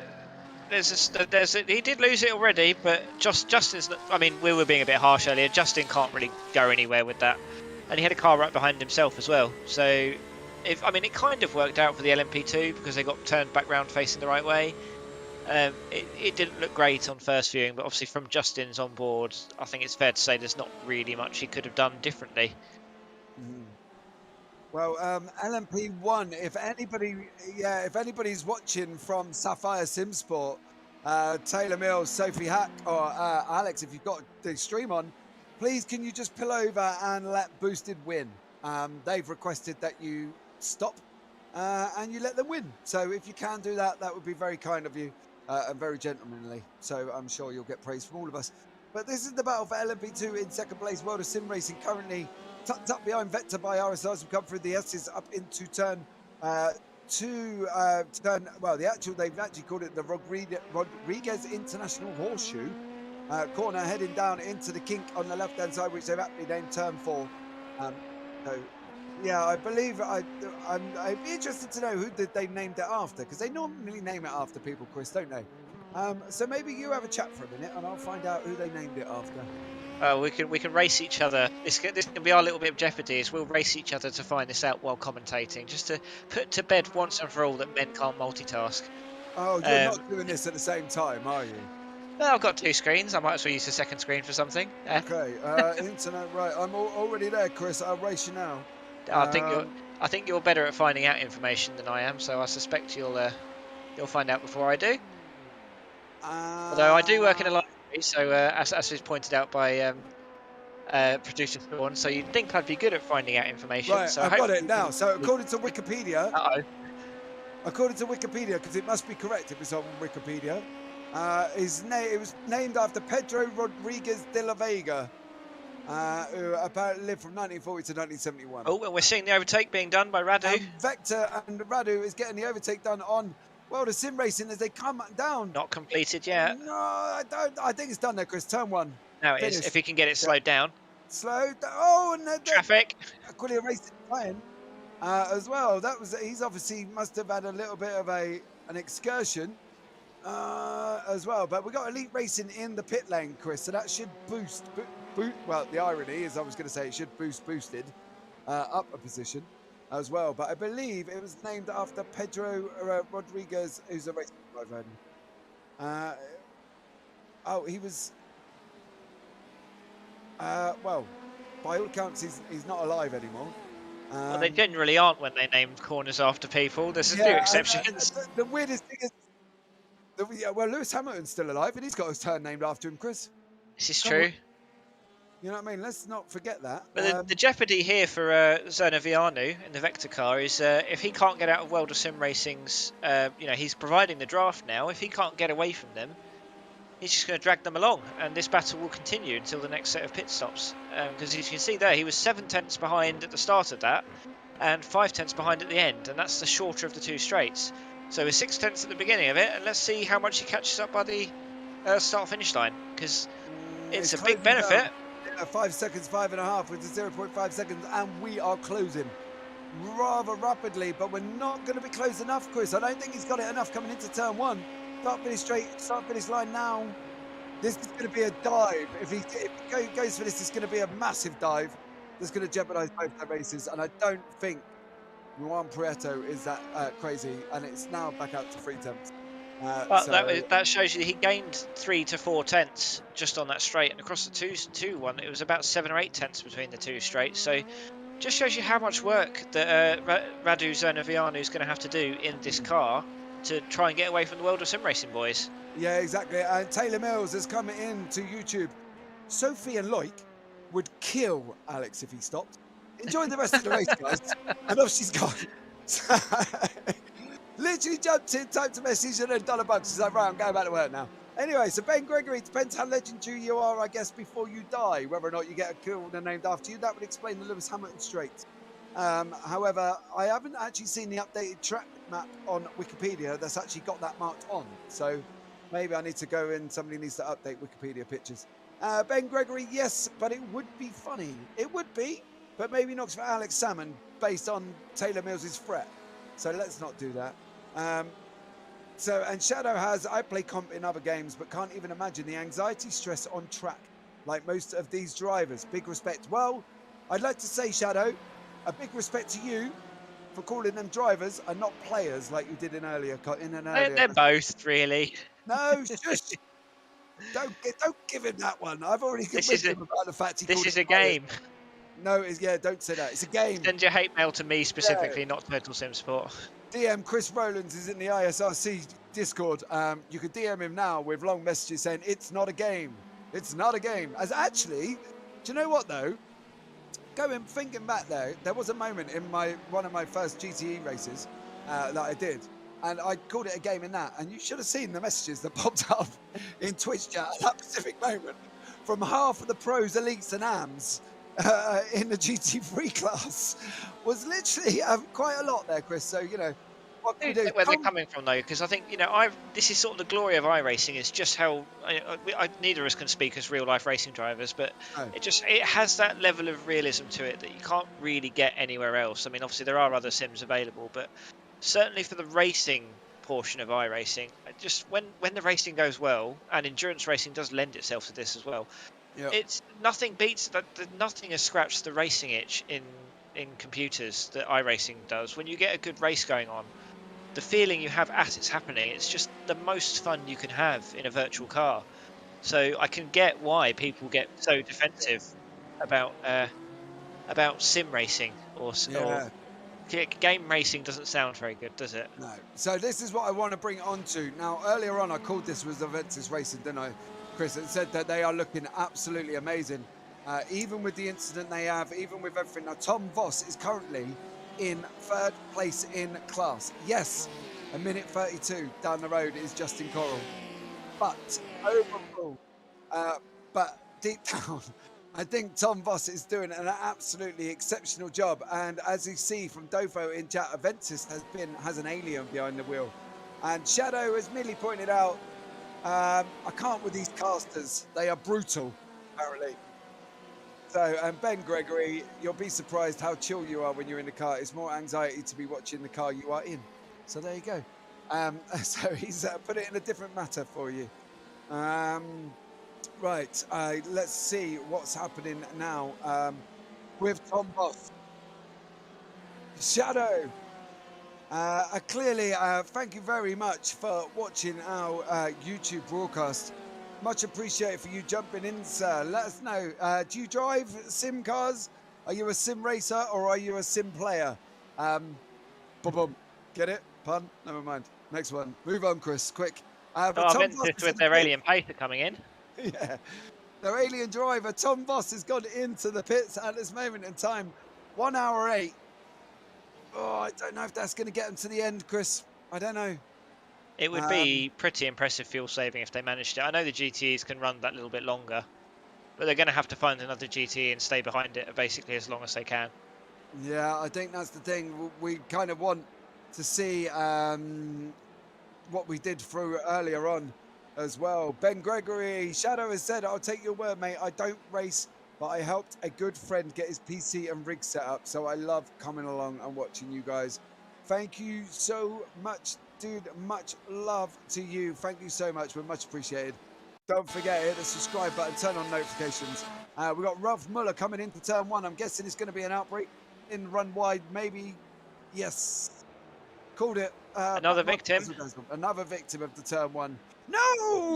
Oh! Oh! It's still going.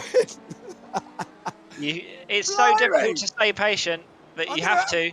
Yeah, I'm going to have kittens at this rate, Chris, by the time we get this next hour and 7 minutes. I tell you, if you hear anything weird, it's just the meows. Don't worry about it. But there you go. There you go. Tom has found his first car to stick behind, although it'll be interesting to see. Is he going to... Does he trust the pace he's got? Is he going to go past and absolutely hammer it and just splash and dash? Probably would be slower than just fuel saving like nobody's business. But of course, these GTs are all going to come in the next 10-15 minutes, most likely. So it's 55 minutes at most. So that would be an extra 12 minutes on the stint, which is suspicious more than heroic, I would say, if he pulls that off. Right, hold on a minute. Aventis pulled out seven laps, didn't they? They went 7 laps earlier.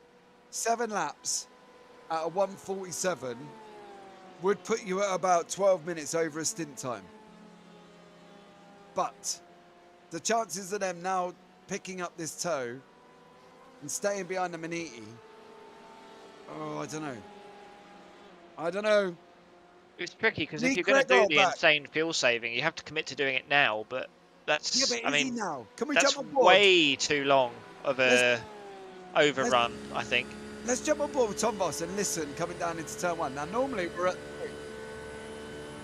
Yeah, but he's got to be doing it sensibly, Chris. He's got to make time. Let's listen. No, nothing. And he'd need to do a lot more than that if he's going to make it. So this is a push. And as you see, Maniti have run wide there. So that puts Tom Voss coming in. We'll go through the S's. We'll go Rodriguez International Horseshoe. So Boosted have just gone into the pits and Vector by RSR have just come out at the hands of Radu there.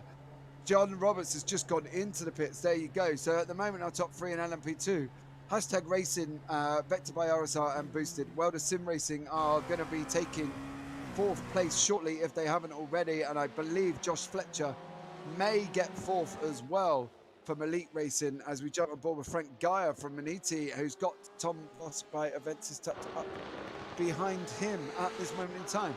So that's really, Chris, our main battles. We've got Josh Fletcher. He's got 0.2 seconds, I believe, to Welder Sim Racing. Is that correct? Or is that my timing screen having a bit of a mental breakdown? Actually, he's just gone in the pits. He's just gone in the pits, Chris. Yeah, the pits always throw it a bit out because obviously, how do you work it out? It's a tricky one. But no, I mean, we are approaching. So Boosted LMP2 are going to have to stop again, coming out now. So are Vector, but yeah, 20 minutes extra on their stints would be, again, it wouldn't be heroic. It'd be suspicious as to where they've got this extra fuel from. So it's a little bit harder to sort of mechanically cheat in a sim than it is in real life, though. So we don't have to worry too much, as it looks like ETA coming in too. So that's released Tom Voss for Aventis now. Now, his next one is Niels Core. Now, we've seen the Aventis Chicane Online Racing Red battle before, right? Gregor did it earlier on, and he literally just sat behind Niels Core. So he's got 8 seconds to go. 8 seconds to catch up with him. Now, as we jump at ISRC TV, flat to the boards for the final 70 minutes. Well, let's see what happens. But Niels Core has obviously got Hashtag Racing 22 seconds. It's going to be an interesting state of Tom Voss, I think, to see what actually happens here with just over an hour and 3 minutes remaining. Yeah, this is the thing. Like we said 20 minutes ago, this is a European Sprint Series amount of racing left, and we know how much can happen in those. It's worth you guys who are on our Total Sim Sport YouTube channel, after this race, obviously, we want you to stay and watch this one, but afterwards, go and watch what happened on Thursday's European Sprint Series race at Silverstone. Some of the most incredible racing I think you'll ever witness in iRacing. And that was an hour, and they were exhausted after that. These guys have just done 7, and they've still got to do another hour. But it has absolutely flown by today, James. I think it's fair to say. Yeah, it has. Now, obviously, Chris, earlier on, I got a secret source message, didn't I, come through? Have you got more? Have you got more? I have. Juicy gossip for us. The secret source message individual has come back and said, 40 laps left projected for the leader. GTEs can't go from here without one more stop. So, going back on that one, basically everyone from here has got to stop again, which is going to bring the last hour of GTEs, depending on how far you go into this hour, into play really, Chris, because it's going to be crazy. So what's Hans Blanquart been up to? Turn 1, spinning, outbreaking, and around you go. Yes. Oh! Good Nearly avoidance. taking out Alex Salmon. Yes. Please stay where you are for a minute. And I think you've seen here, the guys that have lost it and stayed on the outside have lost a lot less time than the guys that have lost it and ended up on the inside because of just how much easier it is to do the rejoin. Yeah, Alex Salmon nearly was a victim of that. That would have been a bit of a shame on his hands now. He's got plenty of time to repair the car. Well, we're on the back end. No, yeah, there you go. Flick to the front now. Goes inside. Oh. Woof! Shadow, I can't read out the end of that message, but yeah, dude, you're definitely right. That is some deep, heavy stuff there, dude. Right. So I told you, we get secret tips all the way through here, TSS, and unfortunately, you know, my source, who won't tell who it is, has been keeping me up to date. As we jump aboard with Alex, who's just literally flying past the GTOs. Look at his speed difference; it's absolutely insane. Is it Seb? Esports are on their way out. Sorry? Is it Seb? Commentators Insider. No. I'm not going to tell you. I can't tell you. I can't tell. I can't break the trust either. Let's not guess anymore. So, well, we've got 1 hour remaining, Chris. Why don't you take us through the top 5 of each category? Well, I'll run you through the top 5 of 2 categories, and then I'll run you through the top 2 of the LMP ones. So we've got Sapphire Sim Sport, Alex Salmon. He's in the car till the end. He's got an 8-minute lead over Tim Perry. That's 5 laps. He does have to finish the finish line, but we've been egging them on to just pit for that 5 laps, just to see what happens. I'm sure he won't, because that is a mad idea. But this has been the lineup pretty much since the start of the race. I mean, Tim Perry is not a slouch, and Boosted are a very fast team. It just goes to show you just how incredible Sapphire Sim Sport are. And then we can go down to the LMP2s, where everything's up for grabs really still here. Hashtag Racing are currently in the lead, and they have got a nice healthy minute over Vector by RSR. However, I wouldn't say everything's over there yet, and certainly the battle for second is far from over. We've got World of Sim Racing following Vector in third, and as you can see, not that much further behind them, Elite Racing Team, and then the other Boosted Motorsport in fifth, who have been threatening near the top. There's still time for them, but of course, let's not forget the GTE. So GTE Pro, Mike Dam is currently driving the Orion Race Team, who are looking for redemption after Spa. And redemption is just 59 minutes away, but I think Orion Race Team, more than anyone, will tell you, don't count your chickens before the last 10 minutes have hatched, and hope that no one 75 laps down comes out of the pits anywhere near the end. Aquila are in second. Justin Corral currently driving that car. They are 15 seconds back, so that race is far from over. 15 seconds is not a safe margin to be leading the race by. However, there is then an extra lap back to .exe Esports. Rolf Miller currently in the car. He is the final place on the podium. And he's another one who's got another car for attention. Hashtag Racing, just 10 seconds down the road. And rounding out the top 5 for GTE Pros, we have Nils Core in the Chicane Online Racing Red. They've gone about their business. They've had a bit of damage. They've got Tom Voss to worry about behind them. But then let's not forget the amateurs either. So we've got GTM leader is Martin Kammerhofer in the Aquila Racing Cyan. And he's got a GTE Pro in the way of him in second place, which is World of Sim Racing Team. They are 30 seconds down in second. So Martin and Aquila, they are, let me have a look, they are 9th overall in GTEs, first obviously in the AMS. Kike Martin in World of Sim Racing is second, followed by Ingmar Hamburg, who's currently driving the Chicane Online Racing Purple. Slightly interesting race for JD Sim Racing. They've been in and out of the pits with issues. Juraj Barlow's currently driving that. They're in fourth. And then Alexa Brett in the Backmarker Racing Razzle Dazzle. They have also had an eventful race, I think it's fair to say. As we come around the corner, it's the site of one of their most recent events, where we saw the LMP2 get punished for their bad overtake. And they round out the top 5 of GTE AM. In fact, those are the only 5 runners left remaining in GTE AM. Well, there you go, guys. Thank you very much, Chris, for giving us an update. And Shadow, oh my bad, family friendly from now on. Yes, please. So we've got Stage 1 Racing Orange and Stage 1 Racing Senior are in the pits at the same time. As we just see, actually, Stage 1 Racing Senior are on their way out. The Stage 1 Racing Orange are in the pits, Chris. Now, 57 minutes remaining. Okay? 57 minutes. So, very shortly, guys, I think what we'll do there, Chris, we'll put up a Team of the Day poll. Okay? Now, have you got any suggestions who we can add in this Team of the Day poll? Well, who do you think? I'd like to put a Ryan race team in. Yeah, just well because, to be leading that class for as long as they have, and also the comeback after last time, I think, is a nice story. But I feel like we can't do that and not also put Sapphire Sim Sport in, because the pace they've shown has been absolutely rapid.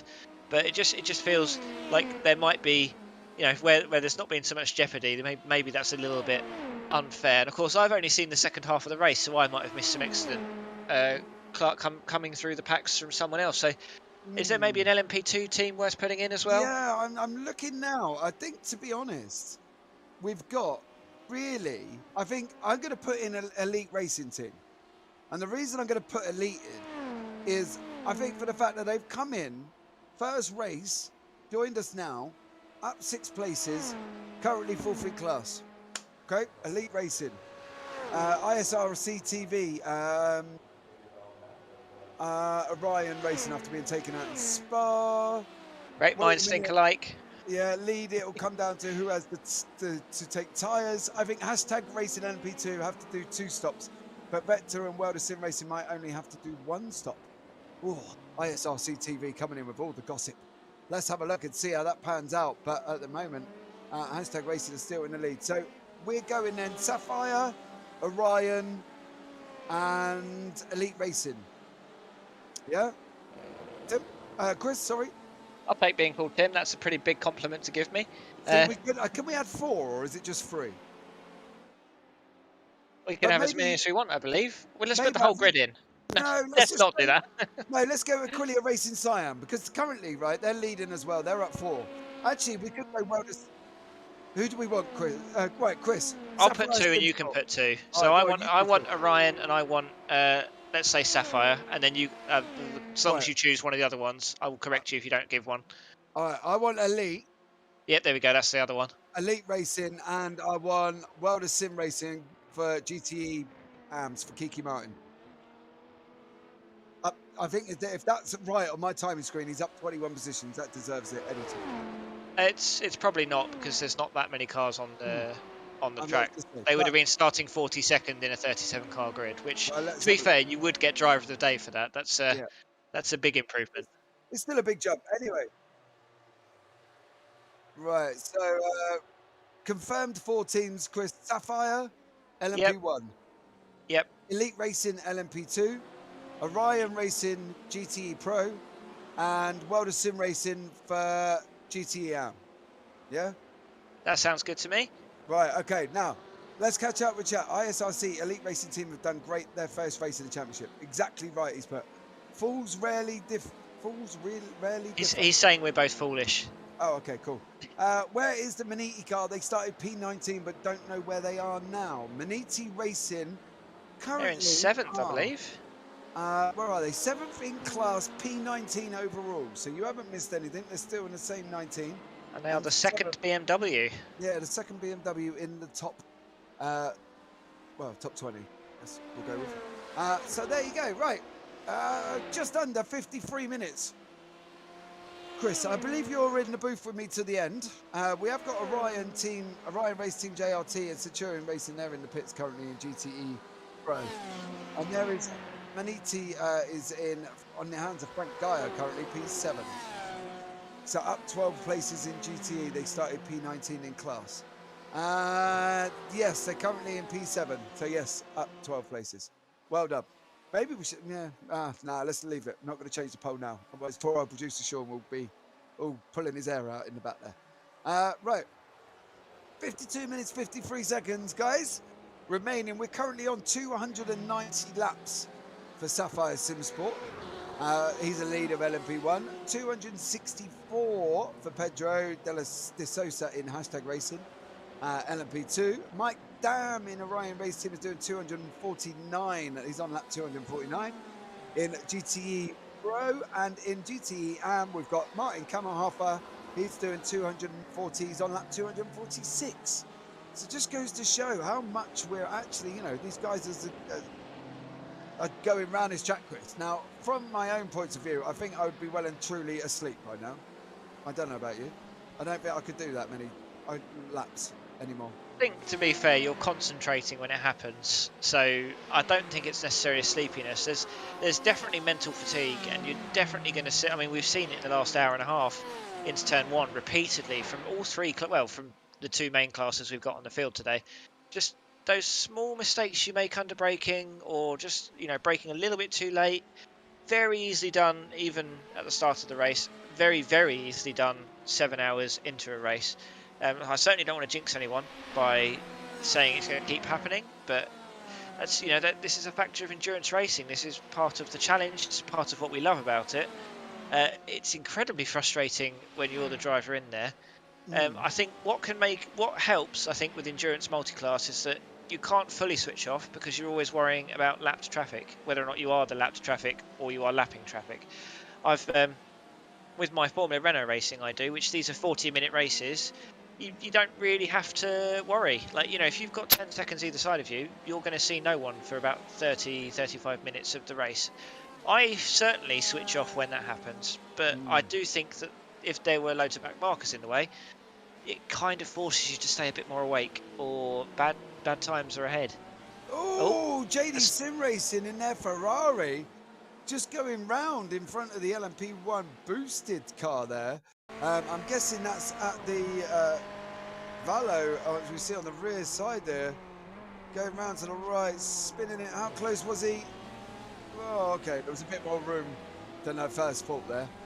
Poor old Valo in the JD Sim Racing Pro, the AM Ferrari, 4th in class. Alexa Brett now is going to bring in there. She's going to be tucked up there. She is in the Ferrari, tucked right up behind JD Sim Racing. So it's going to be interesting to see at the moment. Well, that's it's going to be an eventful 50 minutes, I think, Chris. Don't you think? Yep, and you just see Radu Zernovianu just making his way through the GTE field there, but that just shows you just how difficult it is, because the logical thing for him to do with the second car in that train was go around the inside, but of course they're meant to be lapping the cars around the outside of the banking, so he had to do a nice little dodge manoeuvre there, but luckily all good.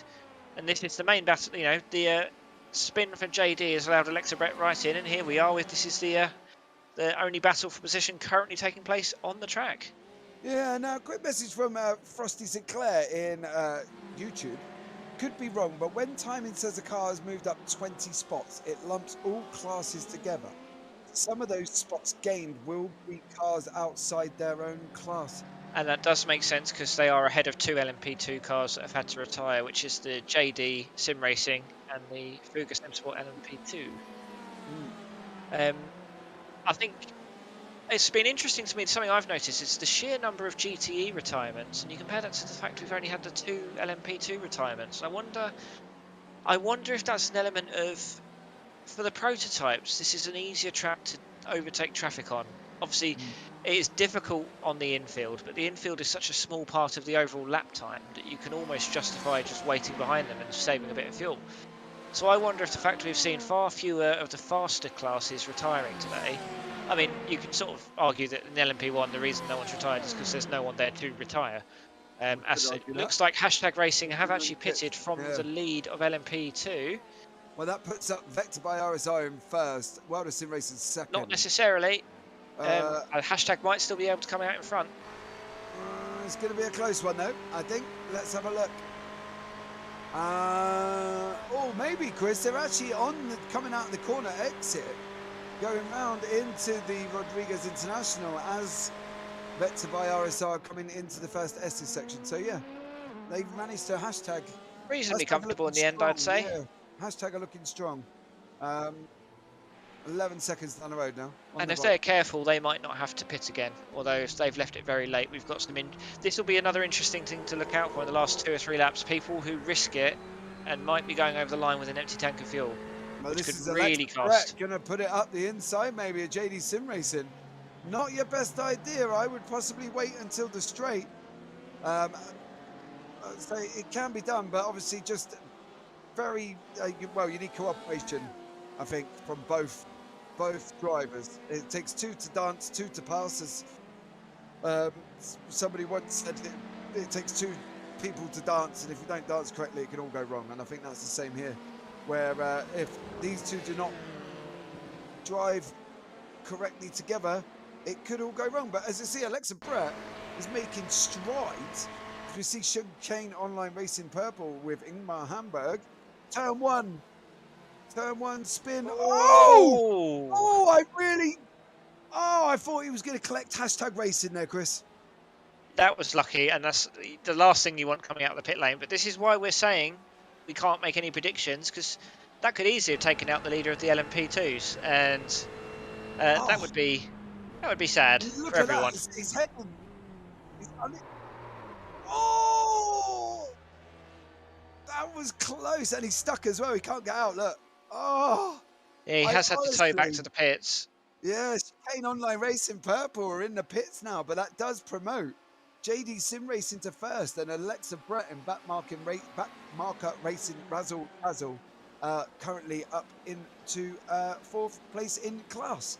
JD Sim Racing 3rd in class at the moment as well. So yeah, what an absolutely extraordinary. I thought poor old Hashtag was going to be a innocent party and a major collision coming up with 45 minutes to go there, Chris.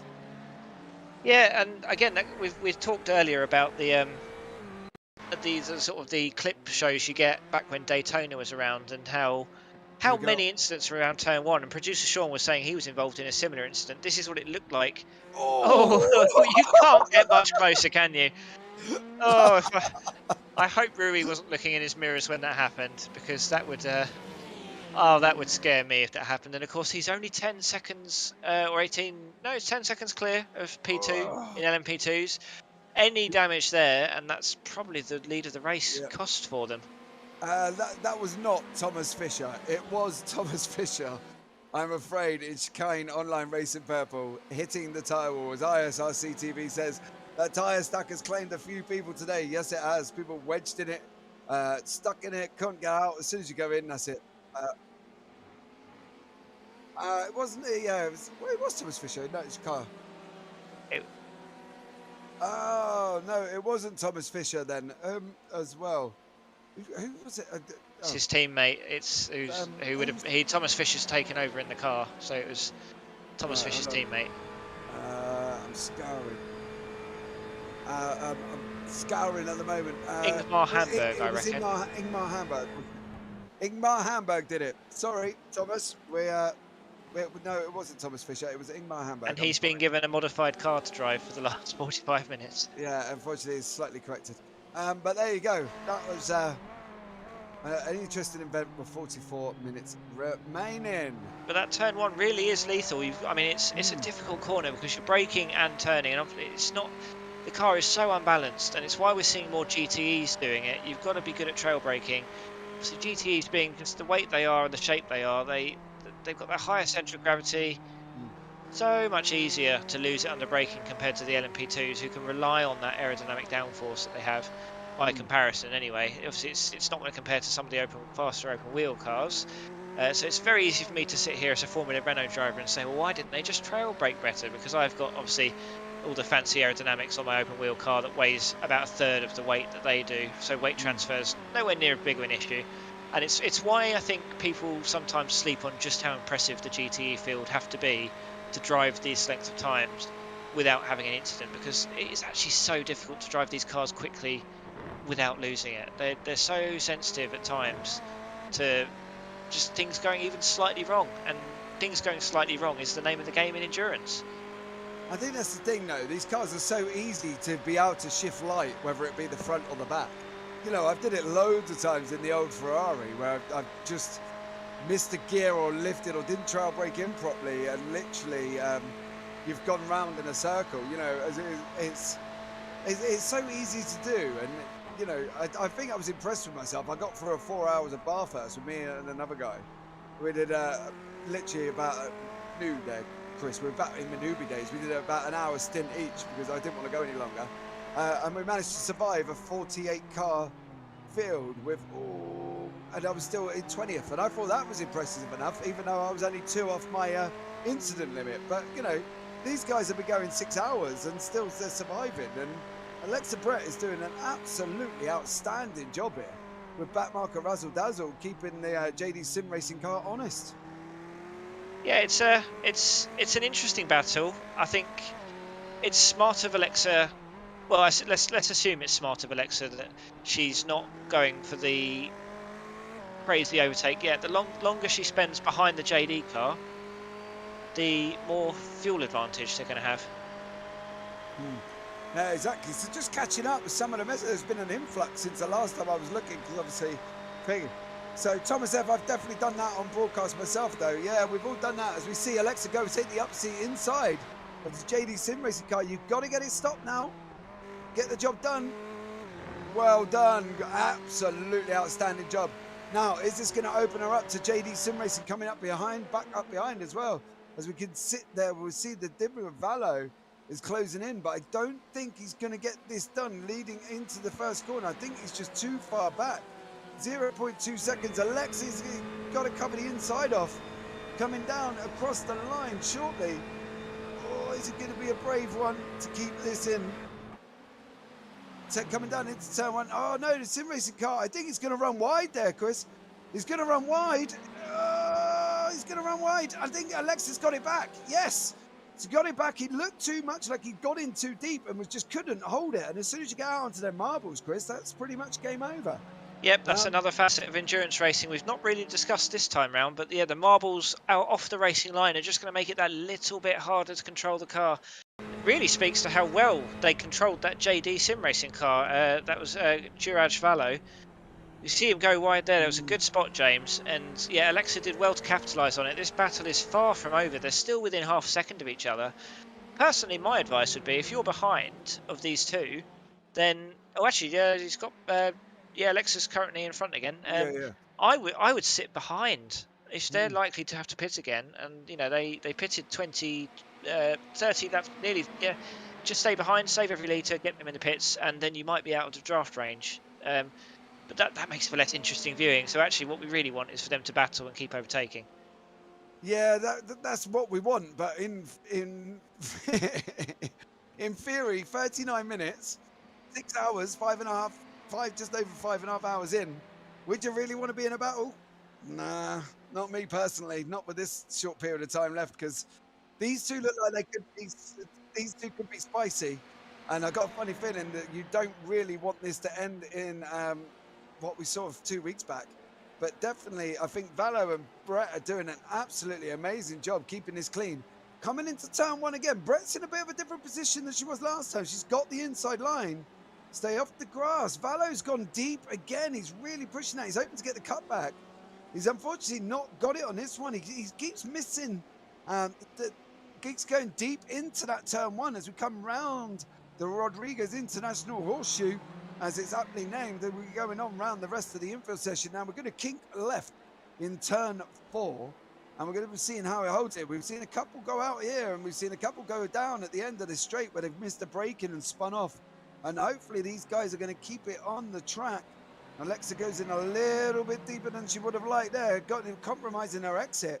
as we go through the infield now, coming up to the left-hander before we go on to the long left-hander. There we go. We made it through that safely. So they made it through the infield, Chris.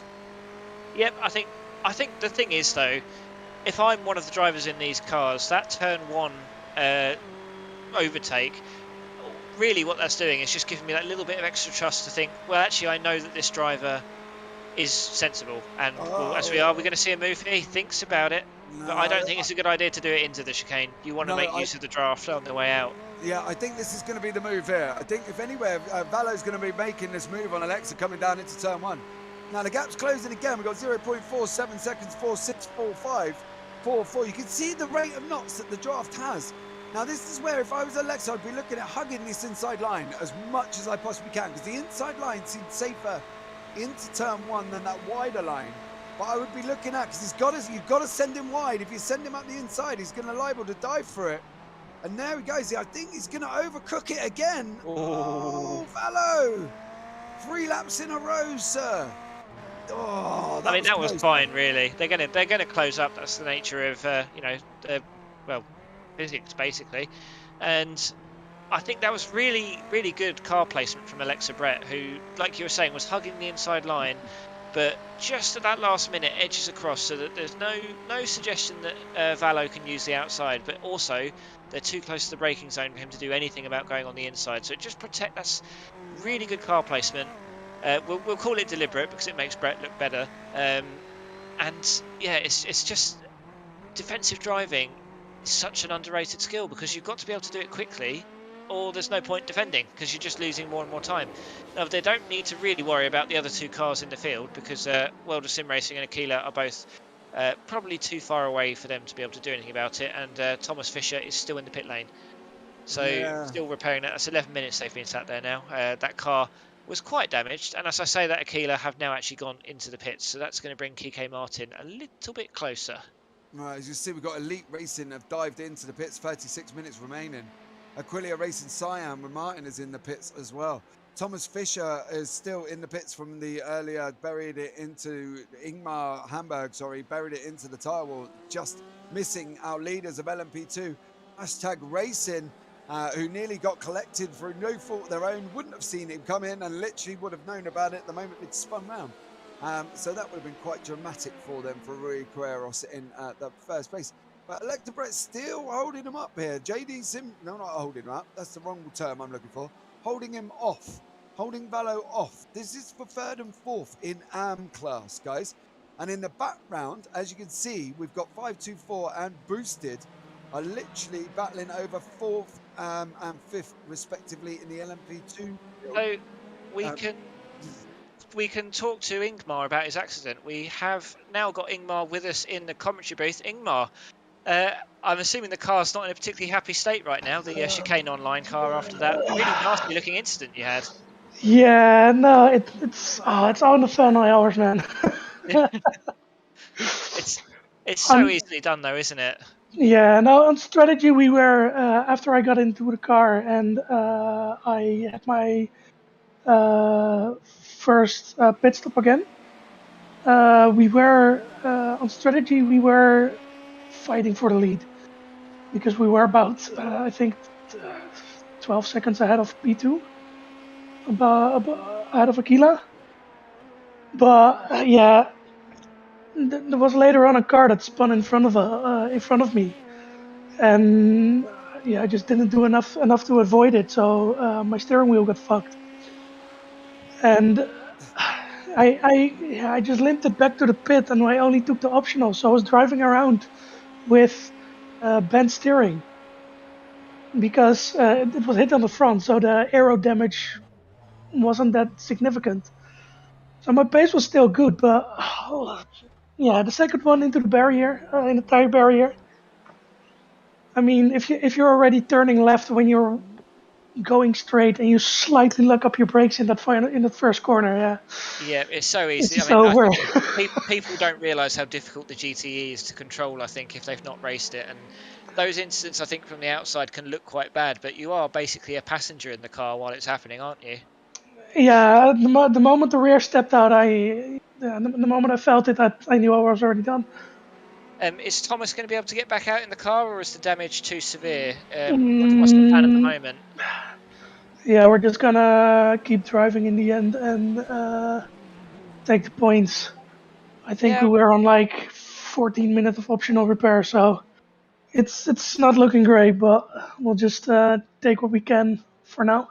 Well, you're still considering within we're so touching far in. distance, so if there's an incident with the other cars, you might be able to pick up a place or two. And fifth in class is still creditable, and it's nice that you've had the pace. You're looking forward to the next race now, where you might be able to challenge for the win there. Have you started practicing for next time? We'll have to see. I mean, I compared to the two behind me, I was the quickest of the three, as long when the car was still in one piece. So it's just all in the final like 2 hours. It's slipped away. We were driving fantastically regardless of that, and we hope to see more of you next race out. Thank you for coming and have a chat with us, and good luck to Thomas if he does go back out later on today. Yeah, you guys still have fun for the last couple of minutes. Thank you, Ingvar. Have a good one. Yep. Bye-bye. Bye. Right, well, from the commentators here, apologies for the language during that interview. I think it was just a very, very exuberant driver who got really excited and unfortunately, let the language slip. But there you go, guys. Apologies on that one. Now, I believe... It just adds nice colour into the into the broadcast. Add some representations into it just to go show how well live we are. Now, Boosted, just gone past World of Sim Racing, but they went into the pits. And I believe Elite Racing went in at the moment you were doing that interview as well. So that put John Roberts up into third place overall. Antagonistic Racing and 524, I literally cannot believe this. I'm actually saying this. They're in the pits together. However, International have left before 524. So that's a bit rude that you've left them in the pits. 524 are still in the pits, not moving, which I find strange because they've normally been in and out together. So I'm not sure what's happened there. They've obviously had a falling out and don't want to be around each other anymore. Yeah, clearly the relationship is broken up with 31 minutes to go. So there you go. So unfortunately, come to an end. I'm sorry, 524 and Antagonistic Racing. We've been going 6 hours.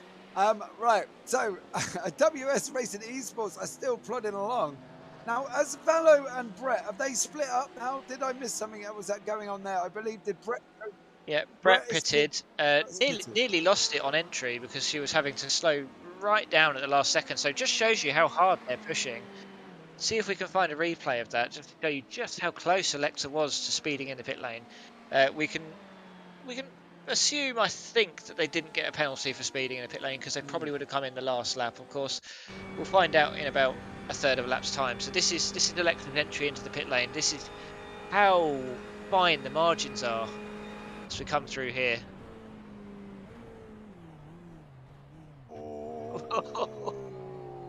Nicely controlled. But must have been very scary in the cockpit.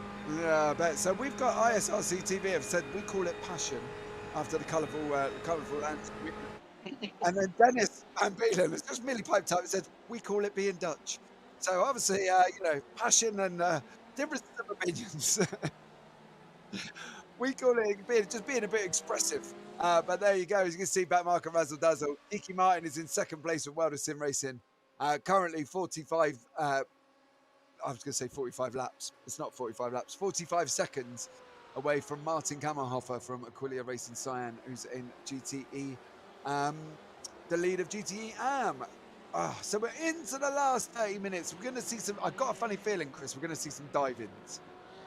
Well, it's certainly the point in the race where it becomes maybe not more valid, but certainly more understandable because, if you're diving 10 minutes into a 12-hour race, you've sort of forgotten what the point of endurance racing is really, because driving with that little awareness of risk is silly.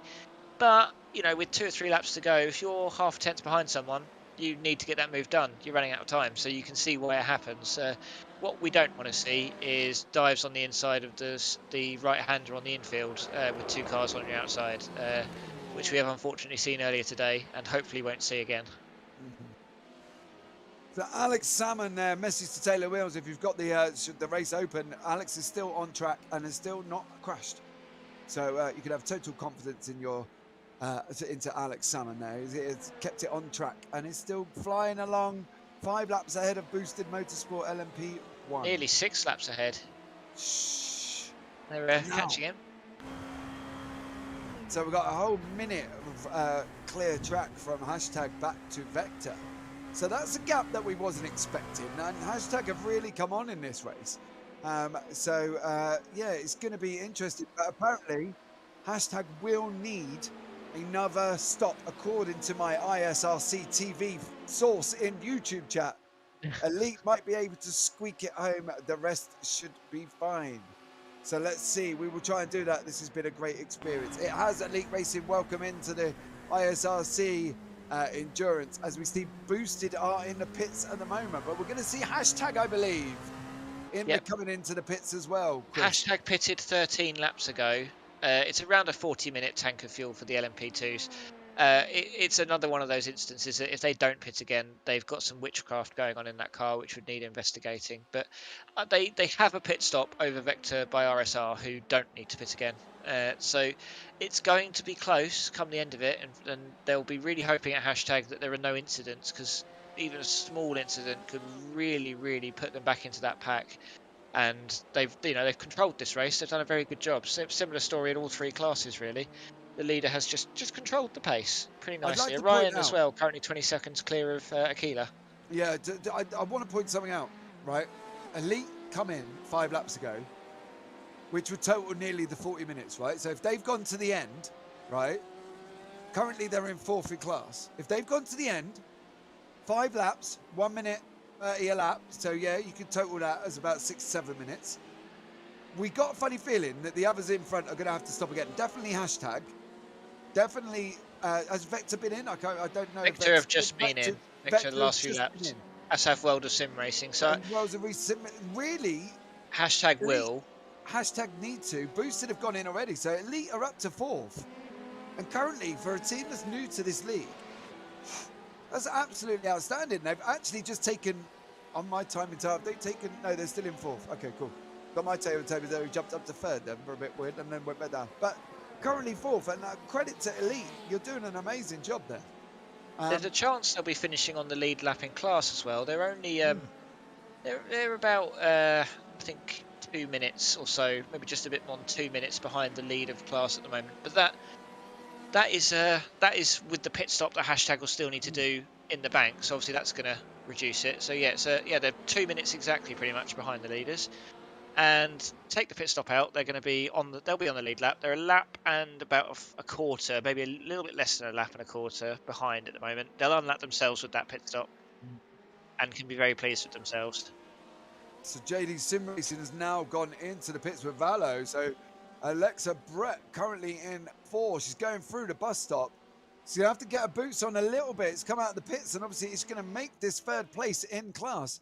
See, he's still in. Alexa is coming around a long left-hander at the moment, and still, Valo is still in the pits and not moving. I think he has just got moving now. Isn't he? Now, we've seen this. Could be taking a while, depending on where he is in the pit lane. Brett is coming round. Valo's got the inside line. Just approaching the first corner. You can see him on the track map. There he is there. Brett's going to be wasted. Look on the outside for the back marker Razzle Dazzle, which tries to get it round that lap. Cut that. Oh, first corner. No headlights. She's made it. It's going to be close. There she is. Oh, unlucky Alexa Brett. That would have been an absolutely epic move. 2 seconds behind. 24 minutes to go. Easy to make up. She only really has to make up a second and a bit once she's in the draft. She's not going away, and we've got ourselves a 24-minute battle on our hands. Yeah, and the draft does it all with under a minute, under a second anyway, Chris, doesn't it? So, yeah, but then there's going to be the tactics of when do you do the overtake, because obviously if you're in front on that last lap on the approach after the chicane around the back corner, you're going to get done if they get a good run. So you've got to really time that overtake to exactly the right point, because they're pretty much identical on pace. We saw that in their battle before these pit stops. There's no real difference between their pace, so they're going to stay with each other regardless of who gets in front.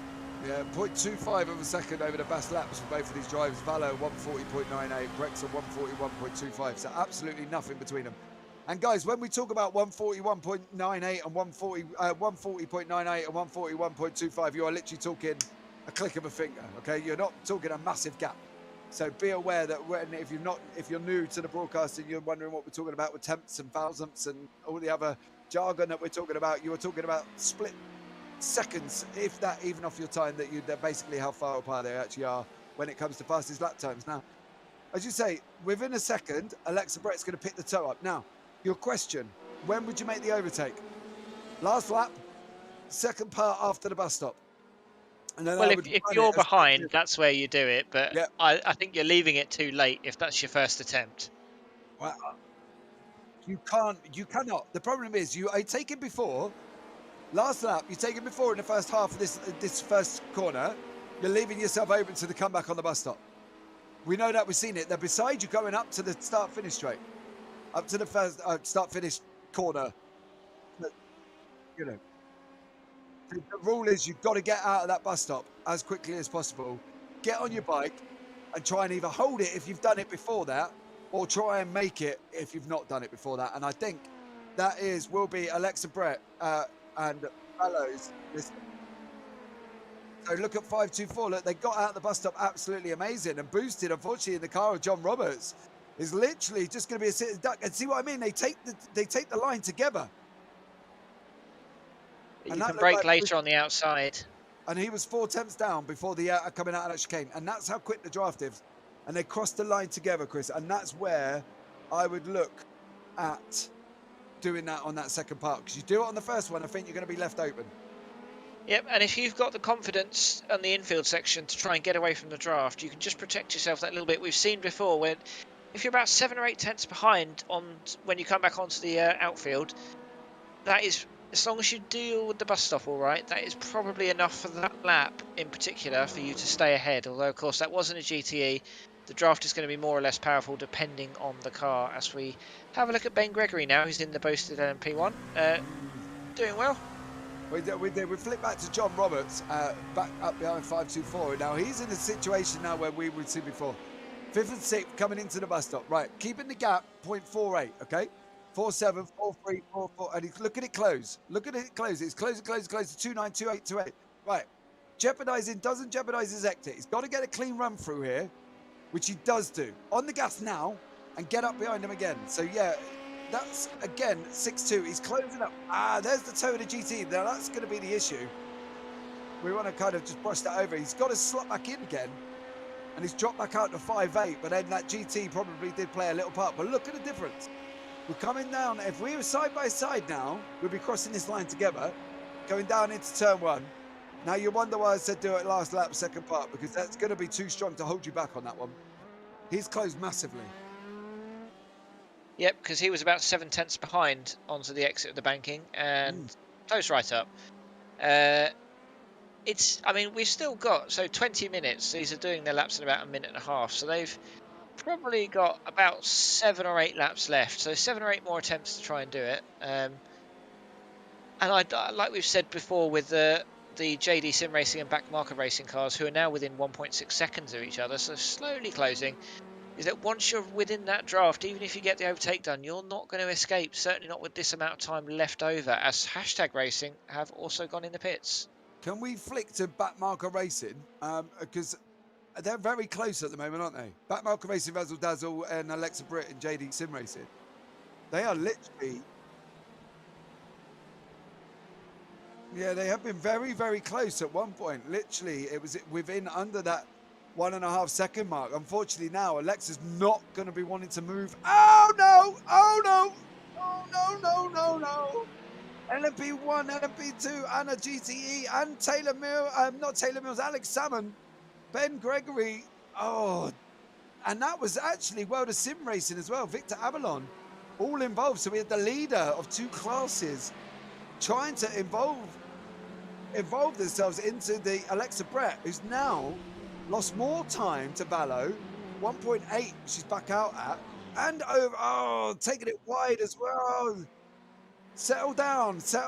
Somebody from Backmarker Razzle Dazzle, get in Alexa's ear. Settle her down for the last 18 minutes. Absolutely We'll see what happens to Rolf Müller here with the .exe. I think he's had an incident on the infield. It's just gone straight on, locked up. That's a bit of an odd one. Missed his brakes into the Rodriguez.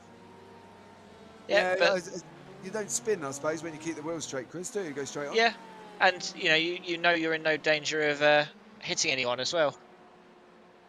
But that puts hashtag just 3 seconds behind them. Luis Felipe Pinto and the wheel of that. Yeah. He's lapping pretty quickly. Hashtag are now, after they have pitted, they've splashed and dashed, and they've got their 23-second lead. And that has that brought it? Yeah, that has brought Elite Racing Team onto the lead lap. So can they hold that to finish on the lead lap in their first race in the ISRC Championship? Well, that's absolutely amazing for Elite Racing, and I think they're doing absolutely a standing job. So yeah, it's as we say, he goes really quite quick into turn one, and all I saw was his spinning. But they're doing incredible at this moment in time for a new team in, and I think this goes to show. The advocates joining the league, and it'd be absolutely amazing. World of Sim Racing, I believe, Chris, has had an incident in P3. Yep, this was a few laps ago, I think, 3 or 4 laps ago. So that locked up. That's a new one we've seen on turn one. Does well to wait for the traffic there, and yeah, that then brought World of Sim Racing within that. We saw with Alexa Brett with the big traffic there. He probably wouldn't have been involved in that if that incident happened. So that just shows you the knock-on effect these incidents can have. Like losing time then loses you more time. Well, only so much you can do. That brings Elite Racing 15 seconds back. They're currently in third, so a podium. No, they're in fourth. Sorry, my timing tell was having a bit of a minute. So they're doing absolutely outstanding anyway. But I'd be interested to see now. We've got Alexa Brett and Valo. I believe Alexa's probably dropped back a little bit more than she would have liked. Coming round the long left hand, I believe they're still tucked up to. No, Valo's got a little bit of a gap. Thomas, I believe she's got 3.5 seconds behind now, unfortunately. She's that lost a lot of time in the middle. There she is, unfortunately, as well. Oh. We'll see if the GTE... Oh, there's a bit of contact there. Again. And in the background as well. That looked like that was the Elite. Yeah. Fletcher What's had a happened bit of to a him? moment with Elite as well. This is a bit scrappy, guys. Oh no, he's been tagged by the other GTE. Chicane Online Racing Purple? What? What? Be interesting to see what that looked like from Thomas Fisher's view. There's no need to be there. There's no need, Chris, at all. Hopefully his car's okay and he didn't lose much time, but there's just no need. I don't get it. I think when you're being lapped, there's no real need to take your normal braking line. You can just ease in, because you're not going to lose that much time either. You lose maybe a tenth or two from not taking it optimally, but you gain so much on exit because you can maximise your exit. Yeah. But we did say now that we were having a message from the shoes that obviously we're looking at deferring the last 15 minutes of incidents till after the race, but that is before the 15 incidents. 16 minutes, please. How dare the drivers have an incident so close to the cutoff? How do you have an incident so close to the cutoff? But Martin, I'm sure Martin and his crew will get on that one straight away and give us an update of what's actually happened. 14 minutes, 59 seconds. You've got to get a protest in, guys, as well, because that is absolutely insane that car was even in that mode, and I would have been straight on there protesting straight away. But that is just me. I'm a protestable kind of guy. So, there you go. But I would be looking at doing that. Get it in. Especially if right. Chris, 15 minutes left. Do you want to run us through the top 5 of each class? Yep, so we can run through the top 5. So P1 of LMP1, we've got Alex Salmon. And you may be tricked into thinking that we've got a battle on our hands there because P2 is right behind, but that is Ben Gregory in the Boosted Motorsports LMP1 in P2. They are now 6 laps down, so Alex Salmon is entering nap time territory if he wants to finish this race slightly early. If we switch to the LMP2s, Rui Queiroz is driving the hashtag racing LMP2, number 92. They have been leading this race pretty ably for a long time now, although the gap, now that the pit stops have all sorted themselves out, is probably the smallest it's been in a while. Back to Vector by RSR in second. They are 23 seconds back. Radu has been running that car very well for the last half an hour or so. He's been closing up quite a lot. 2 seconds in the last 2 laps, probably too late to snatch that victory, but all it would take is one hashtag mistake, and Radu is hashtag in it for the lead. And in rounding out the podium in LMP2, my own awful pun has distracted me there. World of Sim Racing are P3. We've seen Victor have his incident. He's still got a 20-second buffer back to Elite Racing Team, who are still just about on the lead lap, but that punt that they would have received might well mean they don't finish in the lead lap. But Josh Fletcher, Elite Racing, currently P4, and then 524 International in P5 with the boosted motorsport just behind. Adam, of course, in YouTube, still saying they're, of course, on target. GTE Pros, Mike Dam, Orion Race Team. We have got past the point where they were brutally murdered 1 round ago, so they've nearly made it to the end of the race now. 12 minutes left to go. They've got a 25-second gap back to Justin Corral in the Aquila Racing Team Aqua. And then promoted by a pit stop, .exe Esports are now in third. Rolf Müller is now on the podium. But as we see a Ferrari behind there get a little bit nudged. Not too far behind them, the Arvensis team have just, the 117, they've just pitted. So they've splashed and dashed. This is something interesting for us to have a look at, because P5 as well is the hashtag racing, Luis Felipe Pinto. So the podium in GTE Pro very much not sorted yet. We could have 3 different teams on the podium here. Well, we normally have 3 different teams on the podium, but 3 different teams fighting for P3 is perhaps a more accurate way to describe that. If we have a look at the GTE AM, we've got Martin Kammerhofer, who's driving the Aquila Racing Cyan. Pretty much he's the second most secure class leader out there at the moment. He's got a 50-second gap, pretty much an entire pit stop back to Kike Martin in the World of Sim Racing Team. But they are also pretty solid with a minute 14 back to Juraj Fallow in JD Sim Racing's car, who has managed to pull the gap out to Alexa Brett to 3 seconds. Alexa was a 10.5 quicker on the last lap, but we are running out of time very quickly, and I don't think Alexa will be able to catch that up. I really hope I haven't jinxed anyone. And Thomas Fisher, we spoke to his teammate earlier for Chicane Online Racing Purple. They are P5, and they are the last still running car on the track. We've got 25 cars still driving, and they've got another 11 minutes plus 1 lap to go. Right, so we've got stewards are investigating the Elite Racing Chicane Online Racing Purple. So there you go. So that's under investigation currently. We'll get that in before the end of the race. We'll see what happens. Bit dramatic driving, I've got to be honest. But now the interesting thing is, I think Alexa struggled with the traffic with the LMP2s and LMP1s when they went racing past us. Now, Tom Voss, 1.7 seconds, nearly back up into 3rd place for Avensis. Now, I think even with this, I don't think that splash and dash has really hurt them. I got a funny feeling if they didn't have that accident that they were involved in, Chris, coming out the pits, well, they weren't coming out the pits, and it all got a bit freeway sandwich, they would have been a lot further up than they are. I think that accident put them out, but I think Rolf Müller has done, Tom Voss, sorry, has done an absolutely incredible job keeping this back up again. And now he's in the right place to let Vector by RSR pass, so he's not going to be losing time on the .exe car in front of him. Yeah, it would be interesting to see as well if this is going to cause any troubles for Rolf, who, yeah, I know you just accidentally said he's done a good race. Rolf's having a very good race as well. The .exe team are doing a very good job. They've got a big task on their hands here in the last 10 minutes, though, to try and keep both the Arvensis and hashtag teams behind them. They're so close. And like you were saying a minute ago, the wrong bit of traffic at the wrong bit of time, and it could spell disaster. But this has been a very good run for Arvensis, for Tom Voss, out of the bus stop there. So we'll see if they're going to have a overtake potentially. Yeah, look at the gap. It's closing down rather quickly, 0.13 of a second. Tom Voss goes onto the right-hand side up the Avensis Racing.exe. This is for 3rd place in class. It's not done yet. Don't cut across. He's still there. Oh, they're going in too wide. They're going in too wide. It's going to only end one way if they come contact. Too wide into turn 1. Tom Voss on the behind it. .exe. Rolf Müller. God, there goes up. He's going to be looking at taking the inside. Sticks his nose in. They're side by side coming into the Rodriguez International Horseshoe. Oh, and Avensis take a bow. You two, absolutely amazing. Kept it clean. going into that unconventional place that we don't expect.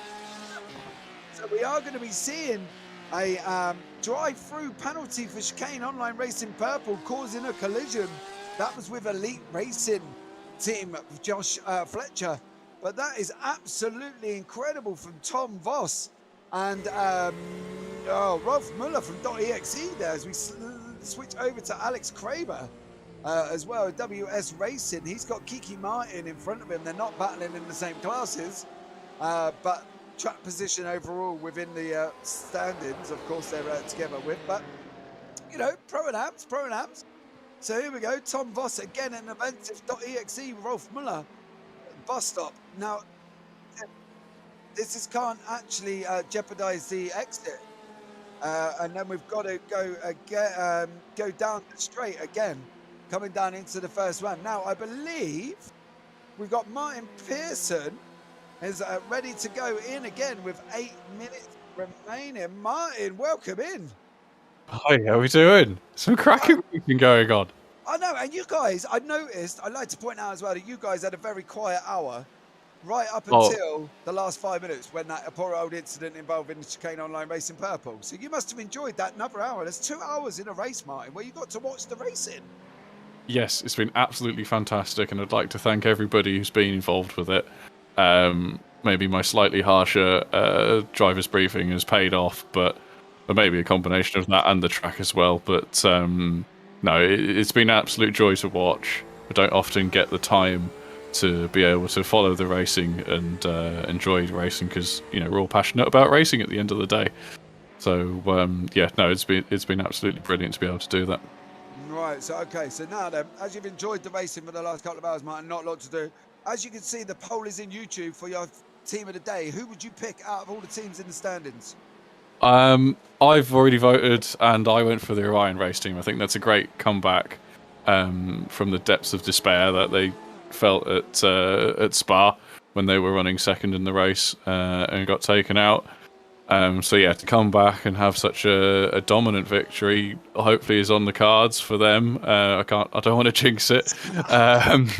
Yeah, I think they've done a fantastic job, and it's really cool to see a team come back together after all the anguish that they had a couple of weeks ago, and come out here and show everyone else how it's done. Yeah, well, we've got the Maniti Racing team tucked up behind them. I'm sure there will be no at all flashpoints for you guys to look at after the race, as you say, there as well.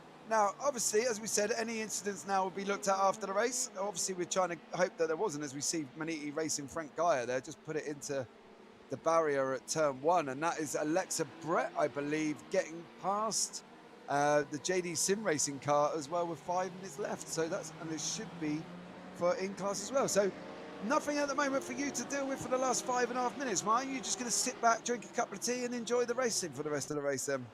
Yeah, that's absolutely the order of the day. I've been sitting in the stewards room with Martin Jacobson, who's a fellow teammate of Alexa in the back market racing Razzle Dazzle car, and yeah, he's been chewing his fingernails for the last hour and a half. Well, no, it's brilliant. You can settle him down. So he's just gone up into 3rd place after Valo spun. I believe that was Maniti Racing spinning as well. Maybe put Valo off. And then Alexa went straight through and to the position as well. So she's now 3rd in class. So you can settle Martin's nerves a little bit then. You know I'll give it a go, but I'm sure he'll be pretty excited. Yeah, give him a pat on the back, calm him down a little bit. It'll be fine. You know, we've only got 5 minutes left. You know what I mean? Time to enjoy the race. So we've got a 2-week break up until Watkins Glen. We had a brief discussion about it earlier. We think it's going to be epic, but you guys might be a little bit busier than you're expecting this week. Yes, I'm expecting to be a little bit busier. I'm expecting the racing to be just as intense, if not slightly more. Yeah, I think it'll be great to continue our trip round the Northern Hemisphere through America and then on to Japan for the finale in December. So yeah, looking forward to these last 2 races. Now, we spoke to you before, Martin. I'm going to kind of put you on the spot in the middle of the broadcast. We spoke about next season briefly before, and you said you're not really sure if it's something at the moment that's in the pipeline. Is it now in the pipeline? Have you drawn it up on paper, ready for everybody to be like getting hyped about for season 3 of the ISRC? I'm terribly sorry to let you down, but we haven't got anything written down. I mean, nobody uses paper for a start these days, but maybe we've had a couple of thoughts. So me and Thomas Burling, who's been helping out with stewarding today from Chicane Online Racing Orange, unfortunately after their early exit. But yeah, he was asking, you know, as LMP1, are we going to move away from that because, you know, it's not that popular? And then do you follow kind of like the IMSA series with removing the GTEs as well? And, you know, what do we do? There's lots of thoughts and thought processes to go through, I think, before we decide. We need to make sure we've got the resources to continue to deliver the championship if we, you know, at the good standard that we have. Because I don't think we want it to fade. Yeah, I think so. Yeah, don't want it to be a shadow of its former self, as it were. So yeah, we'll have those discussions in the background, and I'm sure we'll make an announcement. If not the next race, then definitely just before the finale. Got to keep you on tenterhooks. It's not interesting otherwise. I thought I was going to bring a big announcement to Daytona 8 hours, 2 races before the end of the season. The guys, ISRC Season 3 was up and running. Oh. Well, all right, I'll make you a deal. We'll do it. We'll do it at Watkins. Are you going to get it ready for Watkins? I'll do something for Watkins. All right, well, there you go, guys. You heard it here first. Martin Pearson is going to bring a massive announcement to Watkins Glen on the 13th of November. Martin, you know full well I'll hold it to you. So make sure, if you could just write it down on paper for me, because I'm not used to all these emails and this. I'll send it in the post.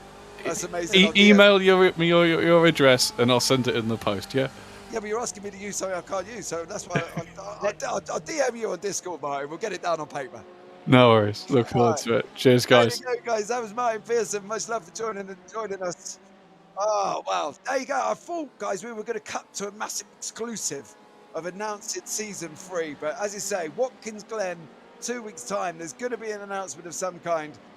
Guys, you don't want to miss it. You've heard it here first, and I will keep Martin to it as well. You have no doubts about that whatsoever. So anyway, catching up with the class. Now, I've been watching this Kiki Martin here. Has been having a whale of a time. They've been having back and forth with WS Racing Esports. Now, Pro-Ams, I'm not sure from a sensible point of view with a minute and a half remaining whether or not Kiki should really be involved with this battle, but I understand the fact that why they are. Now, can we flick, have we still got backmarker Razzle Dazzle in front of JD Sim Racing, or is that gone out now? Because they were passed, weren't they? No. I think at the moment it looks like JD are pretty clear of Alexa. How did that happen then? What did we miss? So I think there have been some incidents. So Valo's gone off track, but Brett has also gone off track recently. So it may well be. This will be what caused that. So that's another one for Martin. Martin's going to be having a late night or an early morning. And then following on from that, we've got another incident involving Alexa. See what happened here. Miscommunication. She's put it in the pits. No. That's just now. Of course, they are 7 laps clear of Chicane Online Racing Purple, so that's still going to be 4th place. But that's JD's 3rd place, pretty much wrapped up there. And also in LMP2, in GTE Pro, Tom Voss has, you say cleared, it's a 2nd and a half. But he's managed to clear Rolf Miller in the .exe and hashtag are further back as well. So it's looking like everything has settled down if you come onto the last lap of the race. Right, so we're on the last lap. Message from Loic in Twitch, in YouTube, sorry. By his calculations, they should win the series overall with this race win. Okay, Sapphire take the win, we win the championship. Taylor is snuck off to the toilet at work to watch the car. Okay. There you go. So thank you, Taylor, for jumping in. Brown team manager, well done, Josh and Jono. Be elite. Hashtag be elite. Yeah, hashtag elite racing. I've got it for me. But there you go. I'm not one. But we watch Alex Salmon as he comes round in the bus stop for the final time of your Daytona 8 hours, brought to you live for the ISRC and Total Sim Sport. Don't forget, guys, all notifications, No, hold on. Kitten's on the last lap. What's going on here? Let's not do that. Alex Salmon, they crossed together, but trust me, guys, there was a lot. Alex Salmon is your Sapphire Sim Sport 8 Hours of Daytona winner. Congratulations, sir. You have done amazing. You spent the last hour and 45 minutes on your own. Now, LMP2, Rui Queiroz is literally out in front at the moment, and I believe Vector by RSR is still in second, if they haven't finished already. So there we go. Hashtag Racing are going to be your LMP2 victors at Daytona, as long as they don't have it off with number 1883 here for Martin Molinez from Stage 1 Racing Senior. Please let the leader through without any dramas going around the last little bit. No, okay, no, that's not really playing the ball. I'll just hold off for a minute. I just want to see Hashtag get through calmly and peacefully. There you go. Right, so World of Sim Racing hasn't yet finished, but Vector by RSI have taken second place, but they have. So hashtag are through. That seems a little bit of a weird mix at the moment, but there you go. JD Sim Racing there. So Orion's finished in the lead as well from GTE Pro, as you're watching the car of Rui Queiroz from Hashtag Racing cross the line, take the checkered flag from Barney. Barney waving furiously. There you go. Well done to you, Rui. Absolutely amazing driving. So everybody's finished pretty much at the moment. We'll have the standings for you shortly. Shadow has from YouTube. GG's everyone. So well done. And Taylor's put, want to see some donuts and flashing lights. Come on, Sam. Come on, son. So that's Alex Salmon, hopefully to see some donuts there as well, as we're waiting patiently for Alex Salmon to do the donuts, customary donuts. Lloyd, congratulations, team. So well done to you. Insane job. And congratulations, Sophie, although you're not here. Yep, well done. Absolutely amazing. And there is the customary donuts from Alex Salmon. Well, in slow motion when he gets it going. Come on, Alex, you can do it. And we're waiting to see. There you go. We're on the move. I think, no, we're not on the move. Yeah, kind of. Taylor, I think Alex needs some help. Yeah, Taylor, do some donuts for us. Alex needs some help. It's on the donut side of things here, but well done. Well done to everybody at Sapphire anyway. Yeah, we'll just do a burnout. It's all good. It matches up. There you go. We tried to bring it to you. Chris, do you want to run us through the final standings? Nope. Okay. I'll run us through the final standings of the race. So in first place in LMP1, we've got Sapphire Sim Sport Alpha. And in second place was Boosted Motorsport. Unfortunately, 2 cars in this week's race. So LMP1 guys, please, let's get this back up and running to the 6 we had. Now, in LMP2s, Hashtag Racing are in first place. Vector by RSR second. World of Racing third. Elite Racing, first time in the event, are in fourth. Absolutely outstanding job to you. 524 International Racing fifth. Boosted in sixth. Antagonistic Racing in seventh. Spent most of the race attached to 524, so not quite sure what happened at the end. Boosted separating the two there.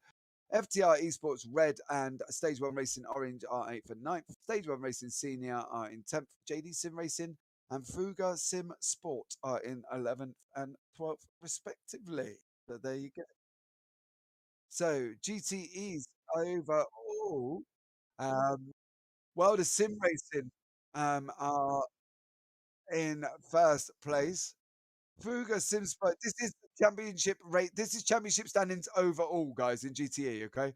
So World of Sim Racing in first, Fuga Sim Space second, third Aventus Racing, fourth 27 Motorsport, fifth Lithia Motorsport, sixth 27 Motorsport, seventh FTR Esports, H Kane Online Racing Purple, 9th Centurion Racing, Backmarker Racing, Razzle Dazzle in 10th. An amazing job from you guys. Orion Racing Team JRT 11th, JD Sim Racing 233 are in 12th. WS Racing Esports 13th, Aquilia Racing Cyan 14th, Backmarker Racing Yellow 15th, Maniti ISRC GTE in 16th position. Right, on to GTE AMS. We'll have to have technical issues with the points, guys, so please ignore them for a minute. In GTE AMS, we got World of Sim Racing in first, Aquilia Racing second, JD Sim Racing first, Backmarker Razzle Dazzle Racing Razzle Dazzle are in 4th. Chicane Online Racing purple in 5th. FTR Esports 6th, and Chicane Online Racing orange in 7th position. So there you go. What an absolutely epic evening of, well, epic 8 hours of Daytona, guys. And I must say, it's been absolutely incredible. I've been here since for pretty much the last 5 hours. We're going to bring in Alex Salmon, our MLP1 winner. Alex, welcome in. Hello. Hi. Hi, how are you? So now, obviously, dude, you've taken the win. Yeah, you're absolutely pleased with that. Now, according to Locke's mathematics, which I'm not sure, how good Locke is, he's declared that you may have already won the championship with 2 races remaining. Yeah, so I was warned of this coming into it. To be fair, that is 100% Loic and Sophie. I'm not taking any credit for that because this is the only race that I've done. So yeah, they've done an awesome job this season. And yeah, I was just here to make up the numbers really today. So yeah, it's all for them. They've done a great job. Now listen, we don't put anybody down, sir, because especially when I believe you spent the last hour and 40 minutes on your own. Is that correct? Without anybody talking to you whatsoever? Yeah, I did. Yeah. So a little story for this race is basically everyone but me had work commitments. So yeah, Taylor and Sophie had to go to work, so it left me on my own, kind of, yeah, having fun, basically. Right. Well, therefore, sir, this win is truly deserved by all of you, and you yourself for the last hour and 40 minutes on your own, because driving's tough on your own, isn't it? Driving's tough anyway in a sim. But driving it on your own without anybody talking to you. Yeah. How did you keep safe? Well, it's one of those. Like, it seems that whenever everyone goes and you're on your own, suddenly all the crashes start to happen. So I was dodging cars left, right, and center. But now the motivation really is I just knuckled down and put the Delta on so I could see what my fastest lap time of the race had been before that point, and then just kept pushing and kept using the Delta to make me go faster, basically. Also had a bit of motivation in the fact that the strategy kind of changed in the middle of the race, and Mills wanted to get in the car early, so she got in the car early. For work reasons, but she managed to get the best part of the race where it was really quick. So she got fastest lap, and that I wasn't having that. So at the end there, I pushed for the 23 and got it. So yeah, I got fastest lap as well. Well, Taylor's watching Alex at the moment. I believe her currently, as descriptive in YouTube, was basically she snuck off to the toilet to watch the so, fair enough. Fair enough. Taylor, unfortunately, you didn't get the fastest Mills. The lap that was taken by Alex with a 1:23.68. Now, Watkins Glen, 2 weeks' time, on the 13th. Do you, as Sapphire, know your lineup? Because you've got a very strong lineup that most teams on this grid will be completely envious of. How are you all going to decide? Are you all going to sit there and do rock, paper, scissors, shoot, and whoever wins goes in the car? How's it going to work out? I guess we'll see. I mean, Loic's kind of the boss, so we'll see what Loic thinks. Yeah, I'm happy to come back if they want me, because yeah, I did enjoy myself tonight. But yeah, we'll see what happens, because yeah, I feel like there might be some people who want to drive a bit more than I do. Well, I don't envy Loic whatsoever, because to be fair, after the racing that you've done and the well-deserved victory that you guys have, I wouldn't know who to put in the car, to be honest. But I have warned Loic, if he doesn't get in the car soon, he's going to lose his place to all three of you.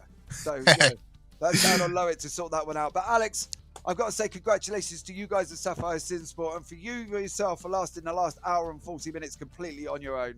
It's absolutely incredible. So amazing race, Alex. And if you have won the championship, which I'm sure we will find out soon enough, then another big, massive congratulations. You guys have been amazing all season. Thank you. Thanks. No worries. Take care. Bye. All right, so that was Alex Salmon. So we're going to speak to Mike Dam now as well. I want to have a look. Did they win the YouTube poll? Has that closed down as well? Let's have a look, and maybe I can give some Mike Dam some absolutely incredible news now. Oh no, it's a tie. Mike, welcome in. Hey guys, how's it going? Mike, I was looking forward to bringing you in.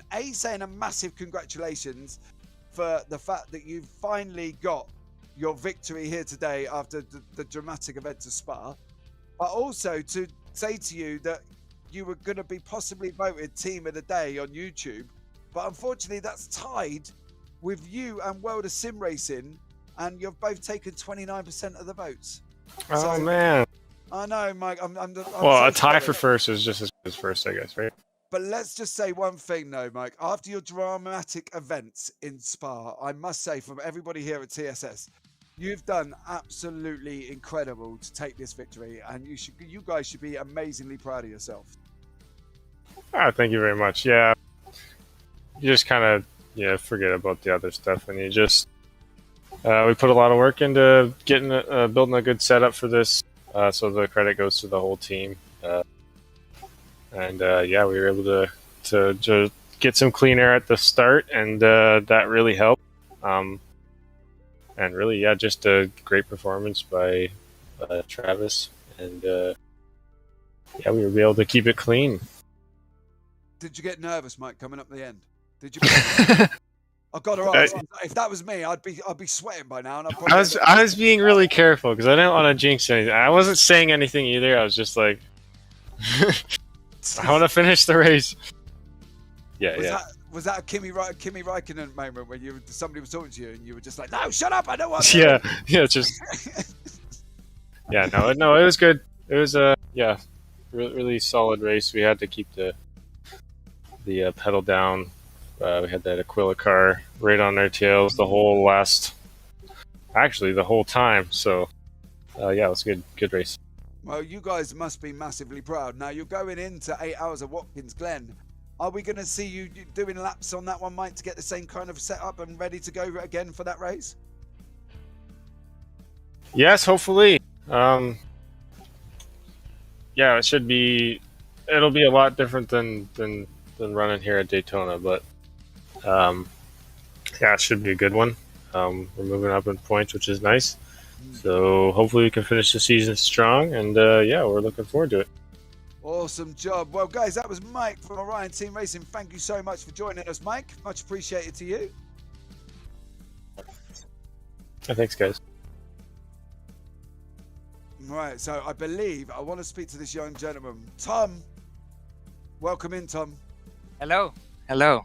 Now, I've got to admit, Tom, I was trying to work out what your pit strategy was, right? Partly because you had done some amazing fuel saving, and you were literally 7 laps, I think, above where everybody else was in regards to pits. Now, tell us, what was your view of what happened coming out the pits?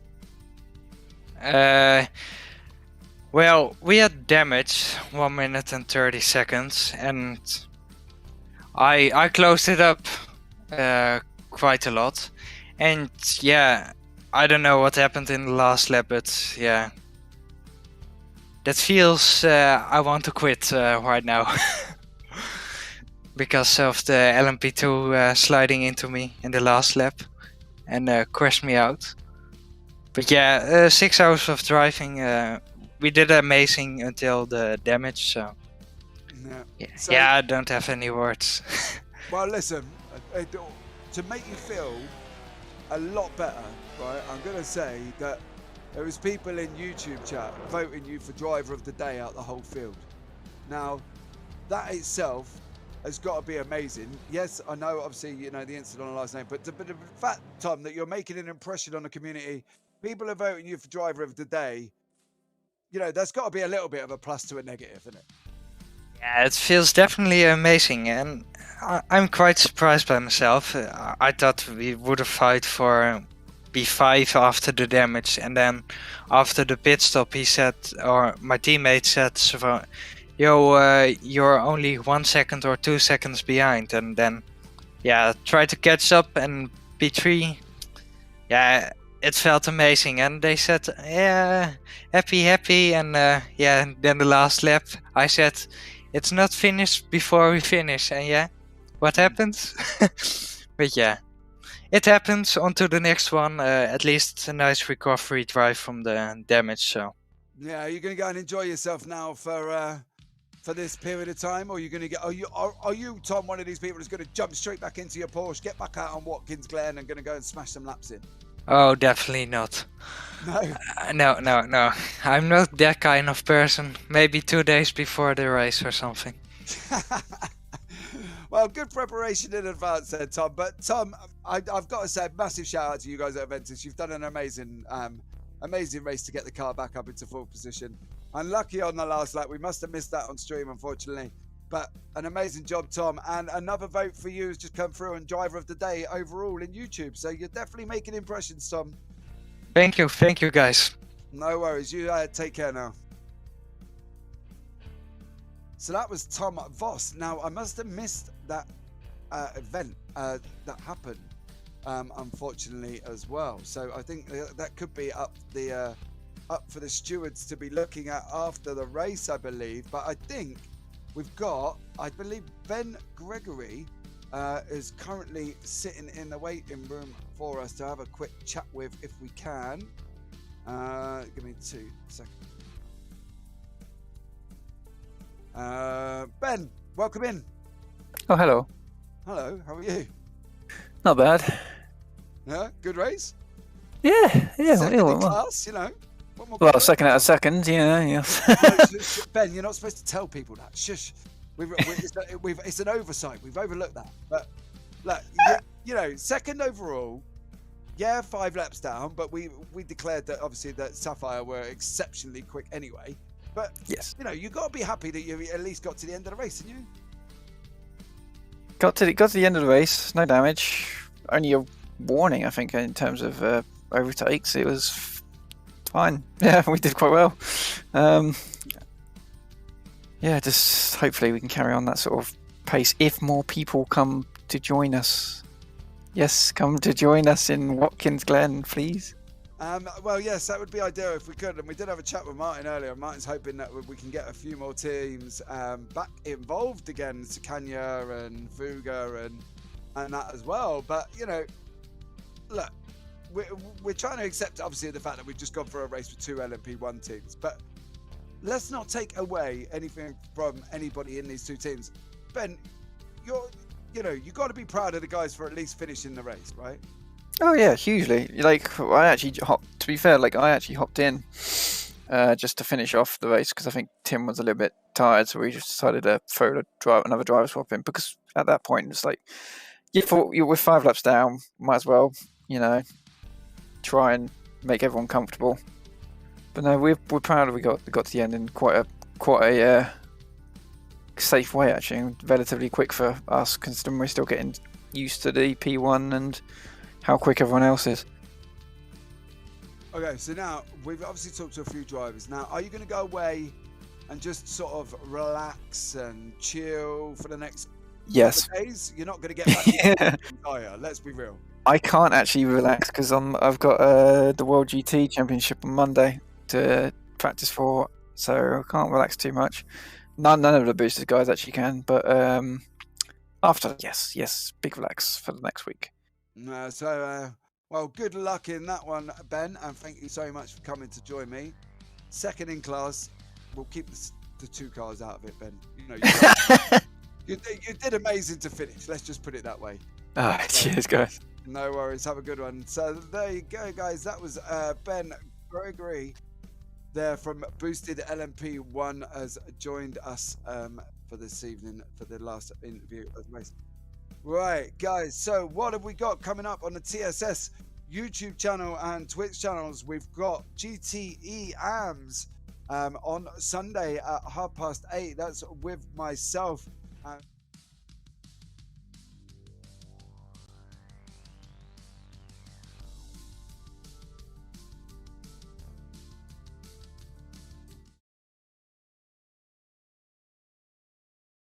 And then on Thursdays, guys, we've got ESS again at 10 p.m. until the clocks go back, and then it will be 9 p.m. But guys, from all of us here at TSS, from me, Chris, Tom, Josh, and producer Sean, thank you very much. Have a safe week, and we might see you on the track sometime. So here we go. Here